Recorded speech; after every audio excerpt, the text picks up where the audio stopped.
The Deoxys, freely traversing the cosmos. The Arceus, the creator of all that exists. And the Mew, possessing the genes of every Pokémon. Zhang Rui, I apologize, but I must have all of these. Zhang Rui traverses into the Pokémon world and acquires the Pokémon replica system. Ding! Congratulations to the host for winning the championship through the Kanto League. Ding!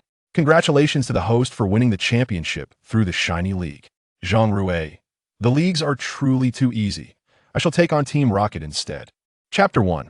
Acquiring the Pokémon replica system. Huaxia Nation. May 15th, 2022. Shanghai Pokémon Academy, Examination Hall. Dear students, there are 15 minutes remaining until the end of the exam. Those who have completed the test, please check your papers carefully. Following the announcement in the classroom, a handsome young man awakened from his desk, wiping the drool that had trickled from the corner of his mouth. Surveying the classroom environment and the examination paper lay before him, Zhang Rui appeared somewhat bewildered and exclaimed, "How did I end up here? I distinctly remember playing a game." Zhang Rui's loud voice startled the supervising teacher nearby. The fierce-looking middle-aged woman turned her head towards him, her eyes glinting with menace. Perhaps thinking Zhang Rui had just awakened and was still disoriented, she chose not to reprimand him, merely shooting him a glare to encourage him to behave. This made Zhang Rui's heart race. This woman was truly terrifying. Instantly lowering his head, he focused on the examination paper, picking up the carbon pen, ready to answer the questions. Initially thinking that these questions would be simple, akin to those from the college entrance examination, he was utterly dumbfounded upon seeing the first question. The first question asked, "What is the characteristic of Bulbasaur?" A. Blaze and solar power. B. Overgrow and chlorophyll. C. Torrent and rain dish. D. It has no ability. Upon seeing the first question, Zhang Rui was bombarded with a multitude of questions. What on earth is this? This is definitely not an entrance exam question. It pertains to Pokemon. Why would the school pose such questions? This left Zhang Rui utterly perplexed. Could it be that he had traversed into another realm? That was the only explanation he could muster. At that moment, Zhang Rui suddenly experienced a surge of intense pain, as if his head were about to explode. He hastily covered his head with his hands, attempting to alleviate the agony. After a minute, the pain gradually subsided, and he felt a sudden influx of memories flooding his mind. After a few seconds of delay, Zhang Rui realized that he had indeed traversed. He had unexpectedly found himself in the world of Pokemon, a notion that was almost unbelievable. Having often dreamed of entering the Pokemon world, he never imagined he would actually succeed. In this realm, Pokemon and humans have coexisted for millennia. Since the dawn of humanity, Pokemon have existed. Initially, humans regarded Pokemon with trepidation, hiding in caves and refusing to venture outside. As time passed, humans discovered that these creatures were not only non-aggressive, but also enjoyed living alongside them. A millennium later, Pokemon had become an indispensable part of human life. Concurrently, a wise individual among humanity devised a means to capture Pokemon using Pokeballs, crafted from round fruits and various hybrid trees. A century later, the profession of Pokemon trainer gradually emerged within this world.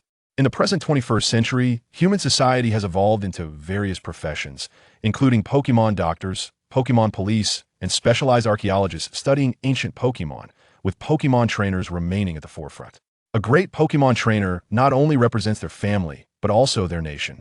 The examination Zhang Rui is participating in today is the Pokemon Qualification Examination held by the Academy. Students who pass can proceed to the Academy's exclusive breeding house to receive their very own Pokemon egg. This has become a customary rite of passage for newcomers each year. Naturally, 2/3 of the students are eliminated each year, losing their chance to receive a Pokemon egg and the opportunity to attend the Academy. Zhang Rui, in his quest to pass the Academy's Pokemon Qualification Assessment, had not slept for 3 days and nights. Perhaps it was this very reason that caused him to collapse onto his desk and not awaken. The previous owner of this body certainly does not cherish their health, Zhang Rui mused. However, characters in other novels often possess systems or powerful rings containing wise old men. Yet he had none of that. Just as Zhang Rui was lamenting, a synthetic electronic voice resonated in his mind, causing his heart to leap with joy. Ding! Congratulations to the host for activating the Pokémon replica system. The Pokémon replica system provides the host with numerous replicas, allowing them to receive substantial rewards upon successfully challenging these replicas. The notion of directly becoming a deity is not endorsed by our system, and is strictly prohibited. The system's words caused Zhang Rui's spirits to plummet. He had initially envisioned a life surrounded by beauties while effortlessly ascending to divinity. Instead, he would have to rely on his own efforts to improve, with the system serving merely as an auxiliary tool. Given that the host has just activated the system, you remain a novice. This system will provide a beginner's gift pack. Please check it. As soon as the system's voice faded, a transparent data panel appeared before Zhang Rui. He quickly glanced at his classmates to ensure no one had noticed him, relieved to find them all engrossed in their examinations. Now reassured, he thought he had been overly concerned. His classmates were entirely oblivious to the panel's existence. Let me see what delightful treasures the beginner's gift pack holds. With great anticipation, Zhang Rui clicked on the warehouse button of the data panel. Upon selecting the beginner's gift pack, he clicked the open button. Ding! Congratulations to the host for opening the beginner's gift pack, obtaining the Eye of Data and a small world. Eye of Data allows the user to view any data pertaining to Pokémon. Small world. The small world is closely linked to Pokeballs, allowing captured Pokémon to be transported there for habitation. Zhang Rui was astonished by the richness of the beginner's gift pack. Although he could not see what the small world contained at the moment, the Eye of Data could certainly be utilized. Since it enabled him to view the data of Pokémon, he wondered if it would have any effect on the examination paper. He directed his gaze back to the examination paper, focusing again on the first question, activating the Eye of Data. The answer to the first question is B. The answer to the second question is C. Upon seeing all the answers revealed, a slight smile crept onto Zhang Rui's lips, though he could not fully conceal his inner delight. Coincidentally, the supervising teacher seated at the front noticed his expression and felt a flicker of confusion. What is this boy smiling about? If I recall correctly, this lad is reputed to be the worst student, perpetually idle and unstudious. Were it not for his father's monetary influence, he might never have had the opportunity to sit for this exam. To think he is still smiling foolishly there. How tragic it is for parents to have such a child. Zhang Rui, who was preparing to tackle the exam questions, remained utterly oblivious to the invigilator's thoughts. With a carbon pen in hand, he began to write fervently, almost instinctively inscribing answers upon encountering each question, as if a definitive solution lay before him, requiring no contemplation whatsoever. At that moment, the invigilator was left in a state of astonishment, marveling at how swiftly this boy was writing. Upon further reflection, the invigilator considered that given the boy's poor academic performance, he was likely scribbling down answers indiscriminately. With this thought in mind, the invigilator chose to pay him no further heed until the sound of the bell resonated through the room. Chapter 2. A Visit Home. At the moment the examination concluded, Zhang Rui finally completed the filling out of his answer sheet. A wave of relaxation washed over him, as he had been in a state of heightened tension while diligently recording his answers. Just then, the invigilating teacher, seated at the podium, swiftly rose to her feet. With the speed of lightning, she collected all the papers, and upon reaching Zhang Rui's side, noted the densely packed characters on his sheet. A subtle smile graced her lips. However, a closer inspection would reveal that it was not a smile of encouragement, but rather a mocking sneer. She perceived Zhang Rui's answers as haphazardly scrawled, entirely unworthy of her concern. After gathering all the papers, she exited the examination hall, addressing the students as she departed. Tomorrow, once the results are released, you will be able to claim your Pokémon eggs. Rest well today and prepare yourselves for the morrow. As soon as the teacher left, the students in the examination hall behaved as if they had accomplished a significant task. They hurriedly gathered their belongings and dashed out of the exam room. However, this was merely a minority. The majority wore expressions of worry and despair, evidently lacking confidence in their exam results. Zhang Rui, having organized all his memories, finally left the examination hall. Throughout his journey, amidst the chatter of students discussing the day's exam, he pondered why he had found himself in the Pokémon world. He recollected that just the night before, he had been engrossed in playing Pokémon, losing track of time as he neared the climax of defeating Team Rainbow Rocket. Just as he was about to confront the boss, Sakaki, darkness enveloped him, and he lost consciousness. Upon awakening, he discovered himself in this realm teeming with Pokémon. Could it be that his late-night gaming had led to his untimely demise? Good heavens! 3 days without sleep, and I've already met my end. It seems I truly lack physical conditioning. Nonetheless, Zhang Rui felt no regret. His passion for Pokémon was profound, and perhaps this was fate granting him an opportunity to realize his dreams. It had brought him to this vibrant world of Pokémon and bestowed upon him a formidable quest system, granting him a chance to become a champion. Yet, Possessing such a powerful system, merely aspiring to be a champion felt too trivial. Since he had entered this world, he ought to capture the legendary Pokémon and become an entity admired by all. However, it was prudent to secure his first Pokémon before anything else. As he exited the academy's gates, a familiar voice called out to him. Zhang Rui, how did you fare on the exam? It was a voice he knew all too well. It belonged to Yifei, his childhood companion. Dressed in a white short-sleeved shirt and mid-thigh shorts, Yifei exuded an effortless charm. Zhang Rui was not swayed by his friend's handsome appearance, but instead focused on the Noivern perched on his shoulder. Of course, with you in action, one is as good as two. But how did you acquire that Noivern? The exam results aren't out yet, are they? In response to Zhang Rui's query, Yifei patted his chest proudly. Don't forget what my family does. I didn't even need to participate in that exam. My family prepared everything for me. What do you think? Isn't my Noivern stunning? It's a renowned starter Pokémon, and you couldn't buy one for a fortune. Zhang Rui nearly forgot that Yifei hailed from an extraordinary family. His father was the chief of the Pokémon police department, and his mother was no ordinary individual either. She was a well-known Pokémon breeder, having crafted platinum-grade energy cubes that were highly sought after by trainers. Indeed, with such parents, Yifei had no need to take the exam to receive a Pokémon. His family simply acquired one for him. Reflecting on this, Zhang Rui couldn't help but envy the privilege of the affluent. His own family was far more ordinary. His father was merely a regular office worker, and his mother a typical homemaker. The disparity was quite pronounced. Subsequently, Zhang Rui activated his data eye to inspect the attributes of the Noivern before him. Name, Noivern. Type, grass. Level, LV6. Quality, C. Gender, male. Mood, happy. Ability, Grassmaker. Held item, none. Inherited moves, Striking Surprise. Basic skills, Scratch, Soundwave, Needle Spike. Top moves, none. Secret skills, none. Your Noivern is indeed worthy of cultivation. It shows promise, Zhang Rui remarked after examining the data. His words clearly thrilled Yifei, who affectionately patted the Noivern's head. Of course, I handpicked it myself. Its strength is considerable. Once you obtain your Pokémon, let us have a battle so you can witness its prowess. Zhang Rui nodded in agreement, and after a brief exchange, they bid each other farewell. Following the direction guided by his memories, Zhang Rui made his way home. Along the route, he encountered numerous Pokémon. Although he yearned to capture them, he lacked any Pokeballs, rendering such ambitions futile. Upon returning home, he found his father kneeling on a washing board, evidently having incurred his mother's ire once more. Judging by his father's pained expression, he had likely been in that position for over an hour. Upon spotting Zhang Rui, his father rushed over and enveloped him in an embrace, exclaiming, "Son, if you hadn't returned, you might never have seen your father again. How is it so difficult to kneel for just 2 hours?" A middle-aged woman wielding a ladle emerged from the kitchen, and upon noticing the absence of Zhang Rui's father, she reprimanded him. As she stepped out of the kitchen, she spotted Zhang Rui, and her demeanor softened instantly. "Oh, Rui has returned. Come, join us for dinner. I've prepared a feast to celebrate your successful exam." Observing the transformation in his mother's temperament, Zhang Rui's father exhaled a sigh of relief. He had just sneaked a chicken nugget and was made to kneel on the washing board for 2 hours. Quite the cruelty indeed. That was a bit excessive, Zhang Rui conceded. "You two should hurry and eat," came his mother's voice from the kitchen once more. This time, both men hastily made their way to the dining area without daring to linger.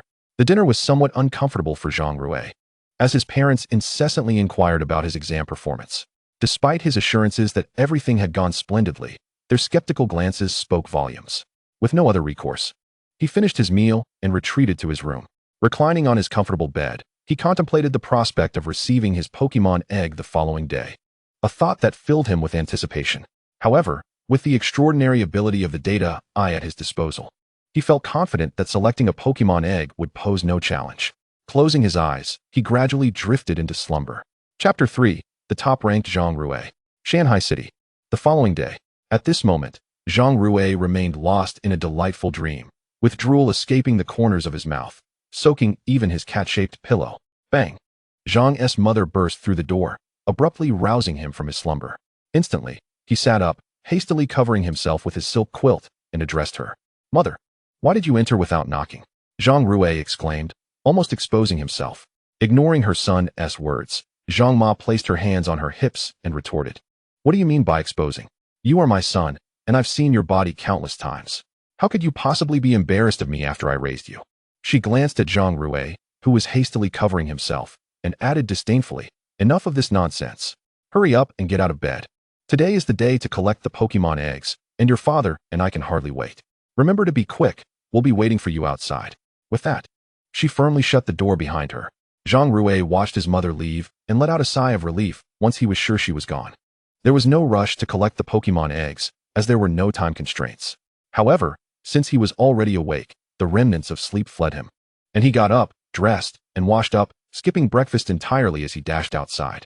Meanwhile, Zhang Ba and Zhang Ma were growing impatient outside, contemplating whether to go back in and call for Zhang Rui when they spotted him emerging from the house. As he stepped outside, he saw Zhang Ma stamping her feet in annoyance. It was evident that she detested waiting, and she chastised Zhang Rui. At such a sluggish pace, how do you expect to select an exceptional Pokemon egg? Feeling sheepish at his mother's reprimand, Zhang Rui scratched the back of his head and joined his family in the car as they set off for the Shanghai Pokemon Academy. Soon, the trio arrived at the academy, only to be met with a throng of students at the entrance, making it nearly impossible to enter. Among the crowd, some students were cradling Pokemon eggs, their faces beaming with joy. Name: Caterpie type, bug level, LV0 quality, D gender, male status, unhatched ability, shield dust held item, none inherited moves, none basic skills, tackle, string shot, learned skills, none secret techniques.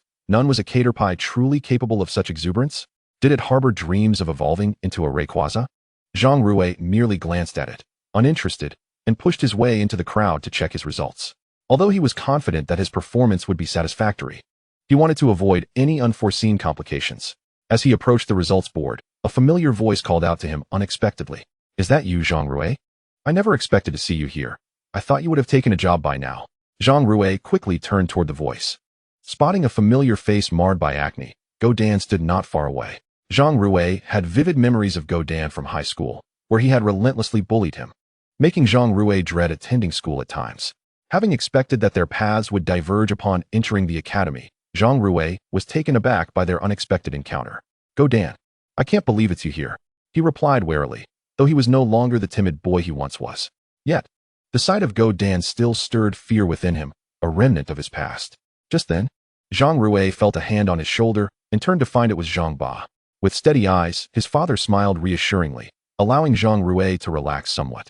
Zhang Rui's pupils trembled slightly. Indeed, he was no longer the same Zhang Rui. There was no need to concern himself with someone like Godan. Noticing Zhang Rui's newfound composure, Zhang Ba turned his gaze toward Godan. The latter, seeing Zhang Rui's demeanor shift, felt a flicker of confusion. "What has happened to you? You seem different from high school," Godan mused, though his underlying fear lingered. Stepping closer, Godan smugly declared, "I scored 61 on this exam, which guarantees me a chance to collect the Pokemon egg. Meanwhile, you, who were the lowest of the low in high school, still fantasize about becoming a Pokemon trainer. Such a delusion." He leaned in closer, whispering, "You are nothing but a waste." With a laugh, he turned and joined the line to collect his Pokemon egg. Zhang Rui's eyes quivered with suppressed anger, his fists clenched tightly, wishing he could swallow Godan whole. Internally, he vowed, "One day, I will make you kneel and sing my praises. I will reclaim the dignity I lost over these 3 years." At that moment, Zhang Ma was already examining the results board. Despite the throngs of students making it difficult to maintain her balance, she managed to glimpse the scores. She began her search from the bottom, fully expecting Zhang Rui's name to be absent due to his presumed poor performance. However, as she scanned the list, she couldn't find his name anywhere. Just as disappointment began to settle in and she contemplated leaving the crowd, a voice from within the throng exclaimed, "Why am I not in first place? I studied so hard." Another voice chimed in, "But who is this Zhang Rui? I've never heard of him." Upon hearing the girl's words, Zhang Ma's heart raced with surprise. However, she quickly dismissed the thought, convinced that her son could not possibly achieve such remarkable results. First place? How could Zhang Rui possibly manage that? It's as if our ancestors' graves are smoking. Yet, to quell her doubts, she decided to check the board one more time. Indeed, upon reaching the top of the results list, she saw Zhang Rui's name. To confirm, she checked the identification number associated with the name. Upon reaching the last entry, she gasped in disbelief. How could this be possible? Her exclamation drew the attention of nearby students, who cast her curious glances before returning their focus to the results. Zhang Rui and Zhang Ba, hearing Zhang Ma's voice from a distance, exchanged startled looks and hurried over. Upon hearing her revelation, Zhang Ba wore an expression of incredulity. Having lived with his son for 16 years, he knew every detail about him. Yet this moment made him feel a strange distance from the boy he thought he knew. Overall, Zhang Rui's achievement of first place should have brought joy to the family, signaling the emergence of a Pokémon trainer, perhaps even a champion. With the results confirmed, it was time to queue up and prepare to collect the Pokémon eggs. Chapter 4. The selection of Pokémon eggs at the Shanghai Pokémon Academy. Zhang Rui stood in a long line, while Zhang Ba and Zhang Ma, not needing to collect eggs themselves, moved ahead to observe the process. However, the crowd was so dense that it was challenging to get a clear view. Feeling somewhat bored while waiting, Zhang Rui decided to take out his phone to check the latest news, further immersing himself in the world around him. This mobile phone is merely an old device that Zhang Rui has used for 3 years, which has long been devoid of signal. However, just at this moment, the phone unexpectedly regains connectivity, allowing him to indulge in its features once more. The tools available in this world are not remarkably different from those in the original realm.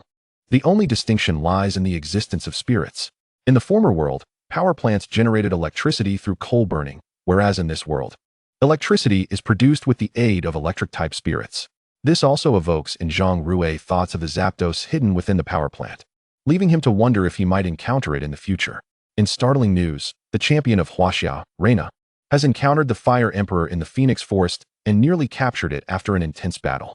Furthermore, astonishing reports have emerged of a mysterious portal appearing above the Shanghai Forest, only to vanish in an instant. Could this signify the invasion of a new species? Subsequently, Zhang Rui examines an image of the area above the Shanghai Forest, and his pupils constrict slightly. The web-like patterns resembling a black hole are all too familiar to him. This is none other than the Ultimate Cave. Zhang Rui exclaims in surprise. He is well acquainted with the Ultimate Cave, a passage through which the ultimate beasts from another world can successfully enter the spirit realm. Legend has it that whenever the Ultimate Cave opens, beasts equivalent to level 2 deities emerge from the void. However, due to their bizarre appearances and wildly varying temperaments, these creatures have been classified as the most dangerous spirits by the state. Remarkably, the Ultimate Cave has not opened for over a century, and its sudden activation fills Zhang Rui with apprehension. Despite his overwhelming curiosity compelling him to investigate the Shanghai Forest, he is hindered by the absence of a spirit. In this world, lacking a spirit makes one virtually powerless. During beast tides, ordinary citizens must rely on the Spirit Alliance and the Spirit Guard for assistance, rendering them helpless. At times, the Alliance prioritizes its own safety over that of the populace, abandoning them entirely. Thus, while this world may appear splendid, it is rife with undercurrents. The unprepared may find themselves facing dire consequences. This is one of the reasons why becoming a spirit trainer holds such significance in this world, motivating many to pursue that path. Nonetheless, Zhang Rui is not overly concerned, for he is on the verge of acquiring a spirit egg. Once he hatches a spirit, coupled with the system's support, even the most competent trainers will struggle to contend with him. As time gradually passes, the line ahead diminishes, and Zhang Rui's excitement intensifies. Finally, after his classmates have chosen their spirit eggs, it is Zhang Rui's turn. Inside the vast breeding house, an elderly gentleman, well past 60, stands alongside an equally aged lady. Upon seeing Zhang Rui, they both break into warm smiles, calming his previously heightened emotions. "Young student, what is your name?" the elderly gentleman inquires, gazing at Zhang Rui. "Zhang Rui," he replies. The old man then produces a list and a magnifying glass-like instrument to search through the names. Perhaps due to Zhang Rui's position in line, he quickly finds his name at the top. However, upon seeing Zhang Rui's score, the old man's expression momentarily falters. Having worked in this field for many years, he has never encountered a student with a perfect score, yet Zhang Rui's results astonish him and bring a glimmer of joy. "You are indeed Zhang Rui, ranked first," the old man exclaims. As soon as he speaks, the crowd behind Zhang Rui casts envious glances his way. So he is the esteemed Zhang Rui, the top scorer. Remarkable. Indeed, to achieve first place on such a challenging exam, I am in awe of him. Though, I must admit, he is rather handsome. I almost wish to bear his children, one girl muses. Of course, among the remarks are both praise and jealousy. What is so special about being first? Regardless of the score, as long as you pass, that's all that matters. Ultimately, what counts is the strength of the spirit you obtain. There have been many high scorers who ended up hatching mere Magikarp. Upon hearing this, the crowd nods in agreement. Indeed, in this world, the strength of spirits determines everything. Gradually, the envy subsides, returning to a state of calm. Zhang Rui, from the very beginning, pays little heed to their chatter. After all, he is a prodigy. beyond the comprehension of these ordinary individuals. Once the old man confirms the accuracy of Zhang Rui's score, he opens a small wooden door in front of him, inviting Zhang Rui to select a spirit egg. Upon entering the breeding house, Zhang Rui is greeted by an array of spirit eggs displayed on wooden shelves. Some eggs, previously chosen by students, are replaced by the elderly lady who brings new ones from within the inner chambers. Gazing at the towering shelves before him, Zhang Rui's eyes shine with excitement, utterly unsure of how to make his selection. With so many eggs, he cannot quell his curiosity and thus turns to the elderly lady beside him. "Excuse me, madam, are all these spirit eggs obtained through the breeding of spirits?" The elderly lady shakes her head gently and replies, "No, the eggs produced from breeding do not appear here. The eggs you see are collected by trainers from the alliance and associations, either found in the forest or acquired by defeating spirits. Even we do not know what lies within these eggs. It is entirely up to you students to sense them, to seek them out based on your intuition." Zhang Rui nods in agreement, acknowledging her words. Indeed, those eggs from breeding are in such high demand that no one would be foolish enough to offer them to unknown students for selection. However, it is precisely for this reason that the Eye of Data finds its purpose. Zhang Rui approaches the first shelf and utilizes the Eye of Data to examine the spirits contained within the eggs. Magikarp, Gyarados, Magikarp, Caterpie, Pidgey. After reviewing the first row, Zhang Rui sighs in disappointment. Why are they all such common spirits? Are there no starter Pokémon? With a sense of resignation, Zhang Rui moves on to the second row. Observing his deliberation, the students behind him grow impatient and wish to urge him along, but the elderly gentleman intervenes. It is essential to maintain silence when selecting spirit eggs. Under the watchful eyes of the crowd, Zhang Rui continues to utilize the Eye of Data to scrutinize the spirit eggs. Magikarp, Spearow, Coughing, Awakens, Piku, Charmander. Suddenly, Chapter 5, Dragonite Egg. Zhang Rui freezes upon spotting the Charmander egg, his heart racing with exhilaration. Finally, among so many eggs, he has found one of the starter Pokémon. Just as he reaches out to pick up the egg, his gaze shifts to the top shelf, and his pupils constrict. Dragonite. Beholding the Dragonite egg, Zhang Rui's heart surges with fervor, akin to waves crashing upon the shore. What incredible luck! A pseudo-legendary Pokémon, indeed. This is the very Pokémon capable of evolving into Dragonite. Zhang Rui is well aware of the significance of pseudo-legendary Pokémon. Those whose base stats rival those of level 2 deities are known as pseudo-legendaries. Should a pseudo-legendary appear in any vicinity, it would certainly attract a throng of trainers eager to pursue it. Some individuals would even dig 3 feet into the ground just to uncover a quasi-divine Pokémon.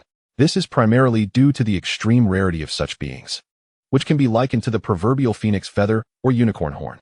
Zhang Rui read in a news article that an egg laid by a Dragonite could fetch a staggering price in the millions, with some bidding up to 100 million to claim it.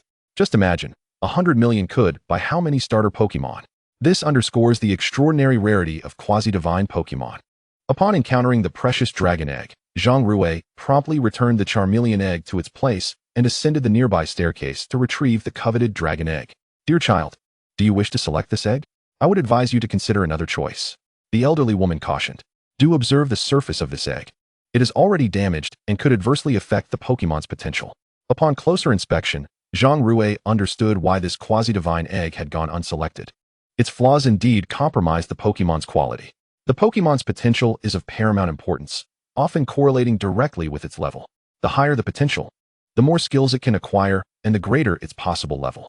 For instance, a green Caterpie with SS grade quality could sell for millions, solely because its superior potential allows for mastery of a broader array of skills. However, Zhang Rui did not waver in his resolve despite the egg's imperfections. After all, it was a quasi-divine egg, and even with lower potential, it would surpass ordinary Pokémon. Moreover, with proper nurturing, its potential might very well improve over time. Shaking his head at the old woman, he declared, "I shall choose this egg, for my sixth sense tells me that this egg is destined to be my fated Pokémon." The old woman squinted her eyes in resignation and shook her head. She truly wished the top student would not select such a flawed egg. But since it was Zhang Rui's choice, she could not intervene. She instructed the elderly man to register Zhang Rui's selection and retrieve the incubation container and nurturing liquid from within the house. The egg would be immersed in the nurturing liquid to expedite its hatching process. "Here, child, this is the nurturing liquid and the container for the egg. The container is topped with a Pokeball.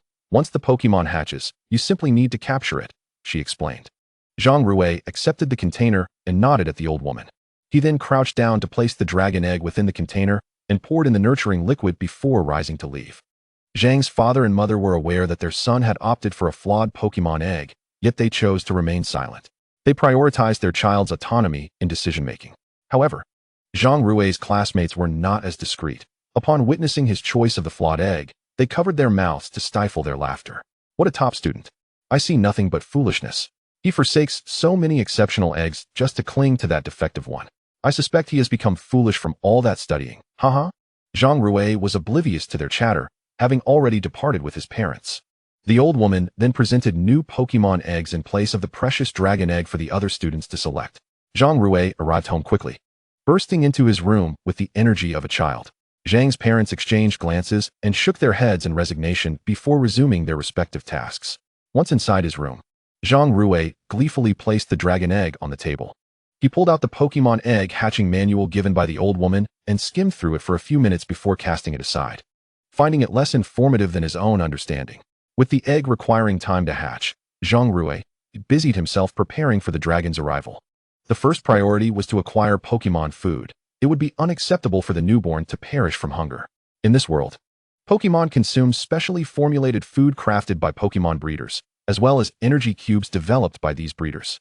These cubes, made from a blend of various berries, are favored by Pokémon over regular food. Furthermore, energy cubes serve multiple purposes. They replenish energy, enhance potential, and are remarkably convenient for trainers on the go. Zhang Rui resolved to visit the Pokémon shop the following day to purchase some energy cubes, placing greater emphasis on them than on regular Pokémon food. After deciding on the energy cubes, he rummaged through his long-saved pocket money, only to discover his meager fortune of 500 Pokémon coins. This was dishearteningly insufficient. He realized he could only afford 1 or 2 energy cubes. Indeed, poverty presents formidable challenges. Just as Zhang Rui was lamenting his financial state, a knock echoed through the room. "Come in," he called. Zhang's father glanced at him before entering. Unlike his wife, who was more brusque, Zhang's father embodied a gentler demeanor. Rui, I came to ask you something," he said, smoothing out the wrinkled bedding before sitting down. "Do you truly wish to become a Pokémon trainer?" "Of course. I absolutely intend to become the strongest trainer," Zhang Rui replied without hesitation, his expression resolute. Observing his determination, Zhang's father nodded and pulled out a Pokémon bank card from his pocket. "This card contains 30,000 coins. Take it." Zhang Rui hurriedly declined, fully aware of his family's financial situation. His parents worked tirelessly, and he could not accept what he knew to be their hard-earned money. Sensing Zhang Rui's refusal, his father persisted. "This card was specifically prepared for you." When Zhang Rui still would not accept it, his father changed tactics. "Consider this card alone. You can repay us when you have the means. After all, becoming a trainer requires substantial funds." This time, Zhang Rui accepted the card, recognizing his immediate need for financial resources. With the anticipated arrival of the dragon, which would require significant energy cubes due to its inherent needs, he acquiesced, saying, "Very well. I shall repay you once I earn some money." Chapter 6. Crafting Energy Cubes. Zhang Rui's father observed his son with a slight tremor in his eyes, a smile of pride gracing his features as he stood to leave. After his father departed, Zhang Rui began planning rigorous training for the dragon's post-hatching development. He retrieved a pristine notebook and began scribbling down his training regimen. Thus, Zhang Rui toiled late into the night. As dawn broke the following day, Zhang's mother, recalling that her son had not eaten dinner the previous night, prepared breakfast and carried it to his room. As was her custom, she entered without knocking and found Zhang Rui slumped over the table, the desk lamp still aglow. Realizing her son had likely stayed awake all night, striving to enhance his Pokémon strength, a sense of pride swelled within her. Her son had finally matured. With a firm grip on Zhang Rui's ear, she yanked him upright, exclaiming, "Get up, you rascal. You didn't eat dinner last night, and here's your breakfast. Eat it while it's hot." Awakened abruptly from a delightful dream by the sudden tug of Zhang Rui found himself momentarily disoriented, questioning the circumstances around him. In that instant, Zhang Ma placed a bowl of millet porridge before him and turned to leave. Initially bewildered, Zhang Rui's attention was drawn to the porridge, his stomach grumbling in response, prompting him to rub his belly. Having scarcely eaten since the previous day, the sight of the porridge ignited a pang of hunger within him. He eagerly grasped the spoon and began to savor his meal. After finishing, he glanced at the intensive training plan he had tirelessly crafted the night before, a swell of pride washing over him. He marveled at his own prowess. Not only was he handsome, but he also excelled in meticulously designing plans. Observing the document in his hands, he turned to gaze at the precious dragon egg on his bedside, anticipation bubbling within him for the day the dragon would hatch, allowing him to put his plans into action. At that moment, he noticed the egg seemed to quiver slightly. "Trainer, be a person," came the faint voice of the dragon within. Following this, Zhang Rui set off for the Pokemon Trainer Association. Due to the unique nature of energy cubes, only the association procured them, as ordinary commercial streets seldom offered them, and when they did, prices soared to double that of the association. Soon, Zhang Rui arrived at the entrance of the association. Standing before the grand doors flanked by lifelike statues of Dragonite, he felt a sense of awe. The Trainer Association operated under the auspices of the Pokémon League, where trainers sought certification for new trainers and purchased various berries or energy cubes. Clutching his card tightly, he ventured inside the association. Upon entering, he was greeted by a multitude of trainers, each accompanied by their Pokémon. Some had Pidgey perched on their shoulders, while others trailed behind Butterfree, seemingly engaged in accepting tasks. Indeed, the association facilitated task acceptance, as completing them yielded substantial Poke dollars and additional rewards. However, a prerequisite existed. A trainer's qualification certificate was necessary to undertake any task. "Hello, how may I assist you?" A voice interrupted Zhang Rui's observation, drawing his gaze to a stunning woman before him. Dressed in a red cheongsam that accentuated her alluring curves, her beauty was undeniable. Clearly, she was a staff member of the association, the go-to person for trainers with inquiries. As Zhang Rui met her gaze, he noticed a faint blush creeping onto her cheeks. But he paid it no mind and inquired, "Could you direct me to the Pokemon shop?" Snapping back to attention, the woman touched her warm cheeks and pointed toward a distant shop. "The Pokemon shop is just over there. You may head there." Nodding in acknowledgement, Zhang Rui made his way to the Pokemon shop. The woman, watching his departure, couldn't help but steal glances, captivated by his appearance.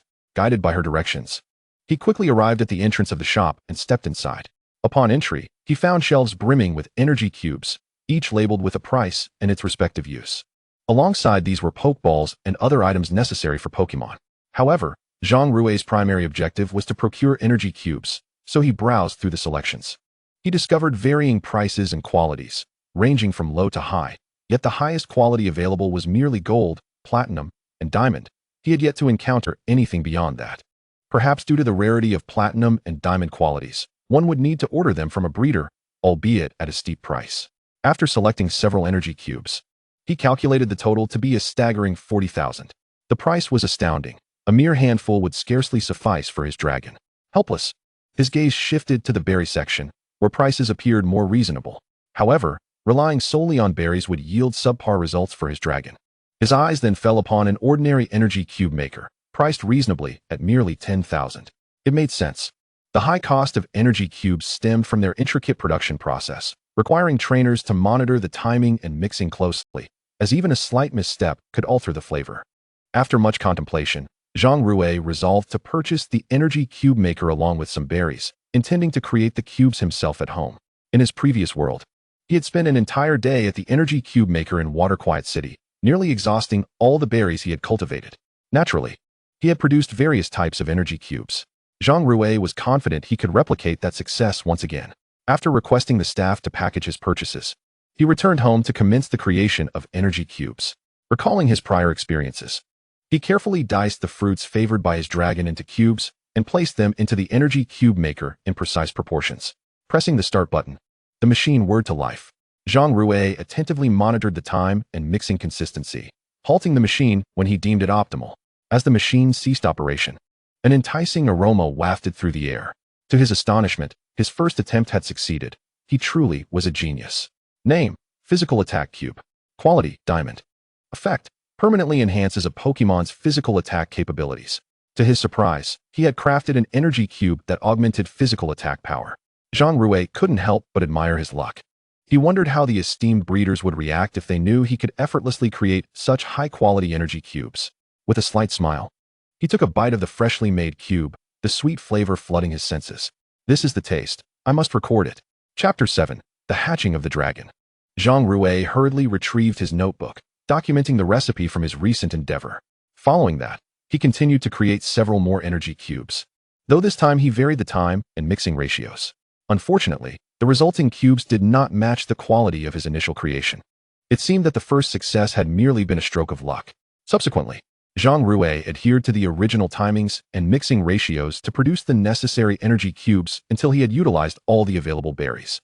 He then stored the energy cube maker back in the system warehouse. The convenience of the system was remarkable in future adventures. He would not have to bear the burden of a heavy backpack. Just the thought of it brought him ease. After returning the energy cube maker, Zhang Rui turned back toward his room to check on the hatching status of his dragon. As he entered, he was taken aback to see the dragon egg quivering as if it were on the verge of hatching. His expression shifted from surprise to exhilaration as he rushed over, opening the container holding the Pokémon egg to retrieve the soon-to-be-born dragon. At this moment, the nurturing liquid within the container had been entirely absorbed by the baby dragon, thus alleviating many concerns. Zhang Rui placed the extracted baby dragon egg on the table, his gaze fixated intently upon the Pokémon egg before him. It is said that upon hatching, a Pokémon recognizes the first person it sees as its master. This was precisely why Zhang Rui was so engrossed, fearing that an unforeseen mishap might cause him to miss this extraordinary opportunity to bond with such a formidable semi-divine Pokémon. That would indeed be a tremendous loss. Before long, the baby dragon egg began to tremble vigorously, cracks appearing on its previously smooth shell. Zhang Rui understood that the baby dragon was on the verge of breaking free from its confinement. Suppressing his inner excitement, he dared not even blink, apprehensive of missing the moment of the Pokémon's birth. The cracks multiplied until a small dragon head emerged from the shell. With a joyful roar, the newly hatched baby dragon greeted Zhang Rui before energetically battering the remaining shell until it shattered completely. At last, the baby dragon revealed itself, its blue body glistening and its teeth visible alongside its formidable skull. Name: Baby Dragon. Type: Dragon. Level: LV5. Quality: D. Gender: Male. Status: Happy. Ability: Hard Head. Held item: None. Inherited move: Dragon Pulse. Basic skills: Rage, Spark. Learn skills: None. Secret techniques: None. Indeed, the initial damage had resulted in a rather low aptitude. However, what of it? With evolution and nutritional supplementation, its capabilities would undoubtedly rise in due course. Zhang Rui gently stroked the baby dragon's head, saying, "Although your head may be hard, I can still feel your warmth," as the creature's eyes transformed into a joyous visage. The baby dragon affectionately nudged against Zhang Rui's hand, clearly enamored. At that moment, Zhang Rui suddenly recalled that a newly hatched Pokémon would require nourishment. He swiftly produced a prepared energy cube for the baby dragon to consume. The gleeful baby dragon, upon seeing the energy cube presented by Zhang Rui, initially appeared puzzled. However, upon catching a whiff of its enticing aroma, it opened its mouth wide, eager to devour the cube in one gulp. Observing this, Zhang Rui instinctively withdrew his hand, grateful for his quick reflexes. Had he not, a bite from the baby dragon could have left his hand severely injured. After the baby dragon consumed its first energy cube, Zhang Rui noticed that its body was enveloped in a surge of energy that gradually dissipated within. This indicated that the energy cube had indeed taken effect. The baby dragon's most formidable trait lay in its physical attack power. If it were to consume physical attack cubes daily, one could only imagine how elevated its prowess would become. Having finished one energy cube, the baby dragon appeared unsatisfied, eagerly demanding more from Zhang Rui. Naturally, he did not refuse, for he had ample energy cubes at his disposal. He retrieved another cube for the baby dragon, but this time he allowed it to take it with its own little hands. Watching the baby dragon toss the energy cube into its mouth, Zhang Rui nodded approvingly. He then stood up to fetch the Pokeball placed atop the container. In this world, Pokeballs come in various types, primarily crafted from round berries or mixed wood. The most common variety is the red and white ball, renowned for its affordability and ability to heal Pokemon injuries, making it ideal for novice trainers. Zhang Rui took the red and white ball from the container, aligning the white button toward the baby dragon, and gently spoke, "Baby dragon, from this moment forth, you shall become my Pokemon. I look forward to our journey together toward the pinnacle of the world." The baby dragon nodded and nudged the button of the Pokeball with its head. Suddenly, the Pokeball sprang open, emanating a blue glow that enveloped the baby dragon within. Zhang Rui experienced the exhilarating sensation of capturing a Pokemon, his excitement palpable. Just then, he heard a voice emanating from the system. "Ding! Congratulations, host, on capturing the baby dragon. You have gained eligibility to enter the dungeon. Would the host like to enter the dungeon for a challenge?" With the capture of his first Pokemon, the dungeon system had finally been activated. Zhang Rui opened the system panel, revealing a series of dungeon images. However, Only the first image was in color. The subsequent ones were shackled in gray chains, presumably to be unlocked only after completing the initial dungeon. First dungeon challenge, Ash. Would the host like to proceed with the challenge? To challenge Ash at the outset seemed daunting. After all, Ash's Pikachu was renowned as a deity among Pokémon. How could he possibly prevail against such a formidable opponent? Upon reading the details of the first dungeon, Zhang Rui's expression shifted to one of surprise. Would the host like to proceed with the challenge? Gazing at the Pokeball in his hand and then at the dungeon before him, Zhang Rui contemplated, high risk, high reward. It's worth the gamble. Thus, he selected the button to enter the challenge. Before him appeared a vortex akin to a black hole, drawing Zhang Rui into its depths. What was happening? When Zhang Rui regained consciousness, he found himself in a place both strange and familiar. Observing the quaint houses and the Pidgeys soaring through the sky, he realized with astonishment. This is Pallet Town. How did I end up here? Chapter 8, Baby Dragon vs. Pikachu. Just as Zhang Rui was grappling with his confusion, a young boy rushed out of one of the houses, stumbling as he exited. He quickly regained his footing and dashed toward Zhang Rui. I'm going to be late. Squirtle, Bulbasaur, Charmander, any of you will do? You must wait for me. The boy exclaimed, his voice filled with urgency. Zhang Rui recognized the boy immediately. Wasn't this Ash Ketchum? The realization that he had entered the dungeon was exhilarating. However, at this moment, Ash had yet to acquire his Pikachu. The challenge could only commence once Ash had obtained it. Subsequently, Zhang Rui turned towards Professor Oak's laboratory, as new trainers typically visited the lab to select their Pokémon. On his way, he encountered Gary and his entourage of beautiful companions. They must have just received their Pokémon and embarked on their adventures. Each member of Gary's entourage was stunningly attractive, clad in short skirts. One could hardly fathom how Gary could manage it all. Perhaps he should lend a hand. After brushing past Gary, Zhang Rui finally arrived at Professor Oak's lab. A crowd of villagers had gathered, likely to welcome the new trainers. Just as he approached the lab, he spotted Ash emerging, accompanied by a small yellow mouse. Pikachu, the deity of Pokémon. Following closely was Professor Oak, while Ash's mother had prepared his belongings to send him off. Zhang Rui then approached Ash, saying, Ash, would you care to engage in a Pokémon battle with me? At the outset, Zhang Rui mistakenly believed that the system had tasked him with challenging a well-behaved Pikachu. It was only now that he realized it was, in fact, a rebellious Pikachu that he was up against.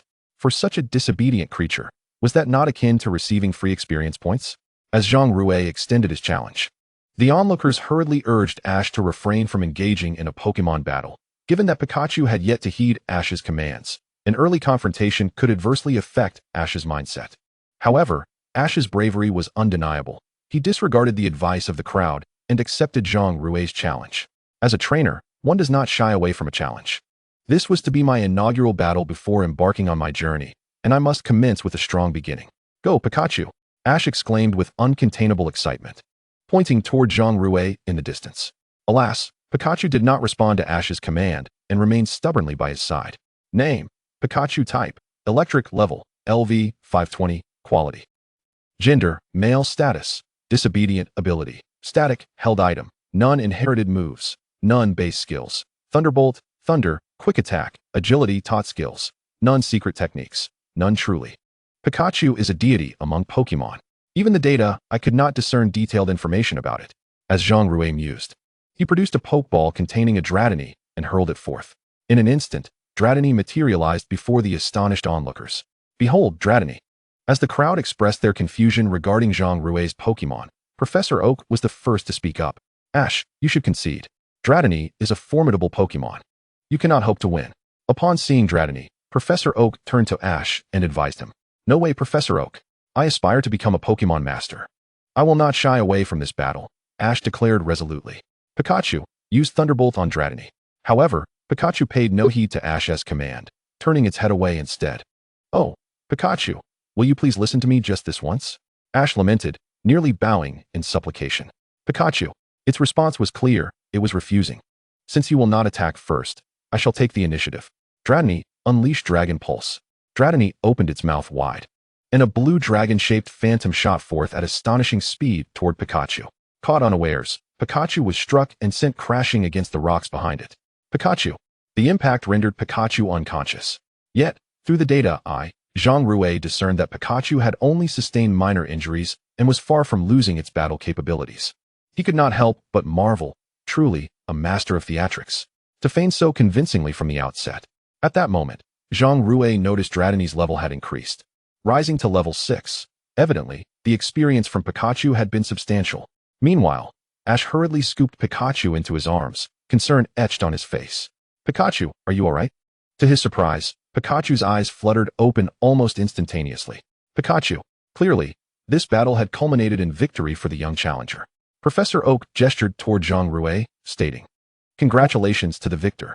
Ash, cradling Pikachu, approached Zhang Rui, bowed his head, and said, "I concede this match. Next time, I will surely defeat you." Zhang Rui nodded at the tenacious newcomer. Just then, a chime resounded from the system. Ding. "Congratulations, host, on clearing the dungeon. You have received a recipe for a basic experience cube as well as 20,000 poke dollars. Ding. Rewards have been deposited into your warehouse. Please check." An experience cube recipe? What could that be? Moreover, receiving 20,000 poke dollars felt rather splendid. As Zhang Rui pondered these matters, a sudden black hole appeared behind him. He realized he was about to exit the dungeon. When his eyes opened again, he found himself back home. He promptly opened the data panel to review his dungeon progress. Upon entry, he noted that the first dungeon had been successfully cleared, and correspondingly, the second dungeon had been unlocked.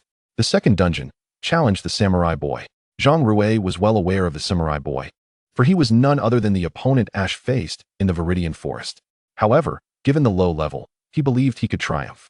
At that moment, two questions suddenly arose in Zhang Rui's mind, prompting him to inquire of the system. System, can previously cleared levels be challenged again? In response to Zhang Rui's inquiry, the system provided a satisfactory reply. Ding. Levels defeated by the host can be re-challenged, provided that the Quartz League has been cleared. Furthermore, rewards for repeated challenges are halved. Then, Zhang Rui posed another question. Can Pokémon within the levels be captured? Pokémon within the levels can indeed be captured. Upon hearing the system's response, Zhang Rui's heart swelled with excitement. The next time he entered the dungeon, he resolved not to confront the mission objective immediately. Instead, he would explore leisurely before returning to challenge it. The prospect was exhilarating. In his eagerness, Zhang Rui clicked on the warehouse button, driven by curiosity about the experience cube recipe and its potential utility. Chapter 9. The Marvelous Effects of the Experience Cube. Retrieving the crafting recipe for the Experience Cube from the warehouse, he meticulously studied it. After perusing the details, Zhang Rui discovered the extraordinary nature of this recipe. It was something that had never before appeared in the Pokémon world. The Experience Cube, crafted from berries, did not enhance a Pokémon's various abilities. Rather, it boosted their experience, allowing them to level up swiftly. With such a recipe in hand, who would still spend time on intensive training for their Pokémon? One could simply feed them experience cubes, satiating their hunger while simultaneously elevating their levels. It was, indeed, a win-win situation. Truly, a practical reward from the dungeon. If the first level's reward was already so beneficial, what might await in the subsequent ones? Zhang Rui's anticipation grew, compelling him to hasten his challenge of the second level. However, he suddenly recalled that Dratini's level was still too low. It would be prudent to first acquire the berries needed to craft energy cubes, thereby bolstering Dratini's level before confronting the second challenge. Just as Zhang Rui stepped outside, he found his mother, Zhang Ma, had prepared dinner and was calling him to eat. At that moment, Zhang Rui was taken aback. He had just entered a dungeon, and yet it was already evening. His original plan to buy berries would have to wait until tomorrow. "You little rascal, only now do you decide to return. Where were you? I tried calling you, but you didn't pick up. Hurry up and come eat." Zhang Ma scolded upon seeing Zhang Rui, before turning back to the dining table. Seated at the table, Zhang Rui began to eat, for he was ravenous after having only a bowl of millet porridge. Although he had energy cubes, they seemed to have no effect on humans. Only Pokémon would benefit from consuming them. Before commencing their meal, Zhang Rui released his treasured Dragonite. Upon catching sight of the majestic creature, both Zhang Ma and Zhang Ba were momentarily stunned. They were well acquainted with the enchanting Pokémon before them. Little did they expect that their son would select a near-divine Pokémon egg, bringing immense honor to the family. At that moment, Zhang Ba felt an overwhelming urge to visit the ancestral grave to see if it was enveloped in a mystical haze. Concurrently, both Zhang Ba and Zhang Ma were quite fond of the new addition to the family. However, when Zhang Ba attempted to pet Dragonite, he was promptly punished by Zhang Ma and made to kneel on durian. Zhang Ba was left in a state of utter despair. Did he truly have no standing in his own household? Witnessing his family's affection for Dragonite brought Zhang Rui great joy. As time progressed to the third day, Zhang Rui had procured all the necessary fruits to create experience cubes. He was ready to commence the crafting process. While Dragonite indulged in the Pokémon food that Zhang Ma had purchased, relishing every bite. Zhang Rui then retrieved the energy cube manufacturing machine, preparing to create energy cubes. Given the meticulous details of the experience cube recipe, Zhang Rui's initial attempt at crafting was remarkably successful. Holding the small, pale blue cube in his hand, he could hardly believe that such a diminutive object could bestow experience upon a Pokémon. He waved at Dragonite in the distance, beckoning it to approach. Complying with its master's request, Dragonite dashed over at an impressive speed upon noticing Zhang Rui's gesture. Gazing at the adorable Dragonite before him, Zhang Rui placed the experience cube into its hands, urging it to consume it. Dragonite sniffed the cube before devouring it in one swift motion. Through the lens of his data eye, Zhang Rui observed with astonishment that Dragonite's level had surged from 6 to 10, and it had even learned a new move, Bite. To his amazement, the energy cube truly provided experience to the Pokémon, and quite a substantial amount at that, potentially sparing him from multiple battles. This was merely the basic level. If he were to craft higher-tier experience cubes, they could very well facilitate the evolution of starter Pokémon. Reflecting on Dragonite's newfound strength, Zhang Rui shared his thoughts aloud. With a glance at the abundant fruits on the table, he continued crafting experience cubes, estimating that once the current batch was exhausted, it might even enable Dragonite's evolution. This was particularly crucial as quasi-divine Pokémon typically possess lower base stats prior to evolution, and the requisite level for evolution is notably high. For instance, Charmander evolves into Charmeleon at level 16, while Dragonite requires level 30, not to mention the even higher level Dragonite. Before long, Zhang Rui had utilized all the fruits, producing a substantial bottle filled with experience cubes. To enhance Dragonite's capabilities, he withdrew a significant quantity of cubes for it to consume. However, inexplicably, upon reaching the 5th cube, Dragonite exhibited signs of fullness and could no longer partake. Zhang Rui wisely refrained from pushing it further, recognizing that strength must be cultivated gradually. Overwhelming it with cubes might yield adverse effects. Nevertheless, after consuming the 5th cube, Dragonite's level had risen to 17, more than sufficient for the upcoming challenges. After placing the energy cube manufacturing machine and the experience cubes into storage, Zhang Rui returned Dragonite to its Pokeball. Back in his room, he accessed the system panel, selected the second dungeon, Challenge of the Young Samurai, and confirmed his entry into the instance. At that moment, Zhang Rui found himself within the verdant expanse of the Viridian Forest, surrounded by dense foliage and a plethora of bug-type Pokémon. His heart brimmed with excitement as he sought to capture high-quality Pokémon for his team. Yet, to his dismay, he realized he had forgotten to purchase Pokeballs, squandering an opportunity to capture a Pokémon of exceptional quality.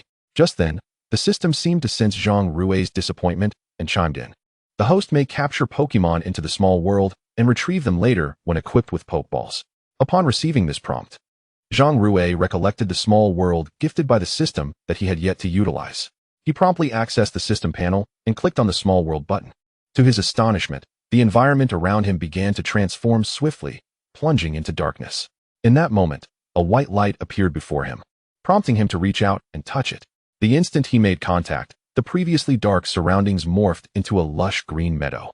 Elated by the sight before him, Zhang Rui realized that this world could be shaped by his thoughts, meaning he could manifest whatever he desired. Thus, he set about transforming the landscape, incorporating forests, rivers, azure skies, white clouds, as well as the sun, moon, and stars. The environment closely resembled the world he had left behind. Zhang Rui contemplated creating some Pokémon, but discovered he could only conjure living creatures capable of movement. Everything else was beyond his reach. With no other option, he resigned himself to this limitation, but not before crafting a vast orchard of fruit trees. Initially approaching this endeavor with tentative hopes, he was pleasantly surprised by his success. With an abundance of fruit trees, he would no longer need to purchase fruits, as he could simply harvest them in the small world. With the small world largely completed, he was now ready to search the Viridian Forest for high-quality Pokémon. Chapter 10. The Attack of Beedrill. Upon returning to the Viridian Forest, Zhang Rui strolled through the woods, hoping to discover Pokémon of commendable quality. However, the forest was predominantly inhabited by bug-type Pokémon, with other species being rather rare. Before long, he arrived beneath a colossal tree, where he spotted a multitude of green cocoons. It was clear to him that these cocoons were simply the common metapod. Nevertheless, having ventured this far, he felt compelled to assess each metapod's potential. Utilizing his data eye, He scrutinized the cocoons and discovered that none surpassed the SS rank. Not even an S rank was present, but he did find an A rank metapod.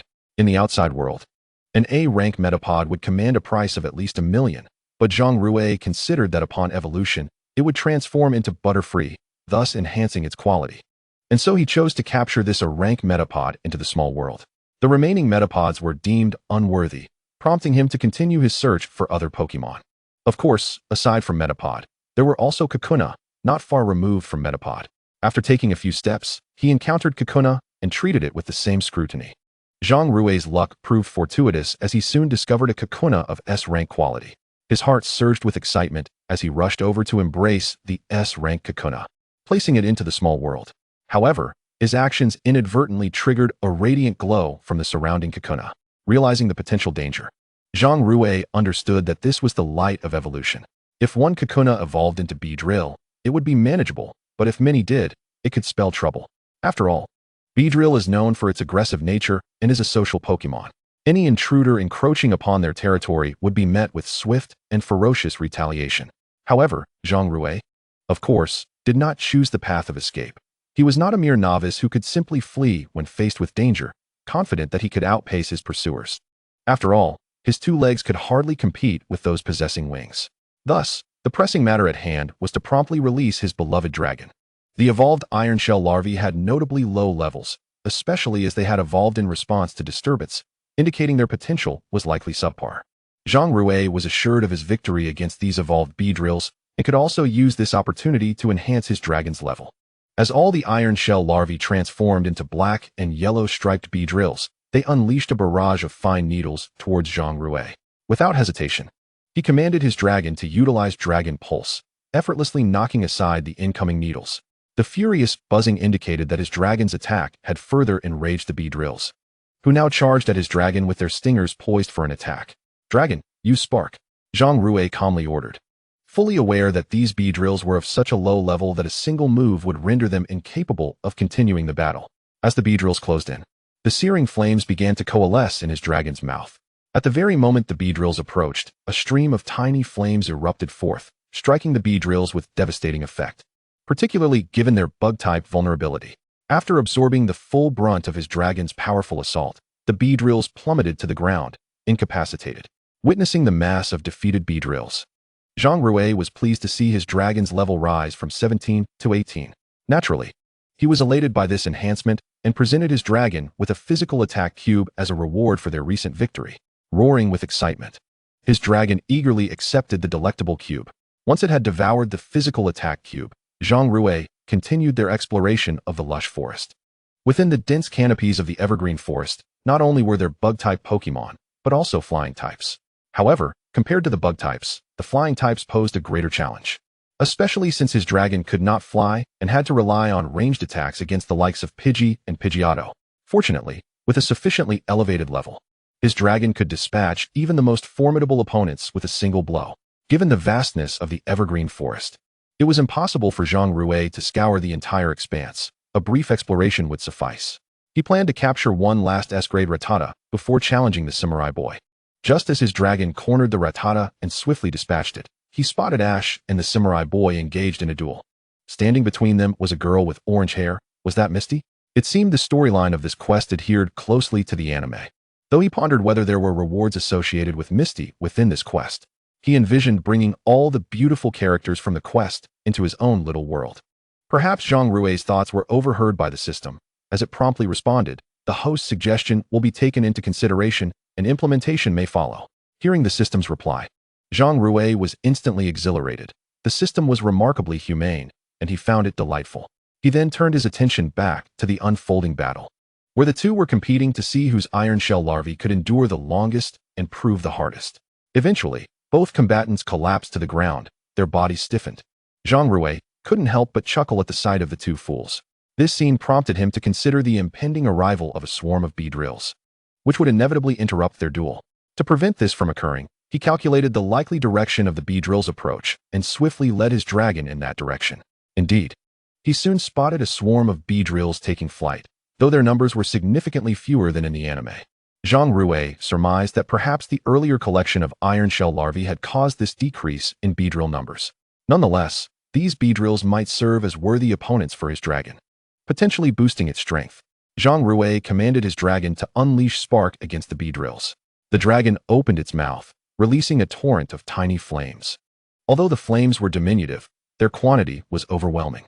The flames swept across the Beedrills, scorching nearly all of them, their bodies turning black from the fiery assault. After enduring such a powerful attack, the Beedrills fled, recognizing the futility of remaining to suffer further flames. Just as Zhang Rui contemplated challenging the samurai boy after observing the retreating Beedrills, one particularly bold Beedrill attempted to launch an attack against him. A closer inspection revealed that the previous flames had inflicted only minimal damage upon it. Chapter 11. Baby Dragon vs. Beedrill. Name: Beedrill. Type: Bug. Level: LV15. Quality: S. Gender: Male. Status: Angry. Ability: Sniper. Held item: None. Inherited moves: None. Base skills: Twin Needle, Fury Attack, Rage. Teachables: Bug Bite, Clear Smog, Drill Run, Knock Off, Tailwind, Hell Stab. Secret skills: None. Wow. Truly, as an exceptionally high-quality Pokémon, it has learned a plethora of skills. Zhang Rui exclaimed as he perused the Beedrill's data through his data eye. However, his expression quickly shifted to one of excitement. Such a high-quality Pokémon had presented itself as a gift. How could he refuse? Dragon, use Spark on Beedrill. Once more, the dragon unleashed a fiery barrage towards the Beedrill. Yet this particular Beedrill exhibited far greater agility than its predecessors, deftly evading the flames with nimble movements. As the fire dissipated, it raised its sharp stingers and charged toward the dragon. Dragon, use Headbutt the moment Beedrill draws near. Upon hearing Zhang Rui's command, the dragon focused intently on the approaching Beedrill, tracking its every movement. Just as the Beedrill aimed to pierce its body with its sharp stingers, the dragon suddenly leaned back and then sprang forward, striking the Beedrill with tremendous force, sending it crashing to the ground. Boom! The ground trembled beneath the impact, creating a small crater. The Beedrill lay incapacitated within the pit, twitching uncontrollably. Although the dragon was poised to launch another attack, Zhang Rui promptly called it off, preventing any further use of Headbutt. He hurried over to the fallen Beedrill, gently propping it up and feeding it some restorative berries before drawing it into his little world. Afterward, as Zhang Rui gazed at the sizable crater before him, he mused, if my dragon did not consume the physical attack cubes daily, it likely would not have dealt such astonishing damage. With such power at level 20, one can only imagine how formidable it will become after evolving. Capturing legendary Pokémon should be considerably easier in the future. With matters concluded, Zhang Rui set off to challenge the samurai boy, but upon returning to the original location, he found it utterly deserted. It seems that after an extended battle, Ash and the samurai boy had already concluded their skirmish. Initially, one might have anticipated that the two would continue to harden their resolve. However, Zhang Rui was relieved to know the samurai boy's residence and could simply seek him out. Following the route depicted in the anime, Zhang Rui walked for a while until he caught sight of a quaint wooden house in the distance. The samurai boy had already removed his samurai hat and was seated at a wooden table, enjoying his dinner. It was only then that Zhang Rui realized it was already evening. Suddenly, a thought struck him. The time within the dungeon is reciprocal with that of the outside world. Since it was now evening here, it was likely evening outside as well. He chided himself for being overly playful and wasting time. At that moment, the samurai boy noticed Zhang Rui's presence, placed his meal back on the table, and approached him. Brother, are you lost? He inquired. Zhang Rui shook his head and replied, No, actually, I have come to challenge you. You're also from Pallet Town? The samurai boy's question caught Zhang Rui off guard for a moment, but he nodded and responded. Yes, there are quite a few trainers from Pallet Town on this journey. You're the fifth one I've encountered today. So, without further ado, let us battle. The samurai boy's excitement surged upon learning Zhang Rui was from Pallet Town. He abandoned his meal and immediately initiated the battle. He produced a Pokeball and tossed it forth. A brown Pokemon materialized before Zhang Rui, sporting two large, menacing horns and teeth akin to a toothbrush, seemingly making even eating a laborious task. Name: Heracross. Type: Bug. Level: LV10. Quality: C. Gender: Male. Status: Healthy. Ability: Swarm. Held item: None. Inherited moves: Bug Bite. Base skills: Pin Missile, Focus Energy, Bind, Earthquake. Taught skills: None. Secret techniques: None. The quality of this Heracross was decent, but Zhang Rui pondered where such a rare Pokemon could have been captured. Utilizing his data vision, he examined Heracross's statistics and mused. Heracross was indeed a rarity in the outside world, with a total base stat of 500, which was quite high for a bug-type Pokémon. Moreover, it had a mega evolution and impressive physical output. Yet, Zhang Rui was not particularly optimistic about the Heracross before him, as its potential appeared rather low. Subsequently, he released his own Pokémon, declaring, "This is my Pokémon. Go forth, Dragonite." The Dragonite, having just returned to its Pokeball, reappeared, roaring fiercely with its mouth full of sharp teeth. What kind of Pokémon is that?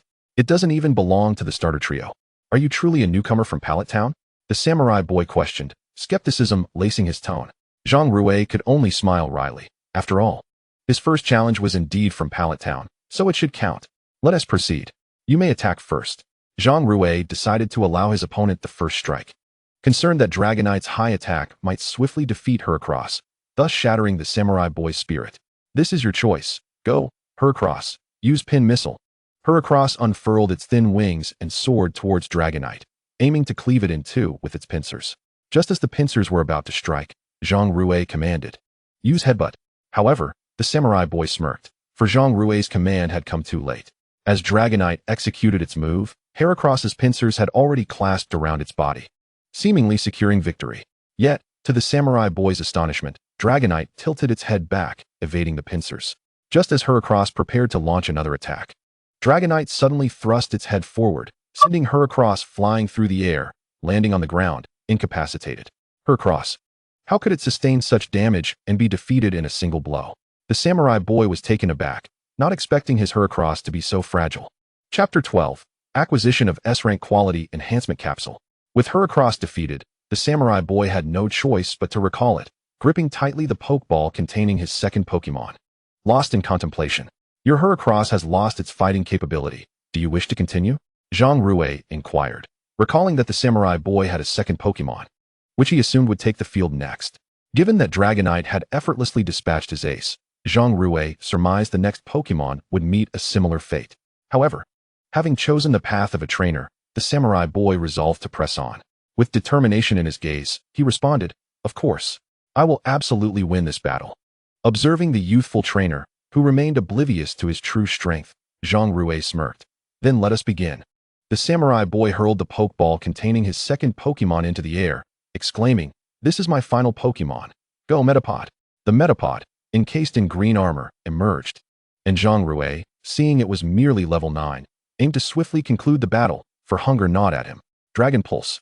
Dragonite opened its mouth wide, releasing an energy-based projectile that swiftly hurtled toward Metapod. Use Harden. The samurai boy commanded urgently. Metapod's body was enveloped in a silvery armor, hoping to withstand the impact of Dragon Pulse. Yet, the samurai boy remained unaware of Dragonite's prowess. The energy projectile passed right through Metapod, sending it flying away amidst a cloud of dust. Metapod. The samurai boy gasped in shock. As the smoke cleared, it became evident that Metapod had succumbed, its eyes now replaced by swirling patterns, indicating it had lost its fighting capacity. Return, Metapod. The samurai boy recalled his Pokémon. Though he had lost this battle, he felt no sorrow, for his objective had grown clearer. Your Pokémon is quite formidable. I concede this battle. The samurai boy retrieved the Pokeball containing Metapod and turned to Zhang Rui. Just as he intended to engage Zhang Rui in further conversation, he noticed that Zhang Rui had already vanished. He left rather hastily. I had hoped to offer him a place to stay.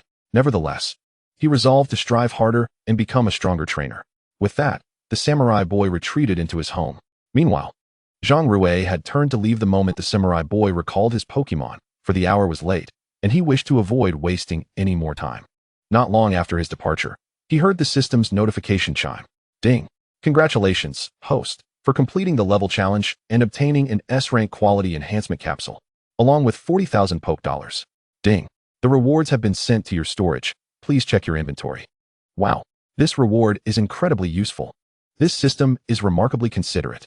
Zhang Rui felt a surge of excitement upon hearing the name of the reward, primarily because it came at such a fortuitous moment.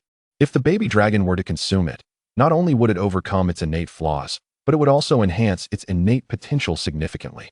Although its aptitude was already classified as S-grade, it was exceptionally rare. Should evolution occur in the future, its prowess could ascend even further, potentially reaching SS grade. Just contemplating this possibility filled him with exhilaration. The system appeared to be remarkably considerate, always providing what was needed at the right time.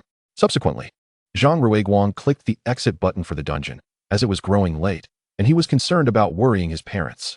Upon returning home, he found it was already 7 in the evening, just in time for dinner, which his mother had prepared. At that moment, he received a notification from the school and promptly checked his phone. The message read, "Attention, all students. The Shanghai Spirit Academy will officially commence tomorrow. Please gather in your classrooms by 7 a.m. It further stated that the assigned classrooms and dormitories had been sent via email, urging students to check their inboxes. How fleeting the holiday had been. It felt as though only a few days had passed before school began anew. Zhang Rui placed his phone on the table and made his way to the dining area, lamenting that had he had a few more months, his baby dragon's level would surely have been higher. After battling the warrior youth, the baby dragon had already reached level 21, surpassing the majority of trainers. Most of his contemporaries had yet to break the 20-level barrier, with some not even reaching level 10. The thought of outpacing so many of his peers filled him with delight. "Hey, you little rascal, hurry up and come eat." His mother's voice rang out from outside. Zhang Rui, realizing he could no longer indulge in daydreams, rushed to the dining table. He dared not let his mother scold him further. One more remark could very well lead him to suffer the same fate as his father, perhaps even having to kneel on durians. As he approached the table, he noticed his mother's face contorted with extreme displeasure. He quickly donned a smile to alleviate the tension. "If you don't eat soon, I'll treat you just like your father and make you kneel on durians," she threatened. "I promise, next time definitely," Zhang Rui responded hastily. He then released the baby dragon and offered it some Pokémon food along with experience cubes for consumption. After finishing, its level rose once more, reaching level 23, and it learned a new skill, Focus Energy. While this skill might seem insignificant to others, for Zhang Rui, it was incredibly practical. By utilizing Focus Energy before launching other attacks, the probability of landing a critical hit could be significantly increased, potentially doubling the attack's power. However, he suddenly wondered if perhaps he was elevating the baby dragon's level too swiftly. Yet when he gazed at his family, he felt that only by becoming stronger could he ensure their safety. Furthermore, rapid ascension in Pokémon levels was not inherently detrimental. In his previous gaming experience, feeding Pokémon rare candies had yielded no adverse effects, merely resulting in them being weaker compared to others of the same level. Thus, Zhang Rui resolved to alter the baby dragon's diet, allowing it to consume a few experience cubes daily while primarily feeding it physical attack cubes. Once its physical attack level reached a certain threshold, he would then use experience cubes to facilitate further growth. By that time, even against Pokémon of the same level, the baby dragon would be fully capable of handling them with ease. After dinner, he bid his parents goodnight and returned to his room to rest with the baby dragon. However, upon entering, he retrieved the S-grade aptitude enhancement capsule gifted by the system. Chapter 13. The enhancement of the baby dragon's aptitude. Such items that enhance Pokémon aptitude are generally most effective when used early. Moreover, this was a product meticulously tailored by the system for the baby dragon. A gesture of goodwill that could not be squandered. Zhang Rui handed the capsule to the baby dragon, which, without a moment's thought, opened its mouth and consumed it. The baby dragon possessed unwavering trust in its master, confident that he would never offer anything harmful. The instant the capsule was swallowed, a golden glow enveloped the baby dragon, indicating the capsule's effects were taking hold. As the effects manifested, the baby dragon's size astonishingly doubled. This was quite normal when considering the disparity between Pokémon of varying aptitudes. The differences lay in their skills and physical forms. Pokémon with inferior aptitude were significantly smaller, and even evolution would not yield substantial changes. As the golden light gradually faded, the baby dragon's growth ceased. With a heart full of joy, Zhang Rui activated his data eye to examine the extent of the baby dragon's transformation. Name: Baby Dragon. Type: Dragon. Level: LV23. Quality: S. Gender: Male. Status: Healthy. Ability: Hard Head. Held item: None. Inherited moves: Dragon Pulse, Dragon Dance, Dragon Rage, Flame Fong, Hurricane. Basic skills: Rage, Ember, Leer, Bite, Dragon Breath, Headbutt, Focus Energy. Learn skills: None. Secret techniques: None. Goodness! Is this the terror of an S-grade Pokémon? Zhang Rui exclaimed in astonishment upon reviewing the baby dragon's data. The number of inherited moves a Pokémon learns is intrinsically linked to its aptitude. Those with higher aptitude naturally acquire a plethora of inherited skills, while those with lesser aptitude learn very few. Inherited skills represent the breadth of a Pokémon's capabilities, as the number of skills learned independently is often scant, relying heavily on inherited moves. At that moment, the baby dragon, sensing the changes within its body, was on the verge of bounding with excitement. However, Zhang Rui quickly restrained it. If it leapt, the entire floor would likely be compromised. After all, with the enhancement, its weight had significantly increased, and a simple jump that would have caused no damage before could very well shatter the floor now. Upon being held back, the baby dragon bore no resentment. Instead, it yawned and sought out the cozy nook Zhang Rui had prepared for it to settle down and sleep. Just then, Zhang Rui also felt a wave of drowsiness wash over him, likely due to the exhaustion from their lengthy time in the forest. After making slight preparations, he joyfully leaped into bed, eager for slumber. As he closed his eyes, thoughts of tomorrow's interactions with classmates filled him with excitement. Even though he had previously emerged from university, returning to academia once more stirred a sense of thrill within him. Thus, an insomniac night ensued, and Zhang Rui hardly realized when he finally drifted off to sleep. When morning arrived, he awoke in a hazy stupor, still feeling somewhat groggy. However, upon glancing at the time, he discovered it was already 6 a.m., and he could no longer afford to sleep. At this moment, Zhang's father and mother had already prepared Zhang Rui's luggage, for upon the commencement of the new semester, Zhang Rui would be residing at school. Zhang's parents felt a tinge of reluctance, yet upon reflection, they realized their child was now a university student, a burgeoning adult ready to embrace independence. This understanding eased their sentiments, and they soon found themselves buoyed by the prospect of enjoying their own world as a couple once Zhang Rui departed. By the time of his leaving, they sent him off with smiles, not a trace of sorrow upon their faces. Zhang Rui quickly arrived at the Shanghai Spirit Academy, one of the top 10 esteemed institutions in Huaxia, boasting a history spanning several centuries. It was rumored that this academy had once produced a national champion, although that was merely a distant memory from centuries past. As time progressed, despite Shanghai Spirit Academy's slight decline, it still held its place among the top 10 spirit academies, albeit at the very end of the list. With his luggage in hand, Zhang Rui approached the entrance of the academy, which was currently teeming with students and parents alike. Looking up, he was greeted by a sea of black hair and suitcases, accompanied by the spirits perched on their shoulders. The majority of them were caterpies, horned bugs, or pidgeys. Perhaps if he summoned his beloved dragon, they might part ways for him. However, Zhang Rui was acutely aware of the dangers associated with such an act. While it might earn him admiration from fellow students, it would undoubtedly incite envy from others. Coupled with the unique status of his soon-to-be divine spirit, he could easily attract the attention of some clandestine organizations, leading to potential complications. He could neither fight them off nor escape, and worst of all, his dragon could be taken from him. Before long, Zhang Rui made his way into the academy. Once inside, the environment felt significantly more spacious, as the majority of the crowd consisted of parents escorting their children. His own parents, one could surmise, were at home reveling in each other's company. If Zhang's father were to resist, he would be met with a durian or a washboard as punishment. At that moment, Zhang Rui observed several young men, accompanied by their muscular friends, approach a strikingly beautiful girl, offering to assist her with her bag. Yet, the girl, exhibiting a rather aloof demeanor, turned and walked away, leaving the young men frustrated and casting resentful glances at her retreating figure. Zhang Rui could only shake his head and proceeded to search for his dormitory. In the center of the academy lay a grand fountain, where numerous water-type spirits frolicked, frequented by trainers enamored with aquatic Pokémon. This magnificent fountain also served as a directional beacon for the academy, with the teaching building directly ahead and behind it. An expansive playground surrounded by woods and grasslands inhabited by various smaller spirits. It was also a favored haunt for couples who enjoyed wandering about in the evenings. To the left of the fountain was the direction of the student dormitories, with separate accommodations for males and females. Cohabitation was simply out of the question. To the right lay various specialized buildings, including training rooms for spirits and other vocational spaces. Having visited the academy a few times before, Zhang Rui was familiar with the layout and soon found himself at the dormitory location. According to the information sent by the academy the previous night, he easily located his assigned room, situated on the first floor, an extraordinarily fortunate circumstance. Upon reaching the dormitory entrance, he noticed many students peering inside with expressions of envy. Chapter 14. Farewell, Yi Fei. Zhang Rui was puzzled as to why so many were gathered outside his dormitory, their faces reflecting admiration. As he approached and opened the door, the reason for their envy became clear. This dormitory was a double room.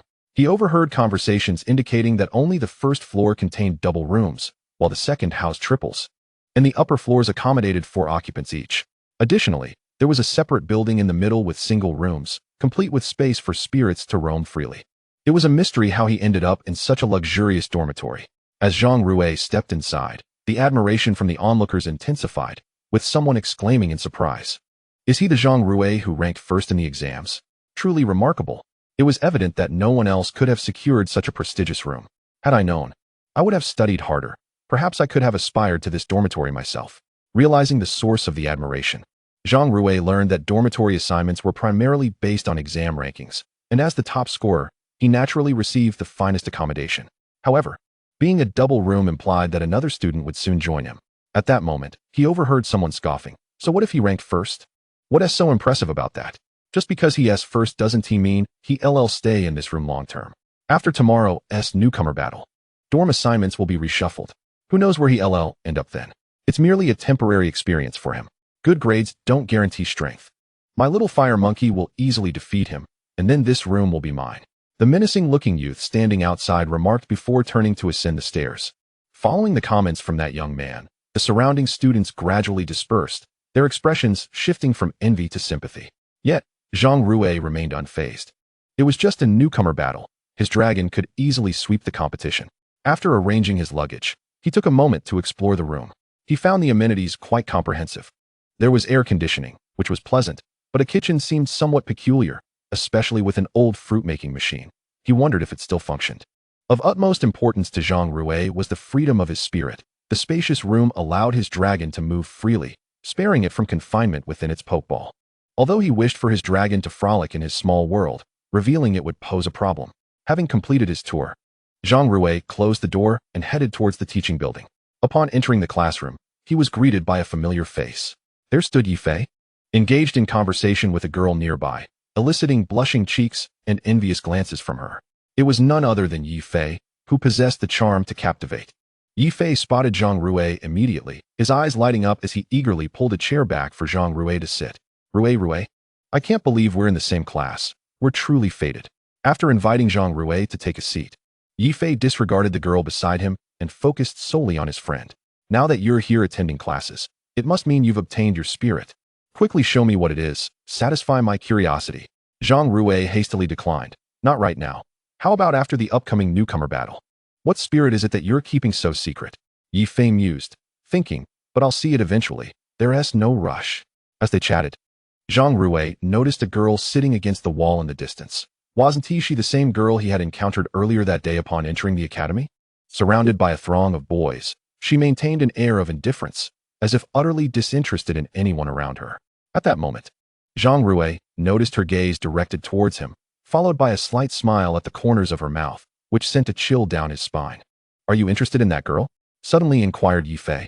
Zhang Rui hurriedly shook his head, asserting, I merely glanced a few times, out of curiosity. I advise you against approaching her, Yifei cautioned. She belongs to a prominent family.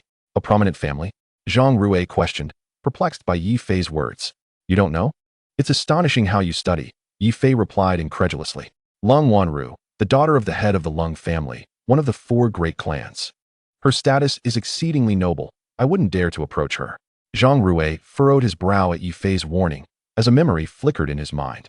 Indeed, he recalled the existence of the 4 great clans, ancient lineages with peculiarities. Each family demonstrated a profound affinity for a particular elemental attribute.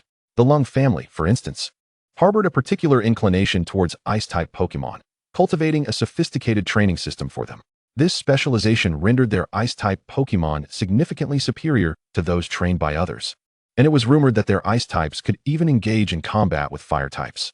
Yet, regarding ice types, Zhang Rui merely hoped to avoid encountering her during battles, given the ice type's advantage over dragon types. At that juncture, a strikingly attractive female teacher entered the room. Although clad in the school's prescribed uniform, her alluring figure was unmistakable, capturing the undivided attention of the male students, who dared not shift their gazes. Even Yifei, usually verbose, was momentarily rendered speechless. However, Zhang Rui showed no interest. He felt no attraction towards older women. The enchanting teacher surveyed the classroom, and upon confirming the attendance of all students, she began her introduction. Allow me to introduce myself. My name is Yin Ling, and I will be your mentor for Class 3 of the freshman year. As she completed her introduction, the students gasped in astonishment. Goodness! The teacher's surname is Yin. Could she be from the Yin family? Our class boasts 2 members from the 4 great clans. This is simply astonishing. Zhang Rui, however, was indifferent to the origins of teacher Yin and instead turned his gaze towards the window. At that moment, he noticed a swirling vortex in the distant sky, reminiscent of a black hole, which vanished in the blink of an eye. This occurrence piqued Zhang Rui's curiosity. If the appearance of the ultimate cave was a mere coincidence the first time, its second manifestation might indicate human intervention. Who could be responsible for opening the ultimate cave? This thought intrigued him, and he resolved to investigate if the opportunity arose. Judging by the experimental results, it seemed the ability to access the ultimate cave had not yet been successfully attained, affording Zhang Rui ample time to explore. Just then, the classroom fell into a hush as teacher Yin resumed her lecture. Chapter 15. The Alolan Form of Ninetales. As Zhang Rui listened to teacher Yan's incessant discourse, he felt a growing sense of ennui. Weren't the topics of the first day of school invariably the same? She discussed the curriculum, divided into theoretical and combat skills, and mentioned that aside from class time, students were free to engage in activities of their choosing. Additionally, elective courses, such as Pokémon breeding, were available for study. However, Zhang Rui found little interest in these matters, confident in his own systems to mitigate any concerns. Teacher Yin continued to elaborate on the school's rules before announcing the upcoming Rookie Battle Tournament. The Rookie Battle Tournament is an annual event, as I believe everyone is aware. This school does not simply allow you to bask in leisure after enrollment. Perhaps other institutions do, but ours is quite the opposite. Here, every interaction is a contest of strength. If you are weak, you will reside at the bottom, subject to the whims of those above you. I trust many of you are dissatisfied with your assigned dormitories, she remarked, to which numerous students vehemently nodded in agreement. The dormitory space was cramped, housing 6 individuals. It was hardly a livable environment. However, the upcoming Rookie Battle Tournament presented an opportunity. The top 3 students would be awarded single accommodations. The next 20 would share double rooms, and those ranked 20 to 30 would be assigned to triples, and so forth. Of course, rewards extended beyond housing. Substantial prizes were also offered. The first place winner would receive a skill guide provided by the Academy, along with 100,000 Poké dollars. The second place winner would earn a small vial of platinum energy cubes from a champion-level breeder, plus 100,000 Poké dollars. Third place would be awarded a small vial of golden energy cubes from a quasi-champion-level breeder, along with 50,000 Poké dollars. Upon hearing the announcement of the rewards, Zhang Rui's eyes sparkled with excitement. The first prize included a skill guide, a testament to the Academy's generosity in offering such a coveted item. Pokémon could learn skills beyond their inherent abilities, either through mentorship from related Pokémon or by directly studying skill guides. Observing Zhang Rui's gleaming eyes, Yifei felt compelled to interject, recognizing the improbability of securing first place among thousands of students. Achieving such a feat was nearly impossible, given the abundance of formidable trainers within the Academy. Everyone, prepare well for the Rookie Battle Tournament, Teacher Yin declared before turning to exit the classroom. Casting a few lingering glances at Zhang Rui, today's session was merely an introduction to the tournament rules, and students were subsequently granted free time to acclimate to their new environment. After all, newly enrolled students needed time to adjust, and preparation for the Rookie Battle Tournament was essential. Is this the student who achieved first place in the exams? He appears rather unremarkable, she murmured as she departed for her office. Teacher Yan's sister was the middle-aged woman who had monitored Zhang Rui during the examination. She had initially assumed Zhang Rui would rank among the lowest, particularly since he had been napping on his desk when the exam commenced. Yet, upon grading, she was astounded to discover he had achieved a perfect score, securing first place. She could hardly believe her eyes, convinced that Zhang Rui must have cheated. However, with all other students failing and Zhang Rui being the sole one to pass, let alone with full marks, who could he have copied? Unless he had some hidden advantage. Upon returning home, the proctor had specifically informed Teacher Yin of this incident, advising her to keep an eye on Zhang Rui's progress. Yet, to Teacher Yin, Zhang Rui appeared to be an ordinary young man, albeit somewhat handsome. But no matter how handsome one might be, it could not substitute for skill. She decided to reserve judgment until after the Rookie Battle Tournament. Ultimately, the Academy prioritized students' abilities, and academic excellence alone would not suffice for survival in this environment.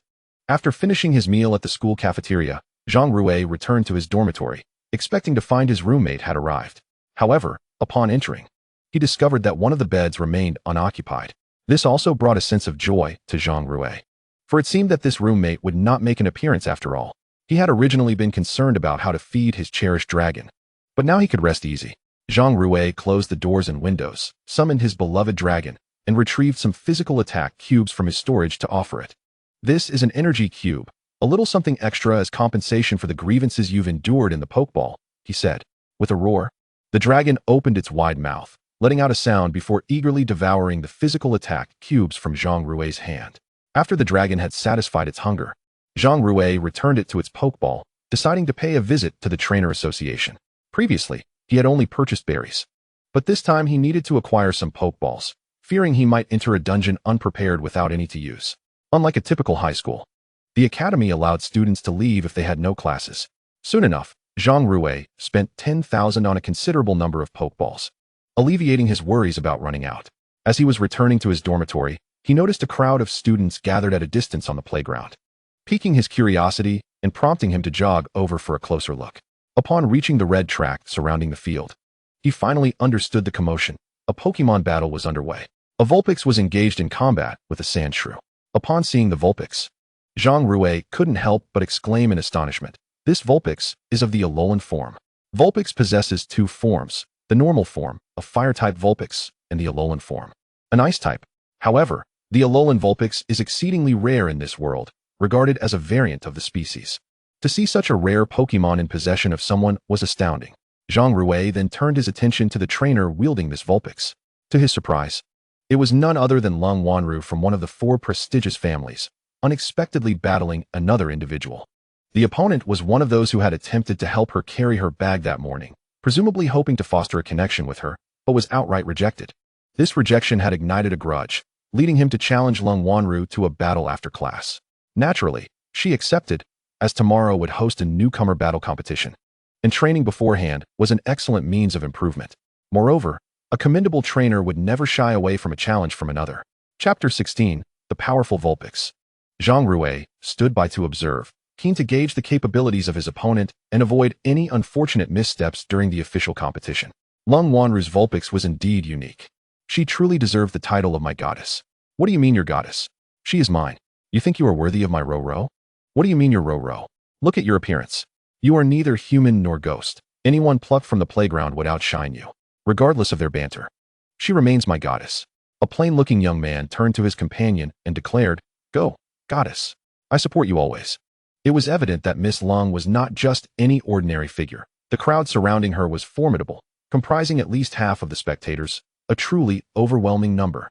As Zhang Rui absorbed the surrounding audience's commentary, he couldn't help but reflect. Just then, the battle on the playground commenced. Is it true that if I defeat you, you'll be my girlfriend? The young man battling her confidently proclaimed, seemingly assured of victory, while Lung Wanru appeared to be an easy target for him. You must first defeat me, she replied. Go, Vulpix, use Icy Wind. The Vulpix sprang into action, its petite mouth generating a substantial chill, which coalesced before it was swiftly unleashed like a winter gale upon the Sandshrew. However, the young man was not about to endure the attack unopposed. He immediately commanded his Sandshrew to curl into a ball to brace against the icy wind. Hearing his command, Zhang Rui couldn't help but think him foolish. Curling into a ball was a defensive maneuver, while Icy Wind was a special attack. What good would it do to increase physical defense? If the young man won this battle, it would indeed be a marvel. As Zhang Rui had anticipated, the Sandshrew quickly shrank into a ball in response to the impending icy wind, only to be struck, turning its body a shade of blue before it was encased in ice. That Vulpix is quite fortunate. It froze its opponent with the first attack. Zhang Rui mused as he watched the battle unfold. Sandshrew, move quickly, the young man shouted, but the Sandshrew remained unresponsive. It's over. Vulpix, use Ice Shard. The Vulpix began to generate an abundance of chill, which coalesced into tiny ice shards that it released with a call, each shard hurtling towards the Sandshrew. With the Sandshrew immobilized and Ice Shard being a guaranteed hit, all shards struck true, shattering upon impact and leaving the Sandshrew incapacitated. You've lost this battle, Lung Wanru declared, recalling her Vulpix into its Pokeball upon witnessing the defeated Sandshrew. Noticing Zhang Rui at a distance, she maintained her cold demeanor and turned to leave the playground. The defeated young man sorrowfully cradled his Sandshrew, retrieving its Pokeball before departing, filled with disappointment. Zhang Rui shook his head as he watched the young man retreat. You were given a chance, yet you did not cherish it. He then turned to leave the playground himself, choosing not to linger any longer. As Lung Wanru departed, her admirers followed suit, showering her with flattery. Yet she remained indifferent, regarding them as nothing more than bothersome flies, an irritation to her peace. Back in his dormitory, Zhang Rui found himself alone once more.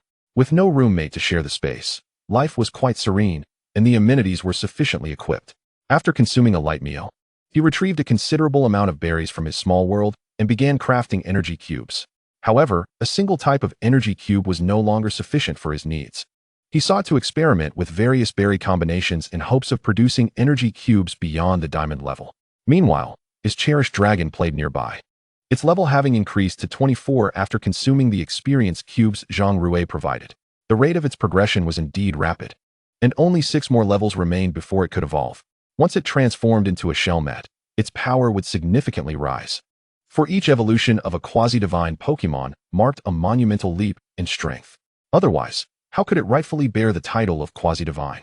In the subsequent hours, Zhang Rui successfully crafted speed-enhancing energy cubes through various berry combinations. As was customary, he swiftly documented the recipe for the speed cubes.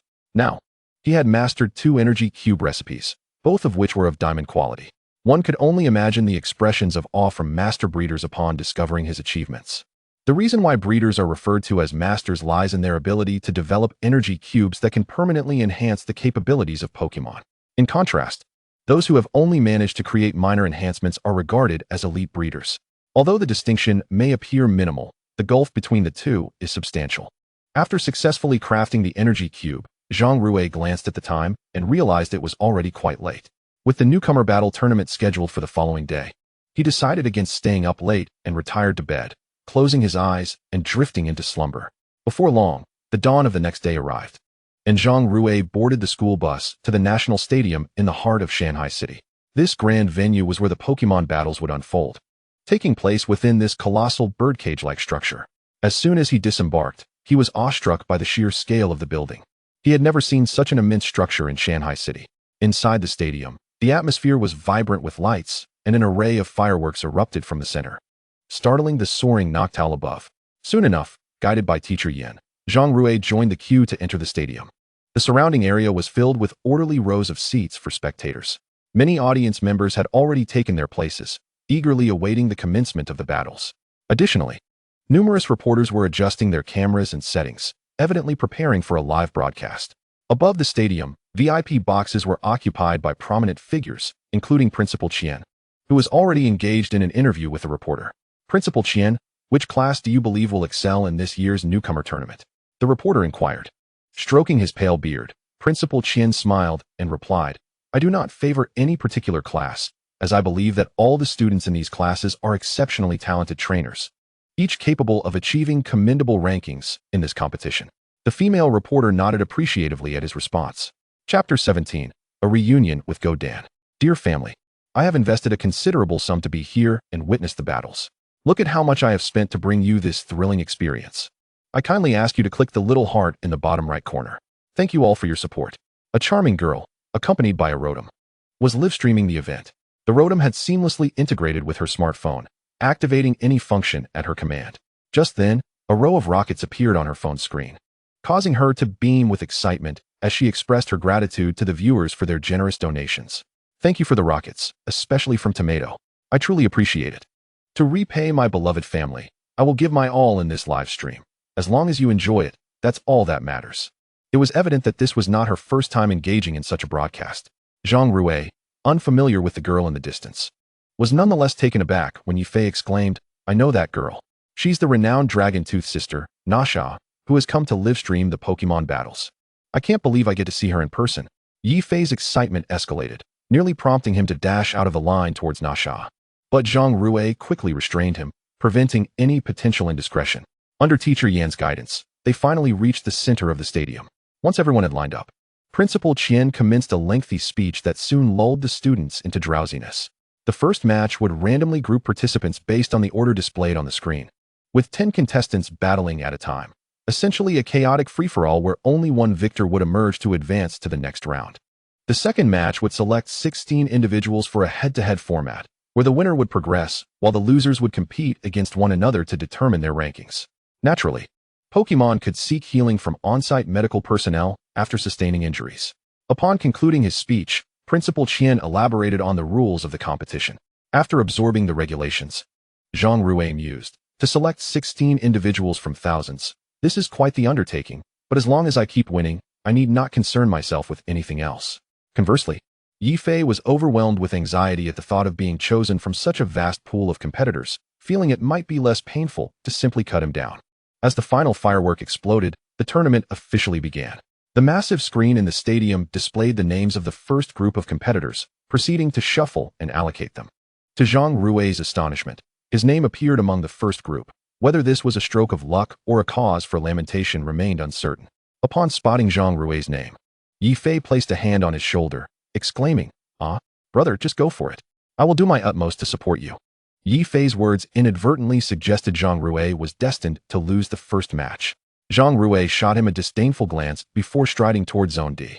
Concerned about the overwhelming number of participants potentially slowing the proceedings, the school opted to open multiple battle arenas to expedite the selection process for the subsequent 16-person tournament.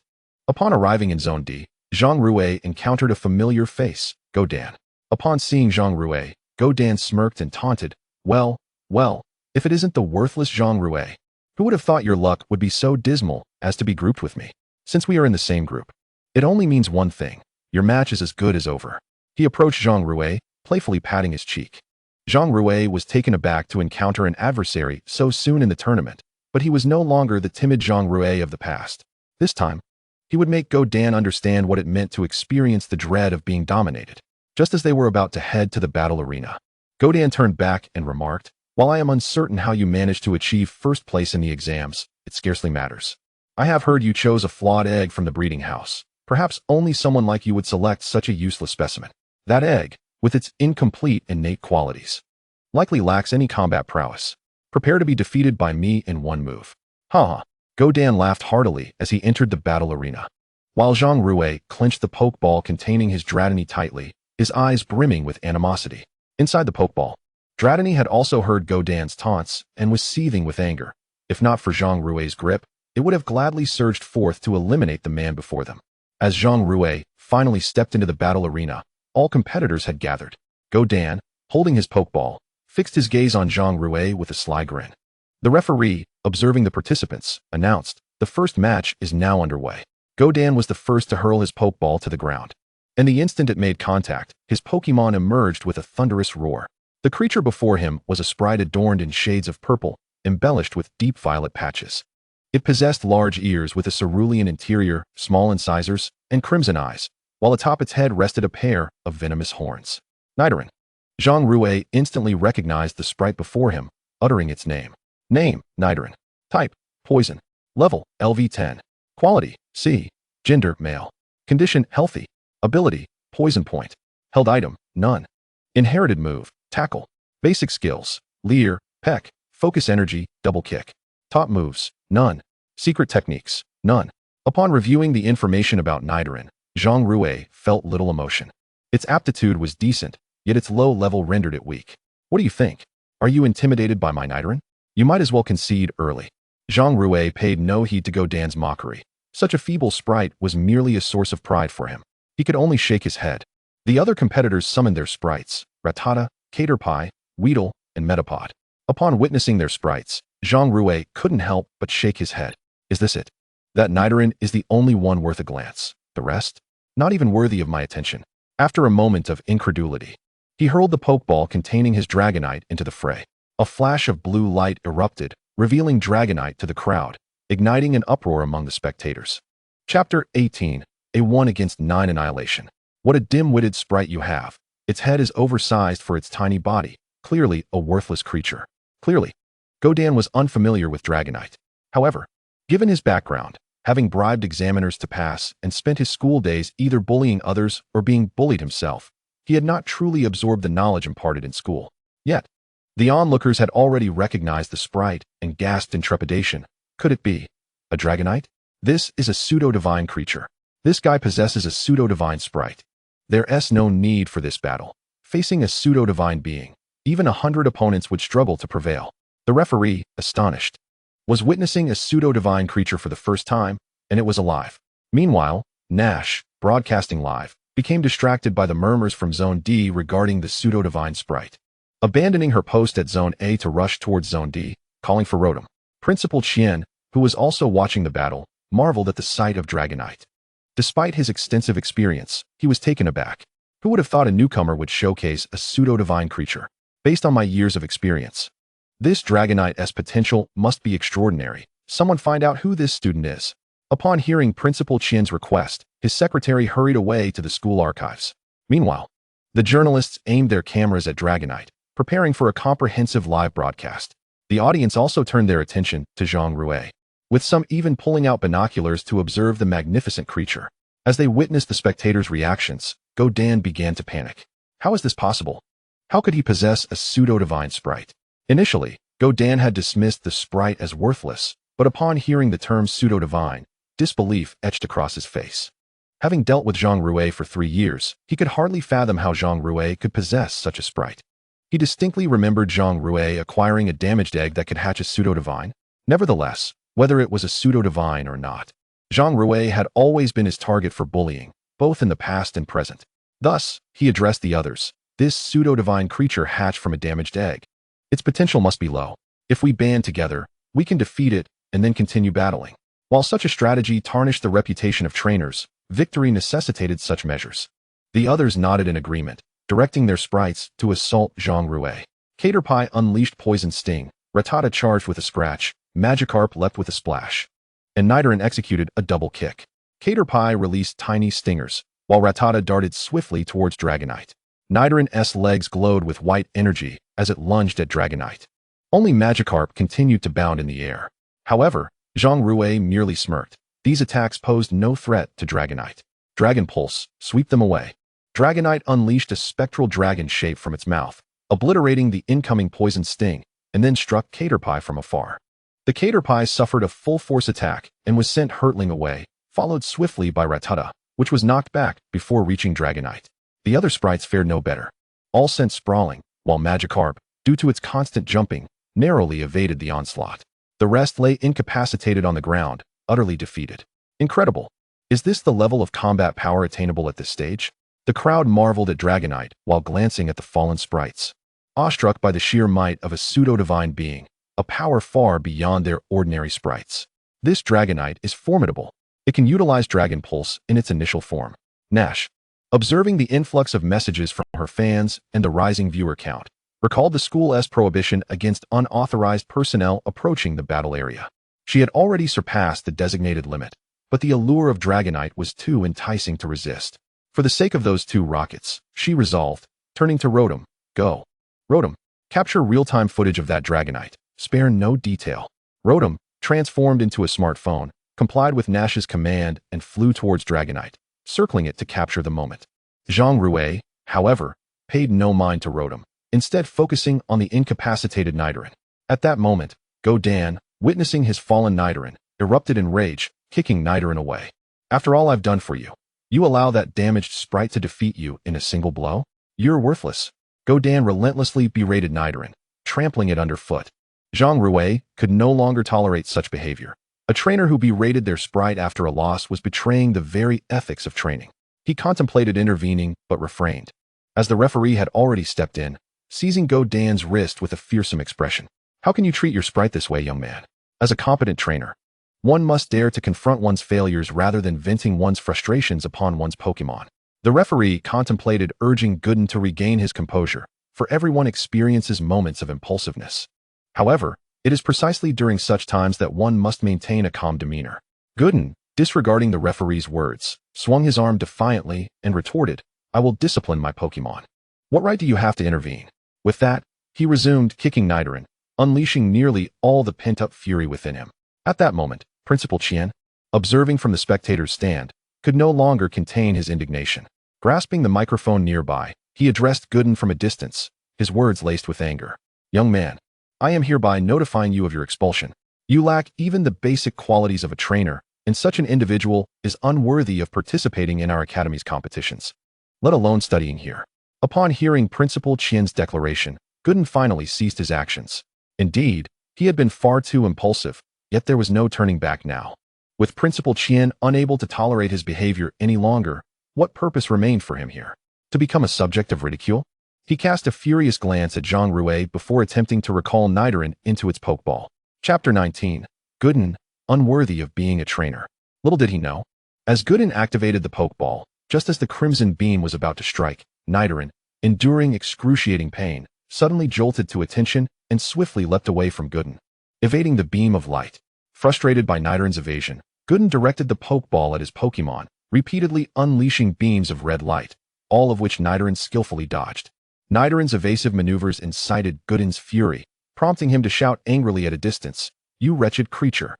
Get into the Pokeball at once, or I will make you regret it when we return home. Don't you desire to feast upon delectable Pokemon food?"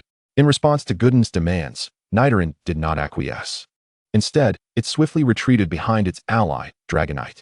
Although Nidoran yearned for the enticing Pokemon treats, it was acutely aware of Gooden's earlier hostility and feared further retribution upon their return home. Nidoran was not foolish enough to endure Gooden's mistreatment for the sake of mere food. Seeing Nidoran hiding behind Dragonite only heightened Gooden's anger, causing his face to flush with rage. He hurled the Pokeball toward Dragonite, accidentally striking it on the head, which caused it to ricochet back toward Gooden. The impact sent a jolt of pain through Gooden's abdomen.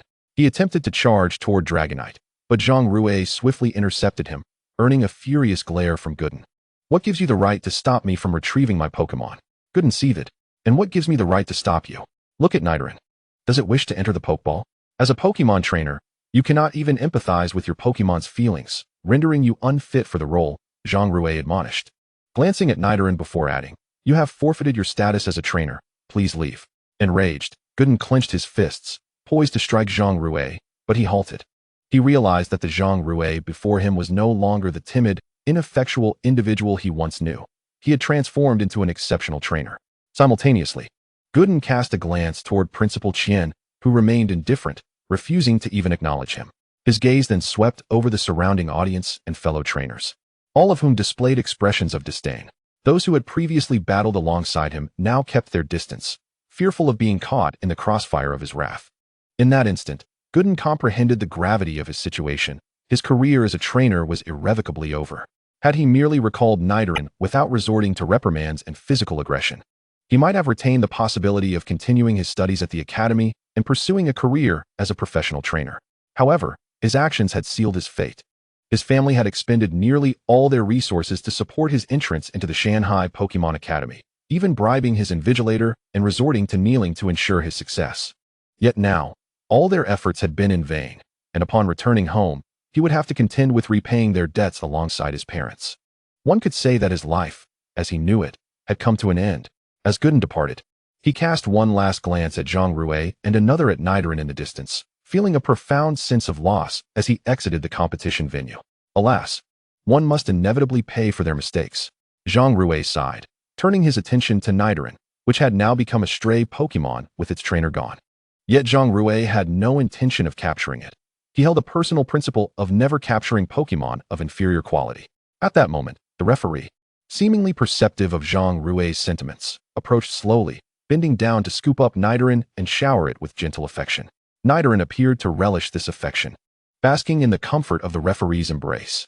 "Why not become my Pokemon?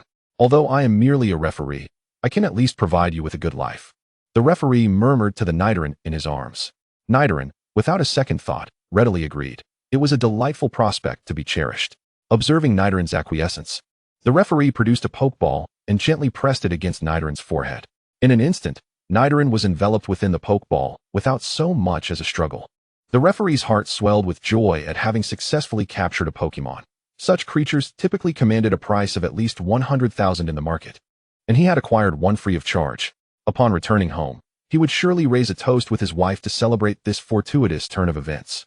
However, now that the matter had been resolved, the competition must continue. The referee, acknowledging this, announced, "The match will resume." Upon hearing this, the participants were filled with confusion. Following the previous battle, the only Pokemon capable of fighting, aside from Magikarp, was Dragonite. The trainer with Magikarp sighed heavily, aware that prior to its evolution, Magikarp possessed no combat capabilities whatsoever. If it could evolve into the magnificent Gyarados, perhaps it could stand a chance against Dragonite. However, as it stood, Magikarp was utterly defenseless. The trainer with Magikarp had no choice but to concede defeat, resulting in Zhang Rui's victory in this match. Consequently, Zhang Rui secured the right to advance to the next round. After the match, The victorious trainer was permitted to rest in a designated area while awaiting the commencement of the next battle. Just as Zhang Rui settled into his seat, a throng of reporters swarmed around him, eager to conduct interviews. As the trainer of Dragonite, what reflections do you have on your recent victory? Could you share with us how you acquired this Dragonite? Do you anticipate a similarly effortless experience in the upcoming matches? Faced with the inquiries from several journalists, Zhang Rui felt utterly overwhelmed, unsure of how to respond. Indeed, a trainer possessing a quasi-deity Pokémon is undeniably in high demand. With no other recourse, Zhang Rui finally spoke. Regarding the previous match, I found my opponent to be quite formidable, and I narrowly emerged victorious. It was a close call. I could have easily lost. Therefore, I must give my utmost effort in the forthcoming matches. That is all, thank you. After delivering his statement, he refrained from further answering questions. In fact, had the other competitors heard his words, they might have been unable to hold back their snickers. Chapter 20. Advancement to the second round of competition. Upon hearing Zhang Rui's remarks, the journalists, while maintaining a composed facade, were internally scoffing. You almost lost? How could that possibly be? It was a matter of 1,000,000 points, really. At this point, the reporters were left speechless, but with the show needing to continue, they turned to interview other victors. As this match was being broadcast live, Zhang's parents, watching from home, were thrilled to witness their son's captivating performance. Upon seeing Zhang Rui triumph in the first match, they were overjoyed. Our son is truly exceptional, exclaimed Zhang's father. Indeed, he has inherited my superior genes perfectly, Zhang's mother thought, rolling her eyes at her husband's self-adoration, wishing he would kneel before a keyboard and a durian. Nevertheless, Zhang Rui's victory made such sentiments trivial. Meanwhile, Principal Qian was deep in thought as he perused Zhang Rui's file. The records indicated that Zhang Rui's past performance had been unimpressive, even ranking among the lowest. Yet now, he not only topped the exams, but also possessed a quasi-deity Pokémon with commendable aptitude. Most remarkably, this Pokémon, the Dragon Baby, had been acquired from the school's breeding facility. It was perplexing who could be so careless as to leave a quasi-deity egg there. Typically, such eggs wouldn't appear in the breeding facility. Perhaps a trainer had stumbled upon a damaged egg in the wild and decided to submit it, unaware of its contents. However, Principal Qian could not fathom how such a rare egg ended up in the breeding facility, let alone in Zhang Rui's possession. Was it possible that this young man had some sort of hidden advantage? The competition was fierce, and soon the first match concluded, leading into the second round, which was also a chaotic melee where only one could emerge victorious. Zhang Rui continued to compete in Zone D, facing common Pokémon, Rattata, Wingull, Diglett, and Geodude. While these creatures were relatively commonplace and not particularly weak, it was true that there are no inherently weak Pokémon, only weak trainers. Zhang Rui effortlessly secured victory with the aid of his Dragon Baby. Following a series of matches, Zhang Rui continued to win decisively, advancing past the initial phase and smoothly into the round of 16. During this battle, his Dragon Baby leveled up to 26 and learned the move Bite, a highly practical Dark-type skill that utilizes its strong teeth to deliver greater damage than the move Tackle, with the added possibility of lowering the opponent's defenses. However, Zhang Rui could have leveled up again. Unfortunately, after witnessing his Dragon Baby's prowess, many opponents chose to forfeit without putting up a fight, depriving his Pokémon of valuable experience. At least they could have tried. How would they know if they couldn't win? He lamented. As Zhang Rui stepped off the field, he was approached by Yi Fei, who was brimming with excitement, his arm slung over Zhang Rui's shoulder as he exclaimed, Rui, I've advanced. I'm into the round of 16. I'm so thrilled. Is that all you came to tell me? Zhang Rui replied, indifferent to Yi Fei's advancement, as they could potentially face each other as adversaries. Noticing Zhang Rui's lack of surprise, Yi Fei continued, of course not. I heard that someone in this competition possesses a quasi-deity Pokémon. Who could be the extraordinary trainer to have such a powerful creature? Indeed, I too am curious, Zhang Rui responded, refraining from revealing that he himself owned a quasi-deity Pokémon, realizing it prudent to keep this information concealed in case they were to face one another. It was likely that the trainer with the quasi-deity Pokémon had also advanced to the round of 16, and caution was warranted. Speaking of the round of 16, Rui, have you made it to the round of 16? Yi Fei suddenly inquired. Of course, I was fortunate enough to advance as well, Zhang Rui answered. Upon hearing this, Yi Fei encouraged him with a pat on the shoulder. Well done. Advancing means you'll be eligible to reside in the triple occupancy dorms on the second floor. With a bit more effort, you could even move into the double occupancy rooms on the first floor. Who would have thought you'd be this impressive? However, this also means we might face off one-on-one. If that happens, I won't hold back, Yifei declared. Of course, neither will I. Let us give it our all. Zhang Rui affirmed with clenched fists. Just as Zhang Rui finished speaking, the match is concluded, signaling the beginning of the round of 16.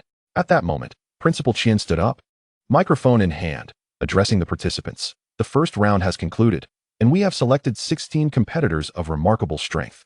Please direct your attention to the big screen, where the names of the 16 contenders will be displayed. As soon as Principal Qian finished speaking, the big screen revealed the names of the competitors.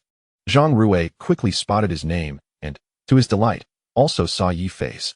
Of course, Leng Wanru had also successfully advanced to the second round, given her formidable Ninetales. It was hardly surprising. Now, the second round was set to commence, beginning with the grouping phase. As Principal Qian spoke, the big screen began to randomly assign groups. The participants were filled with anticipation, uncertain of who they would face. As the screen displayed the matchups, Zhang Rui glanced at his opponent's name, Go Shi. Who was this person? Unfazed by the unfamiliarity, Zhang Rui resolved to defeat them swiftly. As everyone viewed their matchups, the second round officially began. Since Zhang Rui was scheduled for the first match, he remained in the arena while the others retreated to the sidelines to watch. From the sidelines, Yifei shouted, Rui, go for it. Show him no mercy. Zhang Rui turned to nod at Yifei, surprised to find that fate had brought them together once more. Is it you? Zhang Rui exclaimed in astonishment upon recognizing his opponent. Chapter 21. Chimchar vs. Bagon. Regarding the man before him, Zhang Rui had a fleeting impression, merely a passing acquaintance. However, due to his menacing appearance, Zhang Rui could easily recognize him as the individual who had previously mentioned he would be residing in the same dormitory. Who would have thought we would meet here? I assumed you had already been eliminated. In response to Go Shi's taunting, Zhang Rui offered a subtle smile and retorted, It appears your dreams of sharing a double room have been dashed. Who said I would be sharing a room with anyone? I intend to reside in a single room. You speak quite boldly, but let us see if you can back it up. Zhang Rui replied to Go Shi. At this moment, the rest of the audience had vacated the arena, leaving only Zhang Rui, Go Shi, and a referee. The referee, flag in hand, approached the center and surveyed both competitors. Are you ready? Both Zhang Rui and Go Shi brandished their pokeballs in response to the referee. Of course. Then let the battle commence. No sooner had the words left his lips than Go Shi swiftly hurled his pokeball. My Pokemon is Go Chimchar. A flash of blue light revealed a creature with a predominantly orange fur coat, accented with lighter yellow on other parts, playfully frolicking on the ground. Its tail ablaze with flames. Name: Chimchar. Type: Fire. Level: LV13. Quality: C. Gender: Male. Status: Happy. Ability: Blaze. Held item: None. Inherited moves: Pound, Flame Punch. Basic skills: Scratch. Leer, Ember, Taunt. Learn skills: None. Secret techniques: None. Is that really a Chimchar? Goodness. This is the quintessential starter Pokemon, exclaimed the onlookers, their amazement palpable. The previously eliminated participants could now watch from the stands, awaiting their turn in the second round. The winners would gain the right to select their accommodations. Zhang Rui, however, exhibited no emotional upheaval upon encountering the starter Pokemon. If one were a trainer of semi-divine caliber, the sight of such a Pokemon might elicit little more than a casual acknowledgement. What do you think? This is a starter Pokemon. You should surrender while you can. Go Shi boasted, his confidence swelling as he regarded Zhang Rui with condescension.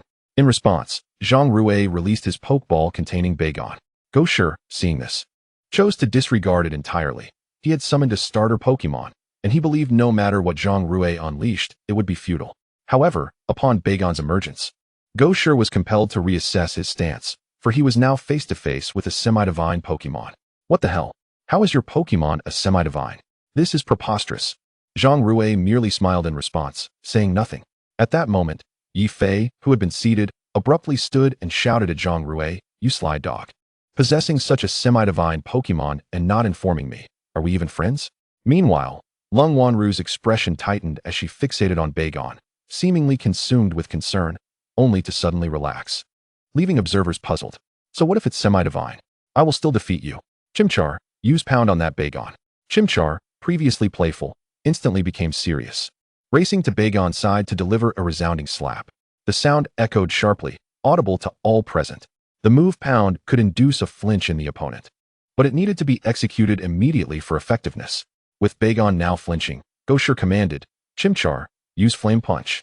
Intense flames converged around Chimchar's arm, enveloping it like a colossal fireball, and it swung towards Bagon. The impact left only minor scorch marks on Bagon's body, inflicting minimal damage. Gosher mused to himself. Chimchar has already landed 2 hits. It must be injured. One more attack, and I will claim victory. What semi-divine? Before my Chimchar, they must kneel. Chimchar. Unleash Flame Punch once more. Chimchar's arm ignited again, launching towards Bagon with incredible speed. Just then, Zhang Rui finally spoke. Bite. In that pivotal moment, Bagon sprang into action. And as Chimchar was about to strike, Bagon swiftly bit down hard. The immense biting force rendered Chimchar unable to continue fighting. Bagon gave a slight toss of its head, sending Chimchar sprawling to the ground, motionless. Chimchar. Gosher shouted, aghast at his Pokemon's defeat. The referee promptly declared the outcome.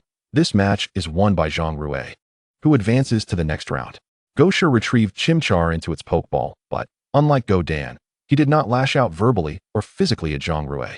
Instead, he exhibited a calm demeanor and turned to leave the arena, only to be halted by Zhang Rui's unexpected inquiry. What is your relationship with Godan? The mere mention of Godan's name caused a flash of anger to cross Gosher's face. Do not let me hear that disgraceful name again. He snapped before exiting the arena to join the spectators in watching the subsequent matches. There was undoubtedly a connection between Godan and Gosher. Yet Zhang Rui had no intention of meddling in their family affairs. After Gosher departed, Zhang Rui also exited the arena, handing Bagon over to a nearby medical staff for recovery. He soon noticed that these medical personnel bore a striking resemblance to Nurse Joy, accompanied by either a Chansey or a Snorlax. Are all of you medical staff from the same family? Zhang Rui asked, driven by curiosity. You know this? It's supposed to be a family secret. One of the medical staff replied. No misunderstanding intended. I merely deduced it based on your striking similarities, Zhang Rui quickly clarified. Hoping to ease the situation, the medical personnel then took Bagon's Pokeball inside, presumably to begin treatment. The remaining staff praised Zhang Rui. Your Pokemon is truly impressive.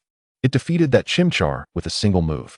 In response to their accolades, Zhang Rui humbly remarked, actually, that Chimchar is quite strong. I was merely fortunate. Fortunate? The medical team exchanged puzzled glances, uncertain of how to respond. Chapter 22. Zhang Rui versus Yi Fei. The medical personnel approached Zhang Rui, gently handing him a Pokeball containing his beloved dragon. Your Pokemon has fully recovered. Please do your utmost in the upcoming battles. They said warmly. Thank you. Zhang Rui replied, taking the Pokeball and turning back to his seat to watch the other competitors' battles. Coincidentally, on the battlefield at that moment, Yi Fei was engaged in combat with another opponent. The contestant was commanding a Kingler to launch a fierce assault on a Noibat, while Yi Fei deftly directed his Noibat to evade and seize the opportunities to counterattack. It turned out that Yi Fei was indeed in the midst of a match. His opponent, Kingler, should be relatively easy to overcome. Zhang Rui, right? A sudden voice interrupted his thoughts, prompting Zhang Rui to turn his head. Before him stood a frigid visage, strikingly beautiful, yet as cold as a snow lotus blooming in the Tian Shan Mountains. Lung Wanru, you've heard of my name? She responded, her tone still icy. Zhang Rui nodded, the eldest daughter of the Lung family. What brings you here? He felt little interest in the girl before him, despite her beauty. She held no allure for him. After all, she was backed by an entire family, and Zhang Rui had no desire to get entangled in familial disputes. I will not show mercy during our match, Lung Wanru began but hesitated, ultimately uttering a casual remark before turning back to her seat. The battle on stage concluded swiftly. With a clear result, Yi Fei emerged victorious. Elated, he descended from the platform, his eyes lighting up as he rushed towards Zhang Rui, exclaiming, how about that? I did great. Secured an easy victory. They engaged in conversation, and after several more matches, Zhang Rui continued to win, further elevating his dragon's level to 27. On the cusp of evolution, filling him with excitement. Regardless of the outcomes in the forthcoming battles, Zhang Rui's entry into the doubles round was already assured, an unalterable fate. The screen displayed the upcoming matchups once more, this time for the semi-final groupings, with random pairings among 4 contestants. As Zhang Rui observed the names swirling on the screen, he felt a sense of calm. However, when the matchups were revealed, his expression shifted in shock. Zhang Rui versus Yi Fei. He had not anticipated facing Yi Fei in battle. This was the fight he least wanted to engage in. Pitting him against his dear friend felt almost cruel. Rui, I want to hold back, Yi Fei remarked, turning his head, though he felt a twinge of nervousness at the thought of confronting Zhang Rui, who was no longer the inept Zhang Rui he once knew. His strength had grown formidable, and Yi Fei lacked confidence in defeating him. despite growing together. The disparity between them had become stark. Zhang Rui placed a reassuring hand on his shoulder, urging him to relax. There was no need for tension in a battle between brothers. The newcomer tournament semifinal commenced. First up was Lung Wanru, facing off against a bespectacled man. Upon entering the arena, the bespectacled contestant unexpectedly conceded defeat, a rather peculiar turn of events. Even the referee was bewildered at the premature surrender before a single move was made. The bespectacled man approached Lung Wanru, brandishing a piece of white paper, requesting her autograph. Having given up the match for a mere signature, Lung Wanru obliged, signing her name with a carbon pen. The sight of her name in black ink caused the bespectacled man to smirk, and he dashed away to flaunt his prize to Lung Wanru's fan club, inciting their ire. Thus, the first battle concluded swiftly, paving the way for the duel between Zhang Rui and Yi Fei. The two exchanged glances before swiftly taking their positions in the arena. The referee, noting their readiness, promptly initiated the match. Even as brothers, I will not hold back. Let the battle commence, Yi Fei declared, summoning his poniard, which stood proudly in the arena, exuding an air of arrogance. The entire battlefield underwent a transformation, morphing from a mundane arena into a verdant expanse cloaked in green mist. This was the essence of Poniard's ability, Grassmaker, which enhanced the power of grass-type moves and restored health each turn. Your Noibat has evolved. Behold Poniard. Name, Poniard type, grass level, LV16 quality, C gender, male status, arrogant ability, Grassmaker, held item, none inherited moves, knock off, superpower, basic skills, scratch, growl, needle arm, double hit, taunt, leaf blade, learn skills, none secret techniques, none I too shall not hold back. Dragon, you are my chosen one, Zhang Rui declared, throwing the pokeball, from which his dragon burst forth. Poniard, use leaf blade on dragon, Yi Fei commanded, as grass-type energy coalesced into leaves that swiftly charged toward dragon. Dragon breath, Zhang Rui called out. Dragon unleashed a torrent of energy, obliterating the incoming leaves. Poniard, evade quickly. Yi Fei, taken aback by the formidable attack, urged Poniard to move, knowing full well that a hit from such a move could incapacitate him. Yet, Poniard was a moment too late, getting struck on the leg by the powerful torrent, leaving him unable to stand and forcing him to crawl to move. With Poniard reduced to crawling, the outcome seemed inevitable. After all, a downed Poniard could not muster its full strength, especially against a fully capable dragon. Suddenly, Zhang Rui noticed Poniard's leg wounds had slightly healed. Surely the grassy terrain was aiding its recovery. Indeed, possessing such a practical ability made battles significantly easier. With a bit of recovery, Poniard managed to stand, albeit with difficulty. Seeing Poniard still capable of fighting, Yi Fei addressed Zhang Rui. Rui, you are indeed strong. But I am not weak either. Poniard, use needle arm. Poniard swiftly brandished a wooden stick, darting towards Dragon for a rapid thrust. Dragon, use headbutt. Dragon leaned back, narrowly avoiding Poniard's strike, and in that brief moment of distraction, delivered a powerful headbutt, sending Poniard flying. This showcased the strength derived from physical attacks. While Dragon Breath was a special attack and less impactful, the headbutt, being a physical move, delivered a devastating blow. Chapter 23, Vulpix vs. Dragon. The epic battle is about to begin. Poniard. Upon witnessing the Pato monkey being sent flying, Yi Fei's expression shifted dramatically, prompting him to rush towards the direction of the fallen creature. By that moment, the Pato monkey had lost its fighting spirit and lay incapacitated on the ground. Yi Fei hurriedly assisted it to its feet, just as he was about to retrieve it with a pokeball. Zhang Rui produced a blue orange from his possession, extending it towards Yi Fei with a smile, stating, "That was an exhilarating battle. This is a blue orange, which can restore the Pato monkey's stamina. Truly, my brother, your thoughtfulness knows no bounds." Yi Fei expressed no hesitation, swiftly taking the blue orange from Zhang Rui's hand and encouraging the Pato monkey to consume it slowly. Soon enough, the Pato monkey regained a modicum of energy, enough to move freely. At this juncture, the referee, not remaining idle, declared, "In this match, Zhang Rui emerges victorious," thus advancing to the next round of the finals. After the Pato monkey's recovery, Yi Fei recalled it into its pokeball and turned to Zhang Rui, saying, "Brother, we acquired our Pokémon at the same time, and I even got mine before you. How is it that you are stronger than me? Have you employed some profound breeding techniques?" Zhang Rui chuckled at this, replying, "There are no secret breeding techniques involved. My precious dragon simply works harder." "Is that so?" Yi Fei chose not to press further, feeling certain that Zhang Rui was concealing something from him. Nevertheless, he disregarded it and left the venue alongside Zhang Rui. Meanwhile, Principal Qian, seated in the observation area, stroked his hard-earned long beard and remarked with significance, "This lad's precious dragon appears to be of a notably high level, judging by its size and the damage dealt by its skills. For the next match, please retrieve the Pokédex for me." Understood. The female secretary nodded and departed. Ladies and gentlemen, that precious dragon possesses remarkable strength. It is undoubtedly far superior to an ordinary quasi-deity. Would you like me to personally interview him? At this moment, Nasha, still present in the venue, continued to conduct a live broadcast with Rotom.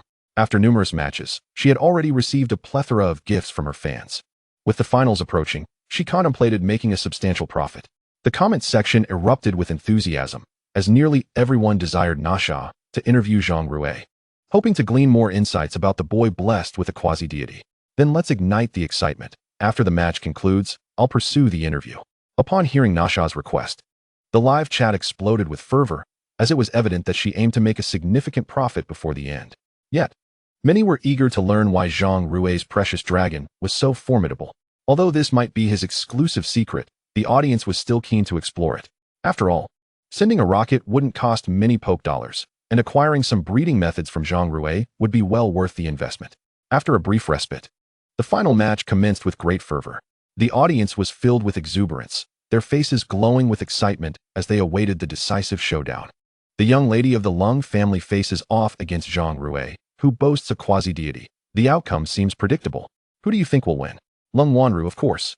After all, Ice-type Pokemon have a natural advantage over Dragon types, and being from the esteemed Lung family, she must possess unique techniques for breeding Ice-type Pokemon. It was evident that the crowd believed Lung Wanru had the highest probability of victory, considering the type advantage. An Ice-type Vulpix against a Dragon-type Precious Dragon seemed to favor the former. Even if the Precious Dragon held a higher level, the odds of winning appeared minuscule. Rui, if you lose this battle, do not be disheartened. You have already secured a chance to reside in a single-room dormitory, along with energy cubes provided by a master-level breeder. You should feel content, Yifei remarked, standing beside Zhang Rui. Suddenly, the call for the final contestants to take the stage echoed throughout the arena. Zhang Rui glanced at Yifei, thinking, with our close friendship, you could have offered encouragement instead of presuming my defeat. Is this how brothers behave? He then ascended the stage. Concurrently, Lung Wanru also stepped onto the platform, and they exchanged glances. To ease the tension, Zhang Rui offered a slight smile. But Lung Wanru remained impassive, her demeanor as frigid as ever, seemingly detached from the world around her. The referee stood between them, waving a flag and blowing a whistle, casting a few glances at both Zhang Rui and Lung Wanru before finally fixing his gaze upon her. I declare the finals of the newcomer battle tournament now commence. As the referee's words fell, Lung Wanru swiftly retrieved a Pokeball, pressing the central button, summoning her pristine white Vulpix onto the stage. In stark contrast to her elegance, Zhang Rui's approach seemed somewhat brutish. He hurled his Pokeball, and the precious dragon burst forth the instant the ball hit the ground, nudging it back with its head. You might as well concede this match. Your precious dragon stands no chance against my Vulpix, Lung Wanru stated coldly. Despite the sweltering heat, Zhang Rui felt a chill, as if he were in an air-conditioned room. How can you know without trying? He retorted, activating his data vision to analyze Vulpix's statistics. Upon seeing the data, his expression faltered momentarily.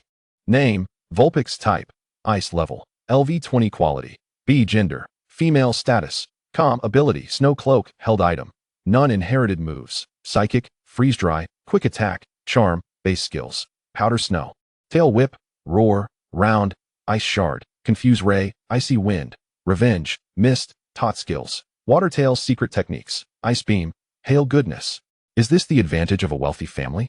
Such a comprehensive skill set, Zhang Rui thought. His precious dragon had no inherited moves or secret techniques, while this Vulpix boasted both, including 2 secret techniques.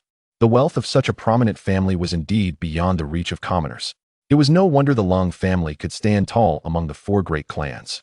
Judging by its data alone, it could easily outclass most trainers of the same generation, hinting at the formidable strength of their ancestors. Yet Zhang Rui mused. What does it matter how rich the data is? My precious dragon's level far surpasses that of this Vulpix. If it cannot even defeat a Vulpix, then all that effort for energy cubes would be in vain. Precious Dragon, unleash Dragon Pulse. Chapter 24, Champion of the Newcomer Battle Tournament. The precious dragon opened its maw wide, and a dragon-shaped phantom emerged, hurtling towards the distant Vulpix with incredible speed. Lung Wanru had not anticipated Zhang Rui to strike first. But even if he initiated the assault, the inevitable conclusion remained unchanged. Although she held no particular interest in the reward's secret techniques, she was eager to test the strength of this precious dragon. Vulpix's Ice Beam. A wave of frigid air rapidly coalesced within Vulpix's mouth, forming a luminous orb just as Dragon Pulse was about to strike. In that fleeting moment, a pale blue beam erupted forth, colliding with the Dragon Pulse. In an instant, a formidable shockwave erupted, infused with a dazzling brilliance that compelled one to shield their eyes from its blinding radiance. What a powerful assault! This six-tailed fox proved to be as formidable as the cherished dragon. Yi Fei shielded his eyes with his hand, yet managed to crack them open slightly to witness the fierce confrontation unfold. Not at all, Teacher Yin. It was evident that the voice just heard belonged to Yin Ling, who subsequently paid no heed to Yi Fei, her attention fully engrossed in the distant clash.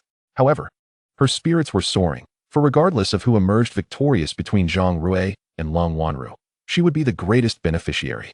The top 3 competitors in this match were all students from her class, and come payday this month, her earnings would swell to at least threefold. On the stage, Lung Wanru had initially believed that the six-tailed fox's freezing beam could shatter the Dragon Pulse, thereby inflicting critical damage on the cherished dragon. Yet, she was taken aback by the dragon's astonishing might when the two beams collided. The Dragon Pulse not only withstood the onslaught, but also obliterated the freezing beam with its overwhelming force, simultaneously inflicting significant harm upon the six-tailed fox. The damage inflicted by this cherished dragon was truly terrifying. How had Zhang Rui nurtured such a creature? Observing the flicker of astonishment on Lung Wanru's icy face, Zhang Rui felt a surge of satisfaction. This was the consequence of underestimating him. Six-tailed fox, employ the ice beam. The six-tailed fox was enveloped in a frigid aura, and in an instant, a powerful cold wind swept through, causing the temperature around to plummet dramatically. Despite the sweltering summer heat, students clad in short sleeves found themselves huddling together, some sneezing, evidently succumbing to the chill. The fierce cold wind assailed the cherished dragon, causing it harm while simultaneously encasing it in ice. Frost rapidly formed around the cherished dragon, enveloping its body. Excellent, six-tailed fox, unleash the hydro tail on that cherished dragon. The six-tailed fox dashed forward, its pristine tail enveloped in a torrent of blue water, striking directly at the cherished dragon. The cherished dragon countered with a headbutt. The ice encasing it shattered at an alarming speed, and as the six-tailed fox prepared to strike, it felt a sudden shock. Lung Wanru, sensing the impending danger, urgently commanded, "Six-tailed fox, strike the ground with hydro tail." Just as the ice was about to completely disintegrate, the six-tailed fox swiftly struck the ground with its tail, launching itself into the air. At that moment, the shattered ice around the cherished dragon revealed its massive iron head, which, with tremendous force, smashed into the ground, creating a small crater. The audience gasped in disbelief, their faces pale with astonishment. "My goodness, the power of that cherished dragon's head but is astonishing," they murmured. The ground, compacted with dirt, should have withstood any attack, yet this cherished dragon had effortlessly created a dent with a mere headbutt, truly terrifying. The crowd buzzed with excitement. And even in Nasha's livestream, the chat erupted as fans showered her with gifts, eager for her to interview Zhang Rui post-match, particularly regarding his training methods, which piqued their curiosity. The most shocked of all was Lung Wanru, her pupils dilating in disbelief. She was grateful she had instructed the six-tailed fox to strike the ground. Otherwise, a headbutt from that dragon would have surely incapacitated it. At that moment, Zhang Rui, noticing the attack had missed, issued another command. "Use Ember." The cherished dragon immediately lifted its head and unleashed a flurry of tiny flames from its mouth. With the six-tailed fox airborne, it was unable to evade the fiery barrage, which struck it directly. Had the six-tailed fox been of the fire type, it might have endured a bit longer, but alas, being an ice type rendered it doubly vulnerable to fire. With the cherished dragon's formidable attack, the six-tailed fox was unable to withstand the onslaught, plummeting to the ground. Its body was charred with blackened scars, rendering it incapable of continuing the fight. Seeing the six-tailed fox incapacitated, the referee raised a red flag towards Zhang Rui, proclaiming, "Zhang Rui is the victor of this match." The crowd erupted in cheers, celebrating this rare moment of triumph. Yi Fei, overwhelmed with excitement, embraced Zhang Rui, nearly planting a kiss on his cheek. Lung Wanru offered a faint smile as she recalled the six-tailed fox, her gaze lingering on the young man before her, a faint blush coloring her cheeks. Simultaneously, Principal Qian scanned the cherished dragon with a Pokédex. Although the scan was not exhaustive, it revealed the dragon's basic qualities. Upon seeing its attributes, he gasped in astonishment. Even his seasoned face was taken aback. The quality of this cherished dragon was extraordinarily high. If sold in the market, it would fetch at least 100 million, if not more. Principal Qian was baffled, wondering how a damaged egg could hatch such a high-caliber creature. However, knowing Zhang Rui was a student of his school alleviated his concerns. After all, one would not let precious resources flow to outsiders. Following this, a grand award ceremony ensued, with Principal Qian himself presenting the accolades. Approaching Zhang Rui, he handed him a bank card worth 100,000 Pokémon coins alongside a pass granting access to the Academy's repository of skill manuals. Upon receiving the reward, Zhang Rui expressed his gratitude to Principal Qian, who smiled and remarked, "Young man, I have high hopes for you. Keep up the good work." Chapter 25. Zhang Rui's ambitious aspirations afterward. Principal Qian proceeded to award Leng Wanru, as well as Yi Fei. Following the conclusion of Zhang Rui and Leng Wanru's battle, Yi Fei faced off against the bespectacled boy once more to determine third and fourth place, ultimately securing an effortless victory. The bespectacled boy's water-type Pokémon, the water-leap fish, was easily countered by Yi Fei's Paddle Monkey, leading to a swift conclusion of the match. An hour later, all competitions had come to a close. The audience departed the venue, thoroughly satisfied with this year's rookie battle tournament. Many praised the experience, having witnessed the might of quasi-deities. Unlike previous tournaments, which lacked such power, the top contenders had typically relied on the starter Pokémon or rare species. This time, however, the audience had been treated to the overwhelming prowess of quasi-deities, making their ticket purchase well worth it. Just as Zhang Rui was preparing to return to school with the crowd, he was suddenly intercepted by a young girl. "Zhang Rui, may I interview you?" It was, of course, Nasha, who had been preoccupied filming the remaining battles and had missed the opportunity to interview Zhang Rui during his rest. Now that all fights had concluded, she was determined to fulfill her fans' requests and interview Zhang Rui. As Zhang Rui contemplated declining, Yi Fei promptly interjected, "If you wish to interview my brother, you must agree to one condition." Upon hearing Yi Fei's proposition, Nasha's interest was piqued. Furrowing his brow, he inquired, "What are the terms?" "As long as they do not contravene a woman's will, I shall agree to anything." Yi Fei's response was straightforward. "My condition is that you must agree to go on a date with me." The other students were momentarily taken aback. This fellow was willing to betray his brother for a woman. Nasha chuckled softly, placing a hand over his mouth. "Of course, after my visit, we can connect via super chat. You can determine the time and place." Upon hearing Nasha's agreement, Yi Fei disregarded all else and promptly shoved Zhang Rui forward. "Go on, my good brother. This is for your happiness." Zhang Rui was left speechless. Had he just been abandoned by his own comrade? "Very well, I shall accept your interview," he replied, regaining his composure. The first question: how do you typically train your precious dragon? This query was one that everyone was eager to know. Given Zhang Rui's dragon's formidable prowess, it must possess some secret techniques. Observing the serious expressions of his peers, Zhang Rui felt somewhat bemused. He had hardly trained his dragon. Its strength stemmed primarily from consuming energy cubes and rapidly leveling up. Not to mention its inherent talent played a significant role. Unable to provide an adequate answer, he simply smiled and said, "My secret is." Nasha leaned in closer, prompting Zhang Rui to step back nervously. Noticing the anxious looks on the faces surrounding him, he continued, "Read more books, keep up with the news, eat fewer snacks, and get plenty of sleep." Instantly, the atmosphere fell silent, with only the sound of a distant quacking echoing in the air. "Zhang Rui, you truly are humorous." The second question: do you have any goals for the future? Is it to become a champion? After a moment of contemplation, Zhang Rui resolved not to let the silence linger again. "As for goals, I have considered becoming a champion, but I do not regard such an easily attainable feat as a true objective. It's merely a side endeavor. In reality, my ambition is to capture all the legendary beasts in existence." Upon hearing this declaration, the crowd collectively turned away. To claim one could capture the world's mythical beasts was no small boast. With only your novice status, how could you dare challenge such formidable creatures? A mere attack from them could obliterate you. Even the champion barely succeeded in capturing the Flame Emperor. You're not even a champion yourself, so perhaps you should reconsider. Nasha, too, chose to end the live stream, deeming Zhang Rui's daydreams as something best left unspoken. Embarrassed by the departing crowd, Zhang Rui sheepishly scratched his head. His aspirations were indeed noble. Rui, you are my brother, but I hold reservations regarding your ambition to capture mythical beasts," Yi Fei remarked before joining Nasha in conversation. "Wait for me." Zhang Rui called out as he hurried after them.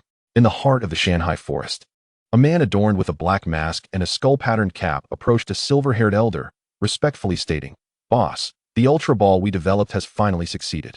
The elder, who had been observing the Grand Machine's operation, looked slightly perturbed after several failed attempts. Grateful for the news, he turned to the man and said, "Excellent. Make sure to deliver the Ultra Ball to me within the next few days. I sense our experiment is on the verge of success." Understood. The man in the skull cap replied before vanishing into the forest. At the Shanghai Academy, after Zhang Rui and Yi Fei finished their dinner, they began discussing the logistics of moving their belongings to their new dormitory. However, Yi Fei declined, casually pulling out his phone and making a call. Shortly thereafter, a luxury vehicle arrived. Zhang Rui immediately recognized the driver, none other than Yi Fei's father, Yi Long. Yi Long exited the car and retrieved several boxes of luggage from the trunk, handing them to Yi Fei. "You must be Zhang Rui," he said, glancing at Zhang Rui as he passed the luggage. Zhang Rui nodded in affirmation. Yi Long then affectionately ruffled Zhang Rui's hair, expressing, "You resemble Zhang Yun greatly. You are far more capable than he was. Had he achieved your level of success, he wouldn't have settled for a mundane office job, but would have pursued a career as a gym leader." "Thank you for the compliment, uncle." Zhang Rui replied with a modest smile. He had encountered this man a few times in his childhood. They were old friends who had grown up together. After gauging that there was nothing more for him to do, Yi Long returned to the car and advised the two, "You both must strive diligently. The aspirations your fathers did not fulfill are now entrusted to you." With that, he drove away swiftly. "No wonder I haven't seen you around school. It turns out you haven't moved into the dormitory yet," Zhang Rui remarked to Yi Fei. Before the newcomer battle competition commenced, students were not required to reside on campus. Furthermore, he had been assigned a twin room, and he worried about encountering a messy roommate. Upon hearing Yi Fei's response, Zhang Rui felt incredulous. However, the notion of a twin room made him ponder if Yi Fei might be his roommate. Spotting Zhang Rui's astonished expression, Yi Fei urged, "What are you standing there for? Hurry up and help me move the luggage. I'm about to collapse from exhaustion." "Oh, I'll come right away." Chapter 26, Preparing to Challenge the Nibby Gym. After assisting Yi Fei in moving his belongings into the single room of the dormitory, Zhang Rui bid him farewell and returned to his original dorm to continue shifting his luggage. While Zhang Rui busied himself with his belongings, other students were also engaged in the same task. Those with fighting Pokémon found the process significantly easier, as they could employ their Pokémon to assist in the heavy lifting, which was undeniably enjoyable. As Zhang Rui greeted the enthusiastic salutations from his classmates, he recognized that, as the reigning champion of the newcomer challenge, many sought to establish rapport with him. If he were to share even a fraction of his Pokémon training wisdom, it could be a golden opportunity for their own ascension. After reciprocating the warm greetings, Zhang Rui returned to his dorm to organize his things in preparation for the move. Just as he finished packing, he saw Gosher enter, carrying his belongings. They exchanged glances, and Zhang Rui teased, "Had you mentioned that you could stay in a single room, perhaps that could have materialized." Gosher paused momentarily, contemplating Zhang Rui's words, before nodding in agreement, though he chose not to respond. Instead, he and his fire monkey diligently brought in the luggage. Observing Gosher's indifference, Zhang Rui proceeded to his new dorm with his belongings. This time, Zhang Rui summoned his precious dragon for assistance. Previously, he had to conceal its power to avoid exposure. But now, it was unnecessary, as the entire grade was already aware of his possession of a precious dragon. With the dragon's help, Zhang Rui found the task considerably easier. Swiftly unpacking his belongings, the dragon then leaped onto the bed, rolling around playfully, but soon became distracted by the energy cubes Zhang Rui produced, eagerly devouring them. This time, Zhang Rui equipped his baby dragon with some experience blocks and speed blocks. He couldn't possibly only feed it physical attack blocks.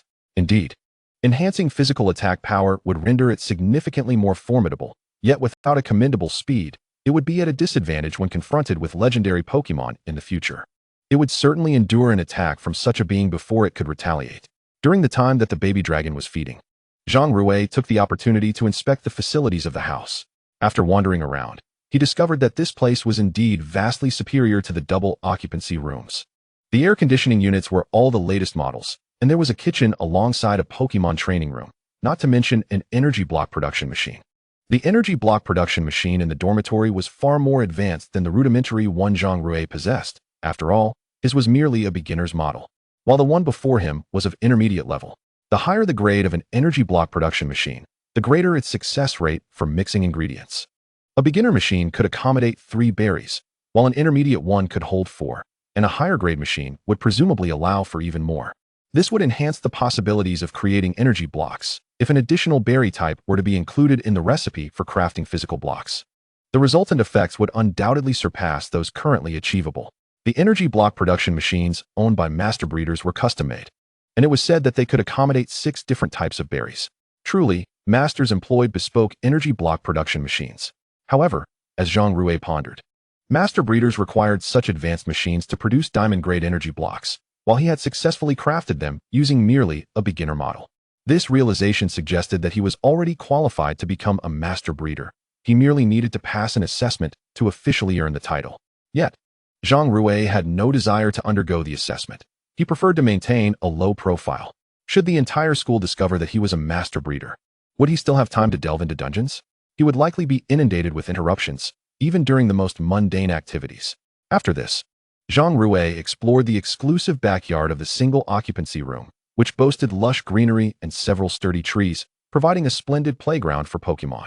Naturally, since Zhang Rui's dormitory was centrally located, it also connected him to the dormitories of Yifei and Lung Wanru, allowing them to glimpse each other's backyards. Just then, as Zhang Rui turned to observe Lung Wanru's yard, he spotted her and her Vulpix comfortably napping on a chair, entirely devoid of the aloof goddess demeanor. Given that it was a single occupancy room, the school had not made a concerted effort to separate male and female dormitories. As long as one secured their doors and windows at night, the gender of visitors was inconsequential. Once everything was settled, Zhang Rui firmly closed the door and activated the dungeon challenge to continue his endeavors. System: Challenge New Level Nibi Gym. Ding. Command received. Teleportation commencing now. A black vortex appeared, and Zhang Rui felt darkness enveloping him. When he opened his eyes again, he found himself outside the evergreen forest, greeted by a panorama of gray buildings. It was evident that this city was Nibi City, characterized by a predominant gray aesthetic, save for the Pokémon Center, which retained its red hues, being a hub for Pokémon healing. Young man, you're standing on my merchandise. The sudden voice startled Zhang Rui, prompting him to glance down. Before him stood a somewhat elderly middle-aged man, his eyes squinting into slits, with his hair obscured by a red woolen cap. Yet, Zhang Rui could ascertain from the man's appearance that he was indeed Brock's father, Mr. Wu. In his quest to become a trainer, he had traversed far and wide. Yet due to his inadequate abilities, he was compelled to abandon his dream. Upon returning home, he likely faced ridicule from his son, which is why he chose to remain at the exit of the evergreen forest, selling rocks. Of course, rocks were hardly a sought-after commodity.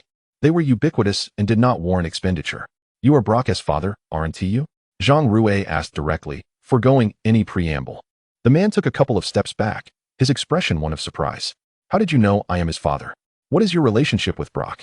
The astonishment on his face suggested he was taken aback. His meticulous disguise would likely prevent even Brock from recognizing him. Yet this young man had seen through it effortlessly. It's nothing significant, merely a casual acquaintance, Zhang Rui replied as he descended from the large rock. I came to inform you that Brock has sacrificed his dreams to care for his younger siblings and the gym. I hope you will return and resume your position as gym leader, allowing Brock the opportunity to pursue his aspirations. Upon hearing Zhang Rui's words, Mr.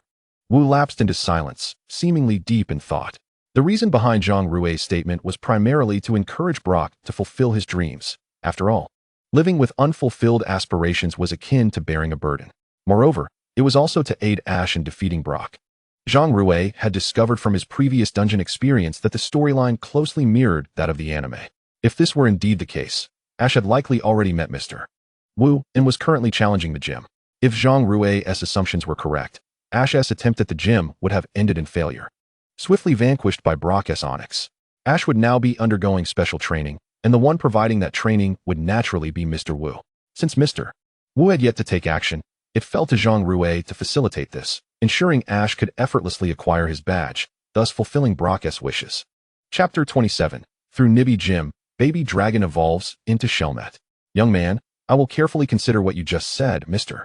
Wu stated before turning and making his way towards Nibi City. Zhang Rui, too, did not linger, swiftly heading towards Nibi Gym.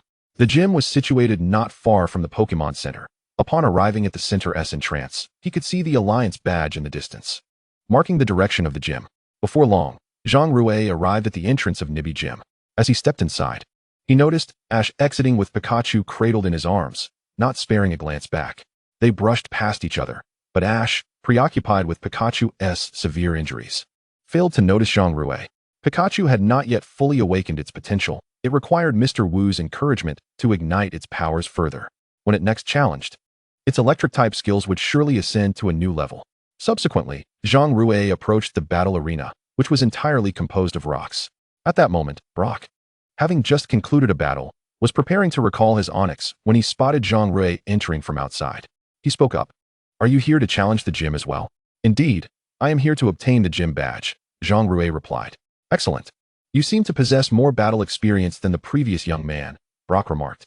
"As my Onyx is unscathed from the last fight, let us commence." The massive Onyx, composed of numerous rocks, twisted its colossal body, approaching Brock and opening its mouth in readiness for battle. Name: Onyx. Type: rock ground. Level: LV14. Quality: C. Gender: male. Status: healthy. Traits: hard-headed. Items carried: none. Inherited moves: rock smash, rollout, harden. Basic skills: mud slap, tackle, harden, bind, curse, rock slide, rage, dig. Taught skills: none. Secret techniques: none. This is Brock's Onyx. It seems he definitely held back during his battle with Ash, Zhang Rui pondered as he peered through the data lens. Subsequently, he retrieved a Pokeball and summoned his Bagon. "Go, Bagon!" Roar. As Bagon emerged, it let out a roar towards the distant Onyx to express its excitement. "Is this your Bagon?" Upon hearing Brock's inquiry, Zhang Rui nodded affirmatively. "To possess such a rare Pokemon, I must give it my all." Onyx, use Bind on Bagon. Bagon. Dodge. Onyx swiftly twisted its body, rapidly closing the distance to Bagon, and with its rock-formed tail, it ensnared Bagon tightly. As Bagon attempted to break free, it discovered that Onyx had secured it firmly, rendering escape nearly impossible. Despite its seemingly cumbersome appearance, this Onyx was remarkably swift. It appears Brock has trained it exceptionally well. Observing Bagon's anguished expression, Zhang Rui recognized that, despite Bagon's high level, Onyx's bind skill inflicted damage akin to burn or poison, deducting health each turn without level constraints.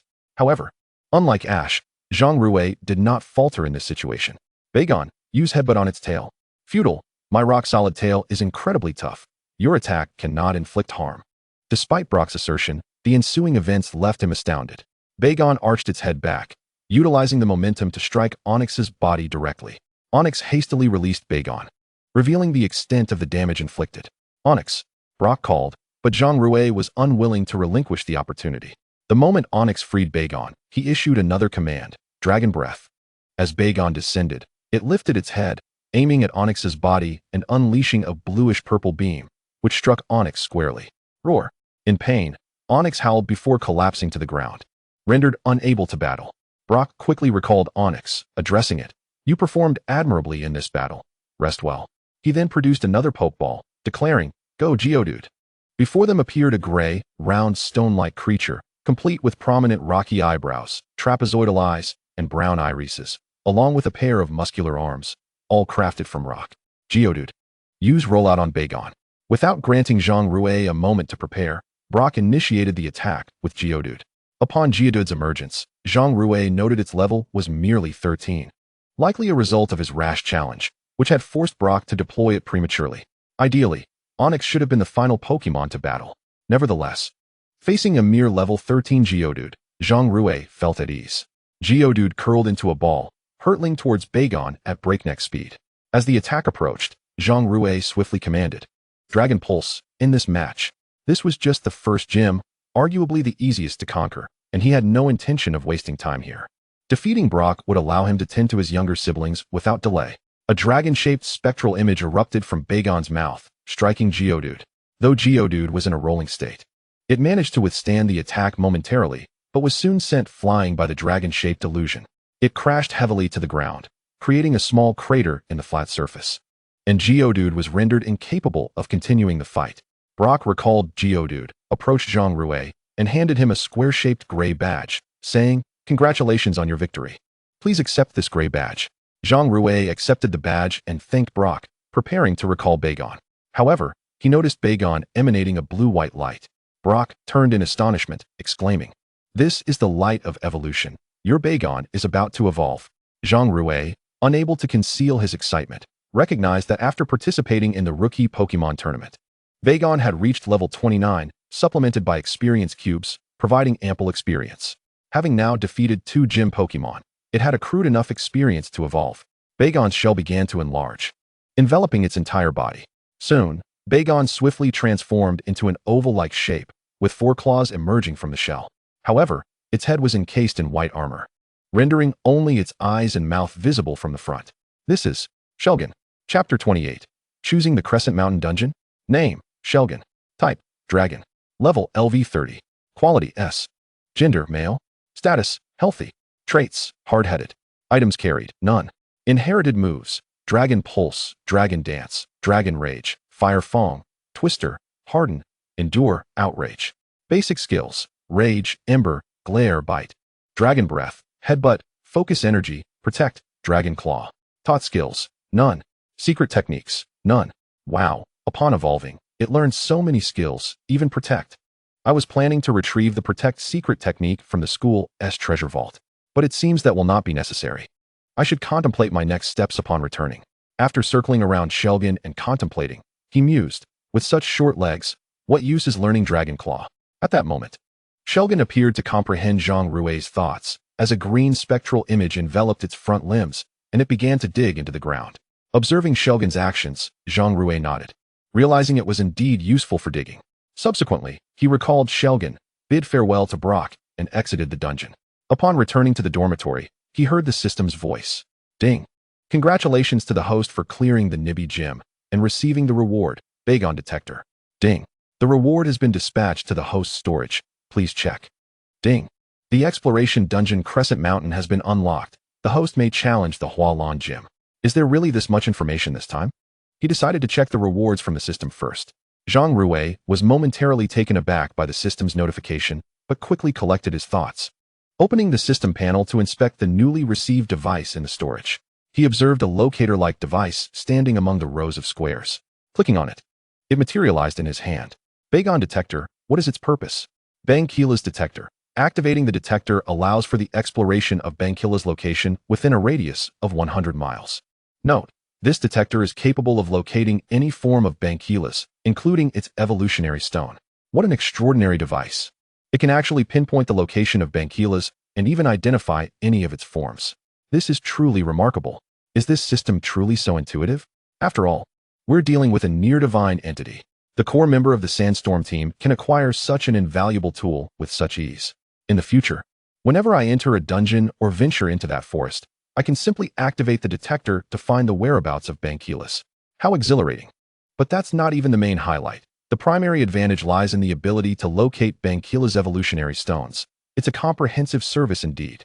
At this moment, Zhang Rui was nearly overwhelmed with excitement, utterly enamored with this system for providing such a splendid tool. Henceforth, whenever he visits a new location, he will activate the detector in advance. If it reacts, it signifies the presence of Banquila's, and all he needs to do is defeat and capture it. Although Zhang Rui had initially considered resting, the prospect of a new dungeon opening up ignited his curiosity, compelling him to forego his plans for rest. After all, this was his first encounter with an exploratory dungeon, and he was uncertain about what it might contain. Based on his understanding, it should be an ordinary dungeon devoid of challenging tasks, entirely focused on free exploration, much like a wild area. Zhang Rui recalled that Moonlit Mountain was home to some rather commonplace Pokémon, with the exception of the rare Clefairy, which, however, lacked significant battle prowess and was more suited for companionship. Many young girls from prominent families often cherish Clefairy as pets due to their undeniable cuteness, making them particularly adored among girls. System, is it true that the Moonlit Mountain dungeon can only be entered once? Is there no possibility for unlimited entries? Upon hearing Zhang Rui's inquiry, the system responded affirmatively. Exploratory dungeons have no entry limits. The host may enter an unlimited number of times. Zhang Rui's heart swelled with joy at this revelation. Since the dungeon could be entered infinitely, he promptly informed the system, I wish to challenge the Hualan Gym. No sooner had he uttered these words than a colossal vortex materialized before him, and he stepped boldly into it.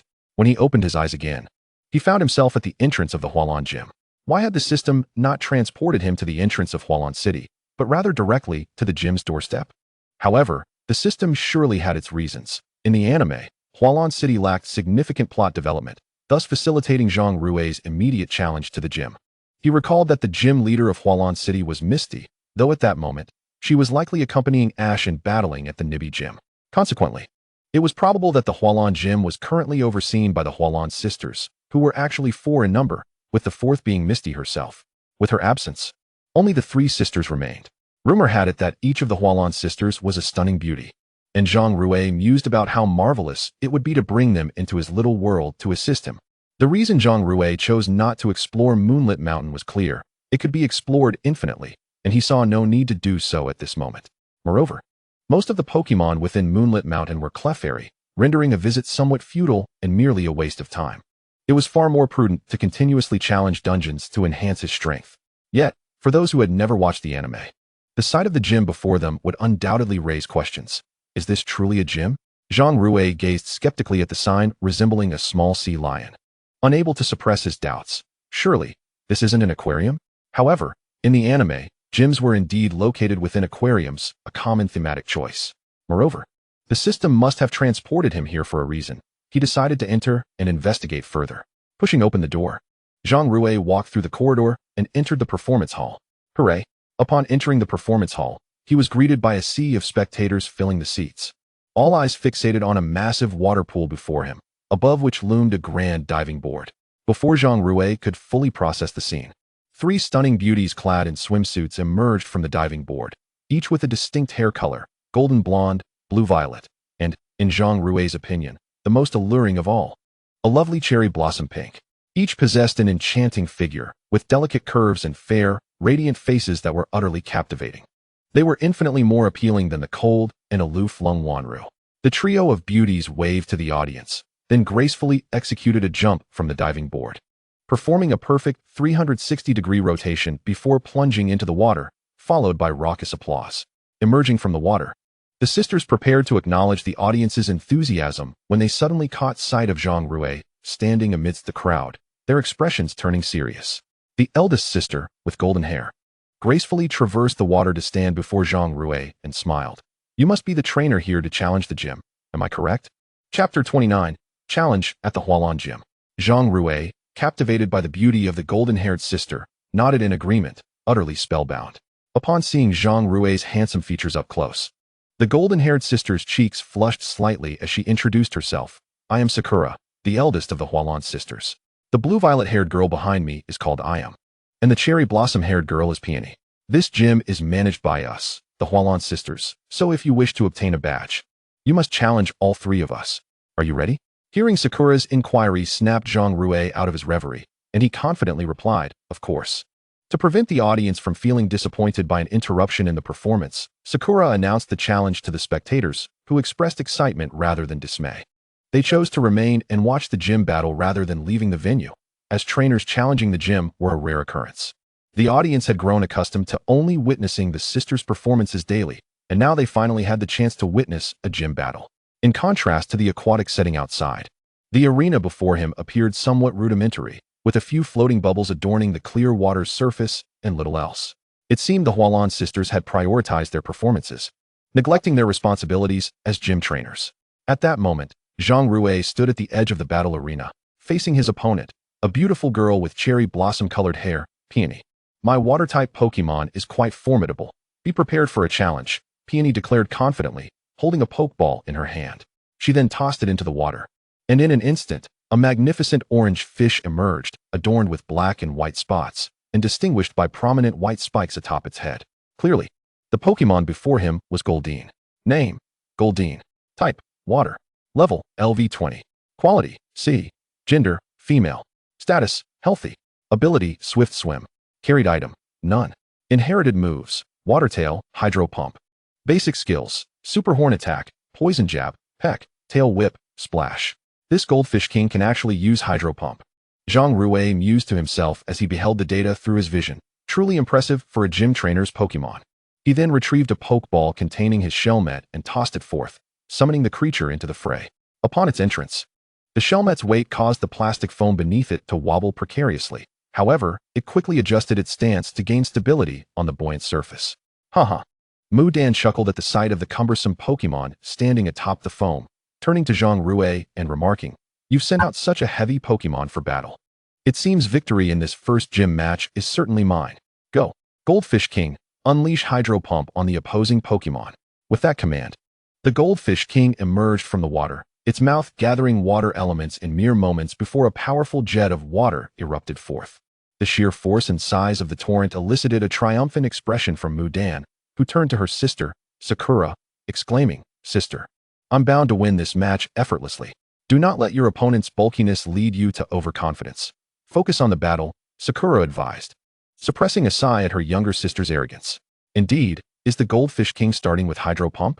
Zhang Rui pondered as he observed the colossal wave hurtling toward Shelmet. He was acutely aware of the capabilities Mudan possessed. Shelmet used Dragon Pulse. A dragon-like silhouette erupted from Shelmet's mouth, this time significantly larger than before, a testament to the power gained from its evolution. Furthermore, as a quasi-divine Pokémon, every evolution represented a profound enhancement. The mighty torrent of Hydro Pump clashed violently with the swirling dragon energy, yet under the overwhelming force of the dragon's essence, the robust water stream faltered and was utterly obliterated. The splashes from the shattered Hydro Pump rained down upon the audience, who remained unfazed and erupted into cheers. How is this possible? Such a powerful Hydro Pump from the Goldfish King was vanquished with a single move. Mudan exclaimed in disbelief upon witnessing her attack's failure. But she quickly regained composure and issued another command. What about this? Goldfish King, use Super Horn Attack. The Goldfish King swiftly submerged, propelling itself towards Shelmet with astonishing speed. Seizing the opportunity, it leapt from the water like a carp, its luminous horn gleaming as it charged at Shelmet. Headbutt. Zhang Rui seemingly anticipated the outcome and commanded Shelmet. Just as the Goldfish King's sharp horn was about to strike Shelmet, the latter spun abruptly, startling the Goldfish King momentarily. Nevertheless, the attack continued unabated. In a sudden burst, Shelmet charged forth, colliding forcefully with the airborne Goldfish King, sending it crashing against the arena wall. The Goldfish King flipped onto its back, evidently incapacitated. Defeated in a single blow, the damage was substantial. Mudan sighed as she recalled the Goldfish King into its Pokeball. Of course, Shelmet consumes physical blocks daily, thus, its physical attacks exceed the power of its special attacks by at least twofold. After losing the match, Mudan approached Sakura with her head bowed, confessing, "Sakura, I lost." Seeing her sister's apologetic demeanor, Sakura smiled instead of displaying anger. "You performed admirably. Now, it's time for Iris to take over." Iris offered Mudan a reassuring glance before stepping onto the battlefield, tossing her Pokeball with determination. "Go, Gemstar." As the Pokeball burst open, a starfish adorned with a red gem descended gracefully, landing in the water with a splash. A Gemstar? Shelmet, use Dragon Breath. Zhang Rui commanded, directing Shelmet to unleash a torrent of dragon energy toward the unsuspecting Gemstar. "Gemstar, can't you wait for me to attack?" Iris exclaimed, her frustration evident as she witnessed Gemstar being struck down by Shelmet's swift assault. Zhang Rui concealed his forehead with his hand, reflecting, "Wait for you to attack? Are you the gym leader, or am I? If I were waiting for your command, I would have unleashed 2 sets of moves already." Indeed, in this novice gym battle, the badges were easily obtainable. All one needed was to extend a hand. The gym leader seemed to be a dim-witted fool. Meanwhile, Sakura hurried to comfort Iris, who, after recalling her Gemstar, cast a few glaring looks at Zhang Rui before returning to Mudan's side. At that moment, Zhang Rui's next opponent was none other than Sakura herself. As she stepped to the edge of the battlefield, the audience erupted with excitement, clearly confident in Sakura's abilities. "Young man, you are quite skilled, having effortlessly defeated my 2 younger sisters. However, the badge of the Huahuan Gym will not be so easily attained." With confidence radiating from her, Sakura sent forth her Pokeball. "Go, Celio." Name, Celio. Type, Water. Level, LV 25. Quality, B. Gender, male. Status, happy. Ability, thick fat. Carried item, none.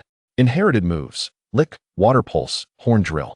Basic skills, Water Ring, Sleep, Ice Ball, Ice Wind. Taught skills, Water Tail. Secret move, Ice Beam. Indeed, it has learned a plethora of Ice-type moves, which could spell trouble for Shelmet. Zhang Rui contemplated upon reviewing Celio's data. "Celio, unleash Ice Beam." Without granting Zhang Rui a moment's respite, Sakura commanded Celio to attack immediately. A thick mist enveloped Celio's mouth, affecting the water surface with hints of freezing. In an instant, Celio released a blue beam of light that froze the water it traversed. Observing this, Zhang Rui realized there was no time for contemplation. Shelmet, counter with Dragon Pulse. The dragon-shaped silhouette manifested once more, colliding with the blue beam in a fierce clash, neither yielding as the surrounding water rapidly froze into ice. As the two beams began to dissipate, Zhang Rui sought to deny his opponent any chance to regroup. Dragon Breath. A torrent of blue-violet energy surged from Shelmet's mouth, hurtling toward Celio with remarkable speed. Celio, dive into the water quickly. Celio, realizing the impending danger of the blue-violet torrent, swiftly submerged to evade the devastating attack. The violet-hued breath of the dragon, having missed its target, struck the surface of the water, creating a colossal splash that soared several meters into the air. Subsequently, the entire room was enveloped in a torrential downpour, soaking all the spectators present, including Zhang Rui, whose white short-sleeved shirt was thoroughly drenched. The wet fabric clung to his abdomen, revealing the definition of his muscles, causing the three women across from him to gaze in astonishment at his physique. At that moment, they seemed to realize something and quickly averted their eyes, struggling to suppress their curiosity. Meanwhile, Yinghua noticed that the Shelder was consistently utilizing ranged attacks while on the foam, only resorting to close combat when in proximity. This indicated that the Shelder was unable to maneuver freely in the water, a circumstance that was fortuitous for her. Thus, the sea lion could launch long-range assaults against the Shelder, gradually depleting its stamina. The sea lion, seeking an opportunity, prepared to unleash a freezing beam. Swimming through the water, it understood Yinghua's command instinctively. From the edge of the arena, the sea lion darted about, seemingly searching for the perfect moment to strike. Zhang Rui, fully aware of the sea lion's intentions, commanded the Shelder to seize the moment the sea lion surfaced. The Shelder fixated on the sea lion, observing its every move, ready to pounce as soon as it emerged. However, the cunning sea lion swam close to the Shelder, waiting for the opportune moment, then leaped from the water, unleashing a chilling beam toward the Shelder. The once gentle surface of the water was swiftly transformed into a sheet of ice due to the beam's impact. In response, the Shelder activated its protective shield, a verdant glow enveloping its body. The freezing beam collided with this green shield, and the attack was successfully nullified. The revelation that the Shelder possessed a defensive skill astonished Yinghua, yet she remained confident that the sea lion's subsequent strike would undoubtedly inflict damage. After all, once a shield is utilized, its effectiveness diminishes significantly on the second use, and she firmly believed the sea lion would prevail. However, Zhang Rui observed the sea lion's actions with concern, recognizing that this approach was not the most prudent. He needed to find the right moment to counterattack. The ice on the water's surface hindered the sea lion's ability to launch distant attacks, necessitating a closer range, which was undoubtedly perilous. Yet, the sea lion had no choice but to take the risk. Once more, it surfaced, unleashing a frigid beam at the Shelder. Zhang Rui seized this opportunity, commanding the Shelder to execute Dragon Dive, a formidable move typically reserved for Dragon-type Pokémon. Under normal circumstances, he would refrain from employing this skill, as the Shelder lacked wings and would likely be evaded due to its slower speed. Nevertheless, he felt compelled to try, hoping for an extraordinary outcome. Meanwhile, Yinghua sensed impending danger and attempted to call off the sea lion's assault, but it was too late. The Shelder was enveloped in a blue-violet aura, resembling a wingless dragon, and surged toward the sea lion for a final strike. The sea lion's blue-white beam struck the Shelder, causing it pain, yet the Shelder pressed on, charging toward the sea lion. With no avenue for evasion, the sea lion was struck and rendered incapable of continuing the fight. Witnessing her companion's defeat, Yinghua had no choice but to recall the sea lion into its pokeball. "Oh no, my sister lost the battle," lamented Muden and Changpu, sorrowful at the realization that this had been the most earnest and exhilarating fight for their sister, yet it ended in defeat. Chapter 31, Clearing the Hualan Gym. Instead of succumbing to disappointment over the loss, Yinghua reassured Muden and Changpu. "It's all right. We did our best." They nodded in agreement. Just then, Zhang Rui intended to recall the Shelder, but was taken aback to discover it had leveled up, now reaching level 31. After surpassing the significant threshold of level 30, the journey to further advancement becomes a lengthy endeavor. If gaining levels were a simple task, every trainer in the world would be a champion. Zhang Rui felt quite satisfied with the Shelder's single-level increase after 3 battles. In contrast, Pokémon of lesser quality would struggle to level up even after 5 such encounters. This illustrates the remarkable influence of inherent ability. Pokémon with superior potential can easily gain levels by defeating a single opponent, while those with inferior attributes require numerous battles to achieve the same. The spectators, saddened by Yinghua's defeat, nevertheless felt fulfilled by the thrilling spectacle they had just witnessed. Rising to depart, Yinghua produced a blue badge from seemingly nowhere, poised to present it to Zhang Rui. Do not hand it to him, a sudden voice interrupted, causing Yinghua to halt her actions and turn toward the entrance. There stood a girl with orange-yellow hair, panting as if she had just sprinted over. Xiaoxia, what brings you back? The three sisters exclaimed in unison, surprised by her unexpected arrival. Zhang Rui, perplexed, wondered how Ash had arrived in Hualan City so swiftly. After all, he had already defeated the three gym leaders. Why was he not receiving the badge? He called out to Xiaoxia from afar. I have defeated the three gym leaders by skill. Why won't you grant me the badge? After catching her breath, Xiaoxia pointed at Zhang Rui and stated, in addition to defeating my sisters, you must also defeat me to obtain that blue badge. Taken aback, Zhang Rui retorted, isn't that rather unfair? I recall the anime did not depict it this way. One either defeats the three sisters to earn the badge or faces you. Could it be I have encountered a time discrepancy? He remembered that during Ash's challenge, the sisters had claimed their Pokémon were incapacitated and resting at the Pokémon Center. With no other option, Xiaoxia had to step in and battle Ash. Zhang Rui realized that he had delayed too long, disrupting the normal progression of events. However, it was fortuitous that Xiaoxia was here to provide experience. What was there to lose? All right, if that's the case, I don't mind engaging in another battle. I am eager to test the prowess of the illustrious Hualan sisters. At that moment, Mutant interjected, they are not the Hualan Four Sisters. They are the Hualan Beauties Trio and the Ugly Duckling. Hey, that is not fair. Xiaoxia protested. Enough. Let us get on with the battle. We're still waiting for our badges. Yinghua exclaimed, waving the badge in her hand towards Xiaoxia. I'll show you that I can win. With that declaration, she approached the edge of the arena, retrieving a pokeball from her pocket and tossing it forth. Go forth, my beloved stereo. Gazing at the starfish before him, Zhang Rui activated his data eye to inspect it, discovering that this starfish was merely at level 20. It was no wonder that Ash had triumphed so effortlessly. With such a low level, one could practically win with just a hand. Had it been the Waterflower Trio, Ash would likely have been left in tatters. Can the Shelder still battle? Zhang Rui turned to the Shelder floating on the water's surface, inquiring. With a roar, the Shelder responded, and Zhang Rui nodded in approval. Very well, unleash Dragon Pulse upon the starfish. The Shelder released a dragon-shaped, ethereal silhouette, dashing swiftly towards the unsuspecting starfish, which had just emerged at the water's surface and was struck, flying through the air. Starfish! Misty called out to the starfish against the wall. The Waterflower Trio, observing from beside Zhang Rui, shook their heads in resignation. The match concluded with the young boy emerging victorious. Thus, please accept this blue badge, Sakura said. Stepping forward to hand the badge to Zhang Rui, then turned to Misty and asked, so, do you have any grievances? Misty, kneeling on the ground with her legs apart, recalled the starfish into its pokeball, exclaiming helplessly, I lost this match. Thank you. After receiving the blue badge from Sakura and expressing his gratitude, Zhang Rui returned the Shelder to its pokeball and turned to leave the gym. Coincidentally, as he exited, he encountered Ash, who was running towards him with Pikachu perched on his shoulder, accompanied by Brock. However, Zhang Rui found himself puzzled. Hadn't Brock gone shopping? Why was he following Ash to the Waterflower Gym? Could it be that his intervention had altered the course of the narrative? That seemed to be the only possibility. Zhang Rui, hello. We meet again, Brock and Ash said in unison, exchanging glances before pointing at each other. You know him? Yes, it's been a while. Zhang Rui replied with a nod, greeting the two. Ash, brimming with excitement, asked, have you already obtained a badge? His gaze fixated on the blue badge in Zhang Rui's hand, his face radiating envy. Zhang Rui glanced at it and nodded. Indeed, it was somewhat challenging. Zhang Rui, I must express my gratitude for your help this time. Without you, I might not have been able to follow Ash in realizing my dreams, Brock said, his face alight with enthusiasm.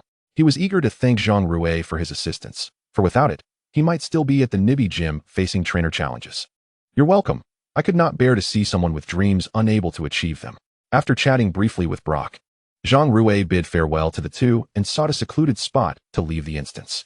By the time Zhang Rui returned to his dormitory, it was already 4 a.m. Have I been in the instance for so long? Had I known, I would have concluded the battle sooner, he lamented upon glancing at the time. Just then, a notification from the system chimed in. Ding. Congratulations, host, on completing the Waterflower Gym Challenge.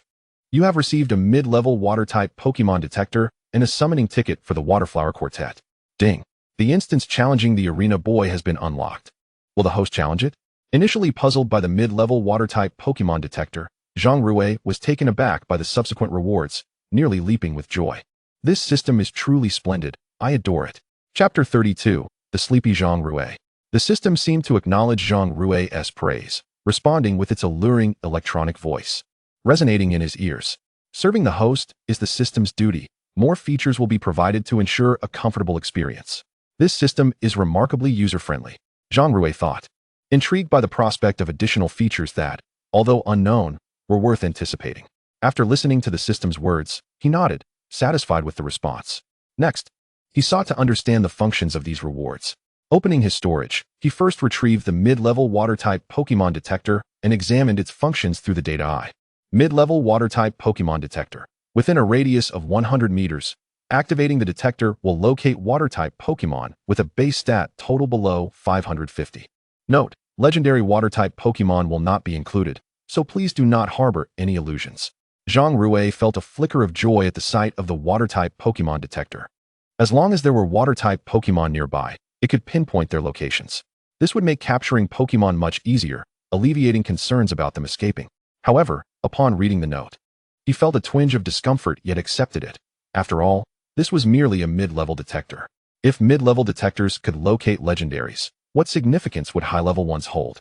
Nonetheless, this detector was not yet ready for practical use in Zhang Rui's hands. He contemplated utilizing it to capture a Froakie during his challenge in the Kalos instance. After all, he had always wished to achieve Mega Evolution like Ash without the need for a Mega Stone. With the power of skills varying according to the bond between trainer and Pokémon, how wondrous. But pondering future matters felt premature. It was time to remain grounded and focus on enhancing his strength. Subsequently, Zhang Rui returned the mid-level water-type Pokémon detector to his storage. He intended to examine the summoning ticket for the Waterflower Quartet, but recalled that he had classes in the morning and couldn't afford to sleep through his first day. Yet, curiosity got the better of him, and he withdrew the summoning ticket from storage.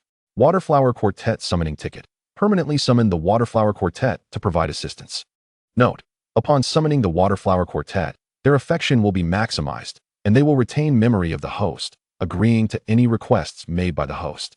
As he scanned the system panel, his expression transformed into one of exhilaration upon reaching the final line. This is utterly exhilarating. To be able to request anything, how enticing. I shall deem this system divine. I am overwhelmed with excitement. Zhang Rui clutched the summoning ticket tightly, fearing it might slip from his grasp and become soiled, making the summoning less appealing. Despite his eagerness to summon the Waterflower Quartet and foster a good relationship with them, he realized it would require considerable time and thought, particularly concerning where they would reside. More importantly, he had classes to attend the following day, and if he didn't go to sleep soon, he would surely struggle to wake up. With no choice, Zhang Rui cast a lingering gaze at the summoning ticket in his hand, steeling himself to return it to storage. After a brief preparation, he fed the shelter some energy cubes. Seeing its satisfied expression, he turned and returned to his soft bed, closing his eyes and drifting into slumber. The next day in the classroom, Zhang Rui rested his head on the desk, listlessly observing his surroundings. Despite the raucous environment, he perceived it as a delightful lullaby. He believed that if he remained in this position for just a second longer, he would succumb to sleep. "Brother, what is the matter with you? You seem utterly disheartened." "I went out with Miss Nasha until quite late yesterday, and I am far from feeling fatigued," Yifei remarked, noticing Zhang Rui's lackluster demeanor. Concerned about his friend's condition, he approached and gently prodded Zhang Rui's arm for a better inquiry. "You did absolutely nothing yesterday, yet here you are, completely devoid of energy. If I hadn't called you this morning, I dare say you would still be asleep this afternoon. Pray tell, what did you engage in yesterday?" Upon hearing Yifei's inquiries, Zhang Rui was disinclined to respond. All he desired was to rest his head on the desk and indulge in the tranquility of sleep. Observing Zhang Rui's overwhelming fatigue, Yifei resigned himself to silence and turned to converse with a girl seated nearby. In the midst of the bustling classroom, Yan Ling, clad in her teacher's uniform, entered holding a textbook. She surveyed her students from the podium and, upon confirming their presence, nodded in acknowledgement. However, she cast a few concerned glances toward Zhang Rui, who appeared to be in a state of disarray, his eyes darting and his head drooping. She mused, "I haven't even commenced my lecture, and yet he looks this exhausted. If I were to start teaching, he might very well collapse." Consequently, she instructed Zhang Rui to stand during the lesson, hoping to restore his alertness before permitting him to sit again. Once Zhang Rui stood, he felt a surge of energy and opted to remain upright for the lecture. Yan Ling began her teaching, first retrieving chalk from her desk and inscribing the day's primary topics on the blackboard. She then turned to elucidate the material to the students. At that moment, Zhang Rui felt revitalized enough to take a seat, but a mere minute into the lesson, an overwhelming wave of drowsiness washed over him. Unable to resist, he succumbed to slumber, his head resting on his desk. Witnessing Zhang Rui asleep, Yin-Ling contemplated waking him but realized that his late-night training with the Pokémon had likely led to his current exhaustion. Thus, she decided to overlook his slumber, feigning ignorance. Suddenly, just as Yin-Ling reached the pinnacle of her lecture, a thunderous snore erupted from Zhang Rui, startling the entire class. All eyes turned toward him, and a wave of admiration rippled through the students, who thought, truly, he is the champion of the newcomer battle. Even his snores are resounding. Unable to contain her amusement any longer, Yin-Ling instructed Yi Fei to rouse Zhang Rui. In compliance with Yin-Ling's command, Yi Fei nudged Zhang Rui's shoulder. The jolt roused Zhang Rui from his dreams, and he lifted his head to gaze at Yin-Ling, sleepily inquiring, "Is class over?" His groggy voice elicited laughter from his classmates. With a sigh, Yin-Ling covered her forehead and pointed at Zhang Rui, saying, "Zhang Rui, stand up and answer this question." Due to his breach of classroom decorum, she had no choice but to call him out. Primarily to establish authority among the students and to help Zhang Rui regain his composure, as respect must be rendered in her classroom. How many evolutionary forms does Meowth possess? Chapter 33, the third evolutionary form of Meowth. Upon hearing Yin-Ling's question, Zhang Rui hesitated to respond, still feeling somewhat dazed. How could such a simple question be posed? Is this truly part of the university curriculum? Just as he was about to articulate an answer, Yi Fei quietly whispered, two forms, Meowth has two forms." The words, though softly spoken, were audible to Zhang Rui given their close proximity. 2. Zhang Rui pondered, before replying to Yin-Ling, "Three forms. Meowth possesses three evolutionary forms." The classroom erupted in suppressed laughter at Zhang Rui's response, as it was common knowledge that Meowth had only two forms. The students snickered, realizing that Zhang Rui had answered incorrectly to such a straightforward question. "Incorrect," Yin-Ling corrected him. "Meowth has two forms, the standard form and the dark-type form. You answered incorrectly. Remain standing and listen to the lecture. You are not permitted to sit down without my permission." However, Zhang Rui resolutely countered. Meowth indeed has three evolutionary forms. The third form possesses steel attributes. Its fur hardens and expands, resembling black iron, and the coin on its forehead becomes increasingly dark and hard. Zhang Rui was adamant about the existence of the third form, even detailing its appearance and attributes in an effort to convince Yin-Ling of its validity. Taken aback by Zhang Rui's detailed response, Yin-Ling was momentarily speechless. But she knew the textbook only recognized two forms. A third could not possibly exist. Just as she was about to clarify her stance, a student nearby pulled out a phone and presented a photograph to Yin-Ling teacher. "Is this the Pokémon Zhang Rui is referring to?" Upon viewing the image, Yin-Ling noted the striking resemblance between the Pokémon in the photograph and Zhang Rui's description, particularly the black coin on its forehead. Turning to Zhang Rui for confirmation, he affirmed, "Indeed, that is the form." With Zhang Rui's confirmation, Yin-Ling inquired of the student, "Where did you discover this Pokémon?" "My grandfather hatched it from an egg. Initially, we thought it was a new breed, and I was going to take the photograph to the Pokémon Trainer Association for inquiries. However, since Zhang Rui has identified it as Meowth, I need not make the trip anymore." After hearing the student's explanation, Yin-Ling nodded, realizing she had misjudged Zhang Rui. However, she was left wondering how he had knowledge of Meowth's third evolutionary form, which surprised her. As a teacher, she only knew of two forms, while Zhang Rui was aware of this rare third one. Perhaps this was the hallmark of an exceptional student. "Very well. Your assertion is correct this time. You may take your seat." Since Zhang Rui's answer was accurate, Yin-Ling chose not to penalize him further and allowed him to sit down. She added, "Sleeping is permissible, but snoring is not." With that, she resumed her lecture. Zhang Rui rested his chin on his hand, gazing at the white letters on the blackboard, stifling a yawn. After answering the question, he felt completely awake, and the content of Yin-Ling's lecture was already familiar to him from before his transmigration, rendering further attention unnecessary. Ding! After an indeterminate period, the class bell finally rang. Yin-Ling glanced at the time and addressed the eager students. "I would like to announce that our school will participate in an exchange competition with other institutions. I am unaware of who will be participating. Please prepare in advance to enhance your Pokémon skills for this event, as it is not only for your individual benefit, but also for the glory of our school." Upon concluding her announcement, Yin-Ling stood and exited the classroom. As Zhang Rui contemplated returning to his dormitory for a brief slumber, he was abruptly seized by Yi Fei, who exclaimed, "My friend, don't be in such a hurry to depart." Zhang Rui, feeling utterly fatigued, expressed his desire to return and rest. Yet, he found himself unable to extricate himself from Yi Fei's grasp. With earnestness, Yi Fei continued, "In just a few days, the school will host the intercollegiate exchange competition. And undoubtedly, we newcomers will be tasked with facing the top 3 contenders from other institutions. Therefore, in preparation for the event, I would like you to accompany me to the Shanghai Forest for specialized training. What do you say?" Initially, Zhang Rui had his mind set on sleep. But upon hearing the mention of Shanghai Forest, he was suddenly reminded of the extraordinary cave he had glimpsed just days prior, sparking his interest immediately. Coincidentally, this training trip to Shanghai Forest would provide the perfect opportunity to investigate the situation there. Such exceptional caves rarely manifested, often appearing only once in several decades. Yet recently, they had been surfacing with increasing frequency and duration. There was certainly something amiss. Driven by curiosity, Zhang Rui acquiesced to Yi Fei's request, and they arranged to embark on their training expedition to Shanghai Forest the following morning. Afterward, Yi Fei released his hold on Zhang Rui, who then made a quick detour to the cafeteria for a light meal before hastening back to his dormitory.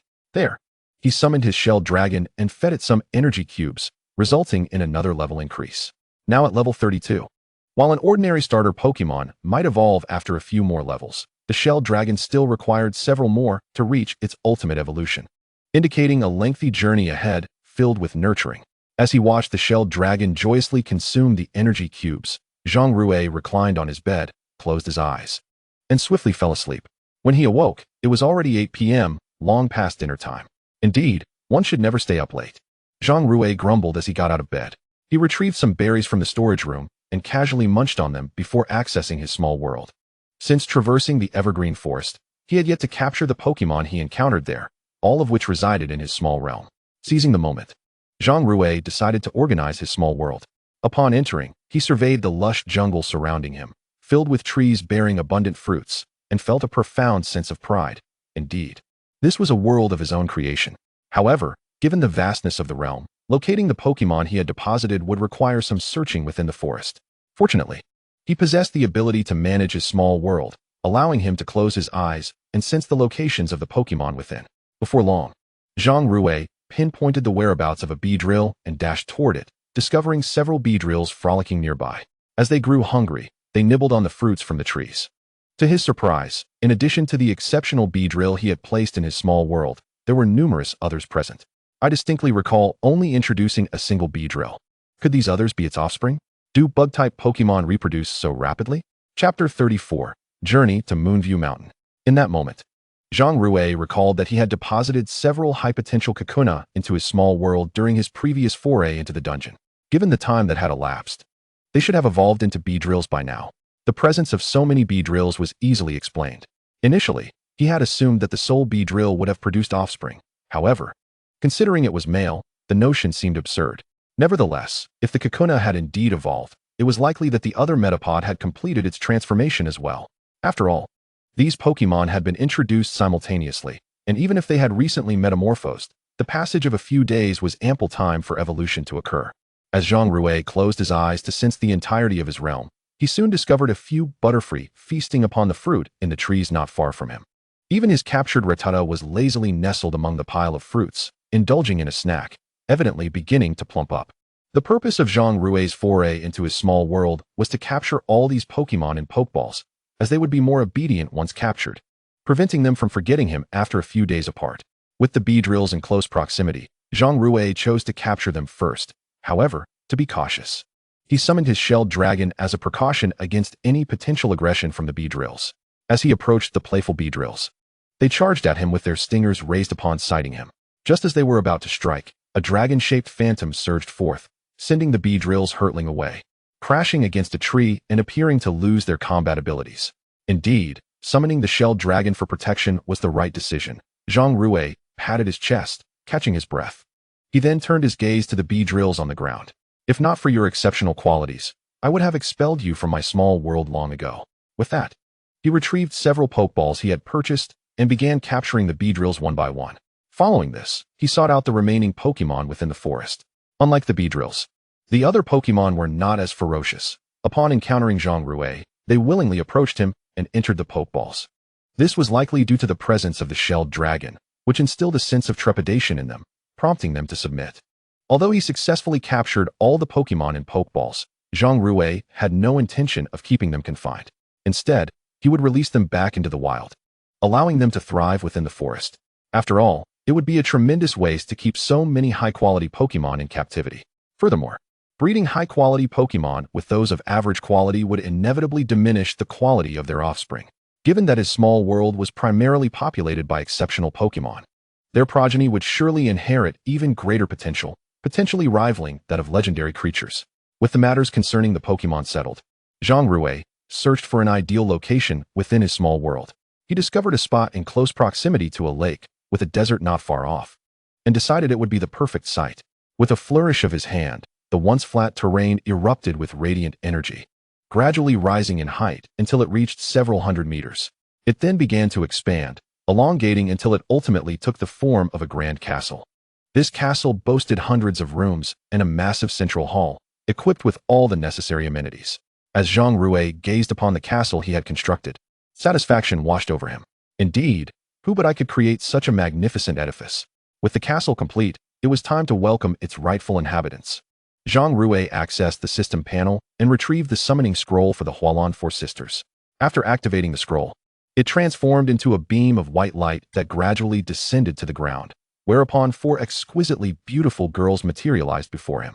Overwhelmed by excitement at the sight of their enchanting visages, Zhang Rui could hardly believe that the scroll had summoned all four at once. What a delightful surprise! In the distance, Sakura glanced around her unfamiliar surroundings, her eyes lighting up as she caught sight of Zhang Rui's handsome face. Zhang Rui, is it? What a pleasure to see you again. From this moment forth, you shall be our master, and we humbly seek your guidance.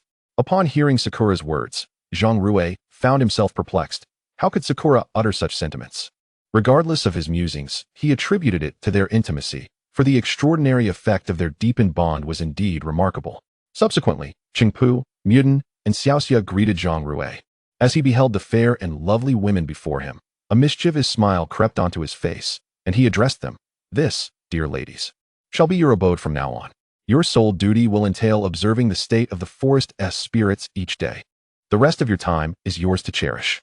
Upon hearing Zhang Rui's proclamation, the four women appeared somewhat disheartened, their brows furrowed in disappointment. Clearly, Zhang Rui's words did not fulfill their expectations. Nonetheless, being his words, they could only acquiesce. After settling the four sisters of Hualan, Zhang Rui turned and entered the castle, placing the Pokeball containing the spirits of the miniature world into a designated room. Everything was now meticulously arranged. Zhang Rui had gathered a considerable number of berry fruits in this small realm, intending to utilize them in the outer world to craft some energy cubes. His previous supply of energy cubes was nearly exhausted, and he planned to create more this time. Upon returning to his dormitory, Zhang Rui diligently set about crafting energy cubes, swiftly producing a substantial quantity. Such a bounty of energy cubes should suffice to sustain the Kabutops for an extended period. Afterward, glancing at the time, he noted it was already past 10 o'clock and contemplated resting after 11. At that moment, he recalled that he had yet to explore the Yueliang Mountain dungeon. Thus, he activated the dungeon, preparing to venture to Yueliang Mountain to see if he might encounter any high-quality spirits.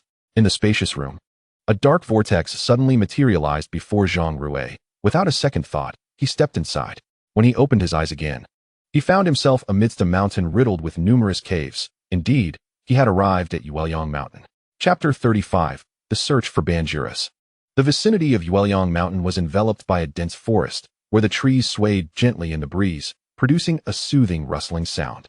Zhang Rui approached the cave before him, peering inside the inky darkness, where ominous sounds echoed periodically. Had he not known this to be the cave of Yueliang Mountain, he would have been loath to enter. However, instead of plunging into exploration immediately, he speculated on the system's intentions. After defeating the Nebi gem, he had received the Banjiras detector.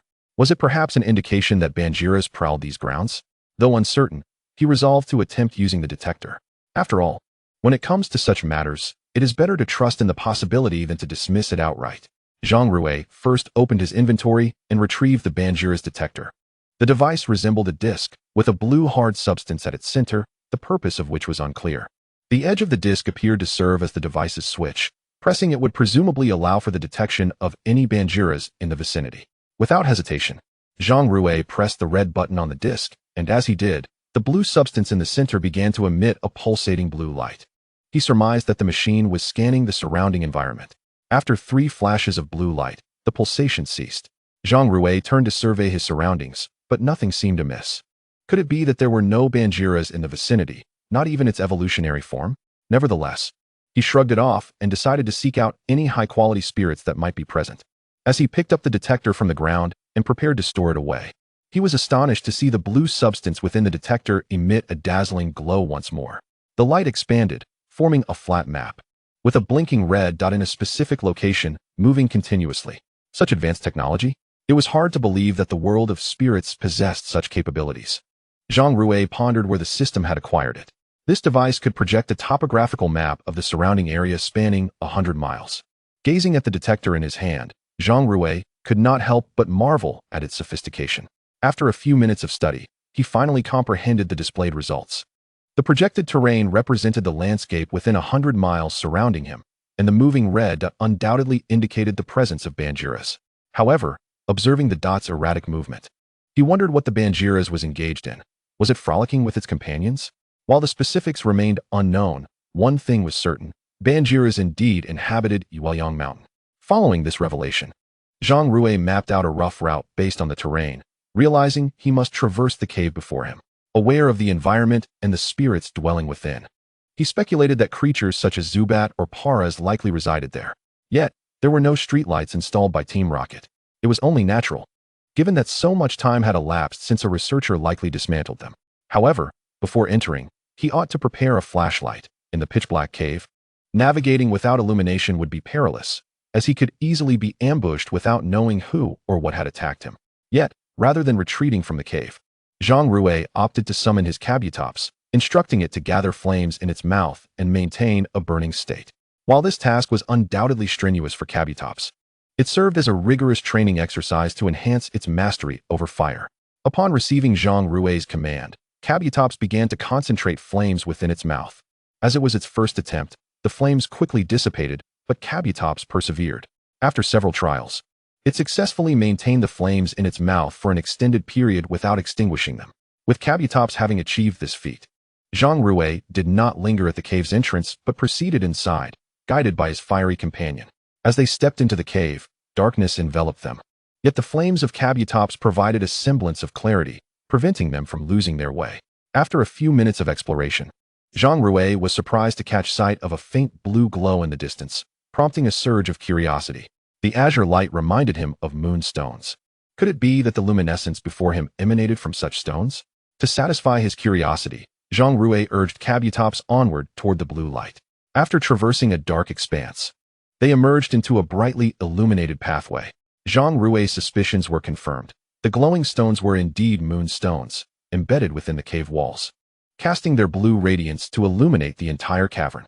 Unlike white light, which could adversely affect the spirits residing within the cave, rendering them lethargic and disoriented, the light from the moonstones posed no such threat. In fact, the spirits thrived in this luminous environment. Zhang Rui, not one to act with malice, did not pry the embedded moonstones from the walls. Instead, he instructed Kabutops to cease its flame gathering and take a moment to rest. Together, they ventured further into the cave, following the alignment of the moonstones. Though Zhang Rui encountered numerous Paras along his journey, none possessed a qualification exceeding grade A. Rather, most were of grade C or even D, with only a scant few at grade B. However, such qualifications, falling below grade A, were still deemed too low for Zhang Rui, compelling him to feign indifference as he passed by them. Soon, he arrived at a fork in the path. To ascertain his direction, he once again retrieved his detector, only to find that the distance to the Banjiras was increasing. Why was it growing more distant? Was something pursuing it? Observing the incessantly shifting red dot before him, Zhang Rui paid it little heed, instead focusing on the terrain map to find his way out. Based on the position of the red dot, he swiftly determined that the optimal route lay to the left. Having solidified his path, he stowed away the detector and pressed onward. After walking a few paces, he was astonished to find the walls adorned with an abundance of blue creatures. Upon closer examination, he realized they were all Zubat, an astonishing multitude. Nevertheless, They were in slumber, and Zhang Rui had no intention of provoking them, opting instead to navigate through quietly and carefully. Yet, curiosity tugged at him. Among such a plethora of Zubat, was there one of exceptionally high qualification? At that moment, his shellmet hastily clamped onto the hem of Zhang Rui's trousers, urging him to hasten his departure. With so many Zubat around, a confrontation could spell doom with no chance for escape. Zhang Rui glanced down at the shellmet, puzzled by its concern. These Zubat were not particularly formidable, possessing levels merely half that of his own. Subsequently, he activated his data eye to scan each Zubat individually, but disappointment soon clouded his features. How could they all be grade C or B? Was there truly no specimen of commendable qualification? Just as he contemplated abandoning the scan and departing, he suddenly spotted an exceptional Zubat among the larger ones, one of supreme qualification. Chapter 36, The Siege of Zubat. Name, Zubat, dominant Pokemon. Attribute, poison flying. Level, LV16. Quality, S. Gender, male. Status, asleep. Ability, inner focus. Held item, none. Inherited moves, super critical hit, gust, quick attack, steel wing. Base skills, absorb, sonic boom, scare, bite. Wing attack, teachables, tailwind, rage. Secret moves, none. This Zubat was utterly extraordinary, indeed a dominant Pokemon. Particularly notable were its learned skills, which were nothing short of magnificent.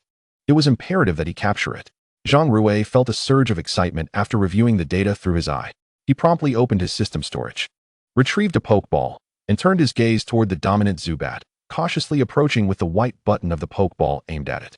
Just as the button was about to make contact, the Zubat abruptly turned, fortuitously colliding with Zhang Rui's attempt to capture it. Realizing the Zubat had awakened, a sense of foreboding washed over Zhang Rui. However, now that it was aware of him, he had no choice but to throw the ball. He hurled the Pokeball, but a Pokemon of such high caliber could not be so easily subdued. The Zubat, upon feeling the Pokeball's touch, took to the air, its wings generating a swift white blade that struck the Pokeball, sending it flying away. Clearly, this was an instance of the Zubat employing its wing attack. As the Pokeball dropped, the Zubat unleashed a powerful sonic boom, prompting Zhang Rui to hastily cover his ears to mitigate the auditory onslaught. Evidently, this Zubat was irate. After all, it had been disturbed from its slumber by an attempted capture. The sound of the sonic boom reverberated throughout the cavern, rousing a multitude of Zubat from their sleep, all of whom were now poised to unleash their wrath upon Zhang Rui. Surveying the swarm of Zubat encircling him, Zhang Rui commanded his Shellmet. Shellmet, these bats are hardly formidable. Are you ready to attack? Roar. The Shellmet fixed its gaze upon the aerial Zubat. Its spirit ignited with fervor. These Zubat were mere trifles, easily vanquishable with a single blow. It awaited Zhang Rui's command. Shellmet, prepare, Zhang Rui declared, as the Shellmet eyed the fluttering Zubat within the cavern, almost taunting them with their impending defeat. Flee, Zhang Rui exclaimed, pivoting to dash deeper into the cave, leaving the Shellmet momentarily bewildered. Roar, cunning trainer, how could you betray my trust? After a moment's hesitation, the Shellmet turned and followed Zhang Rui into the cavern's depths. Though they would undoubtedly be pursued swiftly, it was worth attempting to escape. Perhaps they could elude the Zubat after all. The Zubat, of course, would not simply watch. The dominant Zubat unleashed another sonic boom, and a swarm of Zubats surged forth, pursuing Zhang Rui and his Shellmet. Indeed, disturbing their slumber proved perilous. Turning back, Zhang Rui was met with a sea of blue, the moonstone nowhere in sight, overshadowed by the mass of Zubat. It appeared that every Zubat in the cavern had mobilized, and should they capture him, the consequences would be dire. As Zhang Rui pressed onward, he found himself cornered by a multitude of Zubat ahead, with no escape route remaining. Truly, there was no mercy to be found. Zhang Rui stood at the cavern's center, flanked by Zubat in front and behind, with no further avenues for retreat. Very well then, Shellmet, it seems we must fight, he commanded, instructing his Shellmet to use Spark against the Zubat swarm. When confronting a swarm of Beedrill, Spark proved effective. Yet against this multitude of Zubat, its impact would be minimal. The Shellmet unleashed a torrent of small flames toward the advancing Zubat. Given their sheer numbers, the flames could not possibly miss. Even if some Zubat managed to evade, those behind them had no chance to escape. Though the power of Spark was relatively weak, it was unleashed by a level 30 Shellmet, akin to a blast of flame from a level 20 Charmeleon, demonstrating considerable strength. Countless Zubat succumbed to the attack, crashing to the ground, rendered incapable of battle.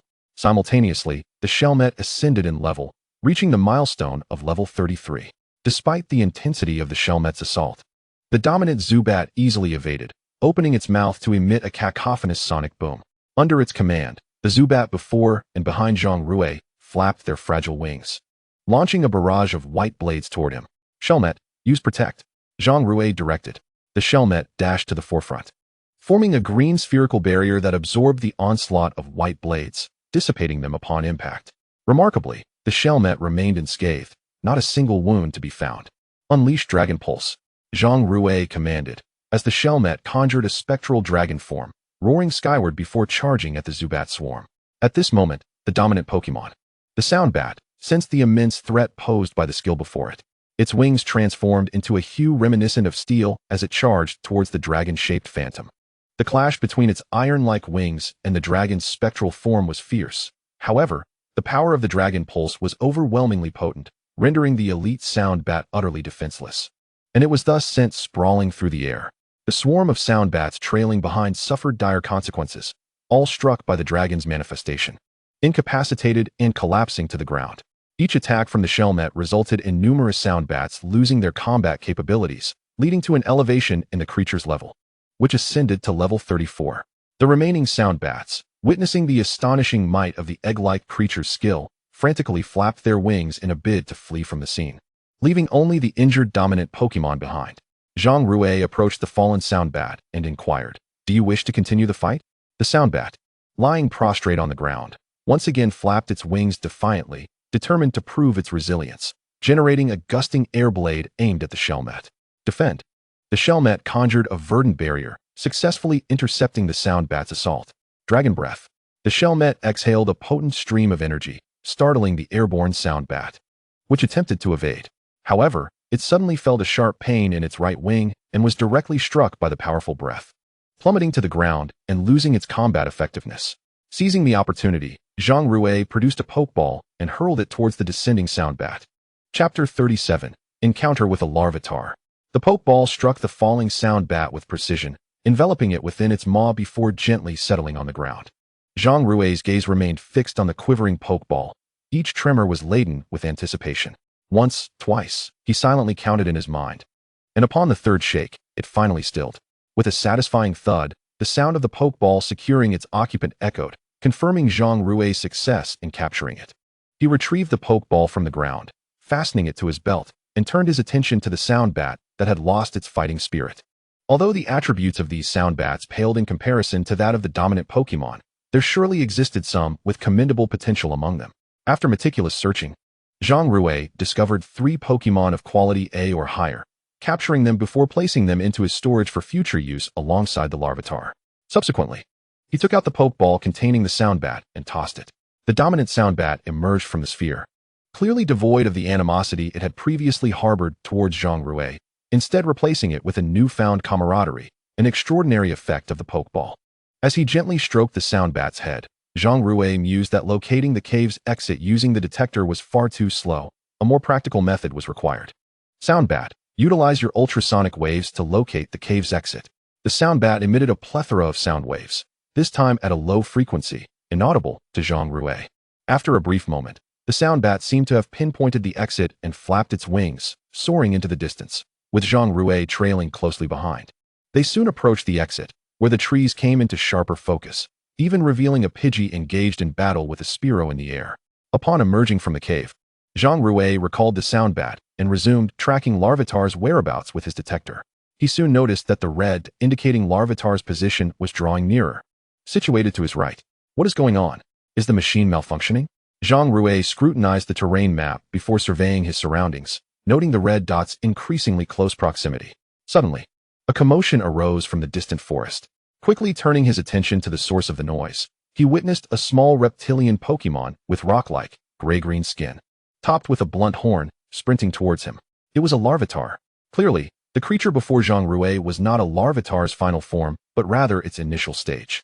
Name: Larvitar. Type: rock ground level. LV20 quality. S. Gender: male. Status: excited ability. Sandveil, held item. None inherited moves. Ancient power: pursuit, curse, dragon dance. Focus energy base skills: bite, glare, sandstorm, screech, breakthrough, rock slide, taught skills. Earth power, iron head special techniques. None. What extraordinary luck. An exceptional larvitar has appeared before me. This prime specimen shall not escape my grasp. Just as Zhang Rui commanded his shellmet to attack, he noticed the larvitar cradling a bounty of berries in its arms. Pursued closely by a Nidoqueen and Nidoking, along with several other Pokémon. The expressions of these pursuing creatures were fierce, as if they yearned to swallow larvitar whole and crush it to pieces. Understanding the situation, Zhang Rui surmised that the larvitar must have pilfered the berries these Pokémon had laboriously gathered, inciting their relentless pursuit. The clever larvitar, upon darting past Zhang Rui, seemed to hatch a mischievous idea and swiftly took refuge behind him. This young larvitar, despite its tender age, exhibited a cunning nature, attempting to use Zhang Rui as a shield. Zhang Rui observed the larvitar hiding behind him with a pitiful gaze while casually popping a pecha berry into his mouth. The pursuing Pokémon, upon seeing the larvitar take cover behind Zhang Rui, encircled him, preventing any chance of escape. The lead Nidoking bellowed several times at the larvitar behind Zhang Rui, his fury palpable. Following Nidoking's lead, the surrounding Pokémon began to howl at larvitar, with the diminutive Budu attempting to scurry to Zhang Rui's side to snatch the berries from larvitar. However, larvitar retaliated, delivering a swift kick that sent the Budu sprawling. Being quite young, the Budu began to wail on the ground after being struck.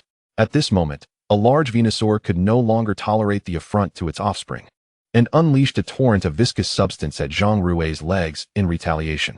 The noxious ooze reeked horrifically, and should it make contact, it would surely corrode Zhang Rui's legs. Zhang Rui quickly exchanged a glance with his shellmet, which understood the unspoken command. The shellmet swiftly positioned itself in front of larvitar, conjuring a green protective barrier to intercept the impending attack. The viscous substance collided with the green shield, sliding off and eroding the plants beneath it. Larvitar, witnessing the enormous barrier successfully block the Venusaur's assault, cast an envious glance towards the shellmet. As the various Pokémon observed Zhang Rui's intent to shield larvitar, they prepared to launch their own offensive. At that moment, Zhang Rui sensed impending danger. Although the Pokémon before him possessed lackluster attributes, their levels were formidable. Each of them was nearly at level 30, particularly that Nidoking, which had reached level 40. If it were to launch an attack, his Crustle would find it exceedingly difficult to withstand. Thus, he abandoned the notion of fighting and opted for the simplest course of action, reconciliation. Zhang Rui opened his pack and retrieved a copious amount of berries, laying them upon the ground with a smile on his face. Consider these berries my compensation for the juvenile Gible, he proposed. In light of this offering, would you grant the young Gible your forgiveness? Evidently, Zhang Rui's words bore fruit. For the majority of the Pokémon, upon witnessing such a bounty of berries, chose to pardon the young Gible. They subsequently carried away a portion of the berries and departed. Numerous Pokémon, having secured their share of berries, forgave the actions of the Gible, offering it a few parting admonitions before joyfully leaving with their prizes. Observing the throngs of departing Pokémon, Zhang Rui let out a sigh of relief. Fortunately, his offering had procured their forgiveness. However, Nidoking and Nidoqueen did not share this sentiment, remaining obstinate and vociferously directing their ire at Zhang Rui. Chapter 38, Crustle vs. the Nidoking couple. Zhang Rui, confronted with the wrathful expressions of Nidoking and Nidoqueen, felt a tinge of confusion. He had bestowed upon them an abundance of berries, a quantity that was twice the amount the young Gible had pilfered. Yet, their faces remained contorted with fury, devoid of any gratitude for his generous gift. Were they not incensed over the theft of their berries? What, then, was the source of their ire? In pursuit of the truth behind their anger, Zhang Rui stifled a chuckle and inquired of the fearsome Nidoking couple. What exactly did this young Gible do to provoke you? You may confide in me, and I shall assist in resolving the matter. Zhang Rui earnestly wished to attain their forgiveness for the Gible without resorting to conflict. After all, he had already recognized the potential of the Gible with his guidance. It could evolve into a remarkably powerful Pokémon. Despite Zhang Rui's fervent defense of the Gible, the young creature seemed unconcerned, flashing a grin at Zhang Rui before scampering away. Clutching its berries, the sheer volume of berries it carried exceeded its size, causing most of them to tumble from its grasp as it fled. At that moment, Zhang Rui noticed the berries slipping from its mouth and intended to pursue, but was obstructed by Nidoking and Nidoqueen. The two Pokémon bellowed at him, their voices echoing across the distance of several meters. Zhang Rui gazed at the Pokémon, perplexed anew. Were they not in pursuit of the young Gible? Why had they chosen to block his path instead, allowing the Gible to escape? What sort of logic was this? Have you mistaken your target? The Gible has already fled. Let us pursue it together. Nidoking, however, paid no heed to Zhang Rui's words. A massive sphere of energy began to coalesce in its mouth, and a beam of light surged toward Zhang Rui with alarming speed. Destructive beam. What were these two Pokémon plotting? He was also a victim in this scenario.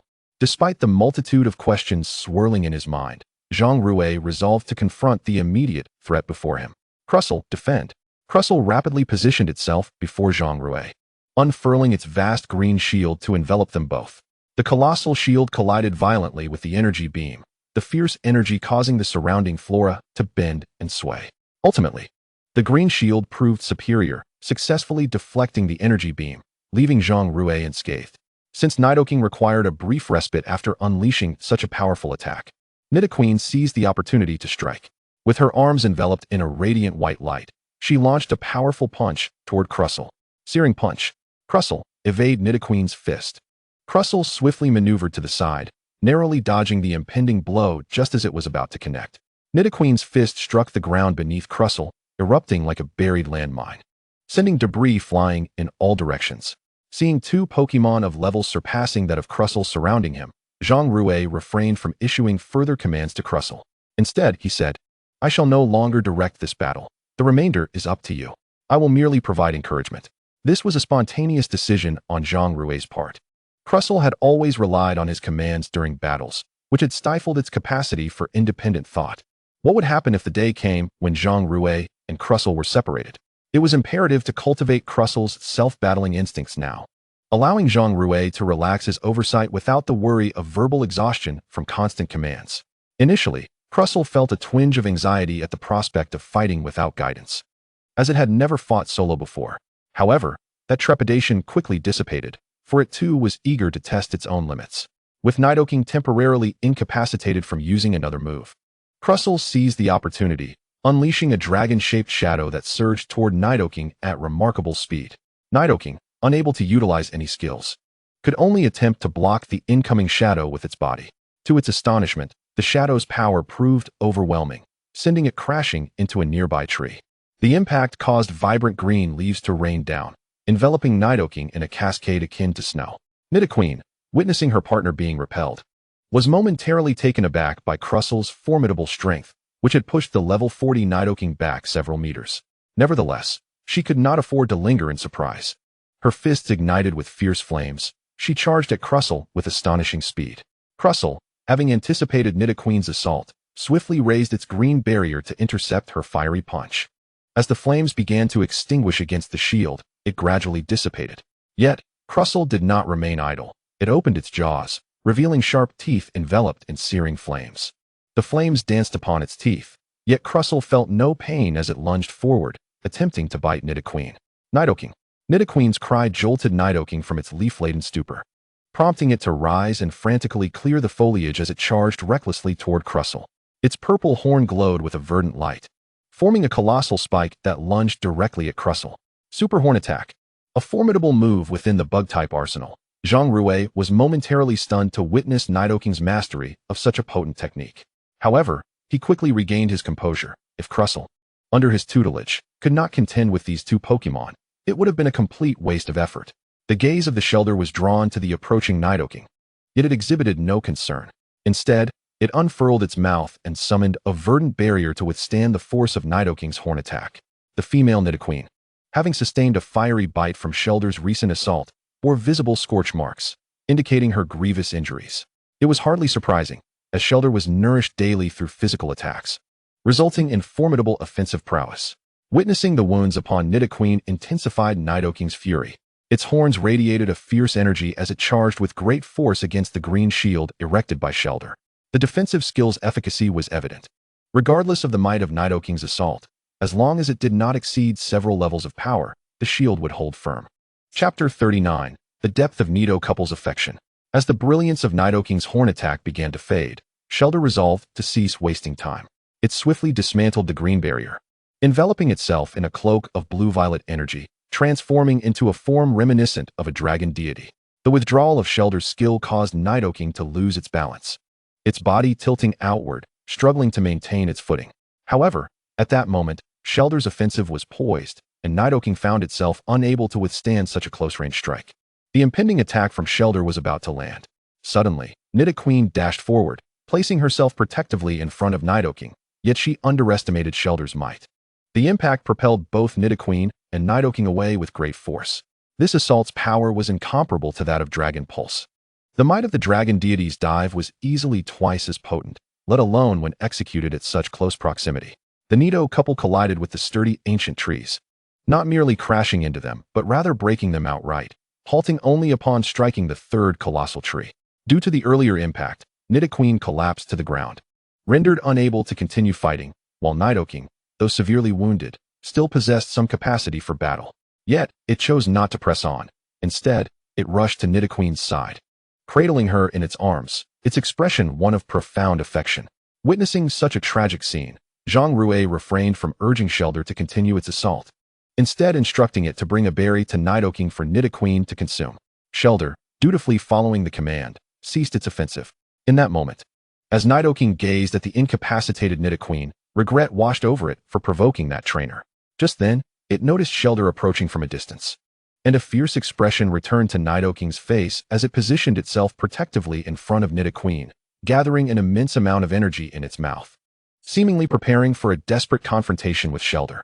As Shelter drew nearer, the yellow orb of energy in Nidoking's mouth swelled larger, this attack embodying its total energy. Shelter would undoubtedly be unable to withstand such a formidable onslaught. As the distance between them diminished, Nidoking could no longer restrain itself, unleashing a beam of energy towards Shelter.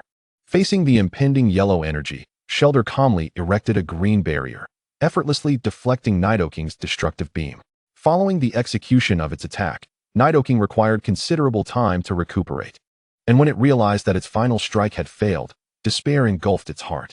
Yet Shelter continued its advance, each step heralding ill tidings for Nidoking. It could choose to flee, abandoning Nidoqueen and seeking another companion of its kind, but it did not, for it cherished Nidoqueen deeply, unwilling to lose her. It spread its arms wide, resolutely shielding Nidoqueen with its body. As Shelter approached, Nidoking yearned to resume its assault, but it found itself utterly drained, collapsing to the ground, bereft of the strength to resist. Shelter placed the berry before Nidoking, exchanging a tender glance before turning to depart with Zhang Rui, leaving behind a bewildered Nidoking. Upon Shelter's return, Zhang Rui once again retrieved the Bagon detector to pinpoint the location of Bagon. The prolonged battle had obscured any trace of where the young Bagon might be, although fallen berries indicated the general direction of the young Bagon. After pursuing for some distance, the trail of discarded berries vanished. This left the whereabouts of Bagon shrouded in mystery, prompting Zhang Rui to utilize the detector rather than wander aimlessly. Following the coordinates indicated by the device, Zhang Rui surveyed the surrounding environment, concluding that the young Bagon was indeed within a nearby cave. With this newfound knowledge, he and Shelter hastened toward the cave entrance marked by the detector. At the cave's mouth, a multitude of small pink creatures frolicked nearby, one of which emerged from the cave, clutching a berry and savoring its taste with apparent delight. The presence of so many Clefairy raised questions in Zhang Rui's mind. What had drawn the young Bagon to this place? Observing the Clefairy's figures from a distance, he felt a pang of curiosity, deciding to venture into the cave while keeping an eye out for any Clefairy of exceptional quality, perhaps to capture one. Though Zhang Rui was not particularly enamored with Clefairy, he recognized that there were others who appreciated such adorable creatures. Upon reaching the cave entrance, he remarked that none of the Clefairy exhibited remarkable traits. They all seemed rather ordinary. A Clefairy of S-rank quality, akin to a Zubat, was a rare gift, appearing only once in 1,000 Pokémon. At that moment, the Clefairy encircled Zhang Rui, seemingly welcoming his presence. He smiled gently and proceeded into the cave. Inside, the cavern was vast, with massive stone formations adorning the central platform, while more Clefairy danced joyfully around. Upon entering the cave, Zhang Rui immediately spotted the young Bagon, seated on the ground and playing with a nearby pixie, occasionally sharing the berry from its back with the pixie. Clearly, this pixie was a dear friend to the young Bagon. Name: Pixie, dominant Pokemon. Type: Fairy. Level: LV 25. Quality: S. Gender: female. Status: happy. Ability: cute charm. Held item: none. Inherited moves: disarming voice, aromatherapy, healing wave, assist power, wish. Base skills: spotlight, charm, sing, double slap, shrink. Gesture: round, look at me, gift of UN, wake up slap, coquettish, angel's kiss. Teachable moves: ice punch, fire punch, thunder punch. Secret techniques: none. This particular pixie was exceedingly powerful. Aside from a slight discrepancy in level, its other attributes were nearly exceptional, especially the array of moves it had mastered, boasting at least a dozen. Zhang Rui found himself questioning how it could possibly retain such a vast repertoire of skills in its memory. As was his custom, Zhang Rui activated his data eye to examine the Pokémon before him, reminiscent of Ash's tendency to consult the Pokédex to assess the status of his Pokémon. At that moment, the young Giratina appeared to notice Zhang Rui's arrival, its face marred by an expression of astonishment. Despite having concealed itself quite adeptly, it was evident that others would have never found it, yet the boy before it had managed to do so with such ease. Chapter 40. Taming Pixie and Young Giratina. However, the young Giratina, displaying remarkable intelligence, quickly deduced Zhang Rui's purpose for coming. Surely it was not to covet its physical form, so what else could it desire? It hastily rose, seeking refuge behind Pixie, hoping that Pixie would assist in dealing with Zhang Rui, while it attempted to sneak away unnoticed. Zhang Rui stood a short distance from Pixie, observing as the young Giratina endeavored to slip past. Naturally, he would not allow it to escape once more and instructed the nearby Kabutops to block its path. Just as the young Giratina was on the verge of fleeing, Kabutops swiftly positioned itself in front of it, adopting a haughty demeanor. Yet, Zhang Rui was unaware of the young Giratina's timidity, glancing at Kabutops. He recalled how it had single-handedly withstood the Nido couple, realizing the terrifying strength it possessed. It then dashed back behind Pixie, hoping for her assistance. At this juncture, Pixie would not remain idle. She immediately sprang into action, waving her diminutive fingers. It appeared as if energy began to coalesce around them, growing increasingly radiant. With each flick of her fingers, a random skill was unleashed, but with thousands of potential skills, the likelihood of releasing an exceptionally powerful one seemed improbable. Zhang Rui watched Pixie intently as she continued her gestures, pondering the outcome. Suddenly, her fingers ceased their movement, and the ground began to tremble violently. Before Pixie, colossal boulders erupted from the earth, resembling gigantic swords, hurtling towards Zhang Rui. By the heavens, the sword of the cliffs! Zhang Rui was utterly stunned. The luck of this Pixie was unfathomable, effortlessly invoking such a formidable technique. What incredible fortune! The young Giratina, witnessing Pixie's skill, was equally captivated. When could it attain such prowess? At that moment, Kabutops swiftly positioned itself before Zhang Rui, raising a verdant barrier to fend off the rock onslaught, though it was still pushed back a few steps. After all, this was a skill exclusive to Groudon, effortlessly wielded by the Pixie before him. When the assault subsided, Zhang Rui attempted to reason with her, saying, "Pixie, my sole objective today is the young Giratina behind you. I hope you will refrain from intervening. Otherwise, I shall take you along as well." However, Pixie paid no heed to Zhang Rui's words. Her recent attack had indeed forced the massive egg back a few steps, indicating that her strike posed a legitimate threat to him. Ignoring Zhang Rui's protest, Pixie resumed her finger movements, uncertain of what skill she would employ next. Zhang Rui commanded Kabutops, "Utilize Dragon Pulse and swiftly conclude this battle. I harbor concerns regarding what extraordinary skill this Pixie might unleash." Kabutops nodded in agreement, fully acknowledging that the previous assault had been overwhelmingly powerful. If Pixie's level were comparable to its own, even defense might prove inadequate against such a lethal attack. As Pixie joyfully waved her fingers, Kabutops began to gather power in its mouth, soon manifesting a dragon-shaped apparition that surged towards Pixie. Just then, Pixie completed her motion, and the sparse water elements around her coalesced, creating small voids that expelled torrents of water. The intense attack collided directly with the dragon-shaped phantom, resulting in an astounding clash of power, leading to a stalemate. Fortunately, Kabutops' high level allowed it to overpower the force of the water, shattering the torrents and directing the attack towards Pixie. Pixie was sent hurtling through the air, crashing against the wall. She had not anticipated that her formidable attack would be so easily thwarted, and now it was directed back at her. The young Giratina rushed to support Pixie, but she remained undeterred, once again flicking her fingers. If the previous skill had been the Origin Pulse, what would this one be? Surely it couldn't be the apex of the dragon. That seemed implausible. The surrounding air suddenly shifted, resembling a celestial veil, as chaotic currents swept most of the Piplup away. Had the young Giratina not been considerably heavy, it too might have been swept off balance. This was indeed the apex of the dragon. Zhang Rui was left in awe at the spectacle before him. The luck of this Pixie was truly extraordinary.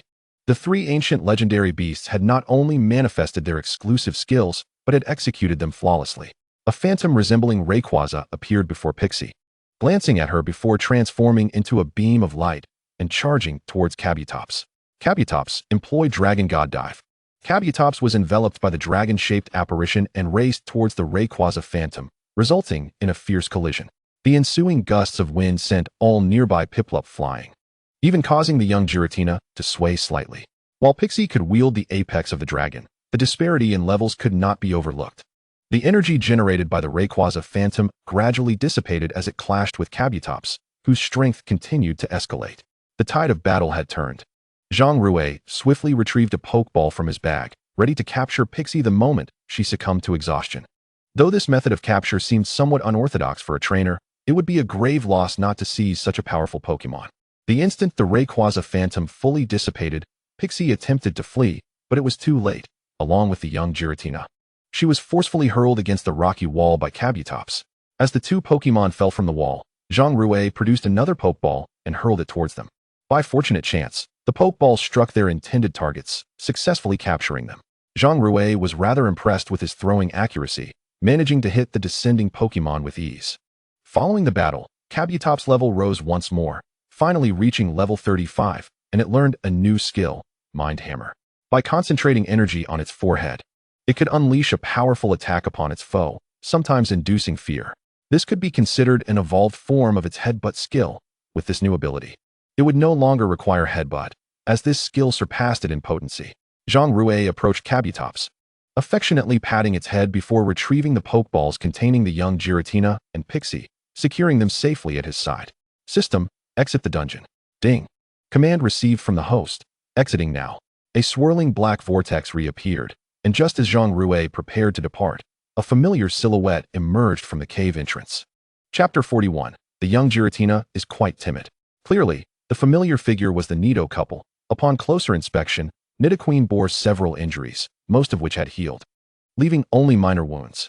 The imposing Nido King beside her no longer wore an expression of fury, but instead bore a smile, seemingly apologetic towards Zhang Rui. Surrounding them were the Piplup that had been blown away earlier, some bringing fruits for Nidoqueen to consume. Nido then accepted the fruit offered by Pippi, gently patting the little creature's head in gratitude. It was evident that the bond between the Nido couple and Pippi was remarkably profound. Did they perhaps live together?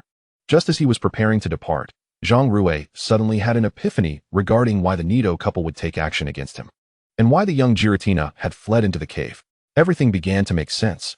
The Nido couple was indeed pursuing the sprite that had been stealing fruit from the young Giratina, yet their intentions differed, while those sprites aimed to reclaim their stolen bounty.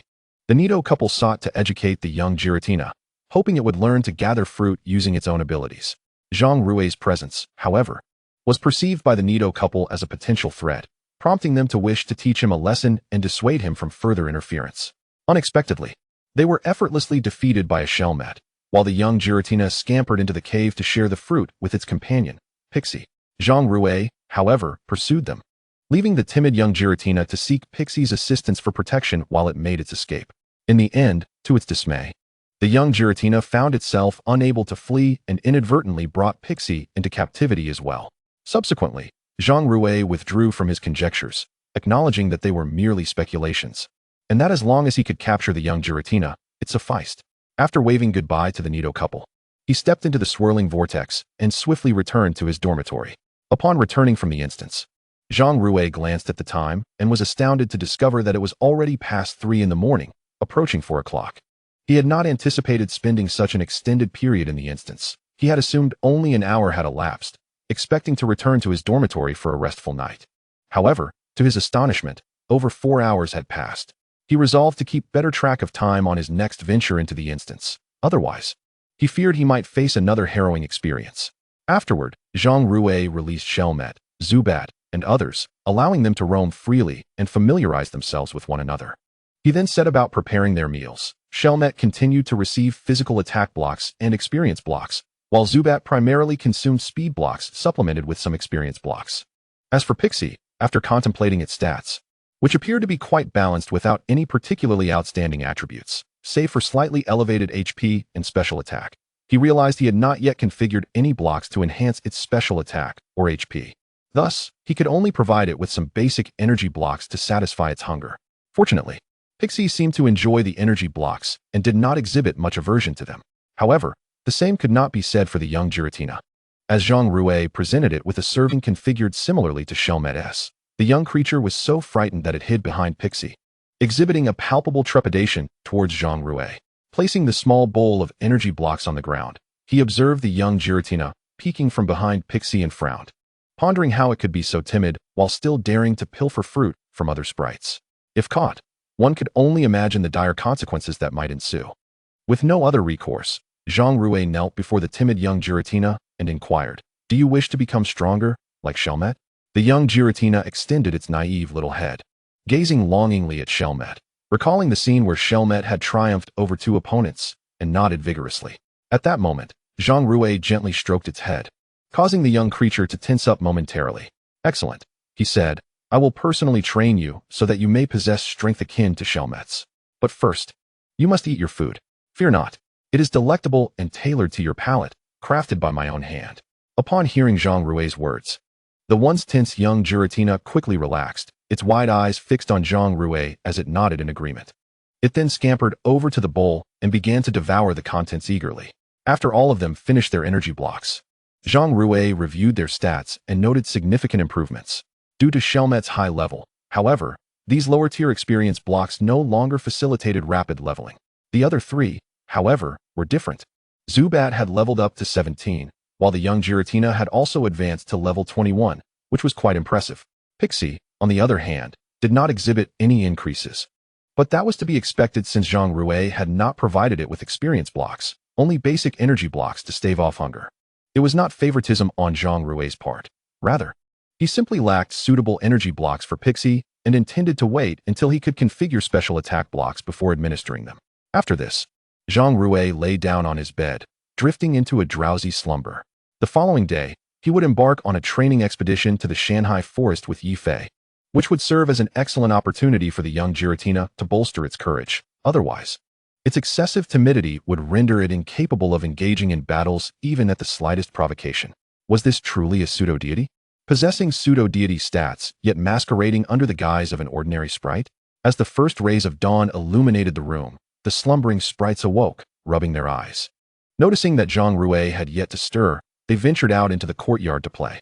Coincidentally, this scene was witnessed by Yifei, who had just risen. He rubbed his eyes in disbelief, gazing at the astonishing sight before him. What is happening? Is this not Rui's courtyard? Why are there so many sprites out here? And is that Shelmet? My precious dragon has evolved. What else? Is that the young Giratina? Where did this pseudo-deity come from? Are pseudo-deities now a common occurrence? Why do I not have one yet? Clearly, the height of the courtyard fence in the school's single-person room only reached the height of an average person's neck, allowing one to easily glimpse what lay beyond. This was akin to how Zhang Rui could observe the situation in Lung Wanru's courtyard through the fence. At that moment, Yifei's mind was racing with doubt. His starting point was significantly higher than Zhang Rui's. How could there be such a disparity? This simply would not do. Rui must be hiding something from him. With this thought, Yifei hurried back inside, donned a black short-sleeved shirt and shorts that reached his thighs, and grabbed the backpack he had prepared the previous day, ready to summon Zhang Rui for their training at the Shanghai forest. Additionally, he was determined to uncover Zhang Rui's secret. How had he managed to train such formidable sprites? Chapter 42. The discovery of the energy block situation. After ensuring he was properly dressed, Yifei opened the door and knocked on Zhang Rui's dormitory door. Knock, knock. Rui, are you ready to head to the Shanghai forest for training? However, after knocking dozens of times, there was still no response from within. The sprites playing in the courtyard heard the commotion outside and approached the door, wanting to open it, but upon seeing Zhang Rui soundly asleep, they hesitated and stopped. Outside, Yifei, having knocked repeatedly without receiving a reply, initially suspected that Zhang Rui might not be home. However, knowing him well, he concluded that he was probably still indulging in a leisurely slumber. After all, who would leave home without their sprites? His sprites were still frolicking in the courtyard, making it impossible for him to have left. Wait a minute, the courtyard? Yifei suddenly had a brilliant idea, turned around, and walked back inside. Arriving at the courtyard, he gazed at the fence, which reached the height of his neck, and a wicked grin spread across his face. He grasped the top of the railing, lifting his heel to perch on it, intending to vault over. Just as he was on the brink of success, he felt as though his foot had landed upon something solid. Lowering his gaze, he chuckled and said, "Hello there, Armor Dragon, long time no see." Upon hearing Yifei's greeting, The armored dragon immediately recalled the identity of the man before him, his own former adversary, the one who possessed the pato monkey. It had not even registered that such a person was nearby. Recognizing Yi Fei, it allowed him to cross over, knowing he posed no threat to Zhang Rui. Once Yi Fei entered Zhang Rui's courtyard, he greeted the few sprites present and quietly slipped into Zhang Rui's room. Upon opening the door, he found Zhang Rui still asleep in bed, surrounded by remnants of uneaten bowls from a meal. Yi Fei frowned slightly and bent down to assist Zhang Rui in tidying up, hoping that once everything was clean, Zhang Rui might be delighted enough to share with him the method for rapidly enhancing sprites. After stacking the bowls and placing them on the table for Zhang Rui to deal with later, he discovered a small leftover energy cube on the floor. With a puzzled expression, he mused, how could someone as frugal as Rui afford to buy energy cubes for sprites? As he picked up the energy cube, he was startled to realize that it was a diamond-level cube. His hand trembled slightly. A diamond-level energy cube. He could hardly fathom finding such a treasure within Zhang Rui's abode. If Zhang Rui were not sleeping, he would have suspected he had entered the wrong room. Yi Fei's ability to identify the quality of the energy cube stemmed from the influence of his mother, a renowned breeder whose contributions to the school's energy cube supply were legendary. Yi Fei's pato monkey was stronger than its contemporaries precisely because his mother provided him with a considerable number of energy cubes daily, albeit mostly platinum level, which offered only minimal enhancement.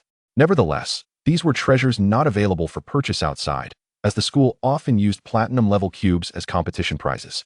Just as Yi Fei contemplated taking the energy cube home for his mother to analyze, a blue bat swooped down and, before his eyes, swallowed the energy cube whole. At that moment, Yi Fei wished to catch the supersonic bat and exclaim, that was a diamond-level energy cube. How could you gulp it down without savoring it? However, he refrained and instead glanced at the slumbering Zhang Rui, a mischievous smile creeping onto his face. If he could just wake Zhang Rui, the matter of the diamond-level energy cube would be easily resolved. He approached Zhang Rui with a grin. Rui, wake up! Yi Fei called out loudly. The sound jolted Zhang Rui from his dreams, and he opened his eyes to see Yi Fei looking back at him with disbelief. How did you get in here? He asked. Yi Fei playfully pointed towards the courtyard. I climbed over the railing. Then, Yi Fei inquired, how did a diamond-level energy cube end up in your room? Where did you get it? At this, Zhang Rui, still a bit dazed, rubbed his eyes and replied, of course, it's mine. But as he spoke, he suddenly felt a sense of foreboding and quickly added, I bought it. These energy cubes are incredibly expensive. I'll be eating dirt for the next few months. Yi Fei, however, recognized the insincerity in Zhang Rui's words. Having known each other since childhood, he could easily discern when his friend was lying. You're lying. Quickly tell me, where did you get this diamond-level energy cube? After a brief pause, Zhang Rui broke into a silly grin and said, what if I said I concocted it myself? Would you believe me? I would, Yi Fei replied. Zhang Rui, taken aback, remarked, but you managed to create a diamond-level energy cube? My mother has been researching for over a decade and hasn't produced a diamond-level cube. You, on the other hand, did it so effortlessly. No wonder your sprites are leveling up so quickly, with a diamond-level formula in hand. You could even challenge divine beasts. In response to Yi Fei's remark, Zhang Rui chuckled. I'll get you some energy cubes later. Agreed. You're a true brother. I didn't even have to say it for you to know my intentions. Zhang Rui simply smiled, realizing that providing energy cubes for his brother wasn't a daunting task. Especially since he could now produce them at an impressive rate, 6 cubes an hour, enough for a week's supply for 6 sprites. Then, a thought struck Zhang Rui, and he added, but you mustn't tell anyone about my ability to create energy cubes. Of course not. Do you think I'm that kind of person? Yi Fei laughed. Zhang Rui shot him a knowing look, fully aware that if word got out, students from the entire school might risk everything just to acquire the coveted energy cubes. All right, hurry up and get dressed. We need to head to the mountain sea forest for special training, just as we agreed. As Zhang Rui was getting dressed, he suddenly recalled the events that had transpired in the mountain sea forest and turned to Yi Fei, asking, do you know about the ultimate cave that has appeared above the mountain sea forest? Ultimate cave? What is that? Yi Fei replied, confusion etched on his face, having no inkling of what Zhang Rui was referring to. However, he suddenly recalled a news segment he had seen recently and, feigning understanding, responded, are you talking about the void that appeared above the mountain sea forest? Zhang Rui nodded, assuming Yi Fei was unaware of the ultimate cave's existence. That void is a type of supernatural phenomenon, as stated by researchers in the Guard Corps. It's a mysterious cavity created by a collision of energies that will vanish shortly. It poses no threat to humanity at all. Chapter 43, Arrival at the Mountain Sea Forest. Upon hearing Yifei's response, Zhang Rui was certain that the void was not a mere supernatural occurrence, but rather an indication that someone was attempting to open the ultimate cave, seeking to summon ultimate beings from another world through some means. Zhang Rui had no clue where they had obtained information about the exotic beasts, nor did he understand their intentions for summoning them. However, he was convinced that their motives were far from benign. For Zhang Rui, this presented an opportunity, a chance to capture an exotic beast. Any ultimate being from another world possessed abilities equivalent to a secondary deity in the sprite realm, making them incredibly powerful, though their levels were not high, thus likely manageable. Zhang Rui's visit to the mountain sea forest was ostensibly to accompany Yifei for special training. But in truth, it was to investigate who was attempting to access the ultimate cave. Ultimately, it was driven by his curiosity. After a few minutes, Zhang Rui finished gathering the necessary items. With no classes over the past few days, the two might find themselves camping in the wilderness, a common experience for aspiring champion trainers. Almost every successful trainer has had several days of camping experience, and for Zhang Rui and Yifei, this was an early taste of the life of a true trainer. Once they were prepared, Yifei hailed a cab, and together with Zhang Rui, they set off towards the Mountain Sea Forest. Meanwhile, at the Pokémon Alliance's Guard Corps division in Mountain Sea City, a middle-aged man clad in a gray-brown coat arrived at this location. His countenance stern and his gaze composed, an expression born only from handling a multitude of cases. As he traversed the corridor of the security division, every guard passing by nodded in acknowledgement, their faces betraying a sense of reverence. He approached the office of the security team leader with deliberate steps, gently tapping the wooden door with the back of his hand, each knock measured and contemplative. "Come in," resonated a melodious voice from within, soothing and pleasant to the ear. However, the middle-aged man remained impassive, turning the doorknob and stepping inside. The spacious office housed a woman strikingly reminiscent of Miss Jun Xia, seated before a computer, scrutinizing the details of each case displayed on the screen. Upon glancing up at her visitor, her initially serene expression was swiftly overshadowed by astonishment. "Detective, you, who have resolved numerous cases, would visit our humble security division. Surely you must be mistaken. Are you not the leader of the Shanghai City Security Division, Misha?" After confirming with a nod, Misha inquired curiously about the purpose of the detective's visit. The detective, remaining silent, produced a photograph from his coat and placed it on her desk for her inspection.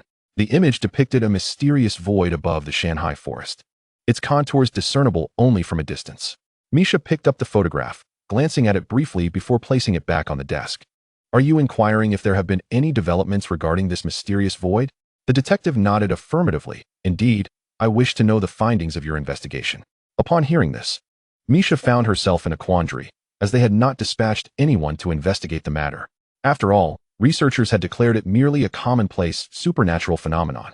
Moreover, while it occasionally manifested, its duration was fleeting and it had not wreaked any devastating havoc in the vicinity.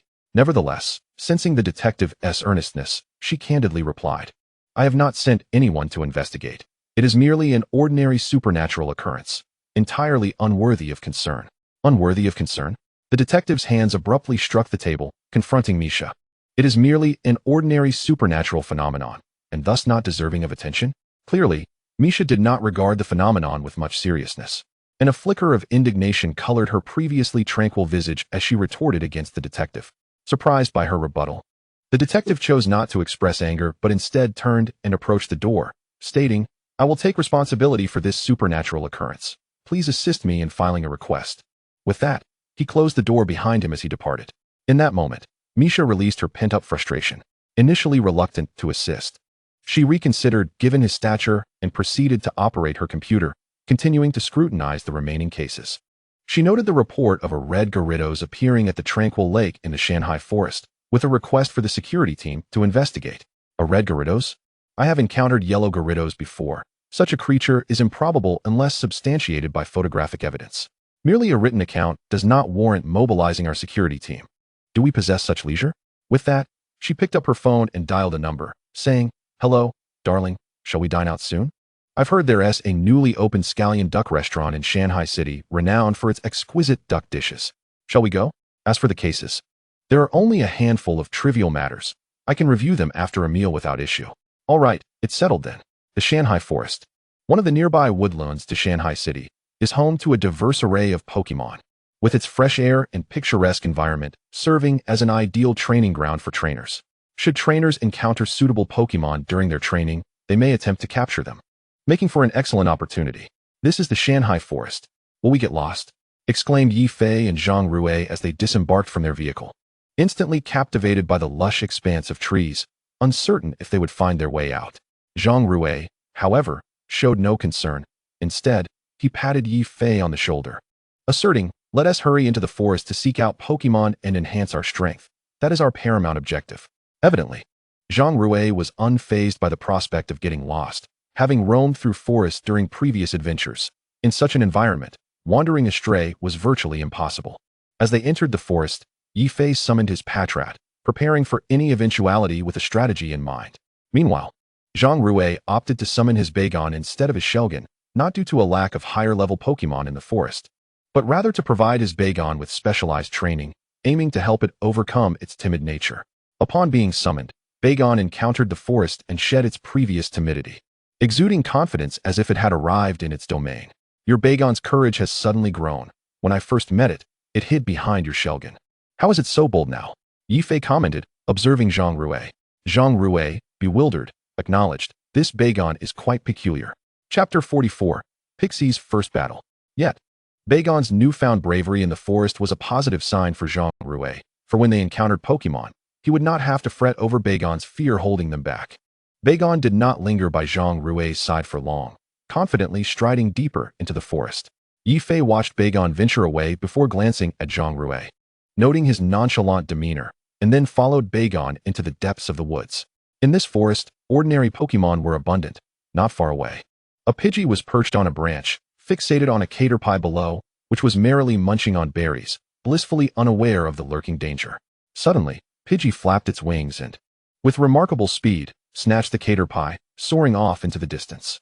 The caterpie, bewildered, surely wondered how it had gone from enjoying a meal to becoming someone else's lunch. In the forest, the predatory dynamics between species were vividly apparent, unlike in the city, where trainers frequently feed their Pokémon energy cubes or specialized food, ensuring they are well-fed and less inclined to worry about natural predation. Much like the difference between rural and urban cats, where rural cats pose a significant threat to mice, while their city counterparts leap higher than mice upon sighting them. As for these ordinary Pokémon, they were not the training targets for Zhang Rui and Yi Fei. Their abilities were insufficient to meet the trainer's needs, and a single move from Patrat would render them incapable of battle. "I say, Rui, how long have we been walking? Why have we not encountered a suitable Pokémon? Ordinary ones are everywhere," Yi Fei complained, resting his hand on the back of his head as he turned to Zhang Rui. They had been walking for an hour without finding any fitting adversaries, only encountering caterpies, weedles, and spinneracks. Zhang Rui did not respond, his gaze fixated on the surrounding fairies. From the moment they entered the forest, his attention was drawn to the ground and the fairies perched upon the trees, primarily utilizing the eye of data to glean information about these creatures. However, as they journeyed deeper, not a single fairy of commendable quality was encountered. Not even one with an A-grade potential, most being of the lowest E-grade, likely stagnating around the 20s. At that moment, Yi Fei, seemingly growing impatient, happened upon a fruit tree bearing tree fruits, and fortuitously, a ripe fruit dropped at his feet. Glaring at the decayed fruit on the ground, he expressed his irritation by kicking it into the nearby grass. "Three-pointer," Yi Fei exclaimed with excitement. Zhang Rui, with a resigned gesture, covered his forehead and shook his head. Buzzing. Just then, both individuals heard a sound emanating from the grass, reminiscent of wings flapping. "Doesn't that sound remarkably like the buzzing of Beedrill?" Yi Fei pondered, lifting his chin thoughtfully. Suddenly, a swarm of Beedrill erupted from the previously tranquil underbrush, one of which had a ripe fruit lodged atop its head, juice trickling down its form. "Indeed, it is Beedrill. We must flee," Yi Fei declared, turning on his heel and hastily retreating, not daring to glance back. However, Zhang Rui had no intention of fleeing. He had encountered swarms of Beedrill far more formidable in dungeons than this. With just this number of Beedrill, he was confident that his Larvitar could handle the situation. "Larvitar, use Rock Slide on the Beedrill over there," Zhang Rui commanded, pointing towards the swarm. Yet, to his dismay, Larvitar had already fled the moment it spotted the Beedrill, mirroring Yi Fei's instinctive retreat. Zhang Rui found himself at a loss. His Pokémon had abandoned him even before he had the chance to flee. Alas, it seems I must first find a weaker Pokémon for it to test its mettle against. Engaging such a formidable adversary right off the bat is indeed ill-advised. With that, Zhang Rui retrieved a Pokeball containing Pixie and summoned her to set an example for Larvitar. Go, Pixie. Use Fairy Wind against the Beedrill. As soon as Pixie emerged, she swiftly waved her fingers, a mysterious force enveloping her hand. The once white light transformed into a vivid red, and a towering column of flame erupted from her fingertips. Hurtling towards the Beedrill. Flame burst. This Pixie was truly extraordinary, wielding only attack moves with her Fairy Wind. Zhang Rui stood in awe, staring blankly at Pixie. Just as the Beedrill, armed with its stingers, was about to strike her, a fierce blaze swept through them, rendering most incapable of battle. The remaining few, though not entirely incapacitated, were severely injured and fled, there while the fight shattered by the sudden flames. Observing the departing Beedrill, Zhang Rui approached Pixie, gently patting her head and praising, "Well done. I shall treat you to a special meal later." Hearing this, Pixie's cheeks flushed slightly, evidently shy, as she nuzzled against Zhang Rui's thigh, igniting a delightful warmth in his heart. He mused, indeed, female Pokemon possess a certain charm. Not long after the Beedrill had retreated, Yifei returned, accompanied by his Pampor. Halfway through his escape, he suddenly remembered that Zhang Rui still had his Cloyster, a hidden ace yet to be revealed. Once Cloyster made its entrance, the Beedrill would have no chance to resist, and they would be at the mercy of its might. When he reached Zhang Rui's side, he was met with the sight of numerous incapacitated Beedrill, their forms charred as if subjected to intense flames. No wonder it's Rui, with Cloyster in play. Those Beedrill didn't stand a chance. Upon hearing Yifei's praise, Zhang Rui shook his head, refuting, "No, the true hero this time is my Pixie." Yifei looked down at the Pixie at Zhang Rui's feet, somewhat astonished. Could such a pet Pokemon possess combat prowess? Subsequently, Zhang Rui ceased conversing with Yifei and turned his attention to Larvitar, admonishing, "You fled at the mere sight of Beedrill, abandoning your trainer. Such behavior is unbecoming of a Pokemon. Look at Pixie. She performs splendidly, and you must learn from her." Upon hearing Zhang Rui's words, Yifei felt a pang of familiarity, as if he were listening to a parent chastising another's child. Chapter 45. Overcoming the timidity of Larvitar. Upon receiving Zhang Rui's reprimand, Larvitar's previously gray countenance revealed a sorrowful expression as it gazed longingly at Pixie, yearning for her understanding. Yet, to its dismay, Pixie turned her body away, entirely ignoring Larvitar's gaze, leaving it feeling utterly disheartened. "Even Pixie has lost hope in you. Should you not strive harder?" Zhang Rui's words pierced Larvitar's heart, and the realization that its once best friend was disregarding it ignited a fierce determination within. The spark of combativeness in Larvitar's eyes did not go unnoticed by Zhang Rui, who felt a surge of pride, thinking, with Pixie's encouragement, perhaps we can finally conquer your timid nature. Afterward, Zhang Rui returned Pixie to her Pokeball, allowing her to rest. Just as he stowed the Pokeball, he noticed Yifei staring intently at the ground, lost in thought. Zhang Rui approached and gently tapped him, inquiring, "What are you pondering so deeply?" Yifei, jolted from his reverie by Zhang Rui's touch, focused on him and articulated his thoughts, "Given the number of Beedrill here, I wish to capture one. I was contemplating whether that one possesses decent potential. I shall assist you in selecting," Zhang Rui declared, surveying the fallen Beedrill. Utilizing the eye of data, he quickly identified a target. Although it was not of S-grade potential, it was at least an A-grade, which would be quite satisfactory for Yifei. Pointing towards a central Beedrill, he remarked, "Let us choose that one. It is larger than the others, and its stingers appear sharper. Its potential should not be underestimated." This particular Beedrill had been struck directly by Pixie's fiery assault, losing its ability to battle. While had the flames shifted even slightly, it might have escaped due to severe injury. The remaining Beedrill all had potentials below B-grade, with none reaching A-grade. Upon hearing Zhang Rui's assessment, Yifei nodded in agreement. While he did not necessarily believe that size equated to superior quality, he recognized that since this was Zhang Rui's recommendation, it was prudent to trust his judgment. Subsequently, Yifei produced a Pokeball from his possession. Unlike Zhang Rui's red and white sphere, it was black and white, but the black lid bore yellow scratches. A great ball. As the son of the police chief, it is no surprise that he can wield such high-grade Pokeballs. For someone of my humble means, only ordinary Pokeballs are within reach, and the thought of acquiring high-grade ones is but a distant dream. Nonetheless, Zhang Rui contemplated that he would eventually need to capture legendary Pokemon, making the procurement of some high-grade Pokeballs imperative, for the odds of capturing a legendary with a mere ordinary Pokeball are exceedingly slim. After Yifei successfully captured a Beedrill, the two took a brief respite before continuing deeper into the Shanghai forest. By now, They had scoured the outskirts of the forest and found no Pokémon of significant level. Their only hope lay in venturing further into the heart of the forest, where they might encounter more formidable creatures. At the center of the Shanghai forest, vast swathes of trees had been felled, all repurposed into materials for constructing quaint wooden cabins.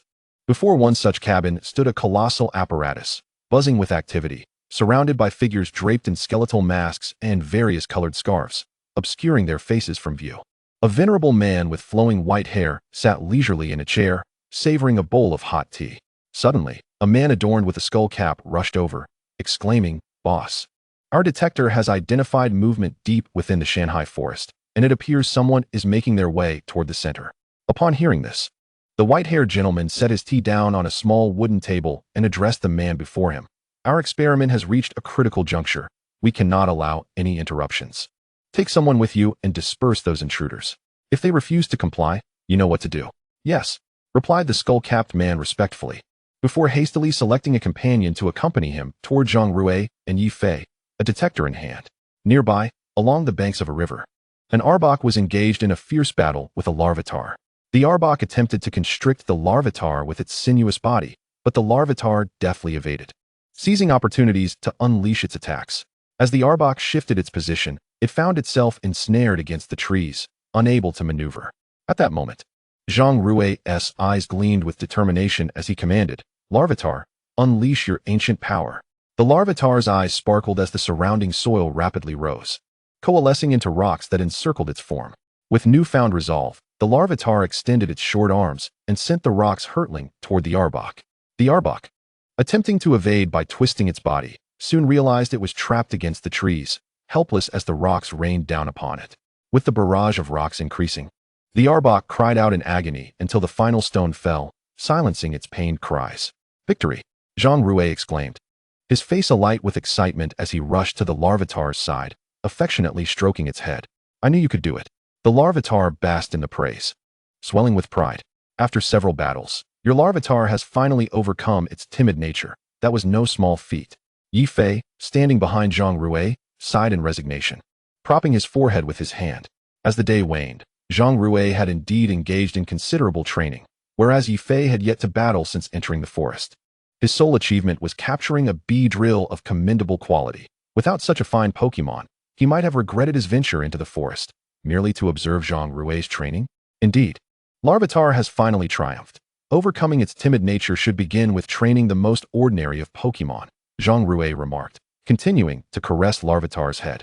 Previously, he had pitted Larvitar against a Caterpie, and at first, it had been far too timid to even utilize the simplest of moves. With Zhang Rui's guidance and encouragement, it had finally learned to unleash its skills and no longer feared battle. Chapter 46, The Evening Battle. This expedition into the Shanghai forest had proven invaluable in helping Larvitar conquer its timidity, marking a significant achievement. Next, they would venture to the forest center to uncover the identity of those attempting to access the ultimate cave. Zhang Rui gazed up at the sky. The once azure expanse had been painted a soft crimson by the setting sun, and the clear river had taken on a rosy hue. Turning to Yi Fei, he suggested, "The sun is setting. Let us establish camp here." Yi Fei's voice betrayed a hint of excitement at this prospect. Nodding in agreement, Zhang Rui retrieved a tent from his backpack and began setting up camp by the riverbank. He also instructed Larvitar to gather some firewood from the forest, intending to kindle a large fire to deter ordinary Pokémon from approaching. Once everything was prepared, Zhang Rui summoned all his Pokémon and distributed energy cubes according to their respective requirements. Naturally, as Pikachu had performed exceptionally well, Zhang Rui rewarded it handsomely. The other Pokémon, upon seeing Pikachu's bounty, looked on with envy. However, Zhang Rui refrained from giving any experience cubes this time, wary that if his Pokémon leveled up while eating, it might raise Yi Fei's suspicions, leading to a cumbersome explanation. In addition to the energy cubes for his Pokémon, Zhang Rui handed Yi Fei several physical attack-enhancing cubes. With both of Yi Fei's Pokémon primarily focusing on physical attacks, these cubes would undoubtedly elevate their damage output. When Yi Fei received the generous offering of energy cubes from Zhang Rui, he was momentarily taken aback. He had anticipated only a few, but was pleasantly surprised by the abundance. These were diamond-grade energy cubes, not the commonplace varieties. Typically, master breeders would only provide a small vial of such cubes, and even when gifted, the quantity would be minimal.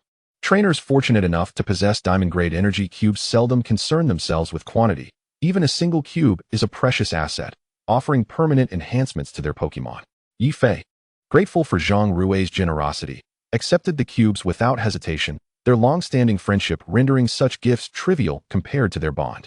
Subsequently, Yi Fei combined a couple of energy cubes with those given by his mother and fed them to his Pampor and Beedrill. The two Pokémon wasted no time, devouring the delectable treats eagerly. Watching the precious diamond-grade energy cubes being consumed, Yi Fei felt a twinge of regret. With the Pokémon's nourishment secured, Zhang Rui retrieved a cast-iron pot from his backpack, added some provisions, and filled it with river water. The river water was exceptionally clear, posing no risk to either Pokémon or humans alike. Soon after their meal, Yi Fei and Zhang Rui took turns keeping watch. Zhang Rui stood guard first, and in the latter half of the night, he would awaken Yi Fei to allow himself some rest. As the flames gradually dwindled, Yi Fei was soundly asleep in the tent, while Zhang Rui leaned against a tree just a few inches wide, gazing up at the vast expanse of twinkling stars. It had been a long time since he had witnessed such a beautiful night sky. Whenever he wished to see it, dark clouds would shroud the heavens, leaving him with no opportunity to behold its splendor. At that moment, Zhang Rui felt a sudden gust of cold wind behind him, an icy chill that made him shiver involuntarily. What is going on? It's the height of summer. Why is it so cold? He murmured, turning to face the direction from which the cold wind blew. In the pitch-black forest, a flicker of red light suddenly darted by.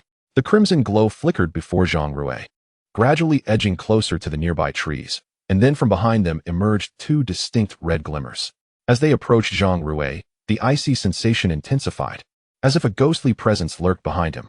However, Zhang Rui felt no fear in the face of the red lights. After all, his knowledge reassured him that these apparitions could only be ghost-type Pokémon, specifically Ghastly. Thus, he activated his data vision to examine the details of these spirits. Name: Ghastly type, Ghost Poison level, LV26 quality. C gender, None status, Happy ability, Levitate. Name: Haunter type, Ghost Poison level, LV30 quality. B gender, None status, Happy ability, Levitate. Indeed, they were merely mischievous ghost-type Pokémon. However, their low quality rendered them unworthy of capture. After reviewing the data, Zhang Rui confirmed his suspicions. Unbeknownst to Ghastly and Haunter, they continued to inch closer to Zhang Rui, believing their antics would surely startle him. Meanwhile, Zhang Rui had not been idle. He roused his Shelmet. Shelmet, wake up. We have work to do. Shelmet, still lost in a beautiful dream, slowly opened its eyes at Zhang Rui's call. Shelmet, clearly, it was voicing its displeasure at being disturbed. Zhang Rui could only apologize, knowing that he desperately needed its assistance. Fortunately, Shelmet did not hold a grudge. It recognized that its current strength was a result of Zhang Rui's efforts. Otherwise, it would still be that feeble Pokémon, incapable of evolution. Under Zhang Rui's guidance, Shelmet approached the tree and focused on the direction Zhang Rui pointed towards. As the two glimmers drew nearer, Shelmet exhibited signs of fear, scurrying behind Zhang Rui. Seeking his protection, Zhang Rui gently patted its head, reassuringly explaining, "What you see is merely an illusion. They are just two ghost-type Pokémon. You only need to attack." Shelmet remained skeptical, but, upon seeing Zhang Rui's resolute expression, decided to trust him for once. Gaining courage, it positioned itself between the two trees, eyes fixed on the distant red lights, as a surge of energy began to build within it. As the energy intensified, a dragon-shaped phantom surged forth. Ghastly and Haunter, witnessing the oncoming attack, effortlessly dodged with their floating bodies. The dragon-shaped phantom erupted in a violent explosion in the distance. Yet the sound did not awaken the slumbering Yi Fei. The sleeping spirits merely opened their eyes briefly before slipping back into their dreams. Just as Zhang Rui prepared to launch another attack, the two glimmers had somehow arrived directly in front of Shelmet, each holding a small black sphere that continued to coalesce. Is that a shadow ball? The black spheres expanded beside Shelmet, resembling bowling balls, seemingly intent on engulfing it. Mind Headbutt. As the black spheres were on the verge of release, Zhang Rui swiftly issued an attack command. Although being struck by a shadow ball would not incapacitate Shelmet, it would still sustain some damage. Suddenly, a pink glow enveloped Shelmet, illuminating the previously dark night as the pink light collided with the approaching red glimmers. Ghastly. The unexpected action from Shelmet startled both Ghastly and Haunter, who sensed an unwelcome power emanating from it. Ignoring the completion of their attack, they hurled the black spheres towards Shelmet. The black spheres and pink light collided with a resounding crash. In an instant, a fierce explosion erupted, casting brilliant light into the night sky. The spirits, disturbed from their dreams by the noise, rushed over in haste. Even Yi Fei, roused from his sleep by the commotion, emerged from the tent, rubbing his eyes and yawning. What is happening? Zhang Rui hesitated to divulge the truth, fearing that if Yi Fei learned of the ghost-type Pokemon's presence, he would likely flee into the night or insist on joining him for the watch. Zhang Rui had not slept for a long time, and having been awakened by Yi Fei earlier, he was utterly exhausted. It's nothing. I just had Shelmet training a bit. I didn't expect such a large explosion. Really? Yi Fei struggled to keep his eyes open, surveying the darkness around him, obscured by shadows. Yet in the moonlight's soft glow, he could discern some debris. A gaping hole marred the once smooth ground. He pondered what skill could have wrought such devastation. I still have some time, so I'll sleep a bit more. You take over the watch. Remember, no more training. The poor things are sleep-deprived. With that, Yi Fei retreated into the tent to resume his slumber. The other Pokemon, also roused from their rest by the earlier explosion, returned to their spots, exhausted and weary. Once all the Pokemon had departed, only Zhang Rui and Shelmet remained. Zhang Rui utilized his data vision to scan the surroundings, realizing that the red glimmers had vanished. Moreover, there were no signs of Ghastly or Haunter on the ground, likely having sustained injuries from their earlier attack and fled in haste. Their original intent had been to frighten the awake Zhang Rui, adding some amusement to their nocturnal wanderings. Little did they expect to be discovered and attacked with psychic-type moves. They were likely regretting their mischief now, perhaps weeping somewhere in dismay.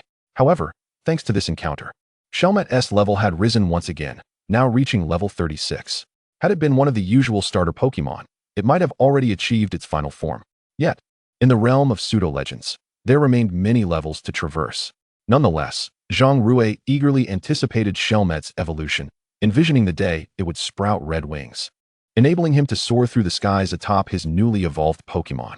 Moreover, the body of the flying dragon is remarkably agile, preventing it from being overly passive during battles. Since Jengar and Ghastly have departed, Zhang Rui decided against allowing the armored dragon to remain here any longer, instead permitting it to continue its slumber.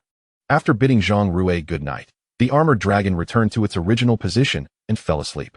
Zhang Rui, on the other hand, returned to the tree where he had previously rested, leaning against it while gazing up at the myriad stars in the sky. Although it was already past midnight, a few individuals remained awake, clutching a detector as if in search of something. Shimu, must we really seek out these individuals at night? It would not be too late to come back tomorrow. The surroundings were enveloped in darkness. What if they encountered a ghost? Shimu, donning a skull scarf, cast a sidelong glance at his companion and quipped, "Look at you, frightened to death. Those people are likely fast asleep. We should simply approach and take them out while they slumber. That would save us a great deal of trouble. No wonder you've been with the boss for 3 years. Your thinking is quite advanced," praised a companion nearby. "You should learn from this. You're still a novice and have much to absorb."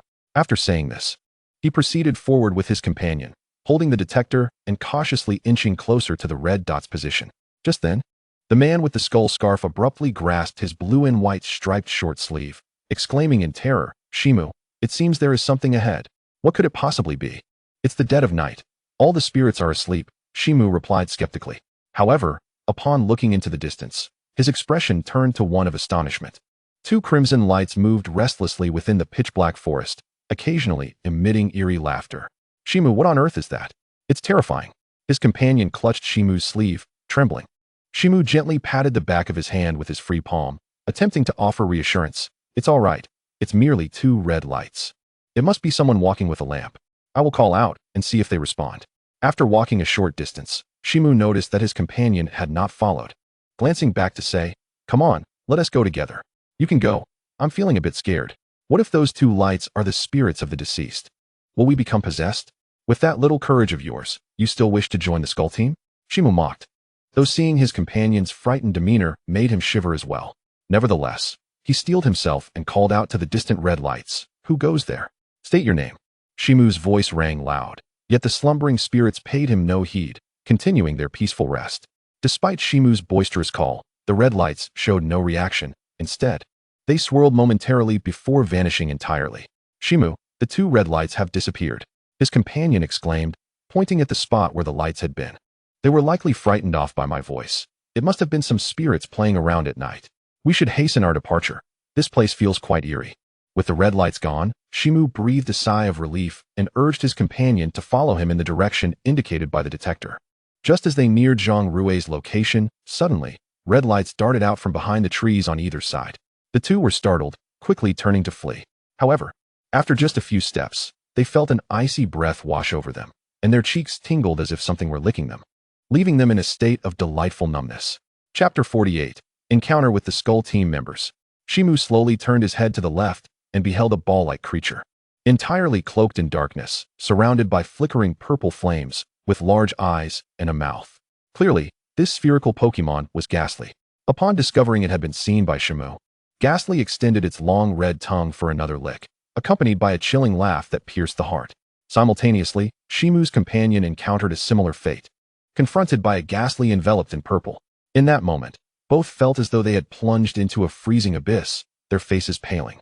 Just as Ghastly and Jengar were about to lick them again, the two let out a terrified scream and sprinted away at breakneck speed, ignoring whatever lay ahead, simply fleeing. The stationary Ghastly and Jengar exchanged malicious chuckles at the sight of the frightened Skull Team members. Moments ago, they had intended to frighten Zhang Rui, but were interrupted when the armored dragon unleashed a wave of draconic energy, mistakenly believing they had been discovered. They immediately prepared to attack with Shadow Ball. However, to their dismay, the armored dragon employed the psychic abilities they detested, and in the instant the Shadow Ball collided with the Psyshock. The ensuing explosion provided the perfect opportunity for a swift escape. Their plan thwarted, they displayed disappointment.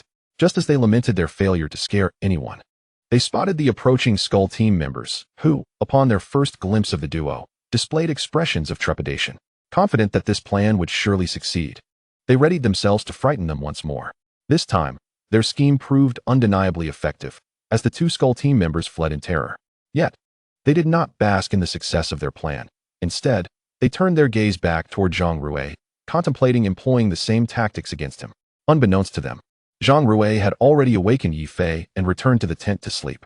Meanwhile, Yi Fei, having enjoyed a restful slumber, appeared invigorated, leaning against the tree, savoring the warmth of the autumn breeze and the beauty of the season. Indeed, camping in the wild is quite delightful. Just as Yi Fei reflected on this, he suddenly felt a chill sweep over him from behind, startling him. Wasn't it warm just a moment ago? Why has a cold wind suddenly arisen? Is winter upon us? Yet, Yi Fei paid it little mind, continuing to recline beneath the tree, basking in tranquility. The sudden chill shattered his reverie, for he sensed something licking his cheek, not one, but two entities. The compounded sensation of tingling coldness prompted him to turn his head to the left, where he found Ghastly licking his cheek, and to the right, where he encountered Jengar, mirroring Ghastly's actions. Ghosts, Yi Fei uttered weakly, collapsing to the ground in a faint. Regardless of the sounds Ghastly and Jengar made or how they continued to lick his cheek, Yi Fei remained unresponsive. Clearly, their plan had succeeded not only in scaring off the Skull Team members, but also in avenging the attack Zhang Rui had launched against them earlier. Ghastly and Jengar were thoroughly satisfied with their scheme, exchanging playful laughter before retreating back into the forest, swiftly disappearing from sight. Morning arrived in due course, and Zhang Rui emerged from the tent, stretching lazily only to discover Yi Fei sprawled beneath the tree, deep in sleep. This guy, rather than keeping watch, has chosen to lay on the ground and continue his slumber. Thankfully, the night was quite safe, with no menacing spirits lurking about. Otherwise, he would be in grave danger. Zhang Rui remarked, gently nudging Yi Fei with his foot until he stirred awake. Upon seeing Zhang Rui before him, Yi Fei hastily stood up, grasping Zhang Rui's arm and exclaiming, "Do you know what I saw yesterday?" Upon witnessing the terror etched across Yi Fei's face, Zhang Rui inquired, "What is it? What could possibly be seen at this late hour?" "I saw a ghost," Yi Fei responded, his expression a mix of fear and disbelief. Amused by Yi Fei's fright, Zhang Rui teased, "What you beheld was not a ghost, but rather Gui's and Gui's Tong. You knew of their presence and yet failed to inform me? Had I been forewarned, I might have been prepared to subdue them." Yi Fei, visibly irked by Zhang Rui's words, retorted, "It is not that I withheld information. I drove them away last night, only to find them returning unexpectedly. However, they are merely playing tricks. They pose no real danger to humans." "Very well. Let us make our preparations and proceed," Zhang Rui declared. With that, he turned to dismantle the tent, and after sharing a modest meal with Yi Fei, they ventured further into the heart of the forest. The Shanghai forest sprawls extensively, and after a lengthy journey, Zhang Rui and Yi Fei finally reached the inner region. though they still had some distance to traverse before reaching the central area. Along the way, they encountered numerous malevolent sprites, yet Zhang Rui refrained from intervening, allowing Yi Fei to engage them in combat while he observed. It was only when Yi Fei found himself at a disadvantage that Zhang Rui would step in to assist. During their expedition, Yi Fei stumbled upon a small detection device resembling a gaming console, its display as vivid as a smartphone screen. Zhang Rui noted with intrigue that 2 red dots on the device mirrored their exact location, which piqued his curiosity. The device also contained a rudimentary map of the Shanghai forest, albeit lacking in detail. Nevertheless, it provided a general sense of direction, alleviating their fears of becoming lost. Just as Zhang Rui was about to stow the device in his pack and continue onward, a voice echoed from the distance. "You too, halt." Yi Fei, initially intent on departing, was restrained by Zhang Rui, who directed his gaze towards the approaching figures, furrowing his brow. As the individuals drew nearer, Zhang Rui discerned their appearance, though it was rather obscured by skull-like hoods and scarves, rendering their true features concealed. "Who are you? Do we know each other?" Yi Fei demanded, his expression brimming with indignation as he pointed at the skeletal figures. Zhang Rui remained silent, firmly gripping Yi Fei, cautioning him against reckless actions. While Yi Fei did not recognize them, Zhang Rui certainly did. Such attire was unmistakably associated with the skeleton squad. "You too. Hand over the detection device you just picked up, or you shall not escape our wrath," the leader, Shimu, threatened, his tone menacing. "If we relinquish the device, will we truly be spared?" One of his companions queried. "Of course not. We must prevent these trainers from advancing any further. Should they persist, we will have no choice but to take action," Shimu whispered to his ally. The previous night, in their flight from Gui's and Gui's Tong, they had inadvertently dropped the device, initially planning to retrieve it, but abandoning the idea due to the lingering presence of the spirits. Subsequently, without the device, they felt lost and decided to rest beneath a tree, intending to search for it the following morning. To their surprise, they soon spotted Zhang Rui and Yi Fei recovering the very device they had lost. The leader had commanded that these trainers must not be allowed to enter the central area, and they planned to attempt to reclaim the device while assessing the trainers' reactions before deciding whether to engage. Upon realizing the device in Zhang Rui's possession belonged to the 2 before them, Yi Fei suggested, "Should we return it to them?" However, Zhang Rui outright refused. If it were anyone else, he might have considered returning it, but these individuals were clearly unsavory, and there was no obligation to return the device to them. Zhang Rui had long surmised that only the skeleton squad would seek to unlock the ultimate cave to unleash the creatures from the otherworldly realm, colloquially referred to as exotic beasts. Yet, he remained uncertain of their true intentions behind this release, requiring further investigation. For now, he needed to deal with the 2 before him, as they had already begun to retrieve their Pokeballs, preparing to seize the device. Since he refused to comply, "Do not blame us for taking action," Shimu declared, flinging his Pokeball while his companion followed suit. Both summoned Meowths from the Alola region.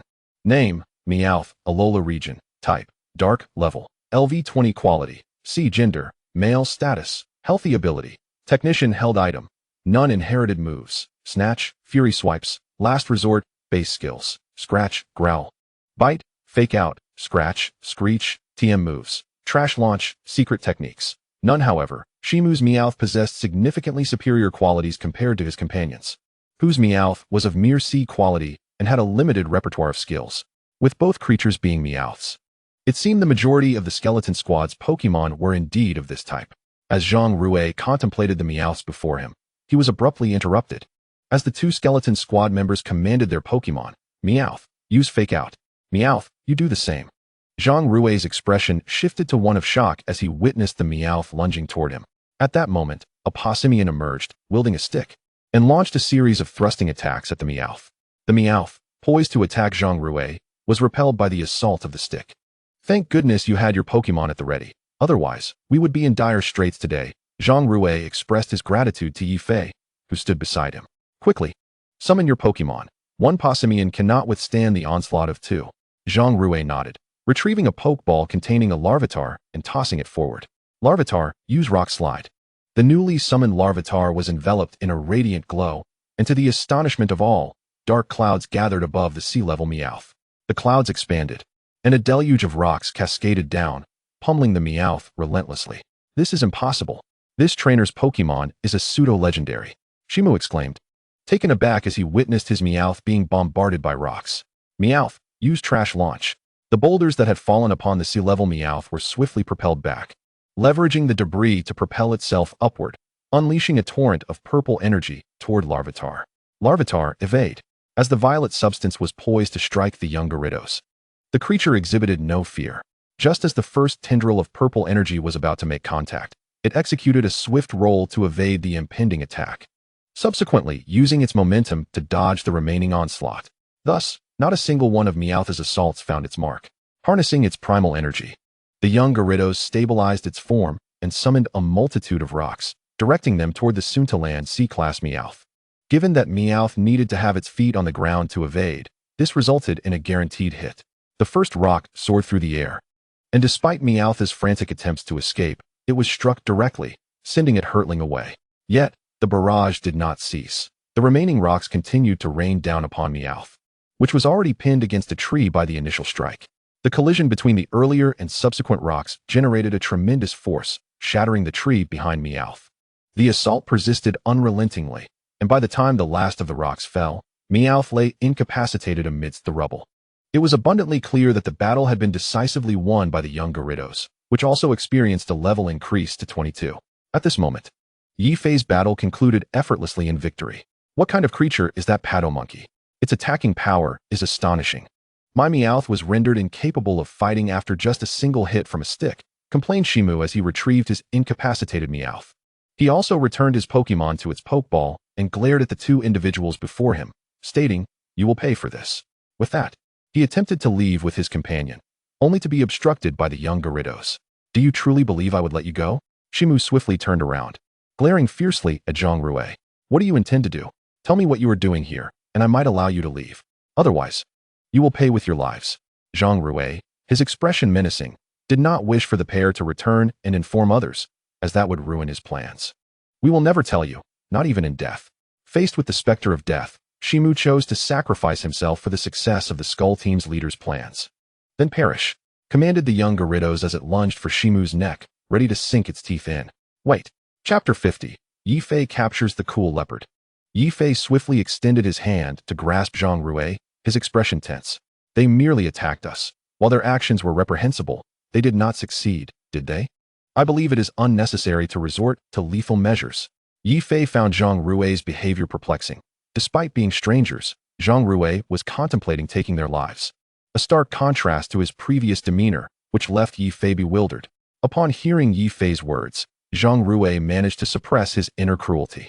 Indeed, he realized that his reaction had been excessive. Although he was well acquainted with the Skull Team, it did not warrant such a drastic response. Exhaling deeply to steady himself, Zhang Rui's gaze shifted to the two individuals before him. As they noticed the ferocity in Zhang Rui's eyes beginning to fade, they breathed a sigh of relief. They had felt fear at Zhang Rui's earlier aggression. After all, it was merely a slight threat, yet he had nearly sought to end their lives. Fortunately, Yifei had interceded on their behalf. Otherwise, they could have been doomed. "Though we could let you go, however." Zhang Rui approached the two Skull Team members, a slight smirk gracing his lips. "What are you planning?"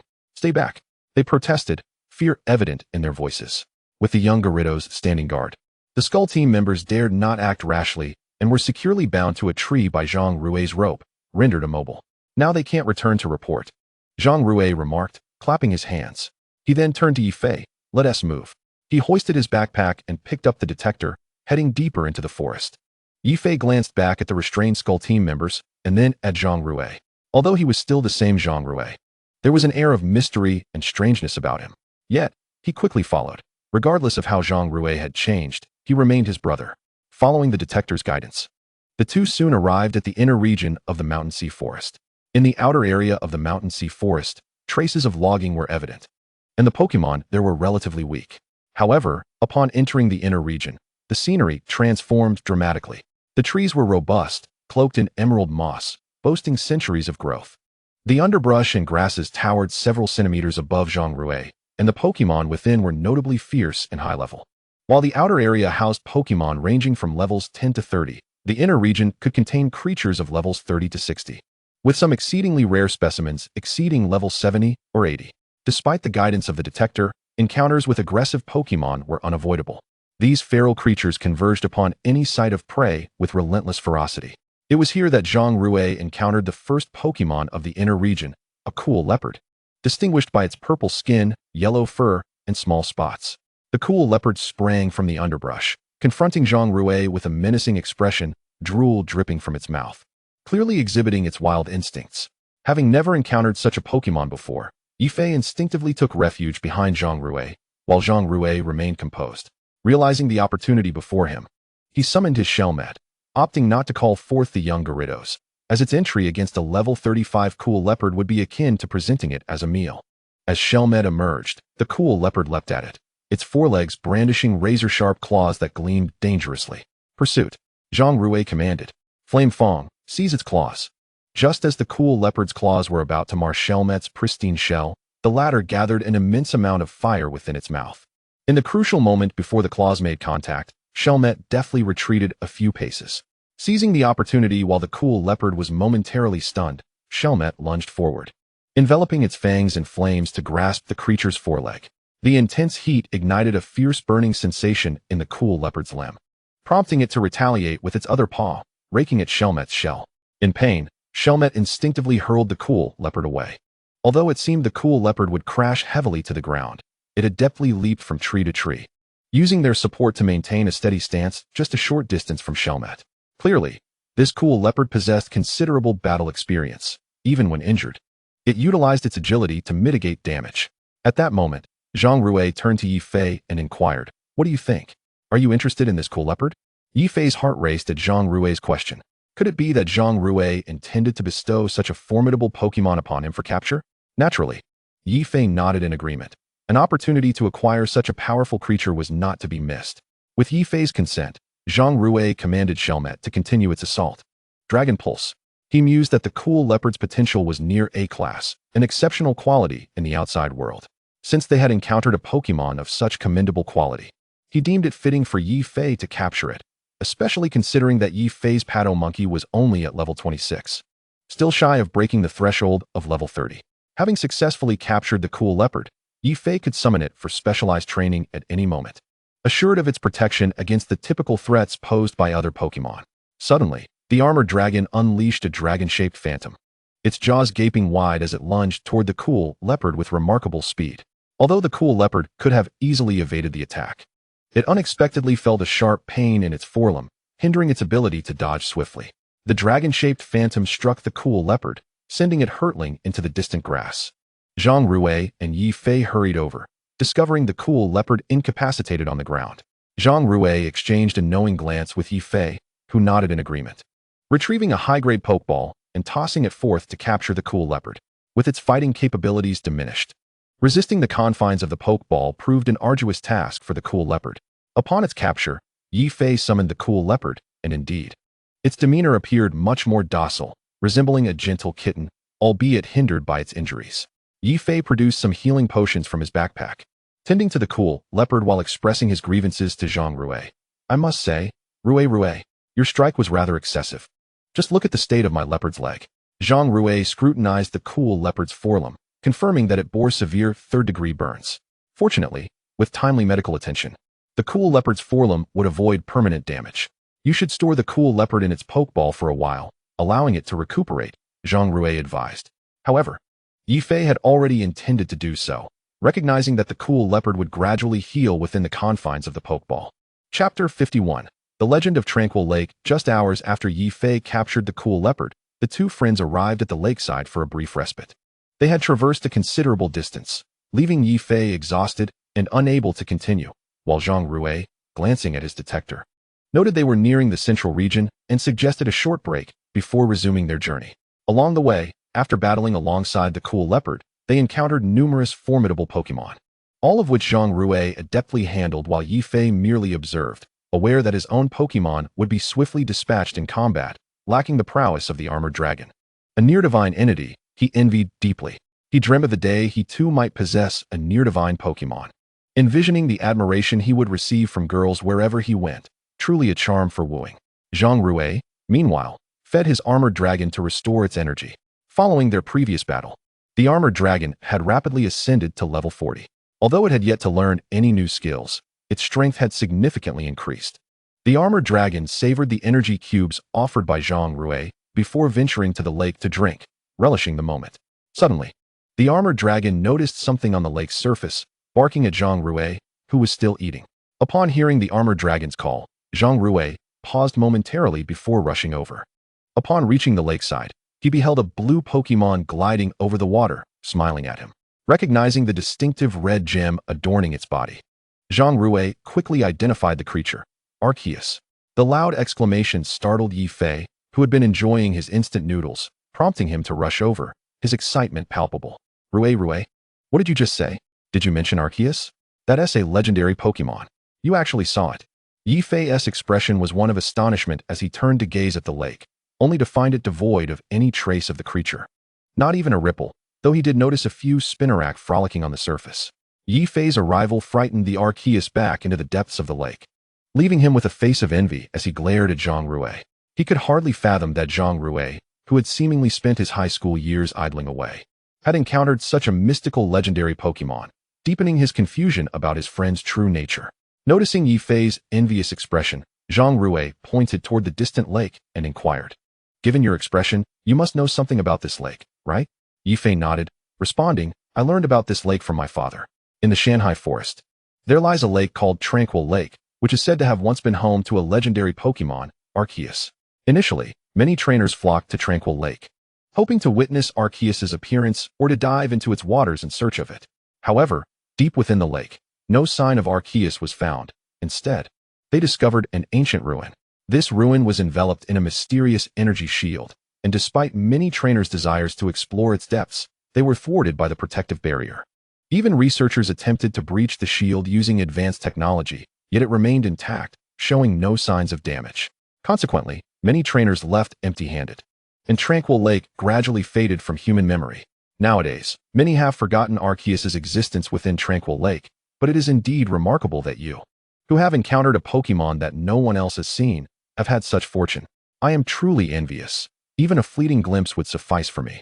Zhang Rui was at a loss for words, observing Yi Fei's envious demeanor and opting for a smile to mask his own awkwardness. Just then, a cry for help echoed from a distance. "Help! Someone, please save me." Zhang Rui's expression sharpened at the sound, and he dashed toward the source, accompanied by his armored dragon. Yi Fei, momentarily bewildered, followed suit. Not far from Tranquil Lake, they spotted an enraged Exploud pursuing a middle-aged man clad in a brownish-gray coat. This man was evidently the handsome detective investigating the mysterious cave. Upon seeing Zhang Rui and Yi Fei emerge from the bushes, the detective quickly took refuge behind them, trembling as he pointed toward the Exploud. "Friends, could you assist me in driving away this Exploud?" Name: Exploud. Type: normal. Level: LV45. Quality: A. Gender: male. Status: angered. Lightly injured. Ability: soundproof. Held item: none. Inherited moves: pound, bide, hyper voice. Base moves: bite, lick, echoed voice, ice fong, fire fong, thunder fong, tackle, roar, screech, howl. Supersonic, TM moves: fire punch, headbutt. Secret moves: none. Wow, the skills this Exploud has learned are quite impressive. Zhang Rui marveled.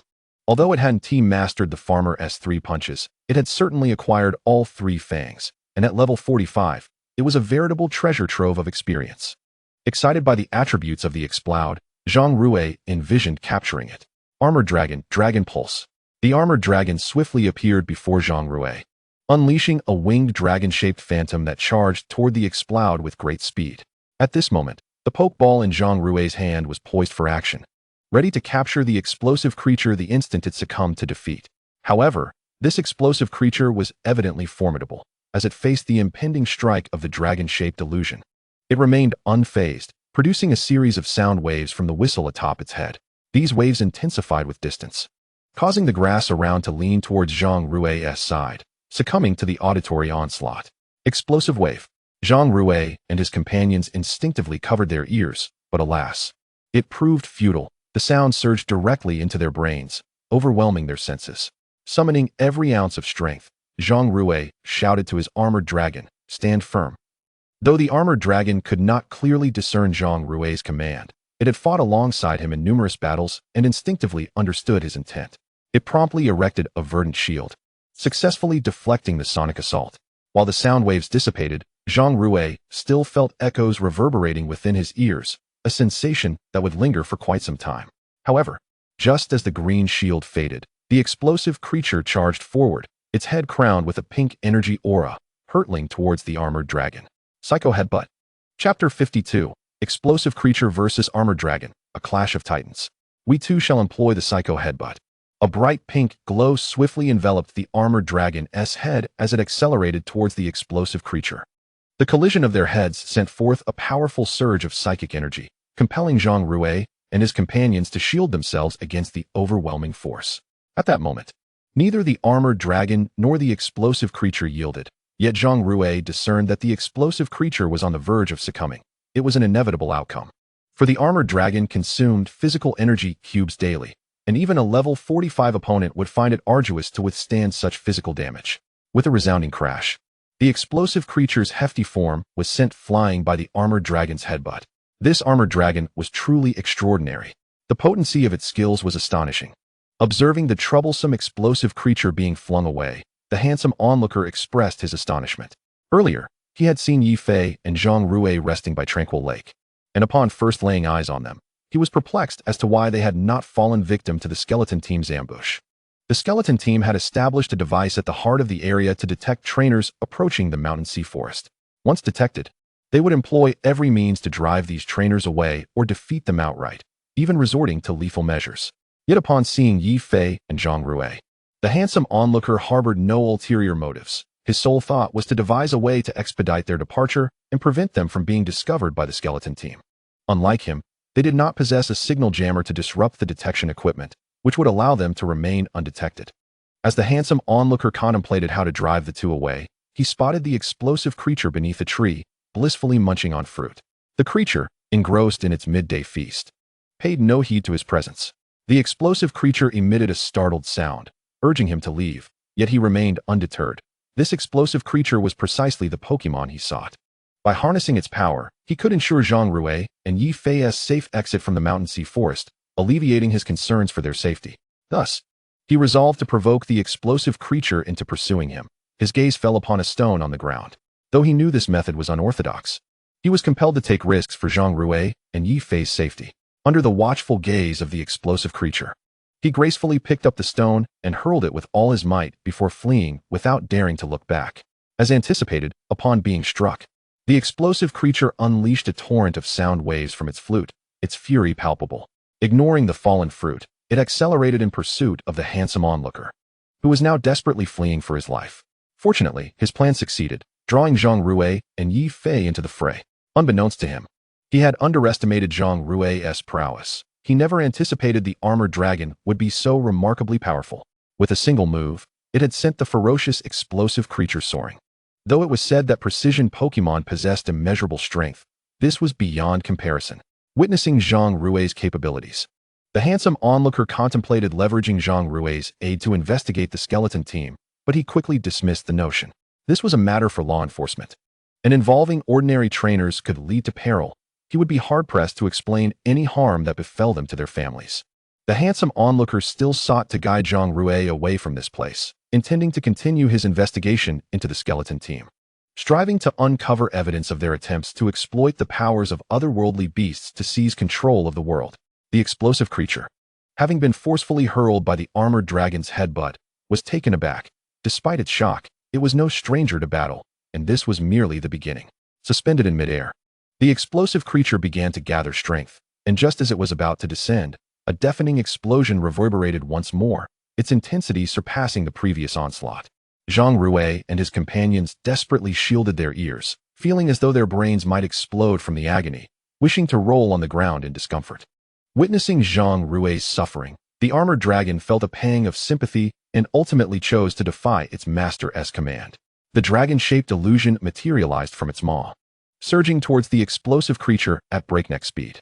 Despite the explosive waves causing some distortion to the dragon-shaped illusion, it still valiantly struck the explosive creature, interrupting its sonic assault and sending it staggering back several paces. However, the armored dragon was also gravely injured. After all, the explosive wave was among the most powerful moves in the sound category, and particularly well suited for a solitary combatant like the explosive creature. Having absorbed the armored dragon's dragon pulse, the explosive creature sustained some damage, yet the armored dragon's injuries were considerably more severe. At this moment, Zhang Rui felt the sound waves dissipate, realizing it was the armored dragon's doing. Rather than chastising it for disobeying orders, he praised, "Well done, armored dragon. I'll make sure you get extra energy cubes later." The armored dragon, visibly elated, understood that its decision had been validated. Zhang Rui bore no resentment, even rewarding it handsomely. However, the battle was far from over. The armored dragon needed to eliminate the impending threat. Swiftly, the armored dragon enveloped itself in a shimmering illusion. Resembling a dragon deity, its form fully transforming into that of a dragon. With extraordinary speed, it charged directly at the explosive creature. The explosive creature was taken aback. Why was this Pokémon attacking without awaiting its master's command? Did it not fear retribution? Yet, such thoughts were inconsequential now. For the explosive creature sensed a dire threat emanating from the armored dragon. Should it be struck by this onslaught, it could very well lose its ability to continue fighting. A fate utterly unacceptable for a battle-hardened creature that had ascended from level 5 to level 45. Thus, it resolved to win this battle. Suddenly, a crimson glow emanated from the explosive creature's arms, rapidly enveloping them before condensing into a concentrated energy within its fists. The flames upon the fist burned fiercely, as the Explode unleashed all its might in an assault on the Shelmet. This time, Shelmet summoned every ounce of its strength, intent on executing the dragon dive move to decisively conclude the battle. Throughout the arena, wherever Shelmet traversed, a formidable force was unleashed, toppling everything in its wake, while Explode, undeterred, transformed its fiery fist into a blazing inferno. With a thunderous clash, the violent collision of fists and bodies sent shockwaves that uprooted the very grass beneath them, compelling Zhang Rui to shield himself from the ensuing gusts. Chapter 53. Explode is driven away. Was this truly the full extent of Explode's power? Its might was astonishing, capable of withstanding Shelmet's full force strike with mere fists. Though Zhang Rui attempted to obscure his vision with his hand, he could still glimpse the fierce confrontation between Shelmet and Explode through the narrow gaps between his fingers.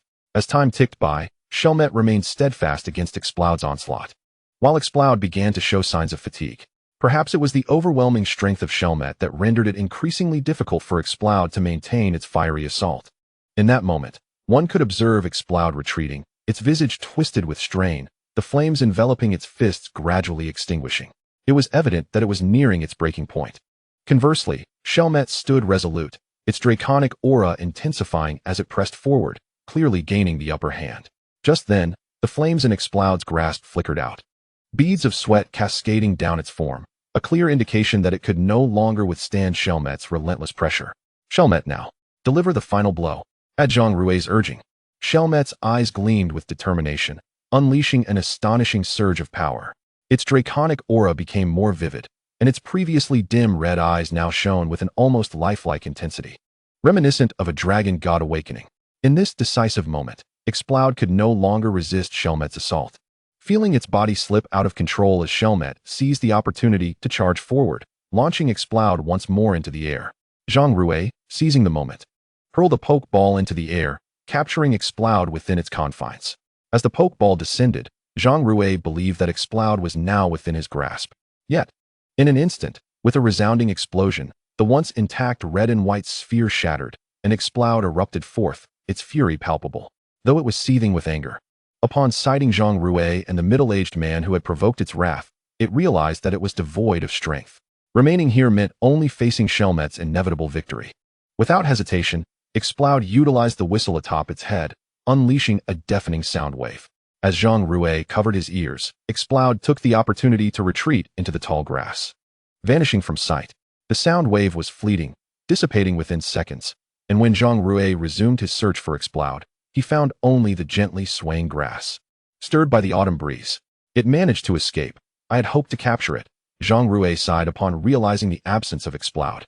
Shelmet, witnessing Explode's departure, succumbed to exhaustion, collapsing onto the ground. Although it had not lost its fighting capability, it lacked the strength to rise again. Zhang Rui rushed to Shelmet's side, stroking its hardened body in comfort. You fought valiantly, now rest. With that, he returned Shelmet to its pokeball for much-needed recuperation. Though Explode had eluded capture, Zhang Rui did not leave empty-handed. Shelmet's valiant efforts had propelled it to a new level, reaching level 41. Given its exceptional S-rank potential, the experience it garnered was substantial compared to those with A-rank potential. Moreover, facing a level 45 Explode, a fully evolved Pokémon, naturally yielded considerable experience, especially at such a high level. With just 9 levels remaining until evolution, Zhang Rui was confident that the day would soon arrive. After returning Shelmet to its Pokeball, he approached the handsome man nearby, who was eagerly exclaiming, "That battle was truly exhilarating. Your Shelmet is remarkable. I couldn't possibly contend with such a fearsome Exploud." Zhang Rui merely nodded at Yi Fei, then turned to the middle-aged gentleman, inquiring, "Sir, I trust you were not injured?" The gentleman sheepishly scratched his head, a note of gratitude in his voice. "No worries. I owe you my life. Had you not intervened, I might have perished at the hands of that Exploud." To express his gratitude, the gentleman produced 2 uniquely designed brooches from his pocket, presenting them to Zhang Rui. "These are the latest designs from our company. I am unsure how to adequately express my thanks, so please accept these as a token of my appreciation." Seeing the gentleman's sincerity, Zhang Rui felt no inclination to refuse, particularly as one brooch featured Pikachu and the other, Eevee, both of which he adored. However, being the good friend he was, he offered the brooches to Yi Fei, allowing him to choose. Initially taken aback, Yi Fei quickly transformed his surprise into heartfelt gratitude, selecting the Eevee brooch and pinning it onto his attire. True camaraderie is about sharing such treasures. After Yi Fei adorned himself, Zhang Rui turned to inquire further from the gentleman, but found that he had vanished. Zhang Rui had intended to ask why he was present, for he was no fool. Any man who could traverse the inner regions of the Shanghai forest was certainly not an ordinary individual. Typically, trainers operate on the periphery, rarely venturing into the inner sanctum due to the formidable and ferocious Pokémon dwelling therein. Those who navigate the inner regions freely are generally high-level trainers, capable of deftly handling or evading wild Pokémon attacks. Given that the middle-aged man had approached the vicinity of the central area, his strength must surely be formidable. However, based on his earlier demeanor, Zhang Rui sensed no malice from him. Had he wished to strike, he would have done so during the confrontation with Exploud. Nonetheless, with the gentleman's disappearance, Zhang Rui refrained from further pursuit. After pocketing the brooches, he and Yi Fei made their way toward the central area. At that moment, Yi Fei suddenly posed a question. Rui, have you been heading toward the central area since entering the Shanghai forest? It seems your thoughts are not solely focused on training. Do you have another purpose for being here? Furthermore, you appeared quite familiar with those who attacked us on the outskirts. Will you now divulge your true intent for coming here? Chapter 54, Arrival at the Skeleton Team Camp. Upon hearing Yi Fei's inquiry, Zhang Rui fixed his gaze upon him, contemplating. It is imperative that I convey this matter to him, for we may soon encounter the terrifying Skeleton Brigade. Should Yi Fei fall victim to their attack while remaining uninformed, I would surely regret it for the rest of my life. By informing him, I allow him the autonomy to decide whether to join me in investigating the central region or to retreat to the Mountain and Sea Spirit Academy. The choice is entirely his. Consequently, Zhang Rui disclosed his original intention to Yi Fei, eager to observe his decision. After listening attentively, Yi Fei pondered for a moment before responding. Are you suggesting that your purpose for coming here is to ascertain whether the mysterious cave in the sky is indeed a supernatural phenomenon, and that those who attacked us may be active in the heart of the forest? Precisely. You must decide whether to accompany me or return. The choice lies with you. As for me, I must uncover the truth of this matter to find peace of mind. Zhang Rui's words were resolute, prompting deeper contemplation from Yi Fei. Given the formidable strength displayed by the 2 adversaries they had just encountered, he realized that venturing forth could jeopardize his life. Yet, he could not bear the thought of Zhang Rui confronting those dreadful beings alone. Despite the prowess of the armored dragon, the sheer number of foes would overwhelm him. One solitary armored dragon could not suffice. However, reflecting on Zhang Rui's immediate willingness to share the brooch after acquiring it, Yi Fei realized that if his brother thought of him even after gaining an advantage, he could never abandon him in peril. After several seconds of internal struggle, Yi Fei finally resolved, turning to Zhang Rui with steadfast determination, "You are my brother. Of course, I shall stand by you in adversity. Let us see what those mysterious individuals are up to." With that, Yi Fei pivoted and made his way towards the tranquil lake. Upon hearing Yi Fei's decision, Zhang Rui was momentarily at a loss for words. He sighed and followed Yi Fei back to the vicinity of the tranquil lake, organizing his backpack before heading towards the heart of the forest. Not long after Zhang Rui departed, a handsome figure leaned against a tree behind him, his demeanor serious and silent. Soon, Zhang Rui and Yi Fei arrived near the Skeleton Brigade's encampment in less than an hour. From behind the tall grass, Zhang Rui could discern a colossal apparatus before him. The device resembled a satellite launch system, continuously swiveling its head as if scanning the entire terrain of the mountain and sea forest. Zhang Rui refrained from advancing immediately. Instead, he parted the grass to gain a broader view of the skeleton brigade members in the distance. Yi Fei remained silent. Fully aware of the situation, speaking would inevitably draw the attention of the skeleton brigade, a fate he wished to avoid at all costs. However, upon his first glimpse of the apparatus, he was astounded. The machine was immense, accompanied not only by the satellite launcher, but also by a vast computer control unit and various operational components. Clearly, such a monumental device required the assistance of electric-type spirits. Nearby, a cage housed numerous electric orbs and other electric-type spirits. Their expressions revealed a severe depletion of energy, indicating they were exhausted from powering the enormous machinery. If these electric-type spirits did not receive care, they would perish from the exhaustion of their electric reserves. Zhang Rui observed these electric spirits. Suspecting they had been captured by the skeleton brigade from the forest, it became evident why he and Yi Fei had seen none during their journey. They had all been taken here. In addition to the machinery, researchers clad in white lab coats were bustling about, accompanied by numerous members of the skeleton brigade stationed nearby to prevent any interference. Zhang Rui quickly spotted a white-haired man sitting in front of a wooden cabin, donning black sunglasses and a gold necklace. Guzma, Zhang Rui whispered, astonished by the resemblance between the man before him and Guzma from the anime, both possessing striking white hair. The sole distinction was that the Guzma from the anime led a much smaller skeleton brigade with the primary aim of stealing Pokémon and causing disruptions, lacking the current scale that boasted dozens of researchers attempting to activate the Ultra Cave to summon beasts from another realm. At that moment, Guzma appeared to be relishing his time, reclining in a wooden chair, swaying his body as he sipped afternoon tea, living quite comfortably. Just then, a member of the skeleton brigade approached Guzma, cradling a nearly lifeless Magnemite, stating, "Boss, this Magnemite is on the brink of collapse. Should we recharge it to help it recover slightly?" Upon hearing this, Guzma took a sip of his tea and retorted, "This useless waste, just toss it aside." "Yes," replied the skeleton member, who then carried the Magnemite a short distance away from Zhang Rui, expressionless, and discarded it without ceremony. Ouch! The Magnemite landed squarely on Yi Fei's head, prompting an involuntary exclamation. This soon aroused the suspicion of the skeleton brigade members, who inquired towards the grass, "Who's there?" They brandished a detector to check for any red dots, and upon finding none, addressed Yi Fei, "You could at least announce your presence while hiding. Next time, be cautious. If I had thrown a rock, you could have been seriously harmed, you know?" With no response from the brush, the member assumed he had knocked Yi Fei unconscious and returned to the camp to resume monitoring. In truth, the skeleton brigade member could have detected intruders simply by utilizing the device in his hand, the presence of a red that would indicate an intruder. If not, it signified a companion, for Guzma had ensured that any member entering the skeleton brigade carried a disruptor to block signals, facilitating the identification of intruders. It was evident that this skeleton member had mistaken Yi Fei for an ally, which is why he did not investigate further. Yi Fei, believing they had simply been fortunate to evade detection, remained oblivious to the close call. Meanwhile, Zhang Rui retrieved a brooch emblazoned with Pikachu and fell into contemplation. Rui, what should we do about this Magnemite? It's extremely weak right now," Yi Fei whispered softly, yet it was enough to draw Zhang Rui back from his reverie.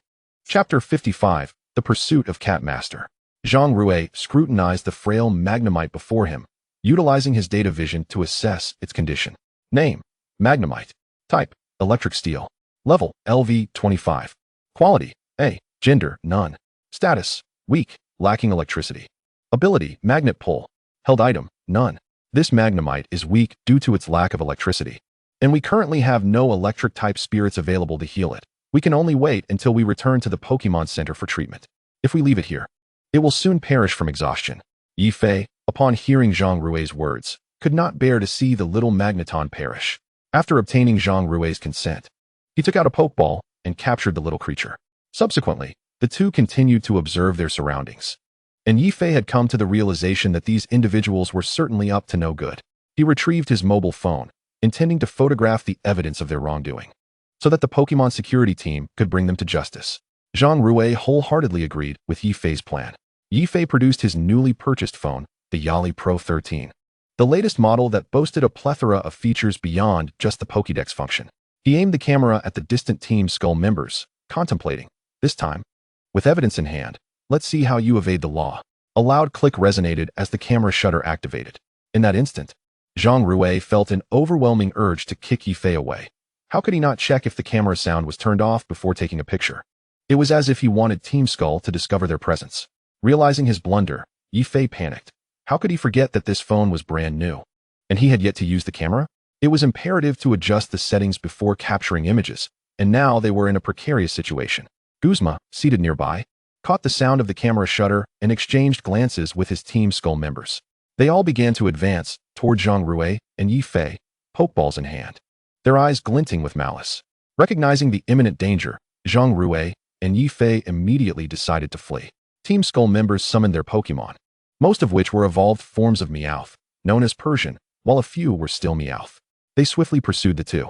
At a command from the Team Skull member, the Persians and Meowths sprang into action, racing toward Zhang Rui. As they ran, Zhang Rui shouted to Yifei, "Let us split up. Once we lose them, let us meet at Tranquil Lake." Yifei nodded in agreement and veered off in another direction, while Zhang Rui chose the opposite path in an attempt to shake off the pursuing Persians and Meowths. However, the Persians were cunning, dividing their pursuit. Those closest to Zhang Rui continued after him, while the ones nearer to Yifei chased him instead. Clearly, there were more Persians after Zhang Rui. The speed of the Persians was remarkable, and one particularly high-level Persian leaped forward, nearly catching Zhang Rui. Fortunately, Zhang Rui was quick-witted. Just as the Persian's claws were about to grasp him, he deftly dodged to the right, causing the Persian to miss and only tear a large gash in his clothing. Zhang Rui felt the relentless pursuit of the Persian, who seemed determined not to relent until it caught him. Exhaustion began to take its toll on Zhang Rui. Despite his strategic maneuvers using the terrain to evade the Persian, his stamina had reached its limit. Sweat poured down like rain, and he realized he could no longer run. With no other option, he decided to confront the threat head-on. He summoned his Shelmet from the Pokeball, confident that after such a long time, Shelmet would have regained some strength to face these level 35 Persians. To his surprise, the Persians showed no fear upon seeing Shelmet. Instead, they launched an immediate assault. The red gems atop their heads glowed ominously as they channeled immense power, unleashing a barrage of red beams toward Shelmet. Power Gem. Faced with the onslaught of red rays, Zhang Rui refrained from ordering Shelmet to attack. Instead, he quickly commanded, "Use Protect to shield against those beams." Shelmet enveloped itself in a protective green glow, erecting a massive green shield that shielded both itself and Zhang Rui from the incoming attacks. As the green shield dissipated, Zhang Rui swiftly instructed Shelmet, "Now, use Dragon Rush." The prior attempt at Protect had been too uncertain, and now was their chance to strike while the enemy's assault had ceased. Shelmet, enveloped in a dragon-shaped phantasm, surged forward with newfound vigor, having gained a deeper understanding of Dragon Rush from its previous battle against Exploud. The once blue dragon phantasm had transformed to a vibrant red, indicating a significant increase in power.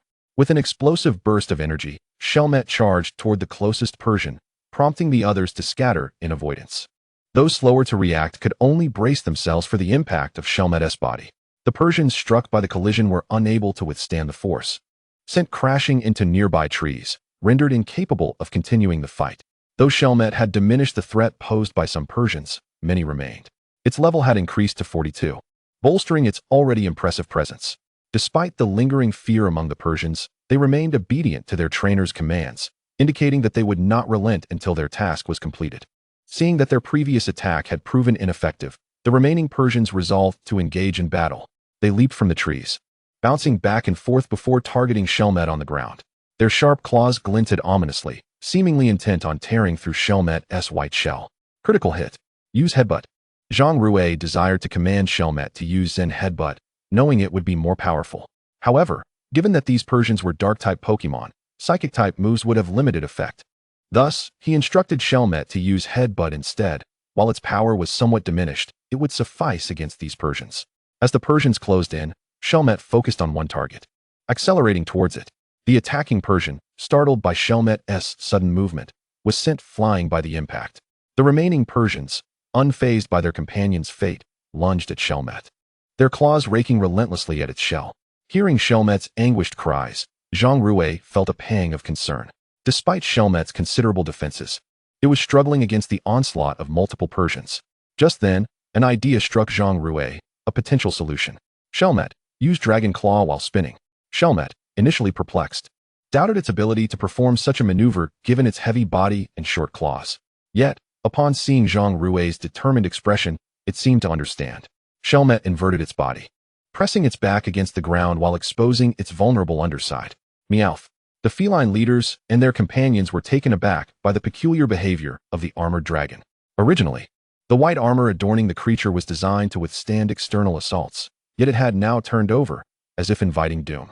With a commanding shout, the remaining feline leaders and their companions surged forth, brandishing their razor-sharp claws, seemingly intent on tearing the armored dragon to shreds.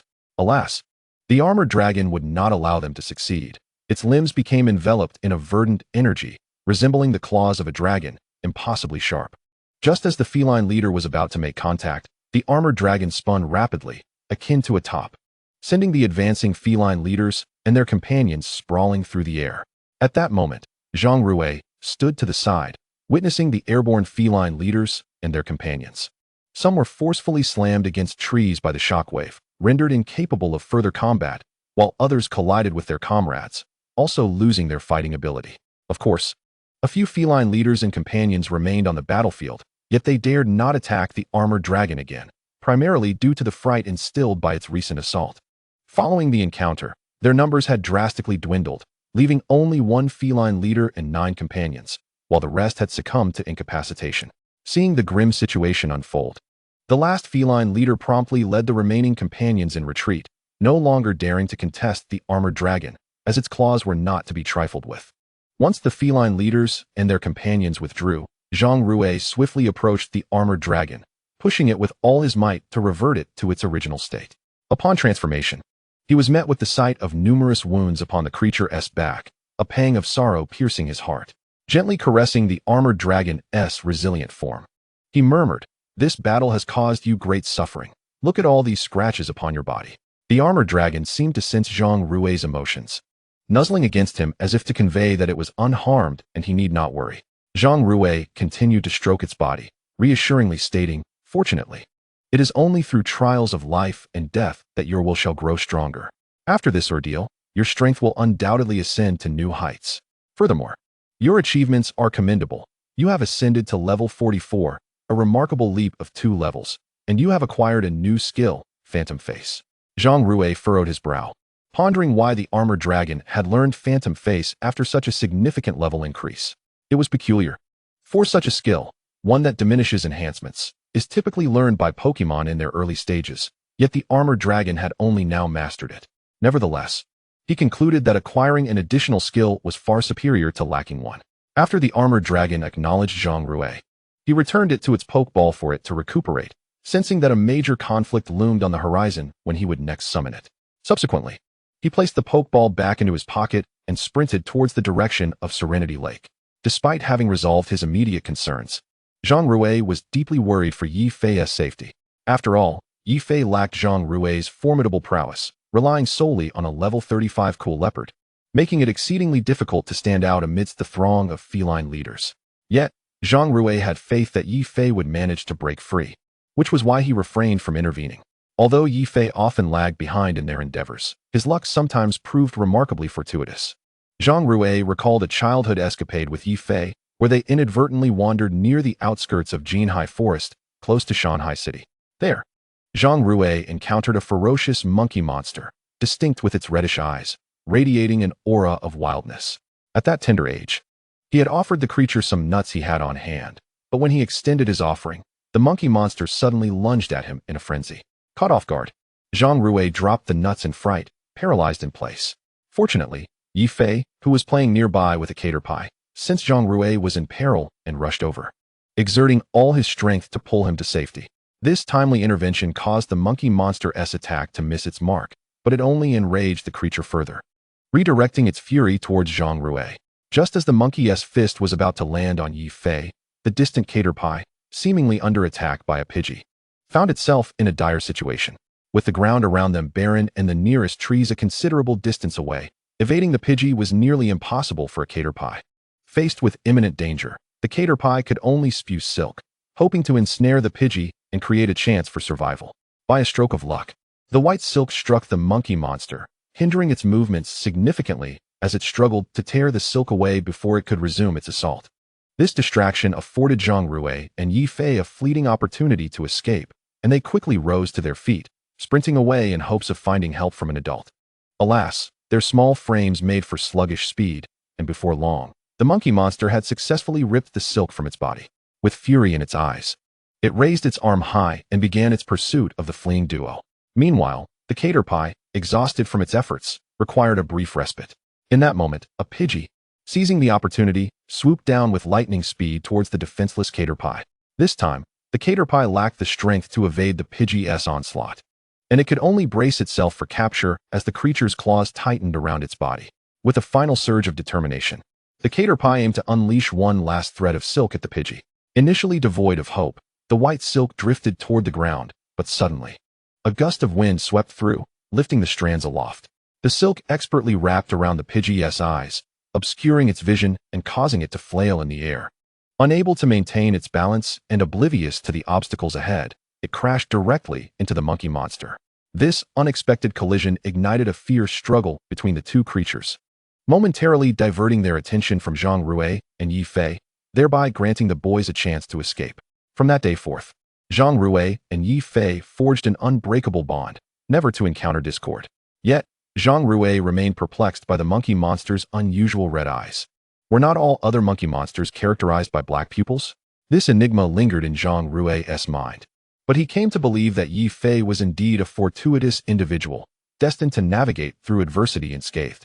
As expected, upon reaching Serenity Lake, Zhang Rui spotted Yi Fei, who had been waiting anxiously. Upon seeing Zhang Rui approach, Yi Fei rushed over, concern etched on his face as he asked, Rui, are you hurt? In response to Yi Fei's inquiry, Zhang Rui beamed with joy, displaying his unscathed form to reassure him. Impressive work, my friend. You managed to escape from the clutches of the feline leaders. A voice called from behind Yi Fei, unmistakably that of the middle-aged man who had mysteriously vanished moments before. It's you? As Zhang Rui gazed with a look of bewilderment, Yi Fei hastily introduced, this gentleman saved my life at a critical moment. Otherwise, I might have already succumbed to the clutches of the cat boss. Upon hearing Yi Fei's words, Zhang Rui approached the handsome man and expressed his gratitude, saying, thank you for rescuing Yi Fei. However, could you now reveal your true identity? As he spoke, he produced a brooch adorned with Pikachu and remarked, if I am not mistaken, this brooch is the disruptor, correct? Otherwise, we would have been discovered by the Skull team long ago. The handsome man, upon hearing Zhang Rui's words, replied gravely, you are only partially correct. The brooch you hold is indeed the disruptor I provided. For I had long sensed that your intentions were not entirely pure, and you seemed quite invested in the affairs of the Skull team. Thus, to protect you from potential danger, I entrusted you with our research's disruptor to obscure your whereabouts from the Skull team. However, I now believe such precautions are unnecessary, as you already possess a disruptor. With this insight from the handsome man, Zhang Rui seemed to have an epiphany and retrieved a detector he had found. Indeed, this is the detector developed by the Skull team. It not only detects foreign trainers, but also conceals your location. It is astonishing that this machine can detect invading trainers without interfering with satellite instruments. I find myself admiring the ingenuity of the Skull team. Zhang Rui then inquired, does this mean you have seen the Skull team's enormous device? Indeed, I was aware of the device constructed by the Skull team in the heart of the Shanghai forest before you. Moreover, I deduced their plan from ancient texts. Although I recognize the peril of this plan, I am unable to thwart it alone, as my efforts would be insufficient. Since discovering you two, you have become pivotal to the success of my plan. Upon hearing the handsome man's words, Zhang Rui pondered carefully. Indeed, it seemed that he and Yi Fei alone could not realize the plan, but with the addition of the middle-aged man before them, the situation could be markedly different. Perhaps not only could they prevent the Skull team's scheme, but they might also achieve his own goals. Certainly, one could be mistaken in thinking that Zhang Rui's sole aim was to uncover the Skull team's plans to satisfy his curiosity. If that were the case, it would be a grave error. He harbored other motives that he felt compelled to pursue. However, despite absorbing the middle-aged man's lengthy discourse, Zhang Rui was still unaware of his true identity and thus inquired, might you now disclose your true identity? After all, how can we trust you if you do not reveal your name? At this, the handsome man finally realized he had yet to introduce himself. He cleared his throat and stated solemnly, my name is Handsome Guy, a detective from the Pokémon League. Handsome Guy? Yi Fei could not contain his laughter upon hearing the middle-aged man's words, exclaiming, you call yourself Handsome Guy? Where is the handsomeness in being middle-aged? Zhang Rui too chuckled at the absurdity of the name, having heard many peculiar monikers, yet this one was particularly amusing. Seeing both of them mock him, The handsome man furrowed his brow and said, "That is merely my code name. I cannot disclose my actual name." Zhang Rui was well aware of the secrecy surrounding League detectives, as confidentiality regarding their identities was paramount. Subsequently, both Zhang Rui and Yi Fei introduced themselves, and the group began to devise their plan for success. Meanwhile, in the central area of the Shanghai forest, what is the status? Have those two been captured? Guzma, his hair as white as snow, stood rigidly before a group of Skull Team members, his voice laced with menace. The members of the Skull Team, having failed in their capture attempt, lowered their heads, unable to meet Guzma's gaze. Incompetence. A bunch of worthless fools, unable to capture two mere children. What use are you? Guzma scolded. One bold member of the Skull Team dared to explain, "Boss, it isn't that we couldn't capture them. It's just that those two youngsters are incredibly strong. We sent out 100 Pokémon, yet only 10 returned. The others were incapacitated when we arrived." Guzma's fury intensified upon hearing this, as he berated. "You sent out so many Pokémon, and only 10 returned? Are you jesting with me?" Just as Guzma was about to continue his tirade against the Skull Team members, a helicopter descended slowly from above. A slender woman emerged, donning a Skull Team bandana, her hair styled in dual-colored pigtails, and her eyes adorned with white makeup. If her face were cleansed, she would undoubtedly be a beauty. "Beautiful Burumi, what brings you here?" "Big sister." Upon seeing Burumi, the Skull Team members' eyes lit up with excitement. "You worthless fools are unworthy to utter my name," Burumi snapped, not even glancing their way. Her words pierced the hearts of many Skull Team members. "I hope you bring good news this time," Guzma said. Burumi crossed her arms, exuding confidence as she replied, "Of course, bring forth the goods." No sooner had she spoken than Skull Team members from the helicopter appeared, carrying a massive crate, with Cat Boss leading the way, until they placed it before Guzma. Guzma's eyes fixed upon the crate, a realization dawning upon him as he promptly opened it. Inside, he found a plethora of Pokeballs, not ordinary ones, but ultimate balls designed specifically for capturing legendary beasts. "Yes, this is what I awaited. Well done, Burumi. What reward do you desire?" Burumi sauntered closer to Guzma, swaying her figure enticingly. Guzma, understanding her unspoken desires, turned to the assembled Skull Team members and bellowed, "You will rest well today, for tomorrow we commence the final experiment. Remember, you must guard it closely and ensure we are not hindered by a couple of children as we were today." "Understood." All the Skull Team members chorused in unison. They watched as Burumi and Guzma entered a nearby cabin, the nature of their encounter needing no elaboration, leaving the Skull Team members' spirits crushed. As night gradually enveloped the serene lakeside of Jingxin Lake, Zhang Rui and his companions had finished their dinner and fed their Pokémon. The handsome man had already succumbed to slumber, while Zhang Rui gazed contemplatively at the distant lake, yearning for another glimpse of Arceus. However, since that last disappearance, Arceus's phantom had not reappeared. Zhang Rui recalled only having seen Arceus's visage. When he attempted to access data through the Eye of Data, Arceus vanished. Still pondering Arceus? Zhang Rui turned to see Yi Fei, nodding in acknowledgement, and spoke. "Yi Fei, why are you still awake? We have a plan to execute tomorrow. A lack of sleep could jeopardize its success." "Fear not. I shall execute tomorrow's plan flawlessly," Yi Fei replied confidently. Zhang Rui smiled at Yi Fei's unwavering assurance. Though his gaze returned to the water's surface, a lingering worry nagging at him despite their preparations. The crux of the matter lies in Guzma's prowess. Zhang Rui remained oblivious to the true extent of his abilities. However, being the leader of Team Skull implied that his strength surpassed that of the team's members. Yet, having never witnessed Guzma's full capabilities, Zhang Rui could not help but feel a tinge of apprehension. Nonetheless, he quickly reminded himself that dwelling on such worries was futile. To achieve his objectives, he must undertake this arduous plan, lest he risk missing out on his opportunity. Subsequently, after a brief conversation with Yi Fei, both retreated to their tent to rest. As the first rays of dawn illuminated the tranquil surface of Jingxin Lake, they also graced Zhang Rui's face. His eyelids fluttered slightly before he groggily opened his eyes. Was it morning already? Upon glancing at the time, he realized it was already 7 o'clock. Zhang Rui rose to awaken Yi Fei, only to discover that the tent was devoid of his presence. The coldness within the tent indicated that he had departed some time ago. Just then, Zhang Rui spotted the handsome figure emerging from the distant grass, who explained, "I just made a phone call. Let's prepare ourselves for a successful endeavor. We have but this one chance. Failure means there will be no second opportunity." Yi Fei yawned and said, "I apologize for involving you in such a perilous task on behalf of the Alliance." The handsome one maintained a calm demeanor, his expression rather placid, suggesting he was quite serious. However, Yifei smiled and remarked, "Aren't we doing this to protect the world? It is indeed worth it." At that moment, Zhang Rui refrained from responding, his mind preoccupied with thoughts of whom the handsome one had been speaking to on the phone. It must have been someone of great significance during such a critical juncture. After the trio packed their belongings, they made their way to the thicket they had previously observed.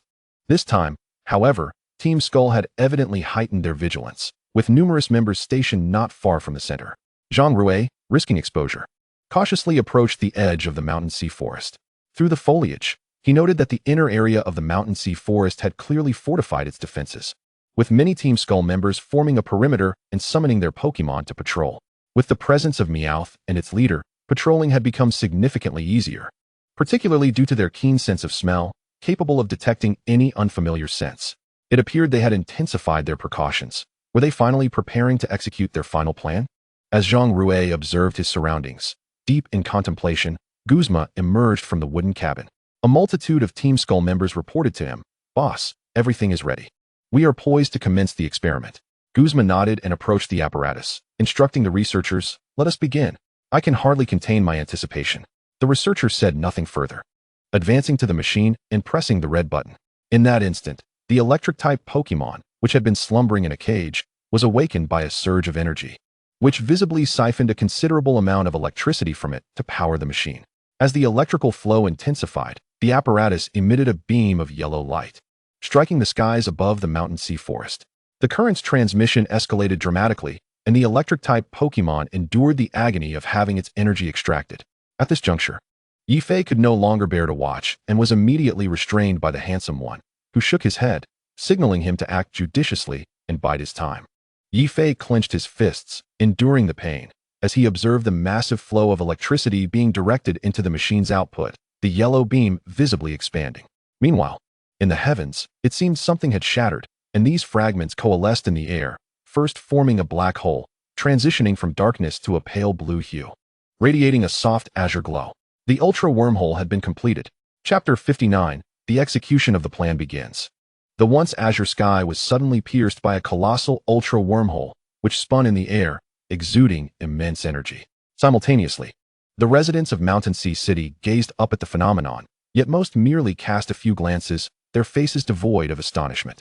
After all, it was not their first encounter with such a sight.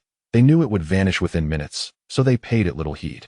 In stark contrast, the Team Skull members in the central area looked up at the ultra wormhole, their faces alight with exhilaration. Even Guzma's eyes quivered with intensity as he fixed his gaze upon the spectacle. "This is magnificent. Our grand plan is on the brink of success." Guzma had conducted numerous experiments prior, losing count of his failures, from being unable to open the wormhole to now sustaining it for an extended period. This endeavor had consumed an extensive amount of time and energy, which made Guzma's excitement entirely understandable. Even the other Team Skull members, witnessing the fruits of their labor, were moved to tears, overwhelmed by the difficulty of their journey. "The ultra wormhole has opened. Should we take action?" Yifei, crouched in the thicket, inquired of the handsome one beside him. Originally, the trio had planned to destroy the apparatus that opened the ultra wormhole while the Team Skull members were still in a state of confusion. However, the handsome one interjected. "Wait a moment, I forgot to take photographs for evidence." He retrieved a compact camera from his clothing, capable of storing thousands of images without issue. Reluctantly, Zhang Rui and Yifei had to wait for him to capture the images before proceeding with their plan. Zhang Rui silently prayed that the handsome one would not be like Yifei, whose camera had made noise while taking pictures. Otherwise, their stealth operation would be compromised. Just then, the handsome one aimed the camera at the unfolding scene and pressed the shutter. Hearing no sound from the camera, Zhang Rui breathed a sigh of relief. However, he soon noticed that the camera was equipped with a flash. "Hey, your flash is still on," Zhang Rui cautioned. The handsome one checked the settings of the camera and realized he had indeed forgotten to turn off the flash. After disabling it, he prepared to take another shot. But it was too late. The previous flash had already drawn the attention of all Team Skull members, along with their Pokémon, who now regarded the distant thicket with fierce expressions. Guzma's demeanor darkened, and he issued a command. "Those people again. Capture them. And remember, destroy their camera. If those photos leak, we will be hunted by the Alliance." At Guzma's command, numerous Team Skull members directed Meowth and its leader to pounce toward Zhang Rui. Meanwhile, the handsome one remained oblivious, still focused on taking pictures, utterly lacking any sense of impending danger. Zhang Rui felt exasperated. What use were all these photos if they were caught? They would simply be destroyed. However, there was no time to dwell on the handsome one. Zhang Rui swiftly turned to Yi Fei and said, "Since we have been discovered, we must expedite our plan. Yi Fei, go destroy the apparatus and rescue those electric-type Pokémon." Yi Fei nodded, refraining from further words as he summoned his cool leopard, mounting it and racing at breakneck speed toward the apparatus. "Stop him!" Numerous members of the skeleton squad shouted as the feline leaders surged forward, chasing after Yi Fei. After a period of recuperation, the cool leopard now boasted in excellent physical condition, allowing it to move freely, leaving the pursuing feline leaders far behind. Meanwhile, Zhang Rui summoned the armored dragon, commanding it to execute Dragon God's dive to clear the path for Yi Fei. The armored dragon nodded, emanating a blue-purple energy. Resembling a dragon god as it swiftly enveloped itself, its eyes glowing with a fiery red light, racing away with remarkable speed. Just as the feline leaders were about to seize Yi Fei, a blue-purple flash erupted, effortlessly sending all the feline leaders that were about to reach him flying. What incredible damage! With just one move, my feline leader has lost its combat ability. Is it cheating? One member of the skeleton squad exclaimed in astonishment as he recalled his feline leader into its pokeball. However, with the armored dragon deployed to protect Yi Fei, Zhang Rui found himself unguarded, surrounded by numerous meows, their sharp claws poised as if to indicate that any attempt to flee would result in dire consequences. While most might cower in such a situation, given that Meow's claws could be lethal, Zhang Rui remained undaunted, thinking they could only touch him if they could catch him. Subsequently, Zhang Rui produced a pokeball containing a Larvitar, exclaiming, "Go!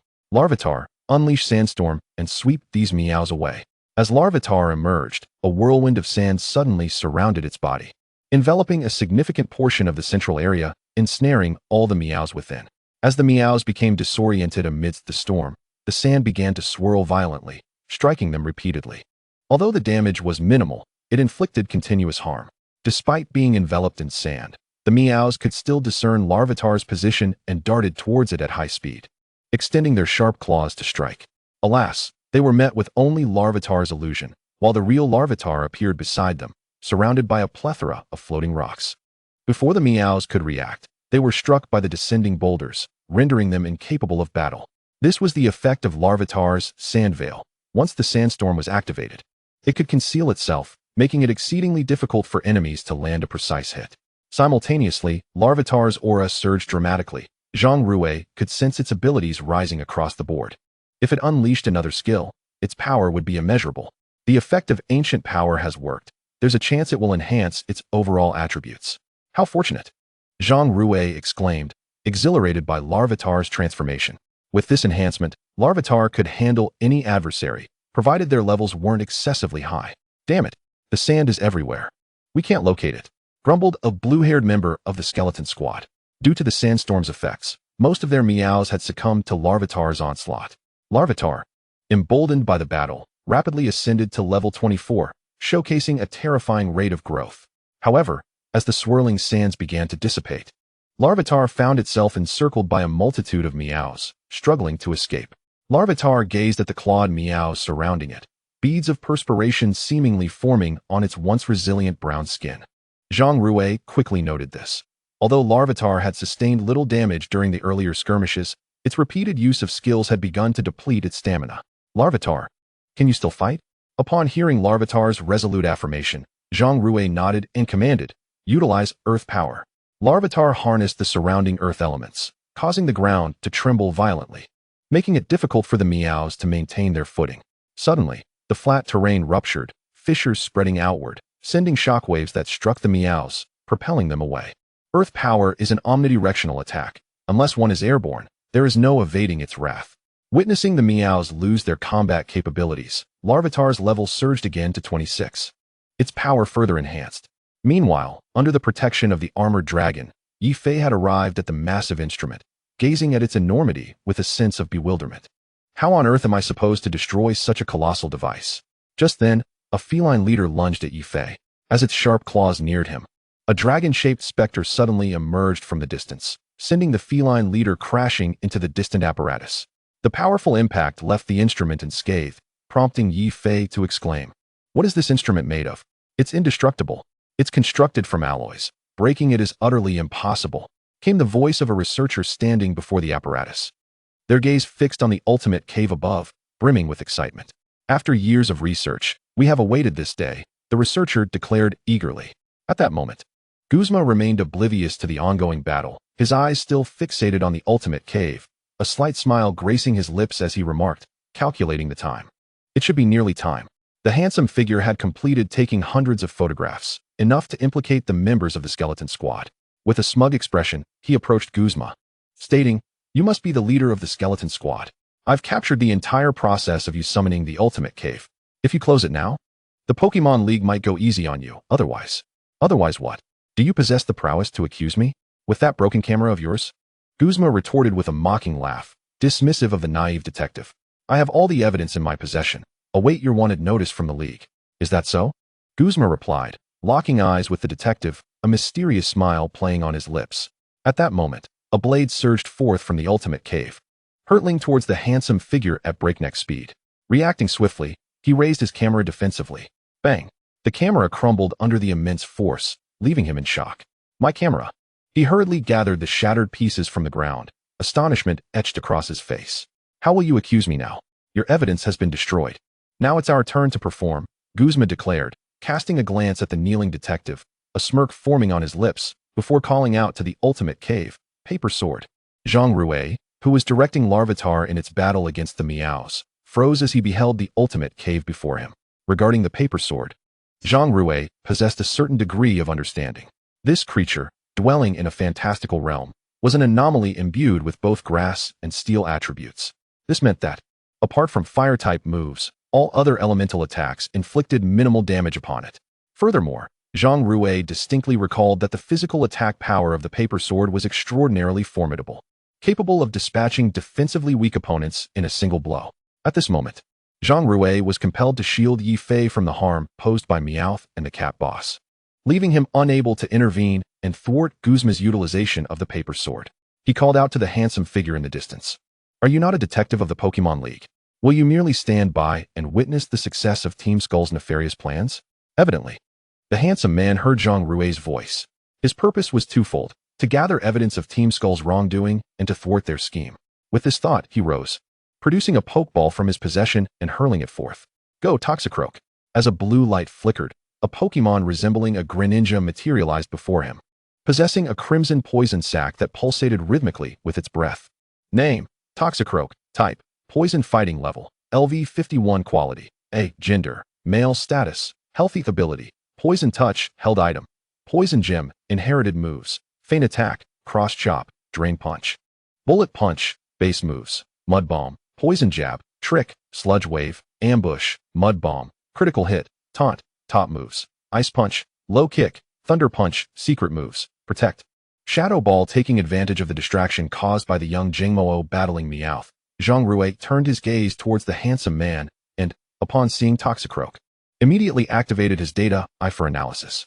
To his surprise, although Toxicroak's potential was slightly lacking, its other attributes were exceptional. Beyond its learned moves, it even possessed a Pokemon item, an exceedingly rare find among trainers, as acquiring such items had become increasingly arduous. Aside from gems and rock-type items, others had become scarce due to the loss of crafting techniques, with items on the market now fetching prices of at least 1 million. However, Zhang Rui felt no concern over the scarcity of items, for he possessed a dungeon system that allowed him to purchase necessary items from the dungeon shop. Observing the high-level Toxicroak, Zhang Rui was convinced that the handsome man could thwart Guzma's plans. Thus, he focused intently on dealing with the Meowth before him. Strangely, after the Meowth from Team Skull was defeated, it summoned yet another Meowth. Could it be that all the Pokemon these trainers possessed were Meowths? Meanwhile, Yi Fei was commanding his cheetah to assault the nearby device. Despite numerous attacks, the device remained unscathed, appearing as pristine as ever. Damn it! This alloy is simply too tough to break.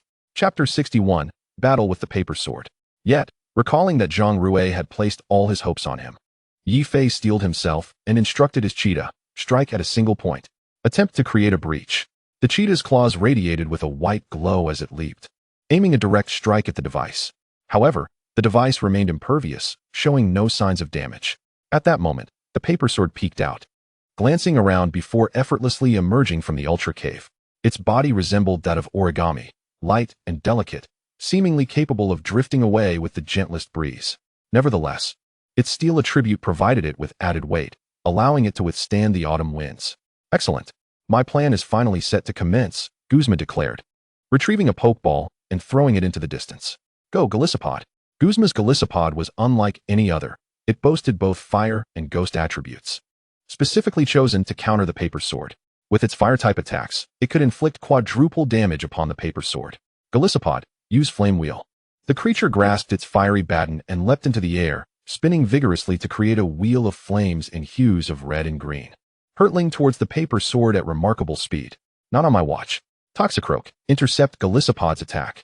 The handsome man urgently commanded Toxicroak to block the incoming assault, ensuring that its move did not connect. Toxicroak dashed forth with incredible speed, but at that moment, a massive electric ball suddenly appeared. Fortunately, Toxicroak, quick-witted, leapt just in time to evade the electric ball strike. Casting his gaze towards the small cabin, it was clear that the Pokémon using the electric ball was Raichu, albeit in its Alolan form, enhanced with psychic-type abilities, thereby diversifying its offensive capabilities. Its trainer, the formidable leader of Team Skull, Burmy, had been sleeping soundly but arose upon hearing Guzma call out the name of the Paper Sword. She was eager to witness the Paper Sword herself, an entity akin to a demigod, and to observe how Guzma intended to capture it. As Guzma prepared to ensnare the Paper Sword, he was determined that no one should interfere. Raichu, use Volt Tackle. Raichu crackled with golden electricity, and as the voltage surged, a powerful bolt of lightning surged towards Toxicroak. Protect. Toxicroak immediately conjured a green protective barrier, which absorbed the fierce electrical assault that struck against it. Although the attack was formidable, the green barrier effortlessly withstood the impact. Toxicroak, take this opportunity to unleash Poison Jab. Just as the green barrier dissipated, Toxicroak's fist enveloped in a purple glow, exuding a noxious aroma, sped towards Raichu. Just as the venomous attack was about to connect, Burmy swiftly commanded, Quick Attack, evade its assault. Raichu's floating form disappeared in an instant, dodging Toxicroak's strike. However, Toxicroak did not relent, pursuing Raichu with relentless fervor. As Raichu grew weary from evading, Toxicroak seized the moment, delivering a powerful punch cloaked in poisonous energy, resulting in a tremendous explosion that sent Raichu staggering back several paces. Yet, with its psychic-type attributes, it quickly regained stability. Did it not secure a knockout? This Raichu is remarkably high-level. Originally, the handsome man believed that, bolstered by the amplification from the poison gem, Toxicroak's poison-type attacks would be devastatingly potent, nearly guaranteeing a knockout. However, despite the successful hit, Raichu remained standing, indicating its high level. Meanwhile, Golisopod's flame wheel struck the observing Paper Sword with precision. The Paper Sword, upon receiving the attack, clearly experienced considerable pain, with numerous scorch marks appearing on its body. The fire-type move inflicted significant damage upon it.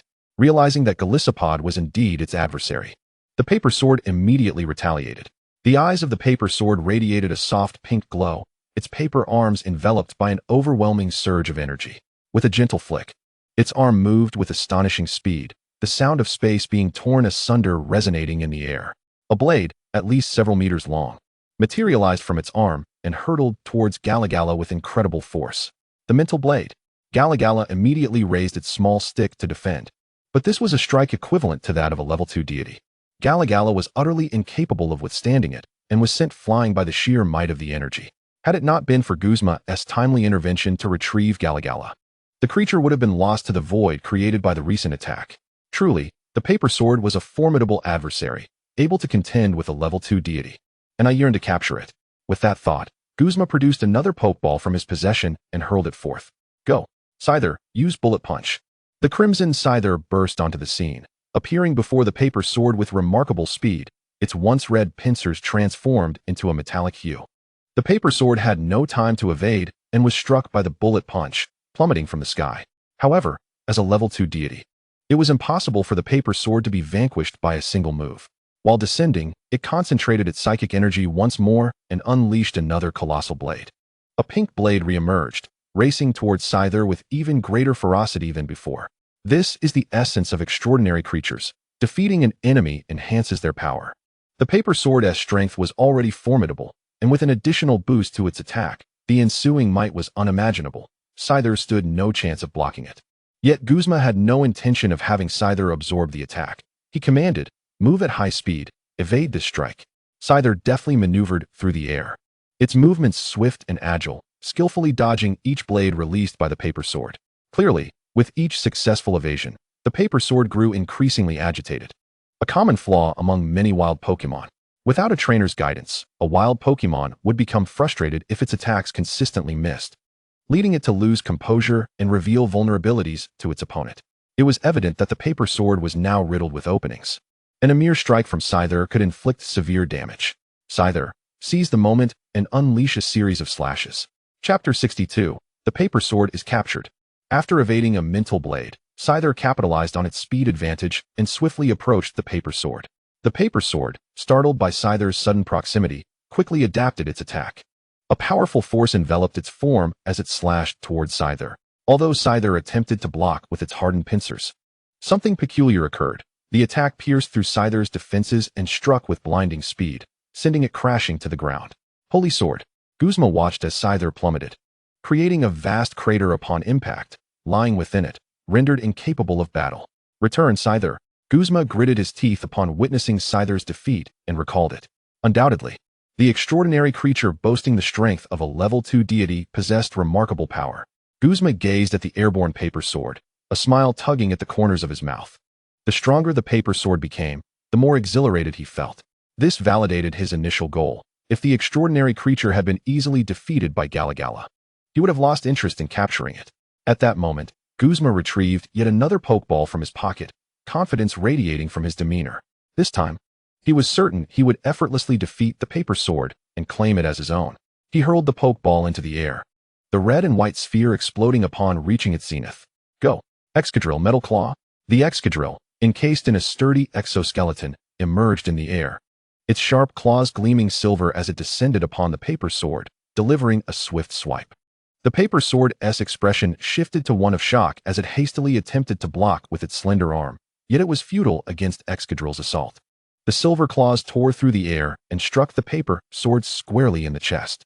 Overwhelmed by the ferocity of the attack, the paper sword plummeted from the sky. Guzma brandished an Ultra Ball, tossing it towards the falling paper sword. Upon contact, the Ultra Ball enveloped the creature in a surge of energy, drawing it inside. The Ultra Ball then descended, shaking once before coming to a halt. Thud!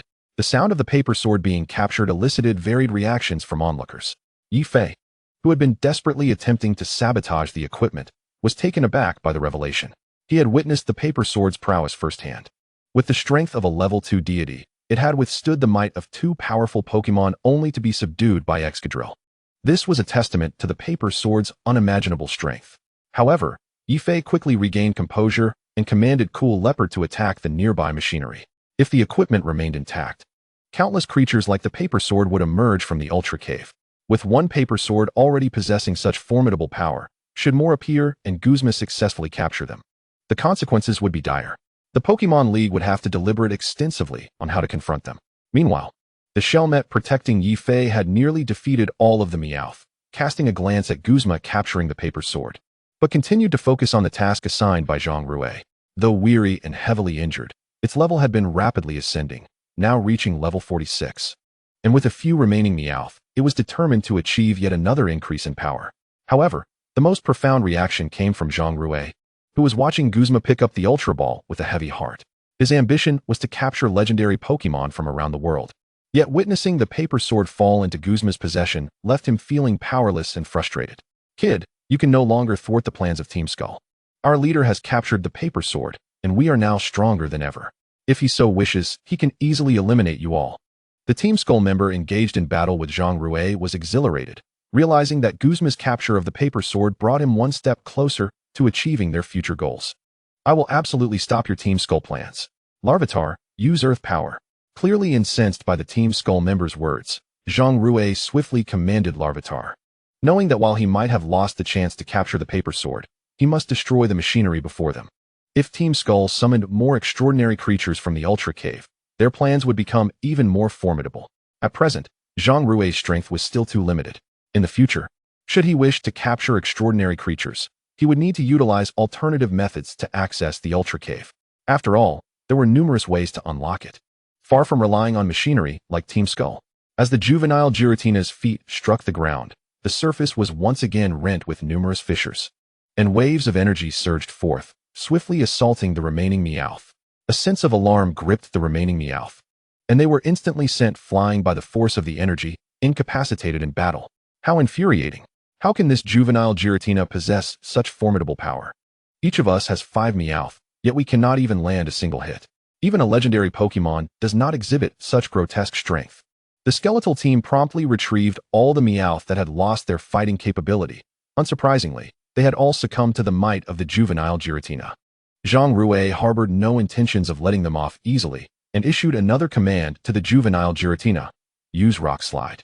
Surrounding the juvenile Giratina, numerous rocks began to levitate, hurtling towards the members of the skeletal team at an accelerated pace.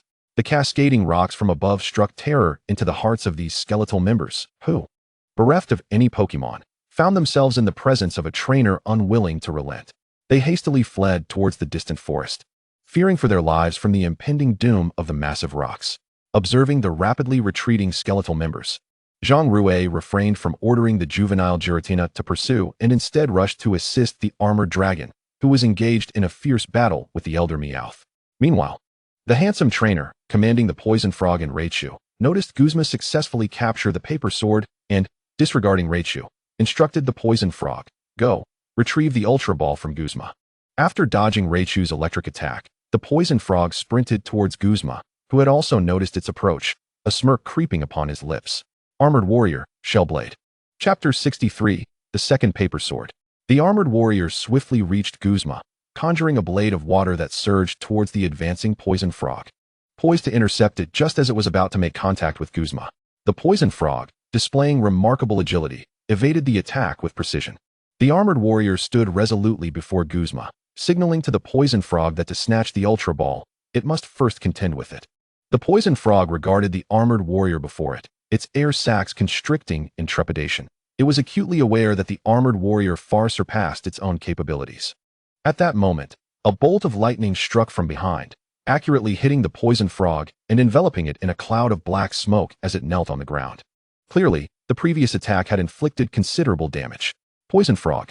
The handsome trainer felt a surge of concern upon witnessing the poison frog's grievous injuries.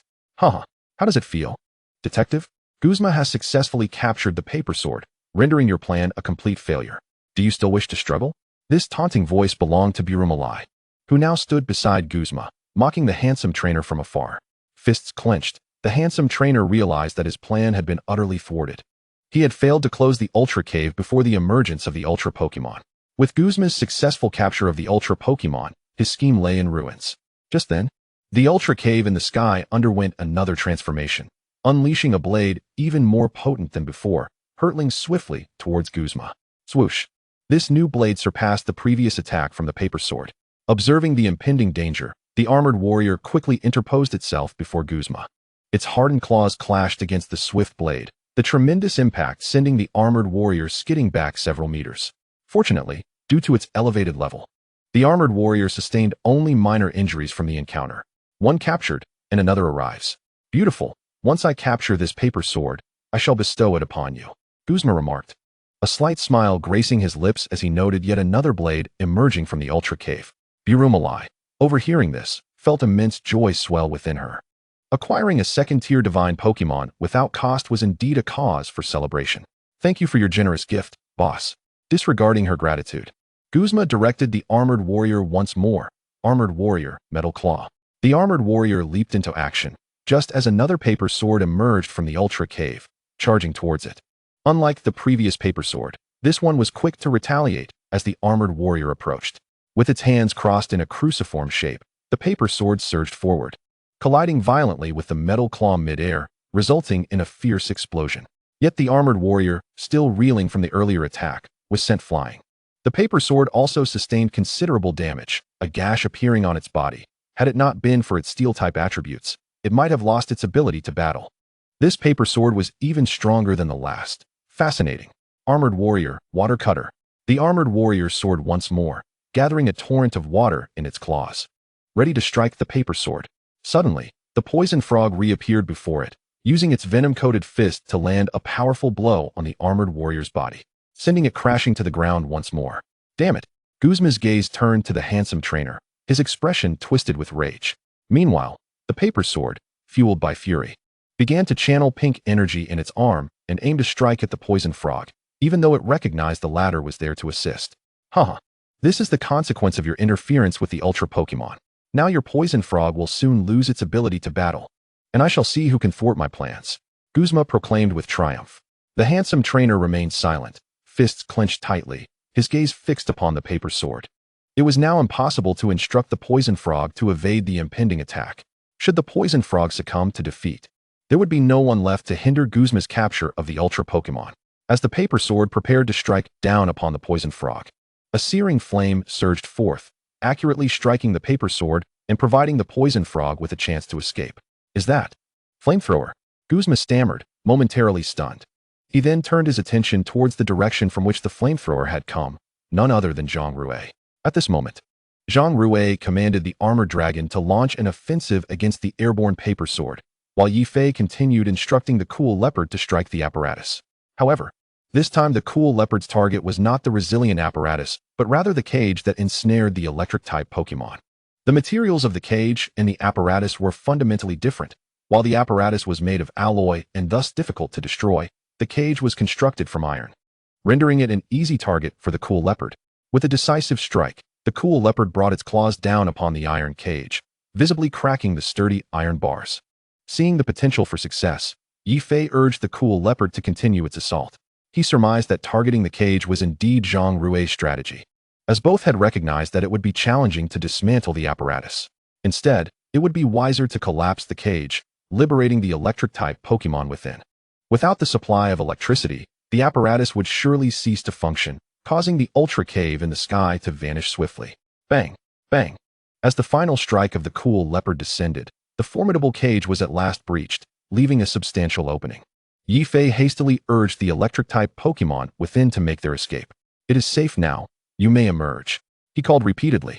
Yet the electric Pokémon paid no heed to his pleas.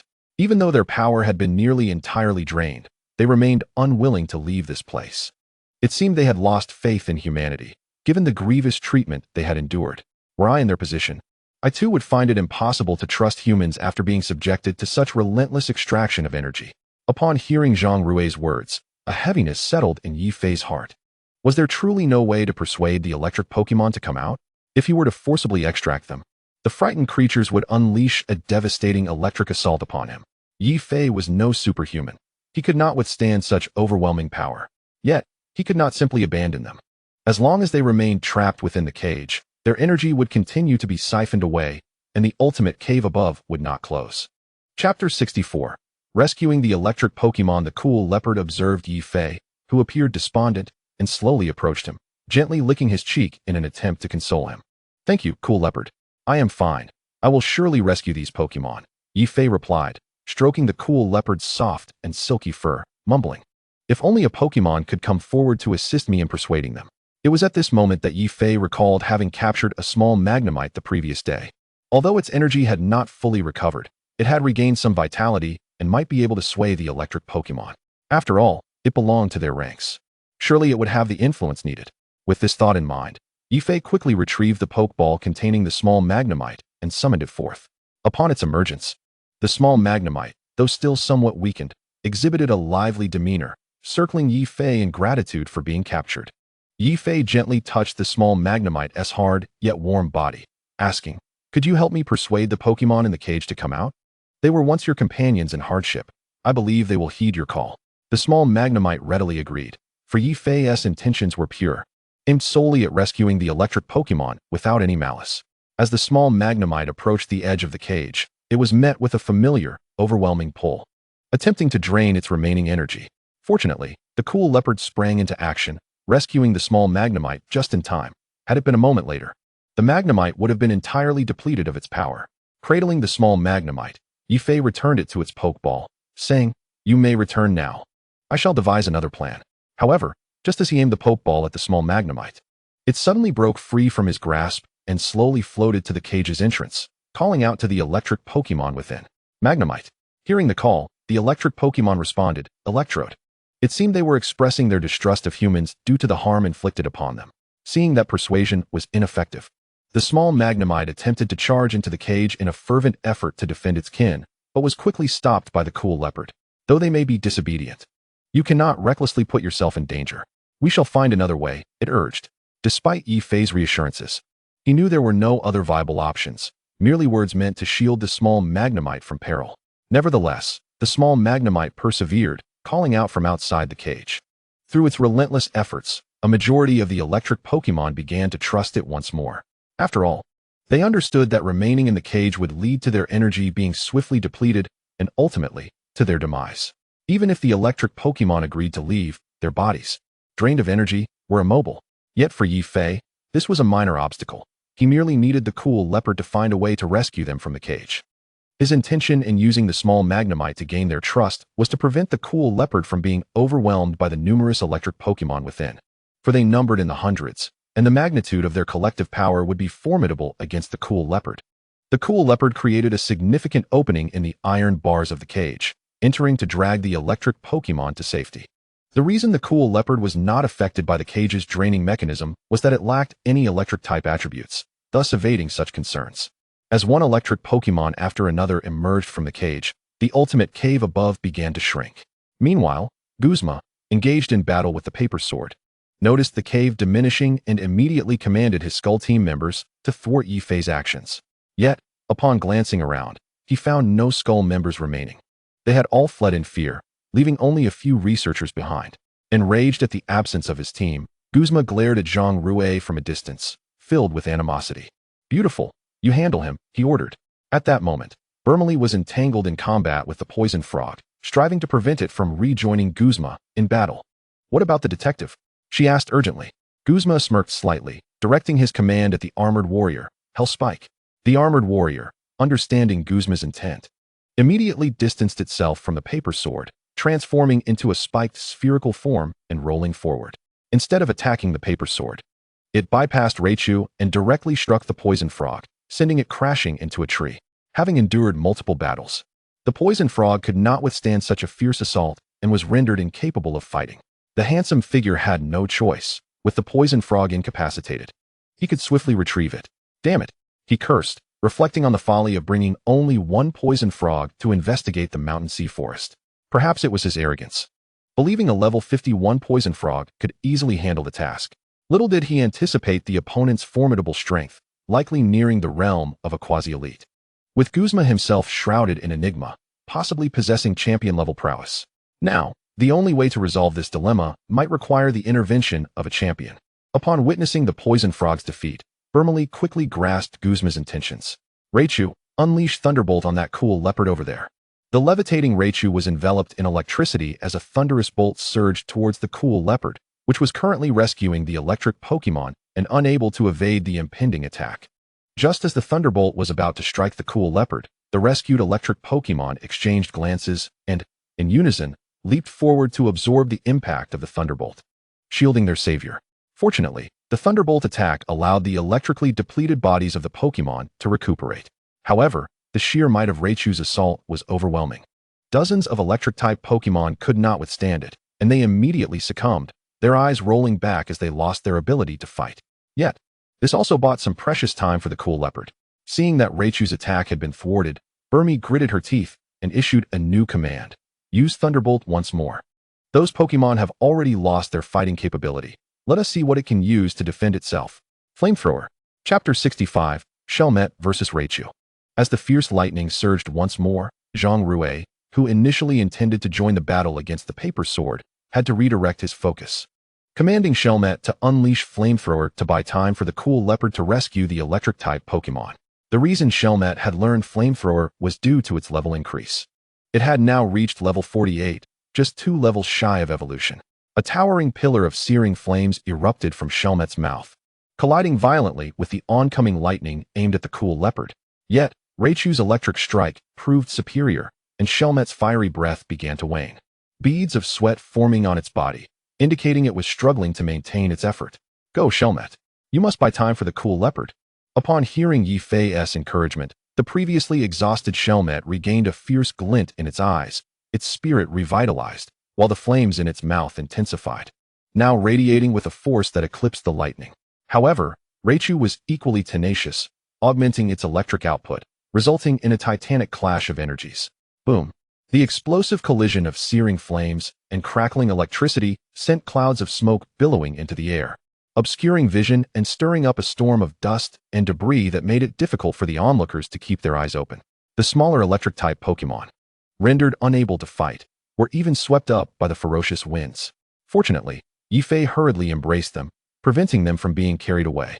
Meanwhile, the cool leopard was unimpeded by the smoke. With its keen sense of smell, it navigated through the chaos, rescuing the electric-type Pokémon one by one, gently nudging those with tougher skin out with its head. Once the smoke cleared, the cool leopard had successfully rescued all the Pokémon, but was now exhausted and collapsed onto the ground for a brief respite. With all the electric-type Pokémon saved, the ultimate cave, deprived of its energy supply, gradually diminished until it finally closed. Damn it! Guzma, who was commanding the armored warrior to battle the paper sword, see that upon noticing that the ultimate cave had indeed been shut, his gaze fell upon Zhang Rui, who was contending with Burmy. His desire to confront Zhang Rui and make him aware of the consequences of provoking Team Skull palpable. Yet, he lacked the time to deal with Zhang Rui. The struggle between the armored warrior and the paper sword was fiercely contested, the latter proving significantly stronger than the previous one. This prolonged battle only fueled Guzma's anger further.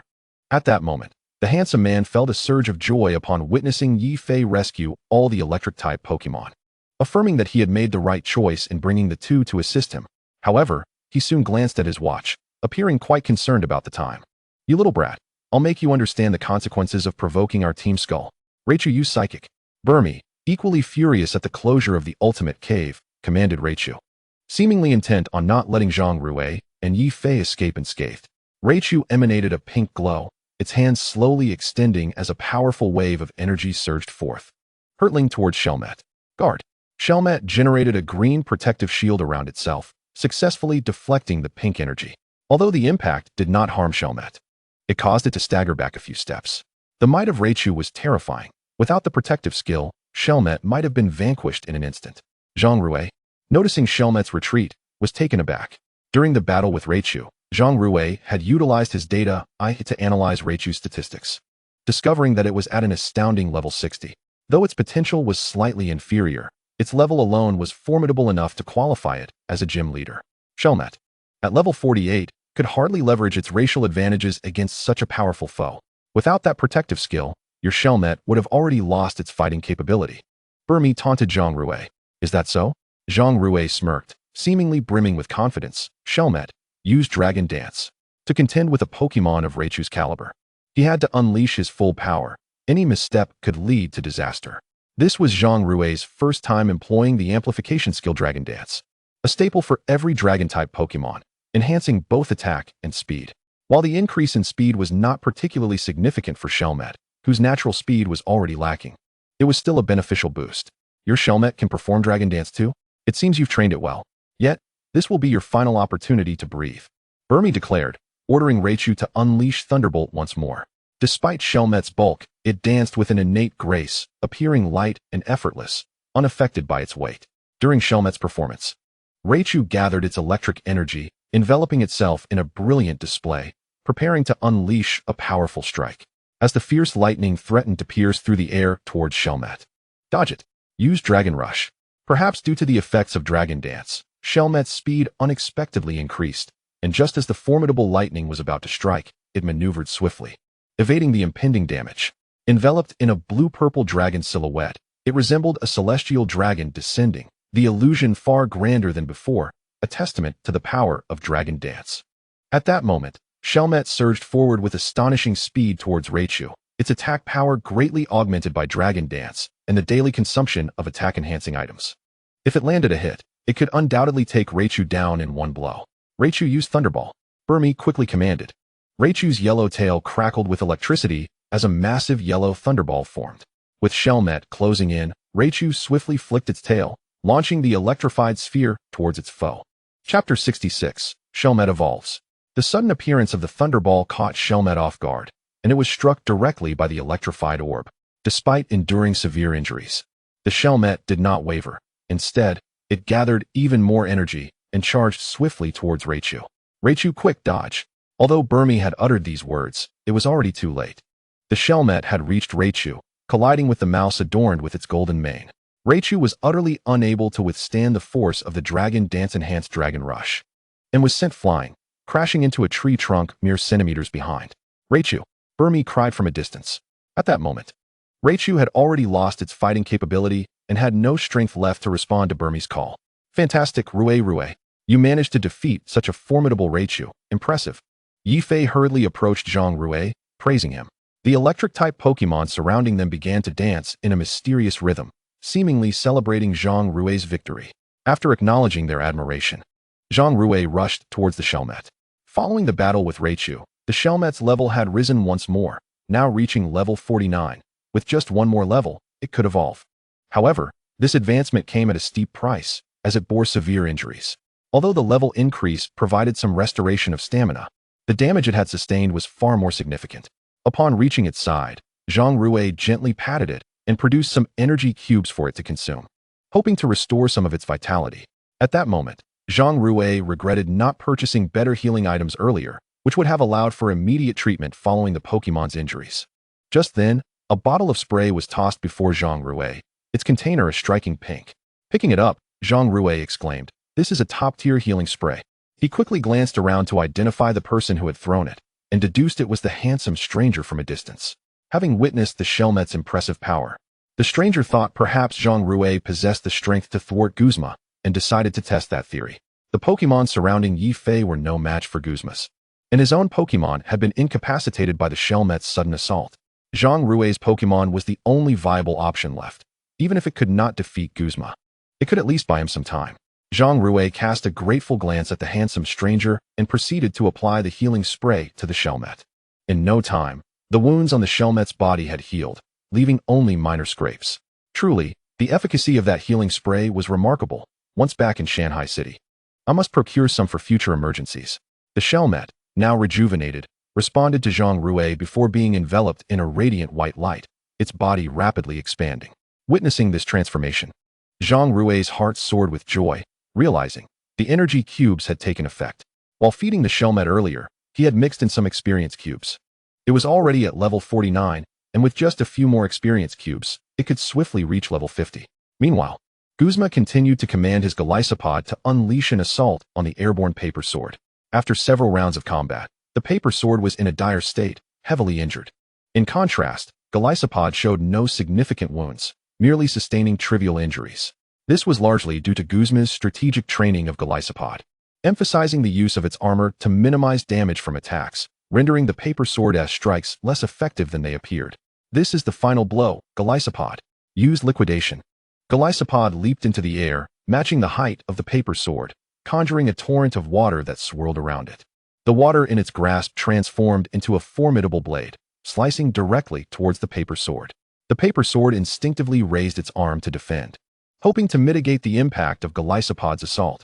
Yet, in its battered state, it was ill-equipped to withstand the attack, and was cleaved by the water blade. The force of the strike sent the paper sword plummeting towards the ground, just as Guzma readied an Ultra Ball, aiming at the descending Pokémon and hurling it with precision. The Ultra Ball opened wide, swiftly engulfing the paper sword, which landed on the ground and shook briefly before settling still. With the paper sword captured, Guzma approached the Ultra Ball, a smirk playing on his lips as he prepared to retrieve it. Suddenly, a flash of red and blue zipped past, and the Ultra Ball vanished from sight. Who was that? Guzma's veins bulged with fury as he glared at the fleeting figure in the sky, his voice laced with anger. It was understandable. After all, the Pokémon he had painstakingly captured was snatched away at the very moment he was about to claim it. Guzma's gaze fixated on the imposing silhouette, characterized by its white underbelly, blue skin, and vibrant red wings flapping gracefully in the air, reveling in the joy of flight. The creature was unmistakably the recently evolved Dragonite, with Zhang Rui perched atop its back, clutching the Ultra Ball that had just captured the paper sword, declaring, "Fortunately, I made it in time." This was precisely why Zhang Rui had urged the Shelmet to evolve swiftly, as the battle between the paper sword and Golisopod neared its conclusion. He intended to seize the Ultra Ball the moment Guzma captured it, employing the Shelmet's speed to snatch it up. Though such an act might be deemed disgraceful for a trainer, it proved highly effective. This time, Zhang Rui truly experienced the thrill of being part of Team Rocket, a sensation both exhilarating and satisfying, and he pondered whether he should adopt this tactic in the future. However, he quickly dismissed the thought. As a commendable trainer, such actions ought to be avoided. Chapter 67. The Rescue of Rui. Rui, well done. Although I do not condone such behavior, I wholeheartedly support it against the leader of Team Skull. Yifei praised Zhang Rui in the air while tightening the ropes binding Burmy, ensuring she could not escape. The handsome stranger smiled upon witnessing Zhang Rui's performance, choosing to remain silent as he kept an eye on the time, contemplating that if Zhang Rui could stall for a moment longer, help would soon arrive. Zhang Rui swiftly tucked the Ultra Ball into his pocket, his gaze fixed on Guzma, only to realize that Golisopod had vanished. Could it be? Zhang Rui's eyes scanned the surroundings, spotting Golisopod darting nimbly among the branches. Its speed too great for Zhang Rui to track, leaving him only with fleeting glimpses of a shadow. With a momentary lapse in attention, Zhang Rui lost track of the armored warrior, prompting an immediate surge of vigilance as he addressed the Dragonite. Be mindful of the armored warrior's position. Dragonite stretched its neck, casting its gaze towards the forest below, hoping to discern the whereabouts of the armored warrior. Alas, all that met its eyes were swaying trees and the rustling sounds of nature, with even the silhouette of the armored warrior remaining elusive. At that moment, Guzma revealed a sinister smirk. Zhang Rui, noticing this, promptly instructed Dragonite, guard. Without a moment's hesitation, Dragonite conjured a verdant protective barrier. Just as the barrier materialized, a shadow abruptly appeared before Zhang Rui, wielding a water blade that struck fiercely at the green shield. The force of the attack was overwhelming. The shield faltered under such might. In the instant before the barrier shattered, Dragonite enveloped its body in a blue dragon-shaped apparition and surged towards the armored warrior. However, Zhang Rui had underestimated the prowess of the armored warrior's abilities. The dragon dive could only provide a momentary defense, as it sent both Dragonite and Zhang Rui hurtling away like a meteor, crashing down to the ground. Rui. Yifei shouted desperately at the plummeting Zhang Rui. As the smoke began to dissipate, Dragonite's form became visible, having shielded Zhang Rui with its own body. Despite sustaining severe injuries, Zhang Rui emerged unscathed. Upon confirming Zhang Rui's safety, Dragonite succumbed to unconsciousness, its combat capabilities extinguished. This marked the first and only instance of Dragonite losing its fighting spirit, leaving Zhang Rui filled with concern as he gazed upon the fallen creature. To prevent exacerbating Dragonite's injuries, Zhang Rui promptly recalled it into its Pokeball. What now? Your once proud Dragonite has lost its combat power. What else can you do? Guzma taunted, fixing his gaze on Zhang Rui from a distance. If you hand over the Ultra Ball, I might consider sparing you, but should you refuse, the armored warrior. Hearing Guzma's command, the armored warrior swiftly approached Zhang Rui, its formidable claws poised menacingly at his throat, suggesting that refusal to surrender the Ultra Ball would seal Zhang Rui's fate. Rui, give him the Ultra Ball.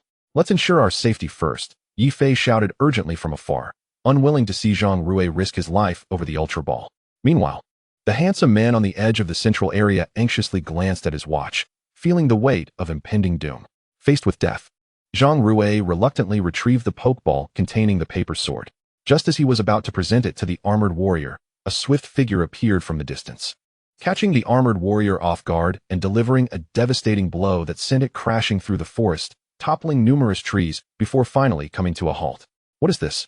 Zhang Rui gazed at the imposing figure, observing its orange-yellow skin and powerful wings, along with two antennae atop its head. Dragonite. Name, Dragonite type, Dragon Flying level, LV90 quality, S, gender, male status, healthy ability, multi-scale, item, Dragon Fong, Dragon Gem, inherited moves, Waterfall, Dragon Breath, Dragon Dance, Dragon Pulse. Dragon Dive, extreme speed, Dark Mist, basic moves, Wing Attack, Hurricane, Fire Punch, Thunder Punch, Roost, TM moves, Draco Meteor, Outrage, Thunder Wave, Heat Wave. Wow, it's Dragonite. I can't believe Dragonite saved me. Zhang Rui exclaimed, astonished. He had never encountered such impressive data before, with nearly all its attack skills maxed out, and its statistics undeniably top tier. The level of 90 was a pinnacle that countless trainers aspired to achieve. Are you alright, young man? Upon hearing a stranger's voice, Zhang Rui realized there was indeed someone riding on Dragonite's back. It made sense, such a powerful Dragonite could hardly be wild. He raised his gaze to meet the young man atop Dragonite, who appeared to be in his 20s, sporting vibrant red hair, meticulously styled with gel. Dato, the man, puzzled, inquired, have we met before? Zhang Rui shook his head. Then how do you know my name? Dato pressed, noticing Zhang Rui's response. surprised that he had guessed correctly. Zhang Rui realized the man was none other than Dato, the champion of the Kanto region. Yet, this was merely a title from the anime. The person before him was likely a resident of the Pokémon world, resembling Dato, but possessing a Dragonite of level 90, indicating his significant status in Huaxia. Nevertheless, Zhang Rui quickly concocted an excuse. I read about you in the newspaper. After all, Mr. Dato is quite famous, isn't he? Is that so? Dato replied nonchalantly. Before guiding Dragonite towards the handsome man, expressing his apologies, I'm sorry. I encountered a red Gyarados earlier and attempted to capture it, but unfortunately, it escaped. The handsome man, feeling a mix of relief and frustration, responded, Thankfully, you arrived in time. Otherwise, that young lad would have perished. Dato smiled awkwardly, his gaze drifting towards Guzma, as he earnestly remarked, So, he is the leader of Team Skull? Indeed, he is the one responsible for the recent Ultra Wormhole phenomenon. I have no idea how he learned of its existence, but we need you to apprehend him. We have questions to ask. Just his mistreatment of Pokémon alone warrants a lengthy sentence. Chapter 68, Dragonite vs. Armored Warrior. As soon as the handsome man finished speaking, Dato rode Dragonite closer to Guzma, producing his identification badge. I am here on behalf of the Pokémon League as a search officer, and I, the champion of Huaxia, am placing you under arrest. I expect you to accompany me peacefully. Dato presented his badge, bearing his likeness, with a composed demeanor. Guzma, dismissively glancing at the identification, smirked. Do you truly believe I would heed your words based solely on your status as the champion of Huaxia or a pawn of the league? If we were to glance at your badge and obediently comply, then my tenure as the leader of Team Skull would have been in vain. Zhang Rui, positioned close to Guzma, overheard their exchange and felt a surge of astonishment. He had anticipated Dato's status would be significant, given that in the anime, he was one of the Elite Four, the Dragon Master, in reality, a master of flying types, who through hard work had ascended to the champion of the Kanto region. If his standing in the anime was already so elevated, Zhang Rui surmised that his status in the Pokémon world must be equally impressive. It was indeed shocking to discover he was one of Huaxia's champions. Is that so? If you are not inclined to surrender, then do not blame me for taking action. Dato commanded. Dragonite, apprehend Guzma. Aware that Guzma would not capitulate, Dato issued his command to the Dragonite beneath him, which then advanced towards Guzma, intent on bringing him to justice. Typically, when faced with such a predicament, an ordinary criminal would opt for flight. However, Guzma remained resolute, his countenance serene as he regarded the approaching Dragonite with an air of indifference, seemingly unconcerned about the possibility of being apprehended. As Dragonite drew near, a subtle smile graced Guzma's lips, his gaze shifting towards the trajectory of the exoskeleton warrior soaring through the air. Metallic claws. The exoskeleton warrior, utilizing its swiftness, rapidly appeared before Dragonite, its dual claws gleaming with an alloy hue, striking with remarkable speed towards the creature's plump abdomen. The razor-sharp claws could effortlessly shatter colossal boulders, reducing them to countless fragments in an instant. Yet, astonishingly, despite their lethal precision, the claws merely inflicted a minuscule injury upon Dragonite's belly, so slight that it was imperceptible to the naked eye. The exoskeleton warrior momentarily froze, then resumed its assault on Dragonite's midsection, yet the latter remained unfazed, casually stifling a yawn. Suddenly, an overwhelming surge of electricity coalesced in Dragonite's hand, crackling ominously as potent bolts of lightning coursed through the air, causing the exoskeleton warrior to tremble. Nevertheless, it pressed on with Guzma's command, continuing its futile assault. In response to such trivial provocations, Dragonite unleashed a powerful punch, and the exoskeleton warrior hastily employed its resilient shell to shield itself from the electric onslaught. What it presumed would be a successful defense, however, proved ineffective this time. The formidable electricity infiltrated its exoskeleton, wreaking havoc upon its form, and with a thunderous explosion, the exoskeleton warrior was violently hurled away. The damage it sustained was exponentially greater than before, yet it stubbornly rose to its feet, for while its level was somewhat inferior to Dragonite's, the disparity was not insurmountable. Damn it!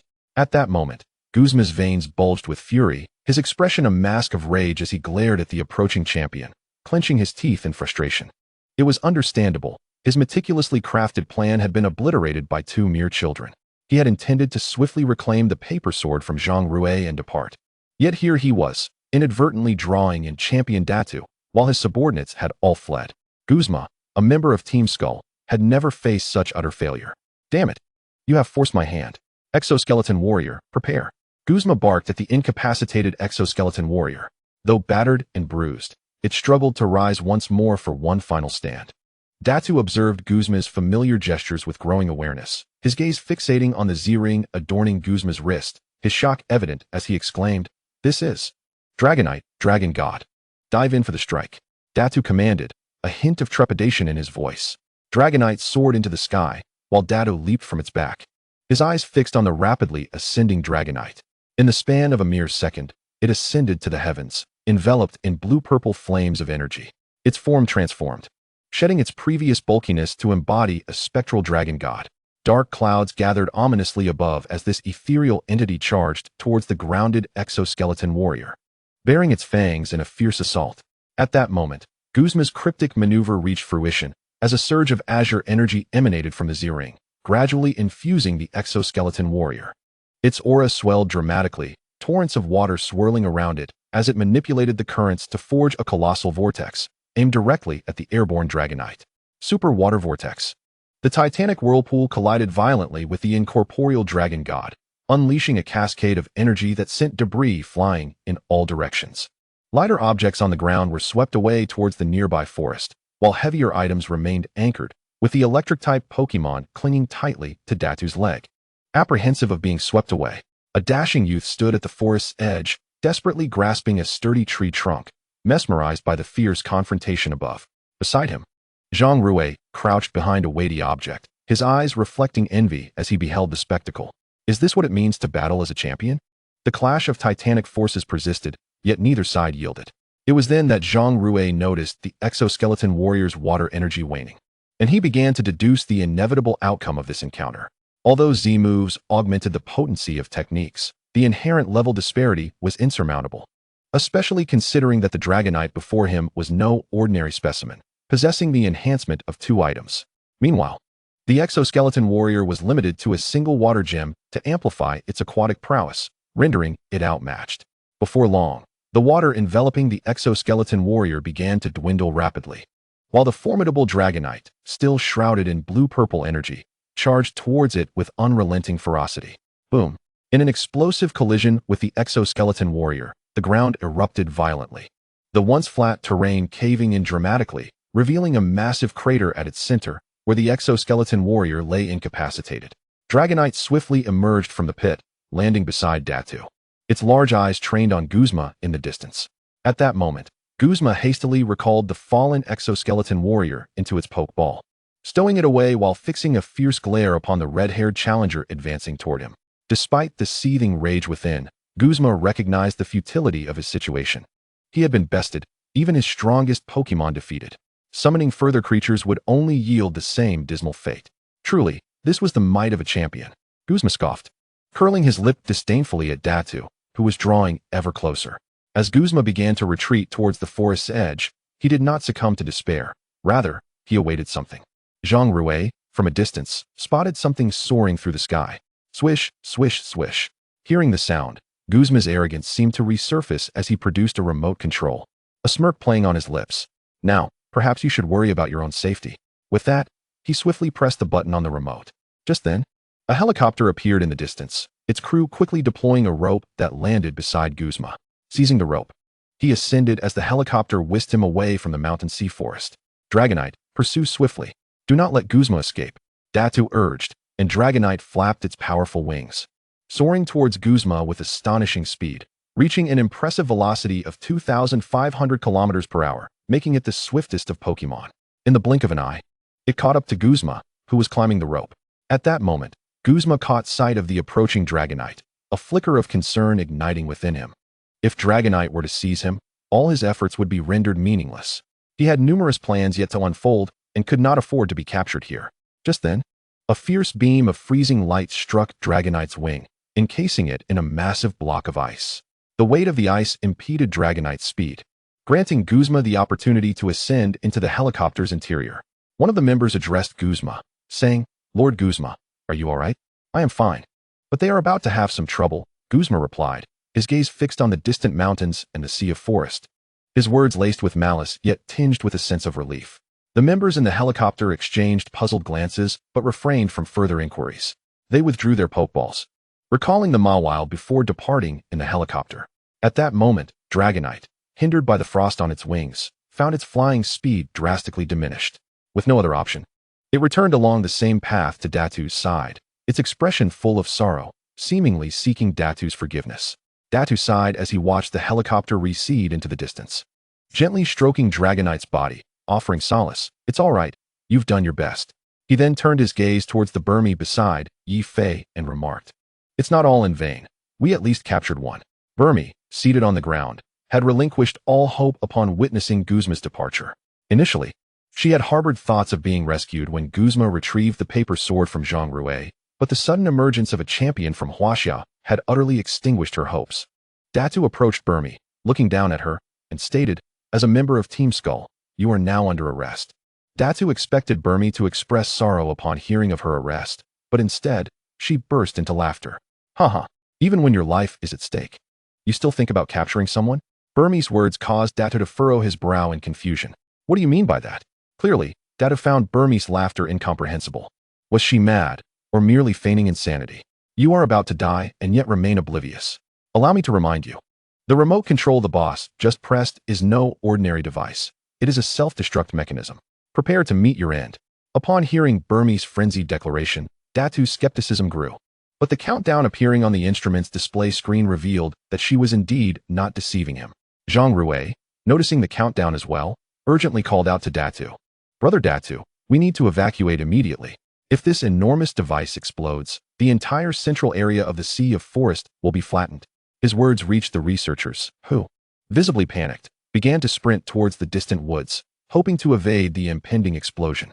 However, one of them was swiftly intercepted by Datu, who seized his collar and demanded angrily, "Tell me, how can we stop the explosion?" The staff member waved his hands frantically, saying, "I don't know. Some components were personally installed by the boss, and we researchers are not well informed about them." With that, Datu released his grip, and the staff member hurriedly fled.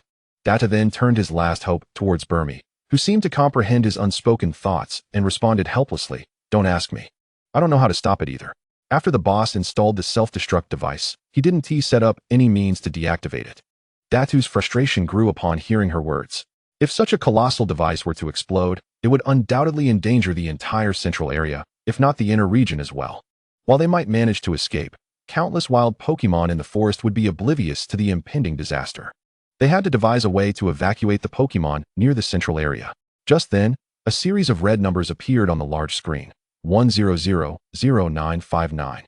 "That's the countdown," Zhang Rui exclaimed. "We have only 10 minutes. What do we do?" Yi Fei dashed to Zhang Rui's side, gripping his arm with urgency. He was desperate. He didn't wish for death just yet, as he was still young and had many girls waiting for him. Zhang Rui, contemplating a solution, realized that with the explosion looming, they had no optimal strategy. Reluctantly, he turned to Datu and said, "We must do everything we can to drive the wild Pokémon towards the outskirts. Every bit we can save counts."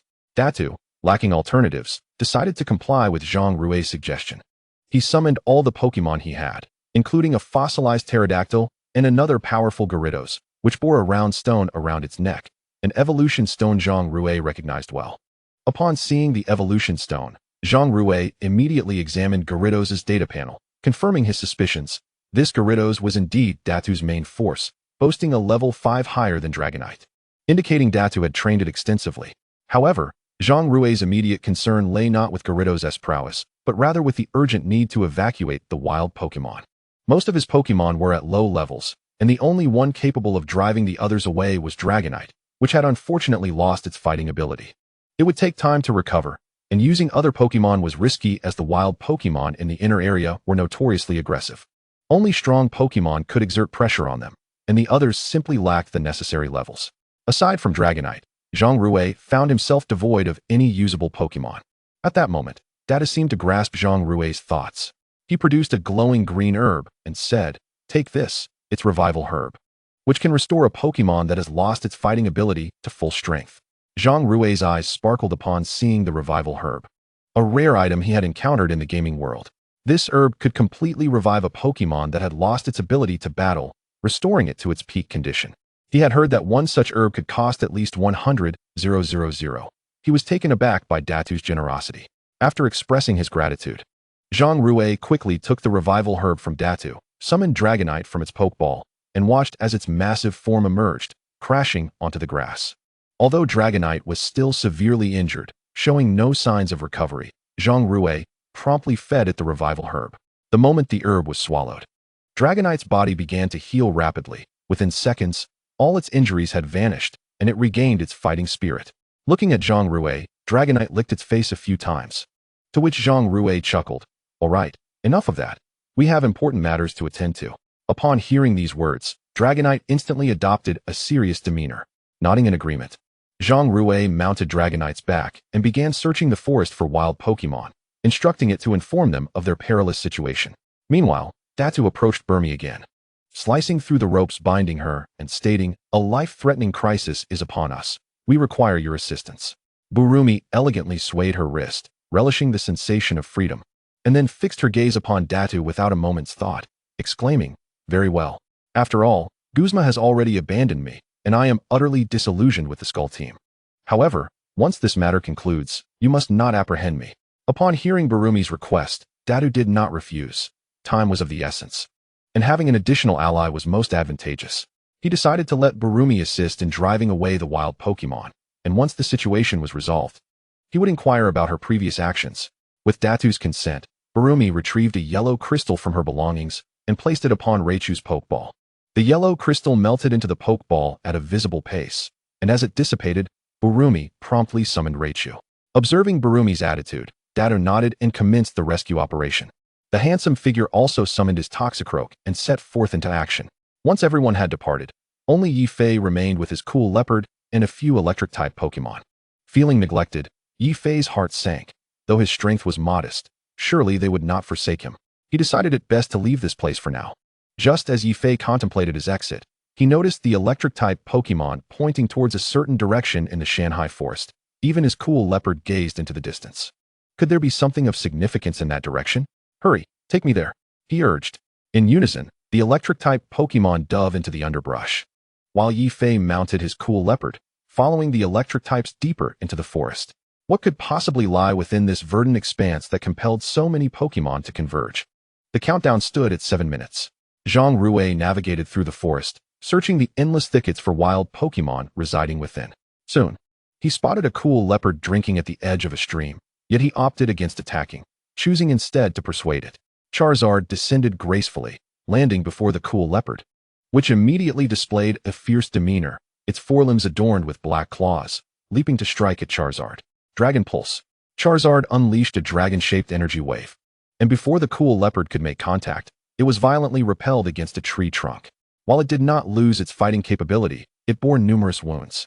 Charizard refrained from further aggression, swiftly flying to the cool leopard's front and roaring at it. "Char! Char!" Upon hearing Charizard's words, the cool leopard instantly grasped the gravity of the situation and dashed away in the direction of the forest without hesitation. Did this cool leopard not know the way? The path it chose led outward, yet Zhang Rui felt perplexed. However, he dismissed his doubts. Charizard had already informed it of the impending explosion in the central area, and the choice of direction was ultimately theirs to make. Zhang Rui encountered several wild Pokemon, some intimidated by Charizard's might, daring not to engage, while others, despite knowing they stood no chance, recklessly charged at Charizard, only to be met with a crushing defeat. Minutes passed, and Zhang Rui was drenched in sweat, his shirt thoroughly soaked. Nevertheless, he persisted in evacuating the wild Pokemon. After dispersing a flock of Pidgey, he noticed that their escape routes were remarkably uniform. Was there a sanctuary in that direction where the Pokemon could remain unharmed? Although Zhang Rui's curiosity piqued, he could not allow his desire to satiate his intrigue to overshadow the safety of the unaware wild Pokemon. This was a critical moment. He must save as many Pokemon as possible, ensuring the creatures within the Shanghai forest could avert disaster. Just as Zhang Rui prepared to continue his search for the scattered wild Pokemon, a deafening roar erupted nearby. All the wild Pokemon, upon hearing that sound, swiftly fled in a singular direction, maintaining perfect order without a single instance of chaos. Why does that sound seem so familiar? Chapter 71, The Intervention of Acnum. Zhang Rui followed the sound, traversing through a dense forest, where he witnessed various Pokemon frantically fleeing. He refrained from using his data vision to assess their statuses. Faced with an imminent cataclysm, Zhang Rui had no time to select exceptional Pokemon. Instead, He urged Charizard to accelerate towards the source of the tremendous noise. Upon reaching a vantage point, he encountered a massive rock, surmising it to be a gathering place for the Pokémon of the Shanghai Forest. Although this was a meeting ground, Zhang Rui noted the signs of fierce combat surrounding the area, with dark craters littering the landscape. It appeared that a battle had recently taken place, and it was evident who possessed such formidable power. At that moment, a Pokémon leapt atop the colossal rock, emitting a piercing whistle that resonated throughout the inner region of the Shanghai Forest, ensuring that nearly all Pokémon present could hear it. Upon hearing the sound, the Pokémon abandoned their food and bolted in panic. The only creature capable of producing such a shrill noise could be none other than the Exploud. Zhang Rui mused that no other Pokémon possessed such a practical ability. Clearly, the Exploud atop the massive rock was the source, yet, through his data vision, Zhang Rui discerned that this particular Exploud was of an unusually high level, rivaling that of a Dragonite. Simultaneously, he observed numerous other Exploud in the vicinity, along with a few bewildered Pokémon like the Loudred and the Whizmore. Among them was an Exploud Zhang Rui recognized as having battled against a Shuckle the previous day, and it now seemed to notice him, astonished by the formidable presence emanating from Charizard beneath him. Zhang Rui considered that yesterday's opponent, now exhibiting such strength, would undoubtedly leave others in shock as well. Choosing not to dwell on that particular Exploud, Zhang Rui focused on the high-level Exploud, noting its numerous injuries, particularly the swollen left arm, indicative of a recent clash with a powerful foe.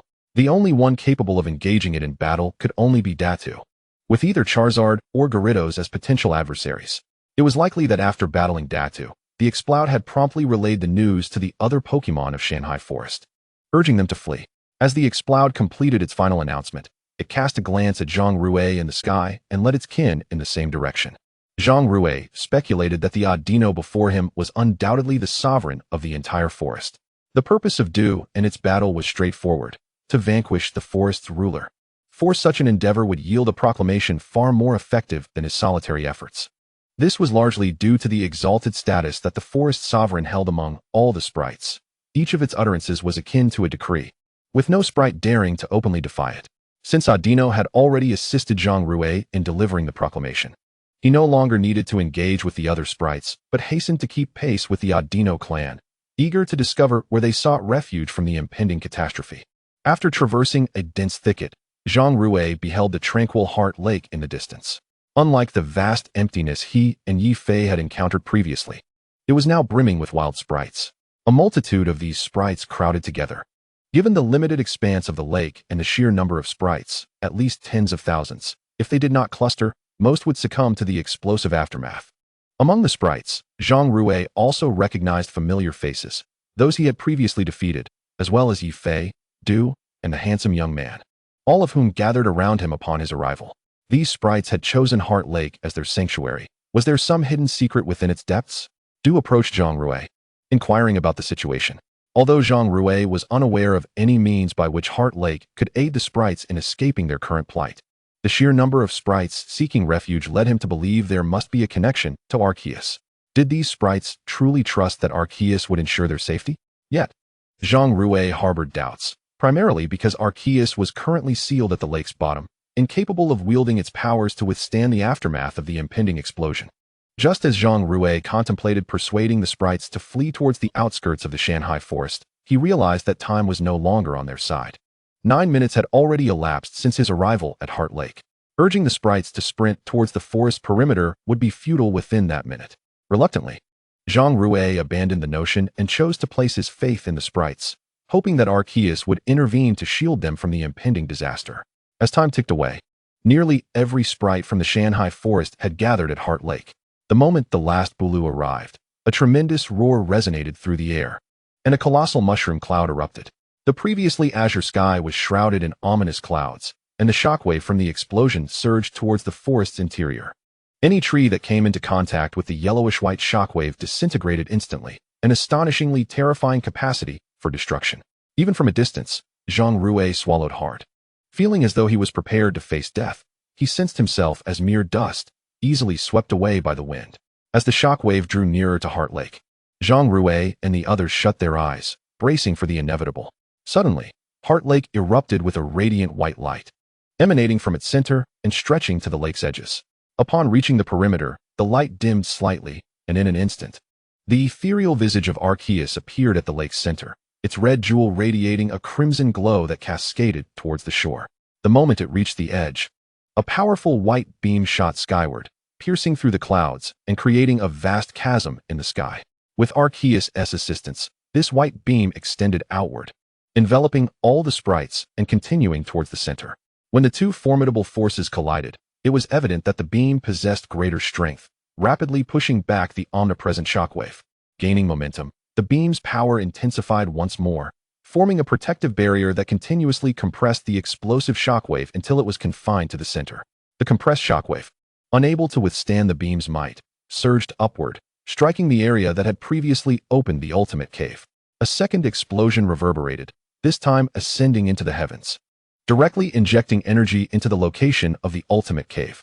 Due to the overwhelming force, the cave could hardly bear the influx of energy, resulting in a torrent of white electricity dancing across its surface, seemingly affecting its integrity. As the ground-level shockwave gradually dissipated, the entrance of the ultimate cave began to widen, expanding relentlessly.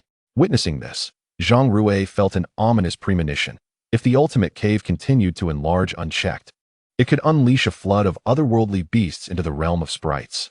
He had glimpsed the inhospitable environment of that other world while watching anime, and he knew that those beasts, bred in such harsh conditions, would pose a grave threat upon entering the sprite world, potentially claiming dominion over it.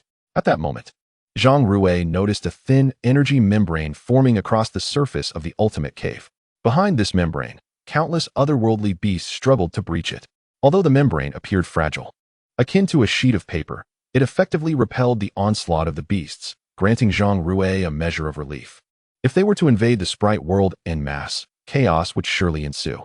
Just then, the expansion of the ultimate cave ceased, likely due to the depletion of energy that had sustained its growth. Zhang Rui surmised that the cave would soon close, as the opening required immense energy to remain viable. However, contrary to his expectations, the ultimate cave neither expanded nor contracted. Instead, it began to fragment. The once azure sky appeared to shatter at the edges of the cave, gradually collapsing. As the fragmentation progressed, the ultimate cave transformed into an eye, with the energy membrane resembling a retina. The eye opened briefly, then slowly closed, restoring the sky to its former clarity, devoid of any clouds. Perhaps the earlier beam had scattered them far away. With the explosive shockwave dissipated, the beam, having fulfilled its purpose, too vanished into the atmosphere. With the crisis averted, the sprites swiftly turned to the center of the lake to pay homage to Arceus, expressing their gratitude. Although Arceus appeared somewhat ethereal from expending its energy, it acknowledged the sprites' appreciation with a nod before disappearing. With the danger abated, the sprites did not linger but returned to the forest to resume their lives. It was indeed surprising to discover that Arceus resided within Heart Lake, now serving as the guardian of the entire forest. After all the elves had departed, Datu turned to survey the lake's surface before glancing at Zhang Rui. Since the explosion has ceased, I wish to investigate the site to ascertain if any clues left by Team Skull remain. He recalled all the other elves, retaining only a Dragonite, and as he prepared to leave, he addressed Zhang Rui once more. I have heard from a handsome fellow that you possess a rare beast. I hope you nurture it well. With your prowess, I believe we shall meet again before long, perhaps even at the national tournament. Should you find yourself among the top 8, we could engage in battle. Farewell. With that, Datu mounted his Dragonite and soared towards the central region. Left behind were the handsome fellow and Zhang Rui. As the handsome one was also under the jurisdiction of the Alliance, he needed to report the entire case. However, the most crucial photographs had been destroyed by the Alliance, placing him in a precarious predicament. Without tangible evidence, the Alliance would be reluctant to issue a warrant for Team Skull, which posed a significant problem. Fortunately, Yifei had captured a photograph at the scene, which, aside from a beautiful Balami eye, had documented nearly everything, making it suitable as evidence for this incident. Once Yifei transmitted the photo to the handsome fellow's phone, he gestured farewell to both of them, saying, "Considering your assistance in thwarting Team Skull's plans, I shall request a mysterious reward upon my return to the Alliance, which may very well be delivered to you via express." Upon hearing this, Zhang Rui and Yifei exchanged excited smiles, both aware that rewards from the Alliance were far from ordinary prizes. After bidding farewell to the handsome fellow, Zhang Rui and Yifei prepared to return. Following a few days of adventure, their strengths had surged dramatically.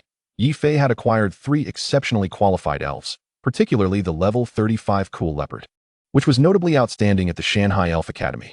At present, it was likely that most students' elves had not even reached level 30, while Yifei had already surpassed that threshold.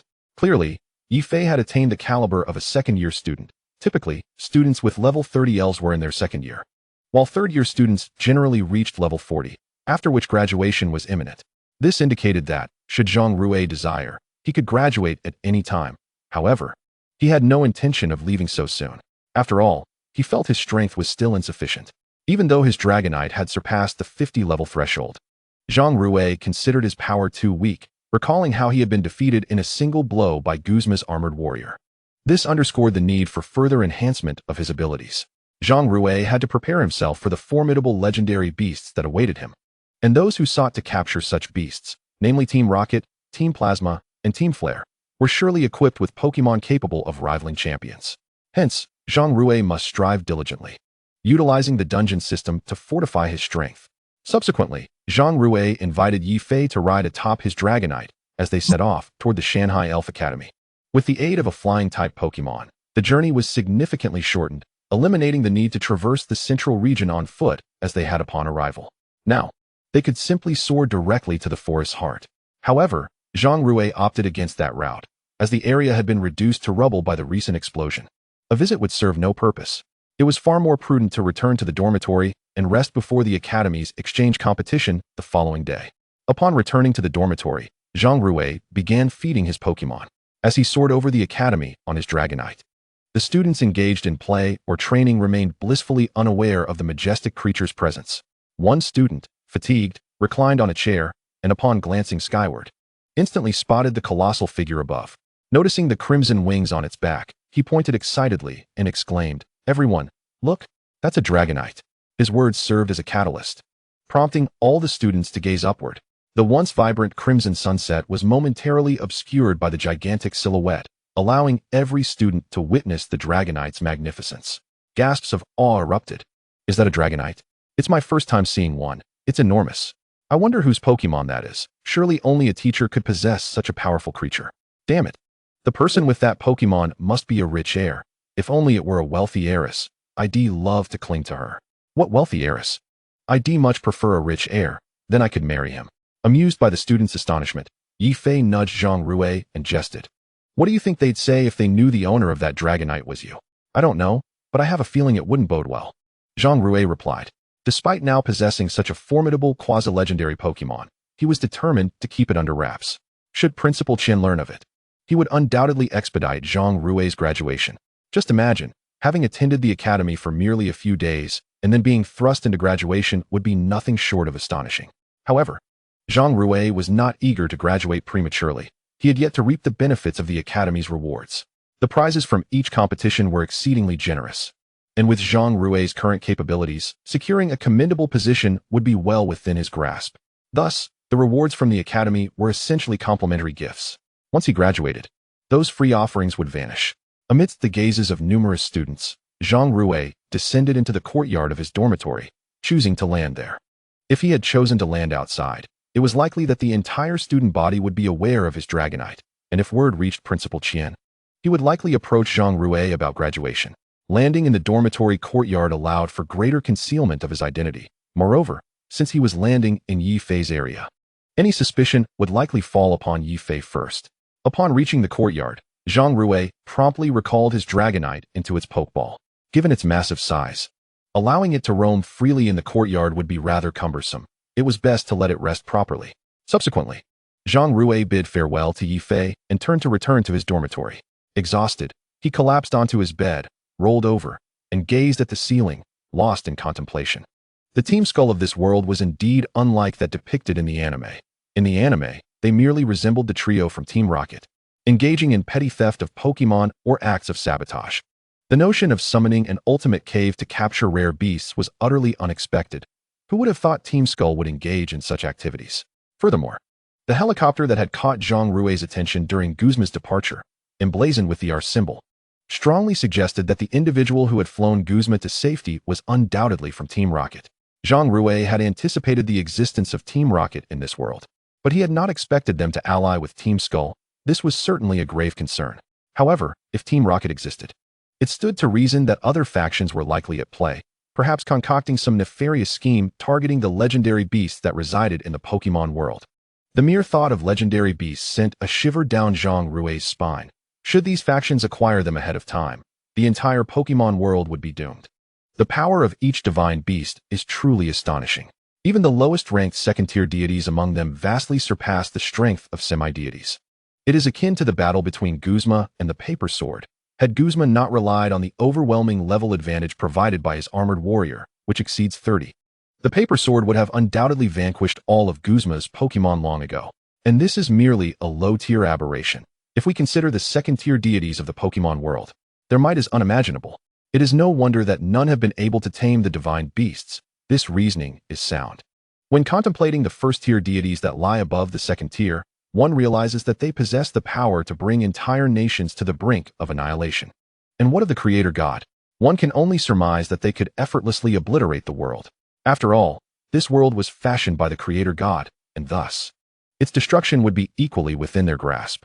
With such thoughts swirling in his mind, Zhang Rui immediately rose, recognizing that the aspiration to capture such formidable divine beasts remains distant.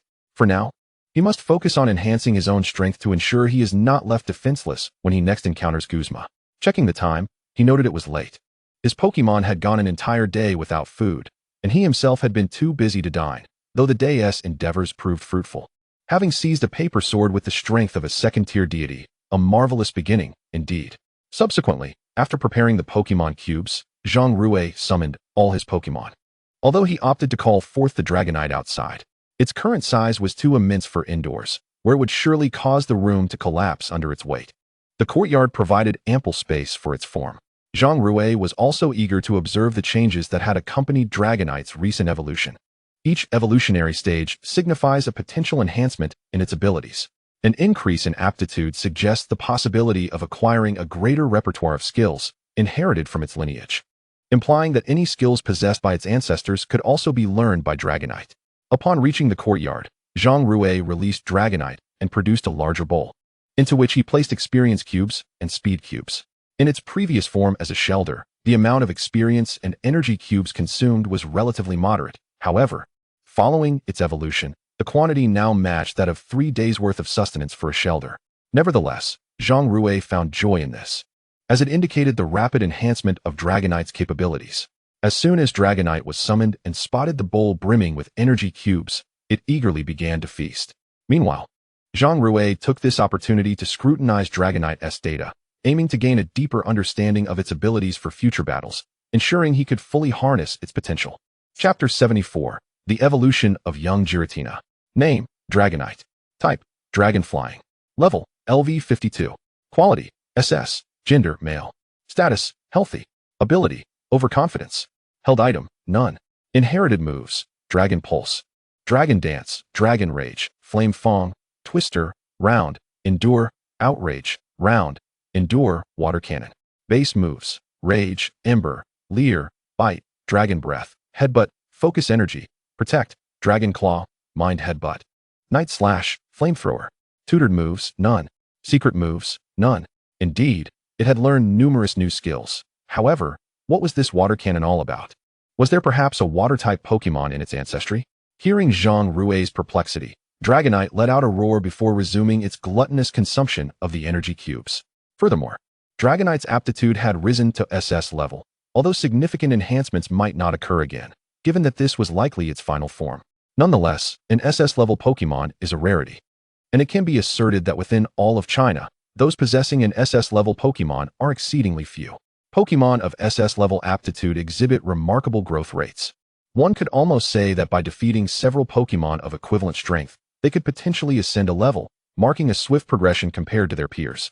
Having comprehended Dragonite's data, Zhang Rui did not linger in the courtyard but returned indoors to release the remaining Pokémon. Aside from the Noctowl, Pixie, and young Giratina, there was also the Paper Sword he had acquired from Guzma. Upon its summoning, the Paper Sword appeared somewhat bewildered, gazing at its unfamiliar master and pondering, wasn't my master supposed to be a white-haired individual? How has he transformed into such a youthful and handsome figure? It seems the functionality of the Ultimate Ball is comparable to that of a standard Pokeball, possessing a taming ability that allows wild Pokémon to obey, rather than rampaging upon being summoned. Who could withstand that? However, Zhang Rui surmised that this was not merely a feature of the ball. The essence lies within the Pokémon itself. If a Pokémon is captured by a Pokeball and perceives it as a defeat, it will exhibit absolute obedience to its captor. This is reminiscent of the Exploud in the Shanhei Forest. Its formidable strength commands the respect of all Pokémon within that forest. Clearly, the Paper Sword, having just joined this new group, felt somewhat out of place, prompting Zhang Rui to introduce it. This is your new companion, Paper Sword. You may get to know one another. With a new Pokémon entering Zhang Rui's team, it was essential for introductions to ease its transition. Fortunately, the three existing Pokémon were amicable. Noctowl performed a graceful aerial loop above Paper Sword to signify friendship, while Pixie approached and gently tapped its body in a gesture of welcome. Young Giratina, in turn, patted its body, indicating that Paper Sword could join it in delightful feasts henceforth. Observing young Giratina's pretentious demeanor, Zhang Rui chose not to comment. After all, the level of the Paper Sword far surpassed that of young Giratina. Who would be guiding whom was still an open question. Name: Paper Sword. Type: Grass Steel. Level: LV 50. Quality: SS. Gender: none. Status: healthy. Ability: Aberrant Enhancement. Held item: none. Inherited moves: none. Base moves: Sacred Sword, Mist, Vacuum Wave, Air Slash, Multi Slash, Iato, Pointed Blade, Leaf Blade. Photosynthesis: Leaf Storm, Sharpen, Night Slash, Swords Dance, Leaf Blade, Cross Cut, Spirit Blade. Tutored moves: Ultimate Drain, Knock Off, Iron Defense. Secret moves: none. Faced with the welcoming gestures of the other Pokémon, Paper Sword felt a sense of belonging akin to returning home. First conversing with young Giratina before joining in camaraderie with the others. Meanwhile, outside, Dragonite could only gaze longingly, its immense size rendering it unable to fit within the confines of the house. Once the Pokémon had sufficiently acquainted themselves, Zhang Rui retrieved the remaining energy cubes and, donning the role of caretaker, began to distribute food. Each Pokémon received an appropriate type of energy cube tailored to its strengths, although for Pixie, Zhang Rui continued to offer the standard energy cubes, as he currently lacked the time to experiment with new varieties. Pixie would have to endure for the time being. After the feeding concluded, Zhang Rui did not pay attention to how the other Pokémon fared, but was primarily concerned with whether Paper Sword would enjoy the culinary delights of the Pokémon world. The culinary offerings of the Elven realm differ somewhat from those found in other worlds, which may lead to the possibility of flavors that do not align with one's palate. However, upon witnessing the Paper Sword carefully lift a morsel to its lips and take a tentative bite, only to discover the taste was pleasing, it continued to indulge. Observing the Paper Sword's lack of particularity towards the Elven cuisine, Zhang Rui felt a sense of relief. Previously pondering what he might do if the Paper Sword found the food unpalatable, the enjoyment of the meal was a good sign. Given the Paper Sword's formidable physical attack capabilities, Zhang Rui decided to focus its development in that direction, providing it with a majority of physical attack energy cubes. With only a minor portion allocated to experience cubes, the newly captured spirit had a rather low physical attack stat, necessitating an initial boost through energy cubes before any subsequent leveling up, ensuring its strength would be significantly enhanced.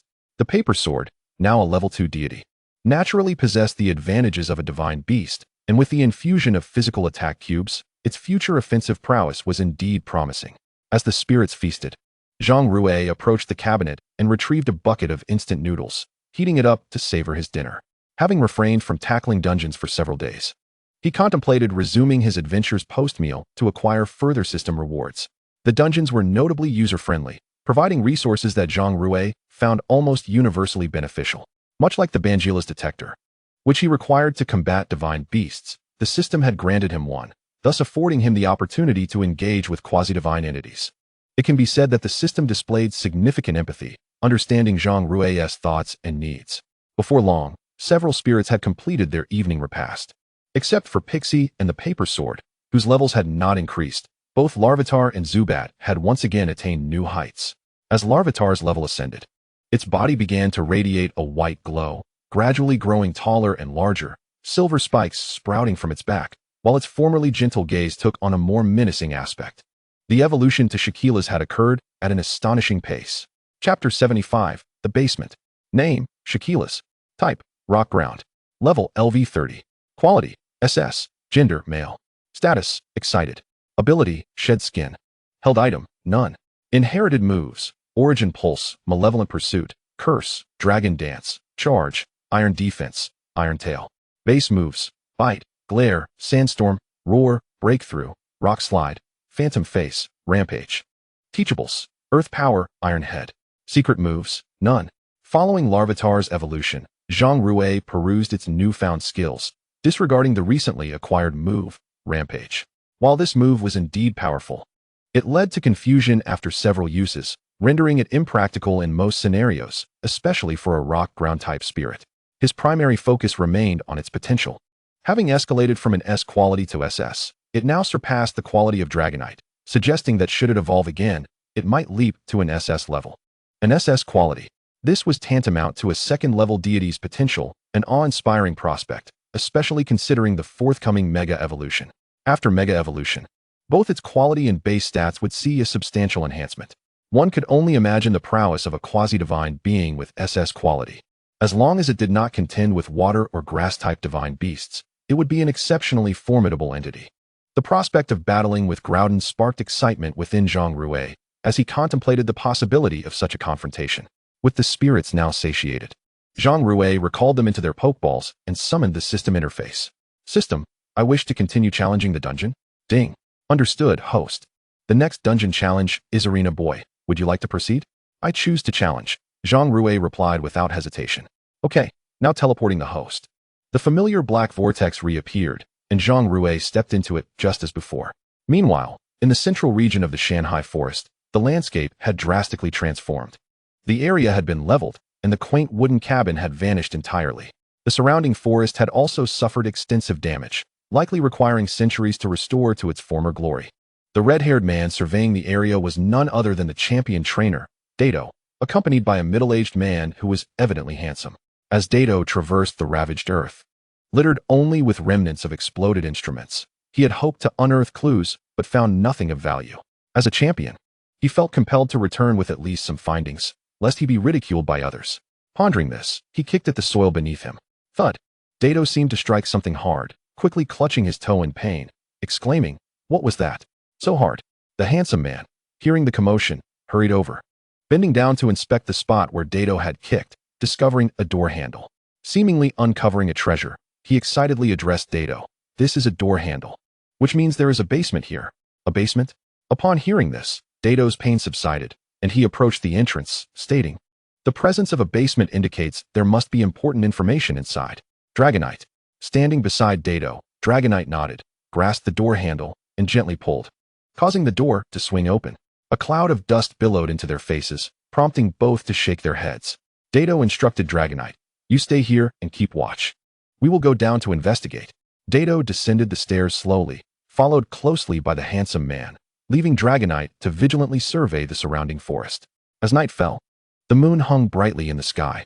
Due to the elevated terrain of the central region, the moonlight illuminated the ground sufficiently for visibility without the need for a flashlight. Not far from the untouched forest, a pink-haired woman observed Dato as he entered the basement, retrieving her phone to make a call. "Guzma, it seems they have discovered our basement. Truly remarkable, the champion. Even a hidden basement could be uncovered. However, we need not concern ourselves. It contains only useless information. With that data, it is impossible to create a device to open the ultimate cavern." On the other end of the line, Guzma stood at the entrance of a room, surrounded by numerous members clad in black, speaking into his phone. "But the Pokémon we are secretly studying may be exposed," the beautiful Barumi interjected, sensing Guzma's nonchalance. Guzma opened the door and replied, "That Pokémon is only in the preliminary research phase. They only grasp a fraction of its potential, rendering it of no real use. You have no important matters at hand, so return to the base and await my further instructions." After Guzma concluded the call, he entered a vast chamber. Upon crossing the threshold, he was met with an imposing silhouette, a hand adorned with emeralds gently caressing the feline creature beneath the chair. Beside this figure was a secretary clad in a Team Rocket uniform, her skirt cut daringly above mid-thigh. Guzma's attention was primarily drawn to her impeccably toned legs, which were tightly pressed together, evoking a flurry of inappropriate thoughts. "Do you fancy my secretary's legs, Guzma? If you do, I could gift them to you," the man seated in the chair remarked, aware of Guzma's arrival as he took a puff from his cigar. The violet-haired secretary, upon hearing this, felt a flush rise to her cheeks and instinctively covered the inner side of her thighs with a blue folder, hoping Guzma would not linger his gaze. At that moment, The previously dim room was suddenly illuminated by bright white lights, revealing the full extent of the space. The middle-aged man, who had been leaning back in his chair, utilized its swivel function to face Guzma directly, inhaling deeply from his cigar before stating, "I hear you have captured an ultra beast. It seems your plan has met with great success." "Success is hardly the word," Guzma retorted sharply. "Had it not been for those meddlesome brats and the League's investigator, I could have captured far more ultra beasts." Chapter 76. The Scheme of Team Rocket. Guzma's gaze was fixed on the man before him, dressed in an orange-red suit, sporting a slicked-back hairstyle, his fierce eyes glinting with a predatory aura. He quickly countered, "My plans were progressing smoothly. Had the Ultra Ruins remained open, countless Ultra Beasts would have emerged. I had prepared an abundance of Ultra Balls specifically for this moment.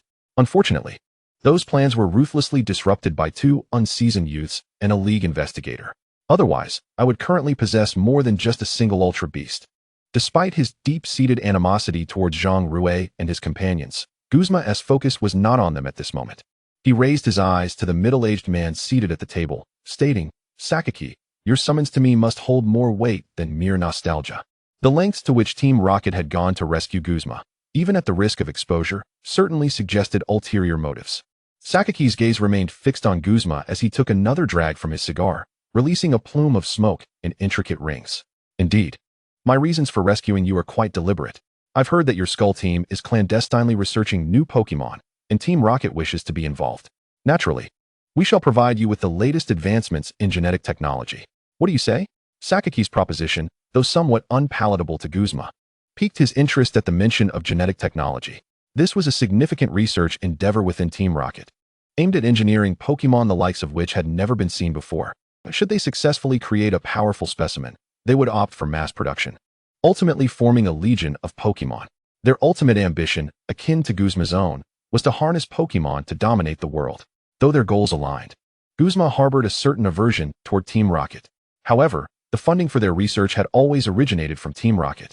And with Sakaki now proposing to integrate genetic technology into their new research, Guzma found himself with little choice but to acquiesce.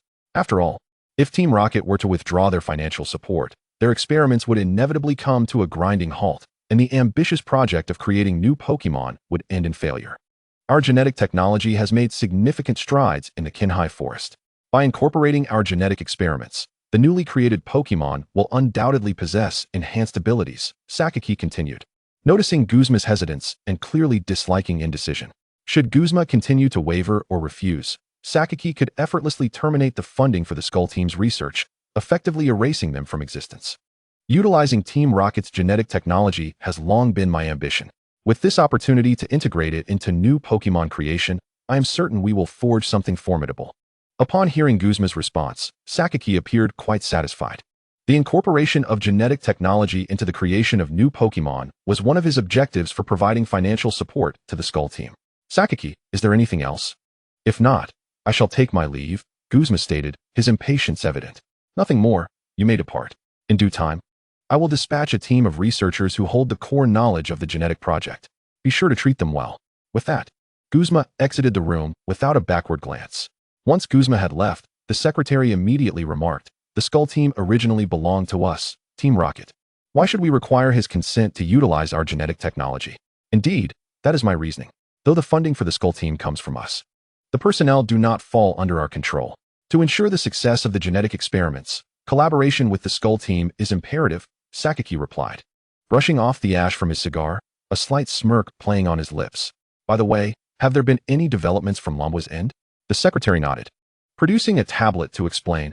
"According to Dr. Lamboa, a mysterious Pokémon fossil has been discovered, but it consists solely of its eyelashes. The remainder is composed of ancient biological fossils. Let Lamboa continue his investigation to see if there are any new findings." "Understood." In the basement of the Shanghai Forest, after traversing a considerable distance, Datu and the handsome man arrived before a chamber. Upon opening the door, they were astonished to find the space within to be vast, akin to a grand office. "Who are you?" The Skull Team members, occupied with organizing documents, immediately summoned their Pokémon to attack Datu upon their arrival. However, they were swiftly subdued by the handsome man's Toxicroak. The remaining Skull Team members attempted to launch an assault against Datu, but their inferior levels rendered them powerless against a single Toxicroak. Subsequently, all were bound by Datu and the handsome man. awaiting the arrival of the security team to escort them away. Data first glanced at the papers strewn across the table, finding they contained information regarding the Ultra Ruins. Handsome, gather all this information. The handsome man nodded and began to sift through the documents, collecting any useful data for the League's researchers. The rest of the materials were handed over to him, while Dadu ventured deeper into the innermost room. Upon opening the door, he discovered only a desk, a bookshelf, and some research documents. This must be Guzma's office. Now that he has fled, all that remains are these documents. Wait, what is this? Dadu noticed that alongside the research on the Ultra Ruins, there was also another set of documents. After a brief perusal, he gleaned that the Skull team, in addition to opening the Ultra Ruins, harbored ambitions of creating new artificial Pokémon. While the documents suggested this, it was merely a fragment of the whole. The majority of the information was likely elsewhere. However, even this small portion would surely attract the League's attention. After all, the League explicitly forbids trainers from creating new Pokémon independently, and any transgressions would result in severe penalties. With this evidence alone, it was likely that those languid individuals would be in for quite a bit of trouble. Before long, the two had meticulously organized all the materials and notified the guard team of Shanghai City to escort all the members of the skeleton squad away. After witnessing the guard team take them away, Du took flight on his Dragonite towards the Alliance. This matter had reached a temporary conclusion. Meanwhile, within the Shanghai City Pokémon Academy, Zhang Rui had vanished from his dormitory. Upon reopening his eyes, he found himself in a quaint village. His sudden appearance startled a farmer toiling in the fields. Had it not been for his instant teleportation ability, the farmer might have fainted from shock. Chapter 77. An unexpected encounter with Xiaoming. Young man, you nearly gave me a heart attack, exclaimed the elderly man, who had dropped his hoe and clutched his chest, trembling slightly. Clearly, upon arriving in this new place, Zhang Rui had noticed the old man, who appeared visibly shaken. Zhang Rui quickly approached to express his apologies. I'm terribly sorry, sir. Are you all right? He said, rushing to support the old man, worried that he might have inadvertently caused him harm, which would certainly lead to complications. Feeling Zhang Rui's assistance, the old man's heart warmed as he replied gently, No need to worry, dear child. I am in good health. I used to exercise daily with great vigor. By the look of you, you must be a trainer. As a trainer, you'll inevitably engage in Pokémon battles. Allow me to recommend a worthy opponent. If you can defeat him, your skills will surely be enhanced. Just as Zhang Rui was about to confirm the old man's well-being and take his leave, he became intrigued by the old man's words. Could there be a trainer here who surpassed Xiaoming? Zhang Rui was eager to meet this formidable trainer, knowing that such an encounter would provide a wealth of experience. Very well, I am currently seeking trainers to hone my skills. Engaging in battles is crucial for my growth. Where can I find this trainer? In response to Zhang Rui's inquiry, the old man pointed towards the distant forest with his frail fingers and said, That individual resides within the forest yonder. You will encounter him shortly after entering. Observing the direction indicated, Zhang Rui felt perplexed. Was this not the path to the arena where he intended to challenge Xiaoming? Could there be an even stronger trainer lurking beyond Xiaoming? This notion piqued his interest, as defeating Xiaoming while simultaneously gaining additional experience sounded quite appealing.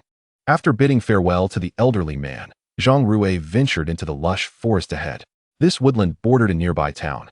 And since the townsfolk often ventured into the forest to gather fruits, Zhang Rui encountered numerous individuals upon his arrival.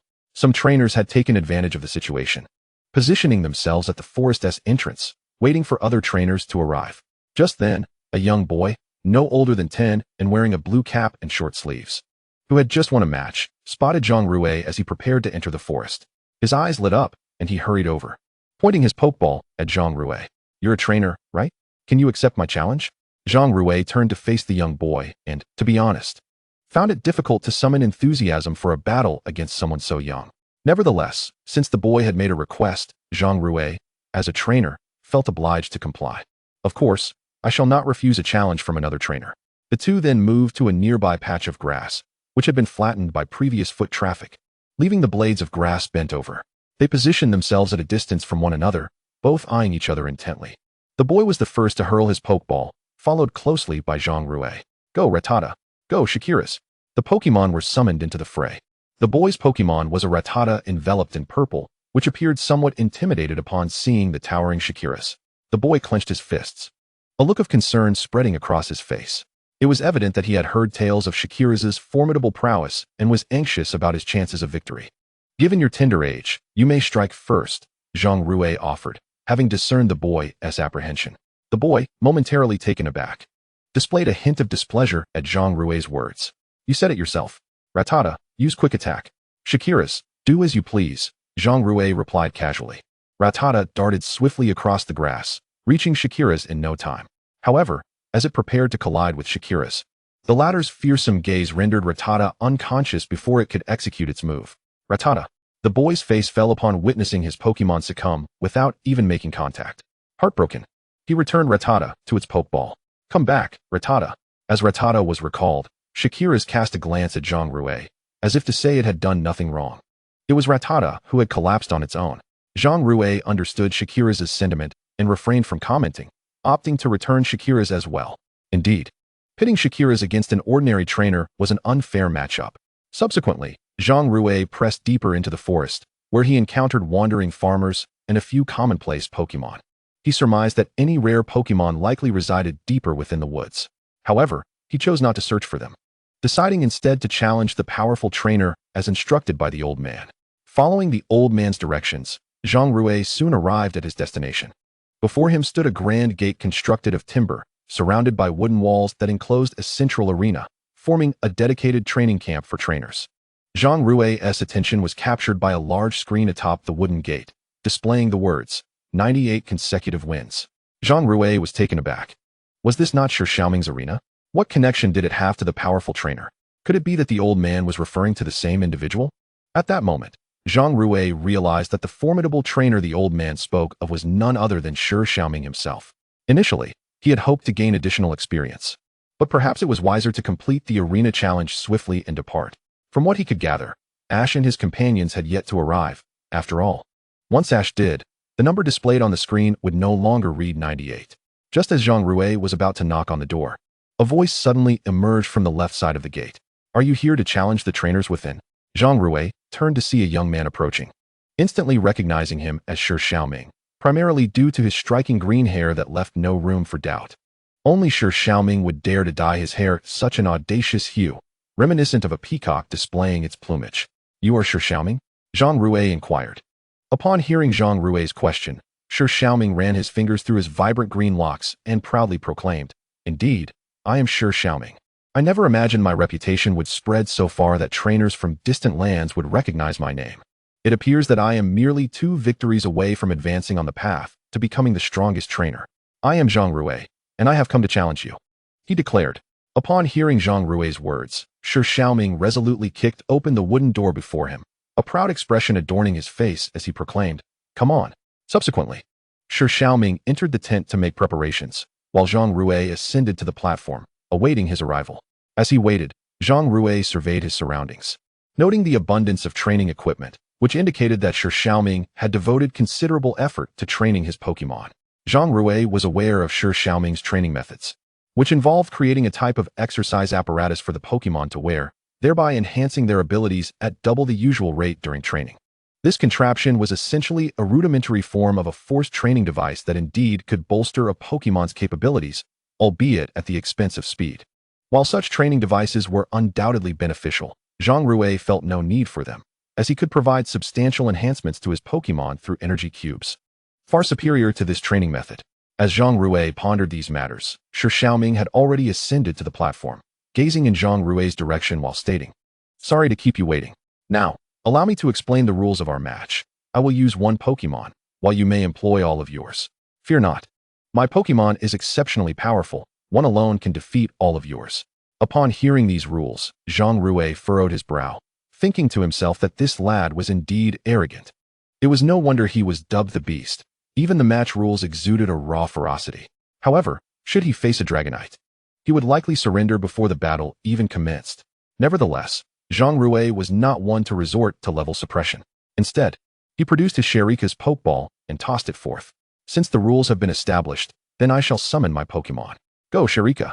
Noticing Zhang Rui calling forth Sharika, Shi Xiaoming frowned, contemplating. This fellow is rather impulsive. Yet, once I defeat you, let us see how you maintain that bravado. He then retrieved his own Pokeball and hurled it into the arena, exclaiming, Go, Sandshrew. As the Sandshrew made its entrance, Zhang Rui observed that it possessed a significantly superior physique compared to other Sandshrews, particularly evident in its muscular build. Clearly, Shi Xiaoming had invested a great deal of effort into its specialized training. After reviewing its data, however, Zhang Rui found nothing particularly remarkable.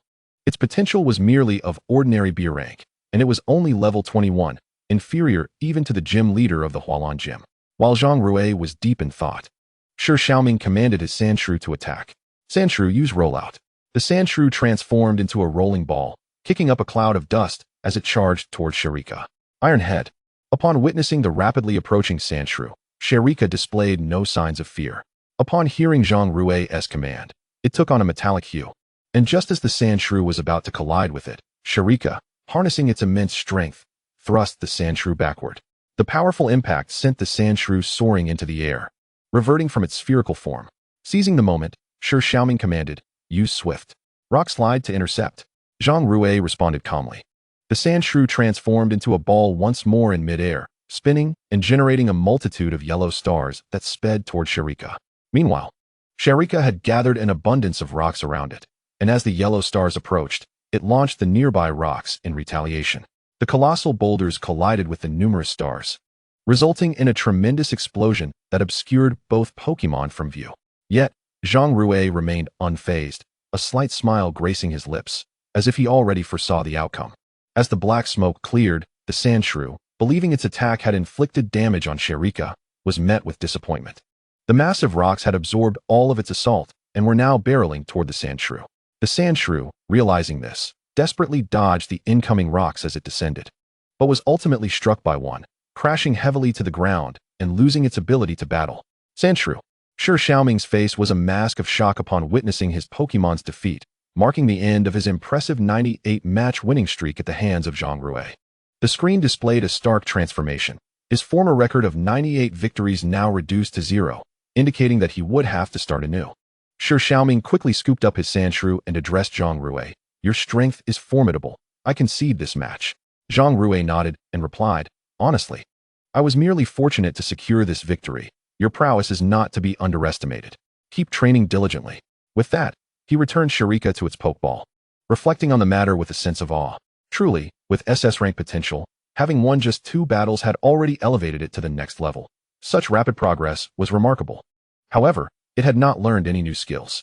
After hearing Zhang Rui's encouragement, Shi Xiaoming nodded resolutely, stating, I will recommence my winning streak here, and the next time we meet, I shall surely defeat you. As Shi Xiaoming spoke, Zhang Rui had already turned to leave, leaving only his back and a parting remark, do strive hard. With that, he departed, having completed the challenge of the dungeon. Zhang Rui prepared to return through the system. However, to avoid a repeat of the previous incident, he took extra care to confirm that no one was present around him. As he scanned the area, he spotted Ash and Brock in the distance, though Misty was conspicuously absent. Upon reflection, it was evident Misty had already been whisked away to the small world. Thus she could not be traveling alongside Ash. Zhang Rui chose not to greet Ash, opting instead to summon the system. System, exit the dungeon. No sooner had he spoken than a vast black vortex materialized before him. Without a moment's hesitation, he stepped inside. After Zhang Rui's departure, Ash approached the wooden door, knocked, and called out, I am Ash from Pallet Town, here to challenge you. Later that night, within the dormitory of the Ocean and Mountain Pokemon Academy, Zhang Rui emerged from the dungeon, eagerly awaiting the system's reward calculation, curious about the treasures that might await him. Ding! Congratulations, host, on completing the Challenge Arena dungeon. You have earned a reward, Intermediate Experience Cube Recipe, along with 100,000 Pokemon dollars. The rewards have been deposited into the host's storage. Please check your inventory. Ding! A new dungeon has been unlocked. Challenge the Withered Leaf Gym. Will the host choose to challenge it? Upon hearing the system's rewards, Zhang Rui could not help but exclaim in delight. This was truly splendid. An Intermediate Experience Cube Recipe. The low-level Experience Cube Recipe had already allowed for rapid leveling of Pokemon, and the Intermediate Recipe would surely surpass it by leaps and bounds. One Intermediate Cube could potentially elevate a Pokemon by an entire level in an instant, especially for those with exceptional potential. Yet, Zhang Rui tempered his excitement and glanced at the current time. Now, each time he emerged from a dungeon, he would check the clock. If time permitted, he would choose to undertake another challenge. If it were late, he would forfeit the opportunity, as he truly wished to avoid staying up late. Moreover, tomorrow the school will host an intercollegiate exchange competition marking a year where our institution awaits challengers. Consequently, the school has refrained from notifying Zhang Rui, allowing him to prepare for challenges against other colleges, instead opting to inform him only once the other institutions arrive. Zhang Rui glanced at the time. It was barely 8 o'clock, leaving him ample time to challenge the Leaf Gym. He surmised that his Sandshrew would suffice, as the electric-type Pokémon posed no real threat to it, akin to mere tickling. System, challenge Leaf Gym, Zhang Rui declared. No sooner had he spoken than a black vortex materialized before him, reminiscent of previous experiences, and he stepped inside. When he opened his eyes again, he found himself in Leaf City, standing before a structure adorned with yellow lightning motifs, its gates towering at least 2 meters above him. This could only be the Leaf Gym. Remarkably, the system had not teleported him to the doorstep of Leaf City, but directly to the gym itself, likely intending to save him time. As Zhang Rui approached the imposing gates, they unexpectedly swung open, and a young boy rushed out, cradling an injured Pokémon. Pidgey, hold on. I'll get you to the Pokémon Center right away. Upon seeing the charred Pidgey, Zhang Rui felt a tremor in his lips, pondering, using a flying-type Pokémon against electric types. How audacious. Just then, a little girl followed closely behind, also holding an injured Pokémon. Stay strong, Spearow. I'm taking you to the Pokémon Center. At that moment, Zhang Rui could only shake his head in disbelief. Such bravery in using flying types against electric types. Ignoring the naive children, he proceeded towards the gym. Upon entering, he was met with utter darkness, only illuminated by a faint light from outside, allowing him to discern the figures within. A man with a buzz cut and earrings stood nearby. Could this be the legendary delinquent of whom he had heard? Beside him stood a woman adorned with a green headband and clad in red attire. Despite her less than pleasing appearance, her figure commanded attention, particularly her pronounced assets, stirring within Zhang Rui an impulse to approach. Are you the next trainer here to challenge us? The buzzcut man inquired. Zhang Rui, snapping back to reality, redirected his gaze from the woman to the man, nodding affirmatively. Indeed, I have come to challenge the gym. Another one here to meet their demise. The buzzcut man remarked to a figure lurking behind him. From the shadows emerged a robust silhouette, who spoke. Are you the next challenger? With the aid of external light, Zhang Rui discerned that this man was powerfully built, his muscular arms accentuated by his spiky yellow hair, drawing immediate attention. You must be the gym leader, Maki? Zhang Rui surmised. Indeed, that is I, little one, Maki replied, stepping forward to pat Zhang Rui's head in a welcoming gesture. Can we commence the battle now? Zhang Rui asked eagerly. Certainly. Suddenly, the lights in the room flickered on, revealing a vast battleground adorned with unique electric-type insignias overhead.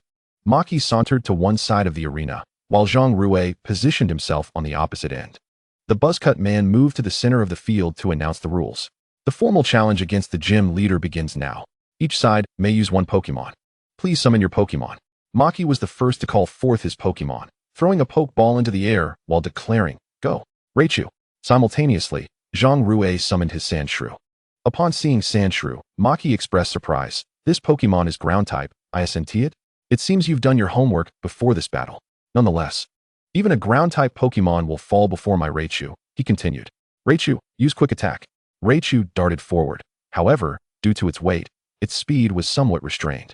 It crashed into Sandshrew, but the latter's sturdy physique rendered the physical attack nearly ineffective. Observing Raichu's futile assault, Maki gritted his teeth and commanded, use Quick Attack repeatedly. Raichu continued to strike Sandshrew, yet the latter remained largely unharmed, while Raichu began to show signs of injury. Sandshrew, without needing to retaliate, was already causing damage to the opposing Pokémon. Damn it, Maki seethed, his frustration mounting as he loathed ground types, knowing that Raichu's skill set rarely affected them. I refuse to accept this. Raichu used Slam. Raichu's tail glowed with white light as it swung its elongated appendage toward Sandshrew. A resounding crash echoed as the attack landed, pushing Sandshrew back several feet and leaving a mark on its face. Zhang Rui, realizing that Sandshrew could no longer endure Raichu's onslaught, issued a new command, Earth Power. Sandshrew plunged its sharp body into the ground, causing violent tremors that cracked the earth. The ground beneath Raichu suddenly collapsed. In that instant, the shockwave from the ruptured ground struck Raichu, launching it into the air. Observing Raichu's flight, Zhang Rui assessed its condition through his data eye. It had transitioned from light injury to severe damage, yet it had not reached the brink of collapse. Still, Zhang Rui mused, to inflict such heavy damage using a ground-type move with double effectiveness. If it were quadruple damage, it would likely have been a one-hit knockout. Meanwhile, Maki, witnessing Raichu being sent flying, scrambled to devise a counter-strategy. However, Zhang Rui seized the moment, commanding, Sandshrew, do not relent. Use Rock Slide. With a deep brown glow enveloping its body, Sandshrew summoned a flurry of rocks that swirled around it, targeting the descending Raichu before launching them with great force. In desperation, Maki instructed Raichu to execute Slam to repel the incoming rocks. Alas, the sheer speed and power of the stones overwhelmed Raichu. It managed to shatter only the foremost rock, while the rest struck true. Already gravely injured, Raichu could not withstand the onslaught. As the rocks collided with it, they exploded upon impact, releasing a cloud of dust. Raichu descended slowly from the brown haze, evidently incapacitated from the battle. Despite the presence of numerous floating rocks around Shakira, it immediately ceased its movements, causing the levitating stones to plummet to the ground. After all, Shakira was well aware that the Raichu before it was devoid of combat capability. Should it unleash its remaining offensive might upon Raichu, it was likely that Zhang Rui would not be pleased. Raichu fell heavily to the ground, its eyes resembling those of a fish, completely incapacitated. Return, Raichu.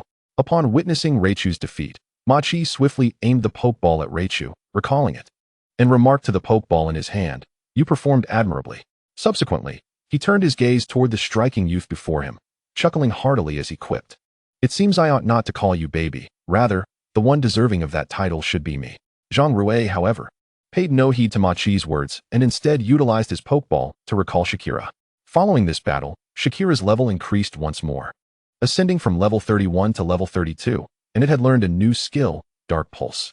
This was indeed one of the most formidable Dark-type moves, suggesting that Shakira was preparing for a transformation of attributes.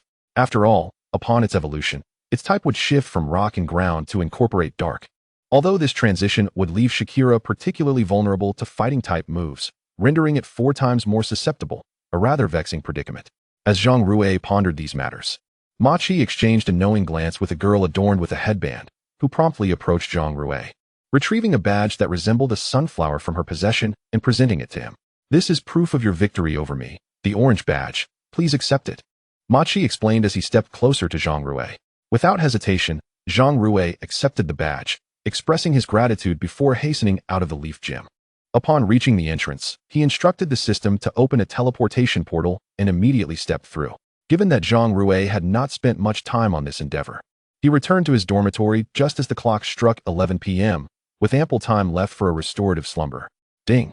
Congratulations, host, for clearing the Leaf Gym and earning the orange badge, shock monster detector, and 200,000 Poke Dollars.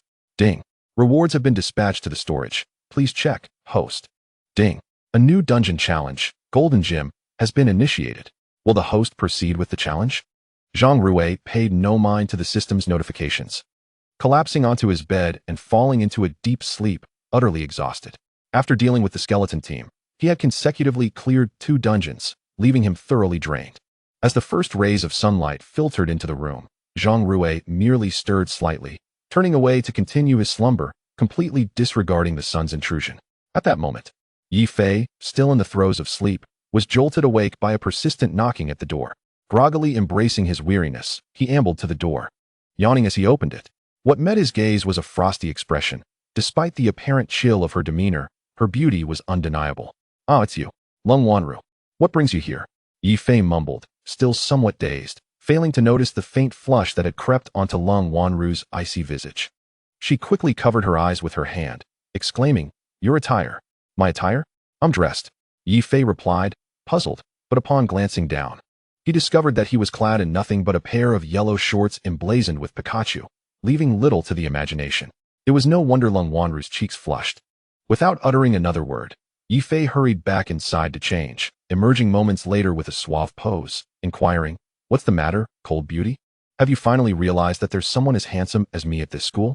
Lung Wanru, unfazed by his self-adoration, replied coolly, "The inter-school exchange competition. Principal Qian is calling for you." Only then did Yi Fei recall that today marked the day of the exchange competition, where students from other schools would challenge them. Had it not been for Lung Wanru's timely intervention, he might have missed the event entirely. Once Lung Wanru confirmed Yi Fei was ready, she departed for Zhang Rui's dormitory. As she approached Zhang Rui's door, a hint of crimson graced her cheeks. She mused to herself, wondering if, upon knocking, Zhang Rui would be similarly attired as Yi Fei. clad only in shorts, causing her cheeks to redden further, reminiscent of a ripe apple. Yet, this thought filled her with anticipation. With this mindset, she gently rapped on Zhang Rui's door, but minutes passed without a response. After several more attempts yielded no reaction, Yi Fei, unable to contain himself, remarked, "Give it up. Once that guy is asleep, no amount of calling will rouse him. If you really wish to wake him, I could scale the wall and do it. What do you think?" Upon hearing Yi Fei's suggestion, Zhang envisioned the scenario and promptly dismissed the idea, turning away toward the training ground, muttering, "No need. The two of us can manage without him. Had I known, I wouldn't have bothered to rise. I could have left it all to her." Yi Fei watched as Zhang Rui distanced herself, feeling a twinge of regret. Had he not gotten up to answer the door, he might have enjoyed a few more moments of sleep. At that moment, the training ground was already teeming with students. A throng so dense that it was nearly impossible to navigate. It was only natural, considering the announcement of the inter-school exchange competition had been made days in advance. With the renowned Shenfeng Pokémon Academy, ranked first in the nation, participating.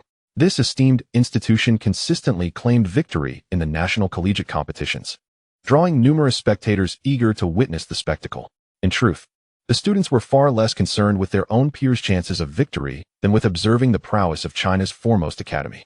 Rumor had it that the champions of recent national competitions had predominantly hailed from Shenfeng Pokémon Academy, while Shanghai Pokémon Academy had gradually fallen into decline, with its last champion now a distant memory from years past, one who had mistakenly enrolled there due to a mix-up in application.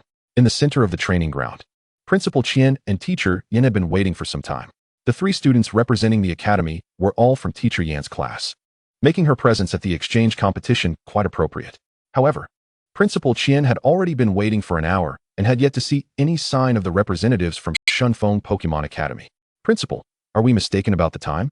It's been an hour, and where are the representatives from Shenfeng Pokémon Academy?" Teacher Yan inquired, gazing at the sky, her inner turmoil palpable. She had received word early that morning that Shenfeng Pokémon Academy would arrive promptly at 7 a.m., yet now there was no sign of them, and her patience was wearing thin. "Teacher Yan, do not fret. I believe they should be arriving shortly," Principal Qian reassured her, sensing her agitation. However, as he glanced at his watch, cold sweat trickled down his brow, his anxiety mounting at the thought of a potential breach of agreement.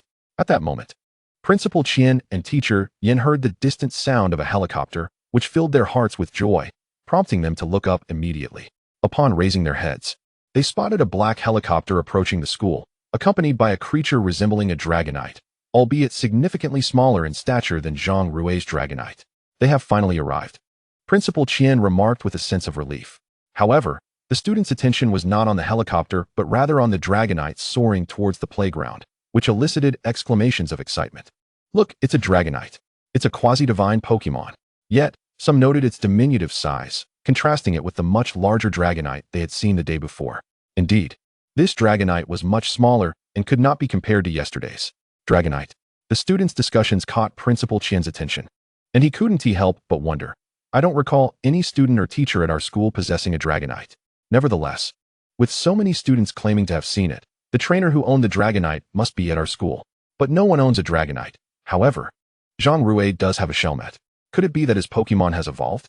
Upon contemplating this, Principal Qian shook his head vigorously, dismissing the thought. It was absolutely impossible. The conditions for a quasi-divine Pokémon like Dragonite to evolve are exceedingly stringent, unlike the starter Pokémon that evolves simply upon reaching the 30s. Quasi-divine Pokémon, in contrast, require surpassing level 50 for evolution, making it quite arduous. While Principal Qian pondered over the identity of the Dragonite's trainer, the helicopter, along with the smaller Dragonite, had already landed. From the Dragonite emerged an elderly man of similar age to Principal Qian, who called out, "Old friend. It seems I must trouble you once more this year." "Ah, it's you, Old Lin. I never expected you to come in person. Welcome, welcome," Principal Qian exclaimed as he stepped forward to greet him, momentarily drawn back to the present. "Indeed, this year's inter-academy exchange will require your assistance," Principal Lin replied politely while gently stroking the Dragonite at his side, his gaze directed towards Principal Qian as if to convey something unspoken. "Not at all. It is our honor to have the opportunity to battle your academy's students," Principal Qian echoed, furrowing his brow in irritation as he thought to himself. That old rascal. No wonder he personally came to observe the student battles. He must be eager to showcase his Dragonite. How infuriating. knowing full well that I possess no quasi-divine Pokémon. Yet he flaunts it so shamelessly. At that moment, 3 students disembarked from the helicopter. One, a bespectacled boy with a face full of acne, remarked, "So this is the Shanghai Academy? The playground is so small. Our playground is at least the size of the entire school. This academy is doomed. How could we be expected to exchange with such trash? If it weren't for Principal Lin accompanying us, I wouldn't have bothered coming," said a rather handsome young man with braided hair, likely hailing from a wealthy family. "Brother Xingqian is right. I wouldn't have come to such a pathetic school if it weren't for your insistence." A sweet-looking girl stood beside him. Yet her eyes were solely focused on Xingqian, seemingly indifferent to the surroundings. "Are you students from Shinfeng Academy? I am Teacher Yin from Shanghai Academy. Please follow me."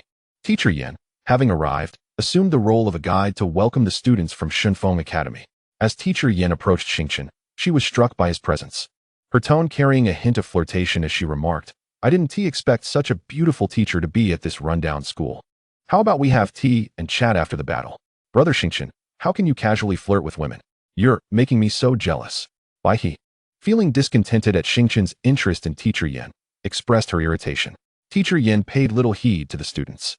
Having previously hosted students from Tianluo Academy, her initial excitement turned to indifference upon hearing their derogatory remarks. However, upon catching Xingqian's accent, she frowned slightly, recognizing it as distinctly non-Huaxia, likely from the neighboring Cherry Blossom Nation, known for such accents. Chapter 82, Ninetales vs. Venusaur. It seemed this student had specifically come to Huaxia for his studies, and being accepted into Shinfeng Academy suggested he possessed considerable strength. At that moment, Lung Wanru approached the crowd, followed by Yi Fei, who wore a face full of displeasure, seemingly quite unhappy. "What's wrong? You seem quite troubled. Where's Zhang Rui? Did you two have a falling out?" Teacher Yin inquired, immediately sensing Yi Fei's discomfort. "Nothing much, just some unpleasant matters," Yi Fei replied, casting a glance at Lung Wanru, a hint of complaint in his voice. Throughout their journey, Yi Fei had been trying every possible way to converse with Lung Wanru, but her icy demeanor left him feeling desperate as she ignored his attempts. When Zhang Rui was present, Yi Fei at least had someone to talk to. Now, without him, he was nearly at his wits' end with this frigid woman. Yet upon hearing Teacher Yan's inquiry, Yi Fei quickly replied, "We can manage this battle ourselves. There's really no need for Zhang Rui to participate." Upon seeing Yi Fei's confident expression, Teacher Yan furrowed her brows, pondering, could this boy possibly have a hidden trump card? Regardless, whether Zhang Rui participates or not, this battle is unlikely to conclude in victory. "You're quite beautiful, miss. You've got me quite excited. After the battle, would you care to join me for tea and conversation?" As Teacher Yin contemplated, Xingqian approached Lung Wanru, attempting to strike up a conversation. Lung Wanru, however, ignored him entirely, turning to head towards the edge of the playground, seemingly eager to be the first to engage in battle. As Lung Wanru reached the edge of the playground, Principal Qian, having noticed the students were ready, halted his previous conversation, cleared his throat, and announced, "Old Lin, since the students are prepared, let us commence the battle. The sooner we finish, the sooner we can dine. After all, the outcome is certain to favor our academy." Principal Lin glanced at Lung Wanru standing on the playground and appeared to envision the outcome of the match. Principal Qian shot him a glare but refrained from commenting. After all, in every inter-academy exchange, the losing side had always been Shanghai Academy, which had never emerged victorious, often being overwhelmed by the opposing academy's team of 3, leaving the other 2 with no chance to participate. Now, Principal Qian merely hoped that Zhang Rui and his companions could defeat even one of the opponents. That would be a significant satisfaction for him. The 2 principals moved to the periphery of the playground, finding a spot to observe the unfolding battle. Teacher Yin stood in the center of the playground, assuming the role of referee. Seeing Lung Wanru stepping up to battle first, Xingqian initially contemplated a straightforward victory over 3 opponents, but was halted by the bespectacled boy, who declared, "I will finish this match." With that, he strode towards the edge of the playground, the corners of his mouth curving into a sly grin, revealing a hint of malice. "That guy Wang Chun will certainly make the opposing Pokémon suffer," Xingqian remarked, unfazed by Wang Chun's eagerness to battle first. As Teacher Yin noted that both sides were prepared, she promptly began to announce the rules of the match. In this exchange competition, both sides summoned a Pokémon to the battlefield. Upon defeat, the next participant would sequentially battle until one side's contenders were entirely vanquished. Thus, the match commenced, and the challengers called forth their Pokémon, Go, Venusaur, and Go, Ninetales. On the arena, A colossal Pokémon emerged, adorned with a massive crimson bloom atop its back, its body cloaked in verdant skin, suggesting a sluggish demeanor. In contrast, a pristine white, fox-like Pokémon materialized, its silken fur dancing in the breeze, its 9 radiant tails casting a luminous sheen upon the previously dull brown earth. Goodness! Cold Wander's 9 tails has evolved. So swiftly, exclaimed one man to his oblivious companion. You fool! The Cold family controls the essence of ice stones. They can evolve whenever they wish. However, it was lamentable that this 9 tails was of the ice type. Had it been of the fire type, victory would have been assured. Yet, the presence of Venusaur, a member of the esteemed starter trio, indicated that the opponent was no ordinary contender. Upon witnessing Venusaur's summoning, Cold Wanru instantly recalled the teachings of Instructor Yin. While Venusaur may be lethargic, its defenses are remarkably robust. Ninetales, the opponent's speed is lacking. Let us swiftly conclude this battle with Ice Wind. Ninetales raised its tail, its eyes shimmering with a cerulean glow, as a torrent of frigid air coalesced and surged towards Venusaur. As the icy gust approached, Wang Chun abruptly lifted his hand, a malevolent glint in his eyes. Venusaur. Absorb its attack with Seed Bomb. The frigid winds battered Venusaur, yet it merely closed its eyes to endure the onslaught. While a massive seed formed atop its enormous bloom and swiftly propelled towards Ninetales. Caught off guard, Ninetales was struck by the seed, which erupted into a tangle of vines that ensnared its body, siphoning energy in a radiant green glow directed back to Venusaur. Ninetales, use Mystical Shield. Cold Wanru, witnessing the unfolding events, gritted her teeth and commanded her Pokémon to defend itself. Ninetales instantly began to gather mysterious energy, enveloping itself in a thin protective membrane. Utilizing Mystical Shield now is too late. Venusaur, unleash Frenzied Plants. Venusaur stomped the ground, causing the terrain to warp as an onslaught of flora surged forth, forming jagged spikes aimed at the grounded Ninetales. Magical Shine. Upon evolving into Ninetales, it gained access to Fairy-type moves. And Magical Shine was a particularly powerful skill it had acquired. Ninetales shimmered with a pink luminescence, directing a radiant beam of energy towards Venusaur. At that moment, the spikes from Frenzied Plants reached their target, enveloping Ninetales and lifting it into the air, just as it was about to be slammed into the ground. Ninetales released its Magical Shine, striking Venusaur and causing it to lose balance. This allowed Ninetales to break free from the encroaching plants. However, as it landed, the vines quickly reasserted their grip, draining its energy once more. Chapter 83, The Potent Venusaur. The green glow generated from the energy siphoning surged back into Venusaur, healing its previously minor injuries. In stark contrast, Ninetales appeared in a dire state, its once pristine fur now marred by soot and riddled with wounds. Ninetales, can you continue to fight? Cold Wanru, witnessing the grievous condition of her Pokémon, felt a pang of concern and urgently inquired. Ugh, Ninetales, despite its injuries, attempted to convey its desire to persist, which only deepened Cold Wanru's apprehension.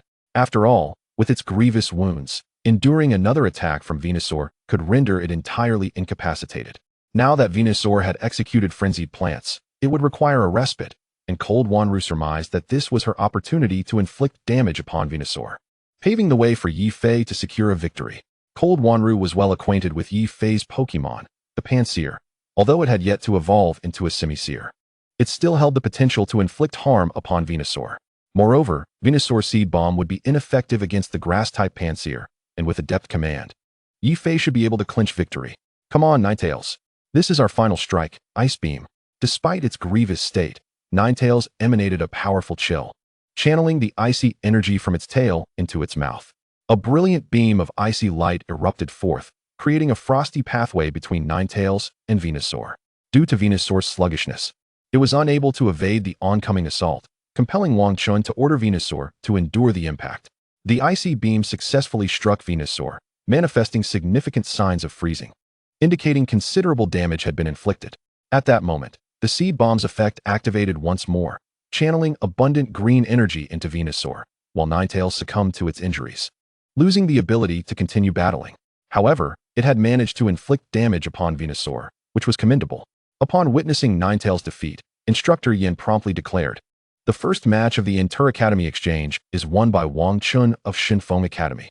The unexpected defeat of Cold Wanru from the Cold family left the audience in awe. Indeed, Shinfeng Academy is beyond our reach. It seems this year's exchange will once again culminate in their victory. As I approach graduation, I wonder if I will ever witness Shanghai Academy triumph over other academies. If we win, I would willingly run naked across the playground, exclaimed one male student, prompting a chorus of agreement from his peers, all willing to bear themselves should Shanghai Academy best Shinfeng Academy. However, the female students blushed at the boys' declarations, refraining from joining in, as their modesty would not permit such behavior. This is the might of Shanghai Academy. It truly is pathetic. I alone could challenge the three of you. Wang Chun adjusted his glasses, casting a glance at the distant figure of Xiao Zixing. You need not intervene. I shall bring this meaningless contest to a close. Suit yourself, replied Xiao Zixing, losing interest in the match upon observing the evident disparity in strength among the participants. Meanwhile, cold Wanru felt a surge of indignation at Wang Qin's proclamation, yet there was little she could do, for their strength was indeed formidable. Now, all hope rested on Yi Fei, who would need to shatter the opponent's confidence and secure a victory for Shanghai Academy. Though this match bore no rewards, as a student of Shanghai Academy, it was imperative to fight for the honor of their institution. Upon witnessing the swift defeat of Lung Wanru, Yi Fei exhibited no signs of distress. Instead, he casually exchanged positions with her. Leave it to me. In this exchange match, allow Grandmaster Yi to take on 3 opponents single-handedly. His confidence elicited skepticism from Lung Wanru, prompting her to turn and head back towards the dormitory, hoping to rouse Zhang Rui. With Zhang Rui's prowess, she believed he could incapacitate the Venusaur. After all, he possessed a Dragonite of quasi-divine caliber, which would undoubtedly make short work of a single Venusaur. Shortly after Lung Wanru departed, Yi Fei summoned his cool leopard. Following the previous battle, Lung Wanru's 9 tails had already inflicted considerable damage on the Venusaur. With just a few more strikes, the Venusaur would easily succumb to defeat. The source of Yi Fei's unwavering confidence stemmed from a recent aptitude test he conducted on the Pokémon he had captured in the Shanghai forest upon his return to Shanghai City, revealing that his cool leopard possessed a particularly rare A-grade aptitude, a creature likely valued in the millions at auction.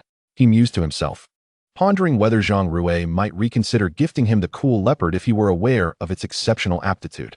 Cool leopard, execute a clap ambush on that red flower turtle. Due to the Venusaur's sluggish movements, and since clap ambush was a priority move, the cool leopard swiftly darted forward, delivering a resounding slap that left the Venusaur paralyzed and unable to move. Seizing the moment, Yi Fei issued another command. Cool leopard, use malevolent pursuit. The cool leopard's claws emanated a brilliant white light as it lunged at the Venusaur, striking it and sending the creature staggering back several paces, showcasing the formidable power of malevolent pursuit.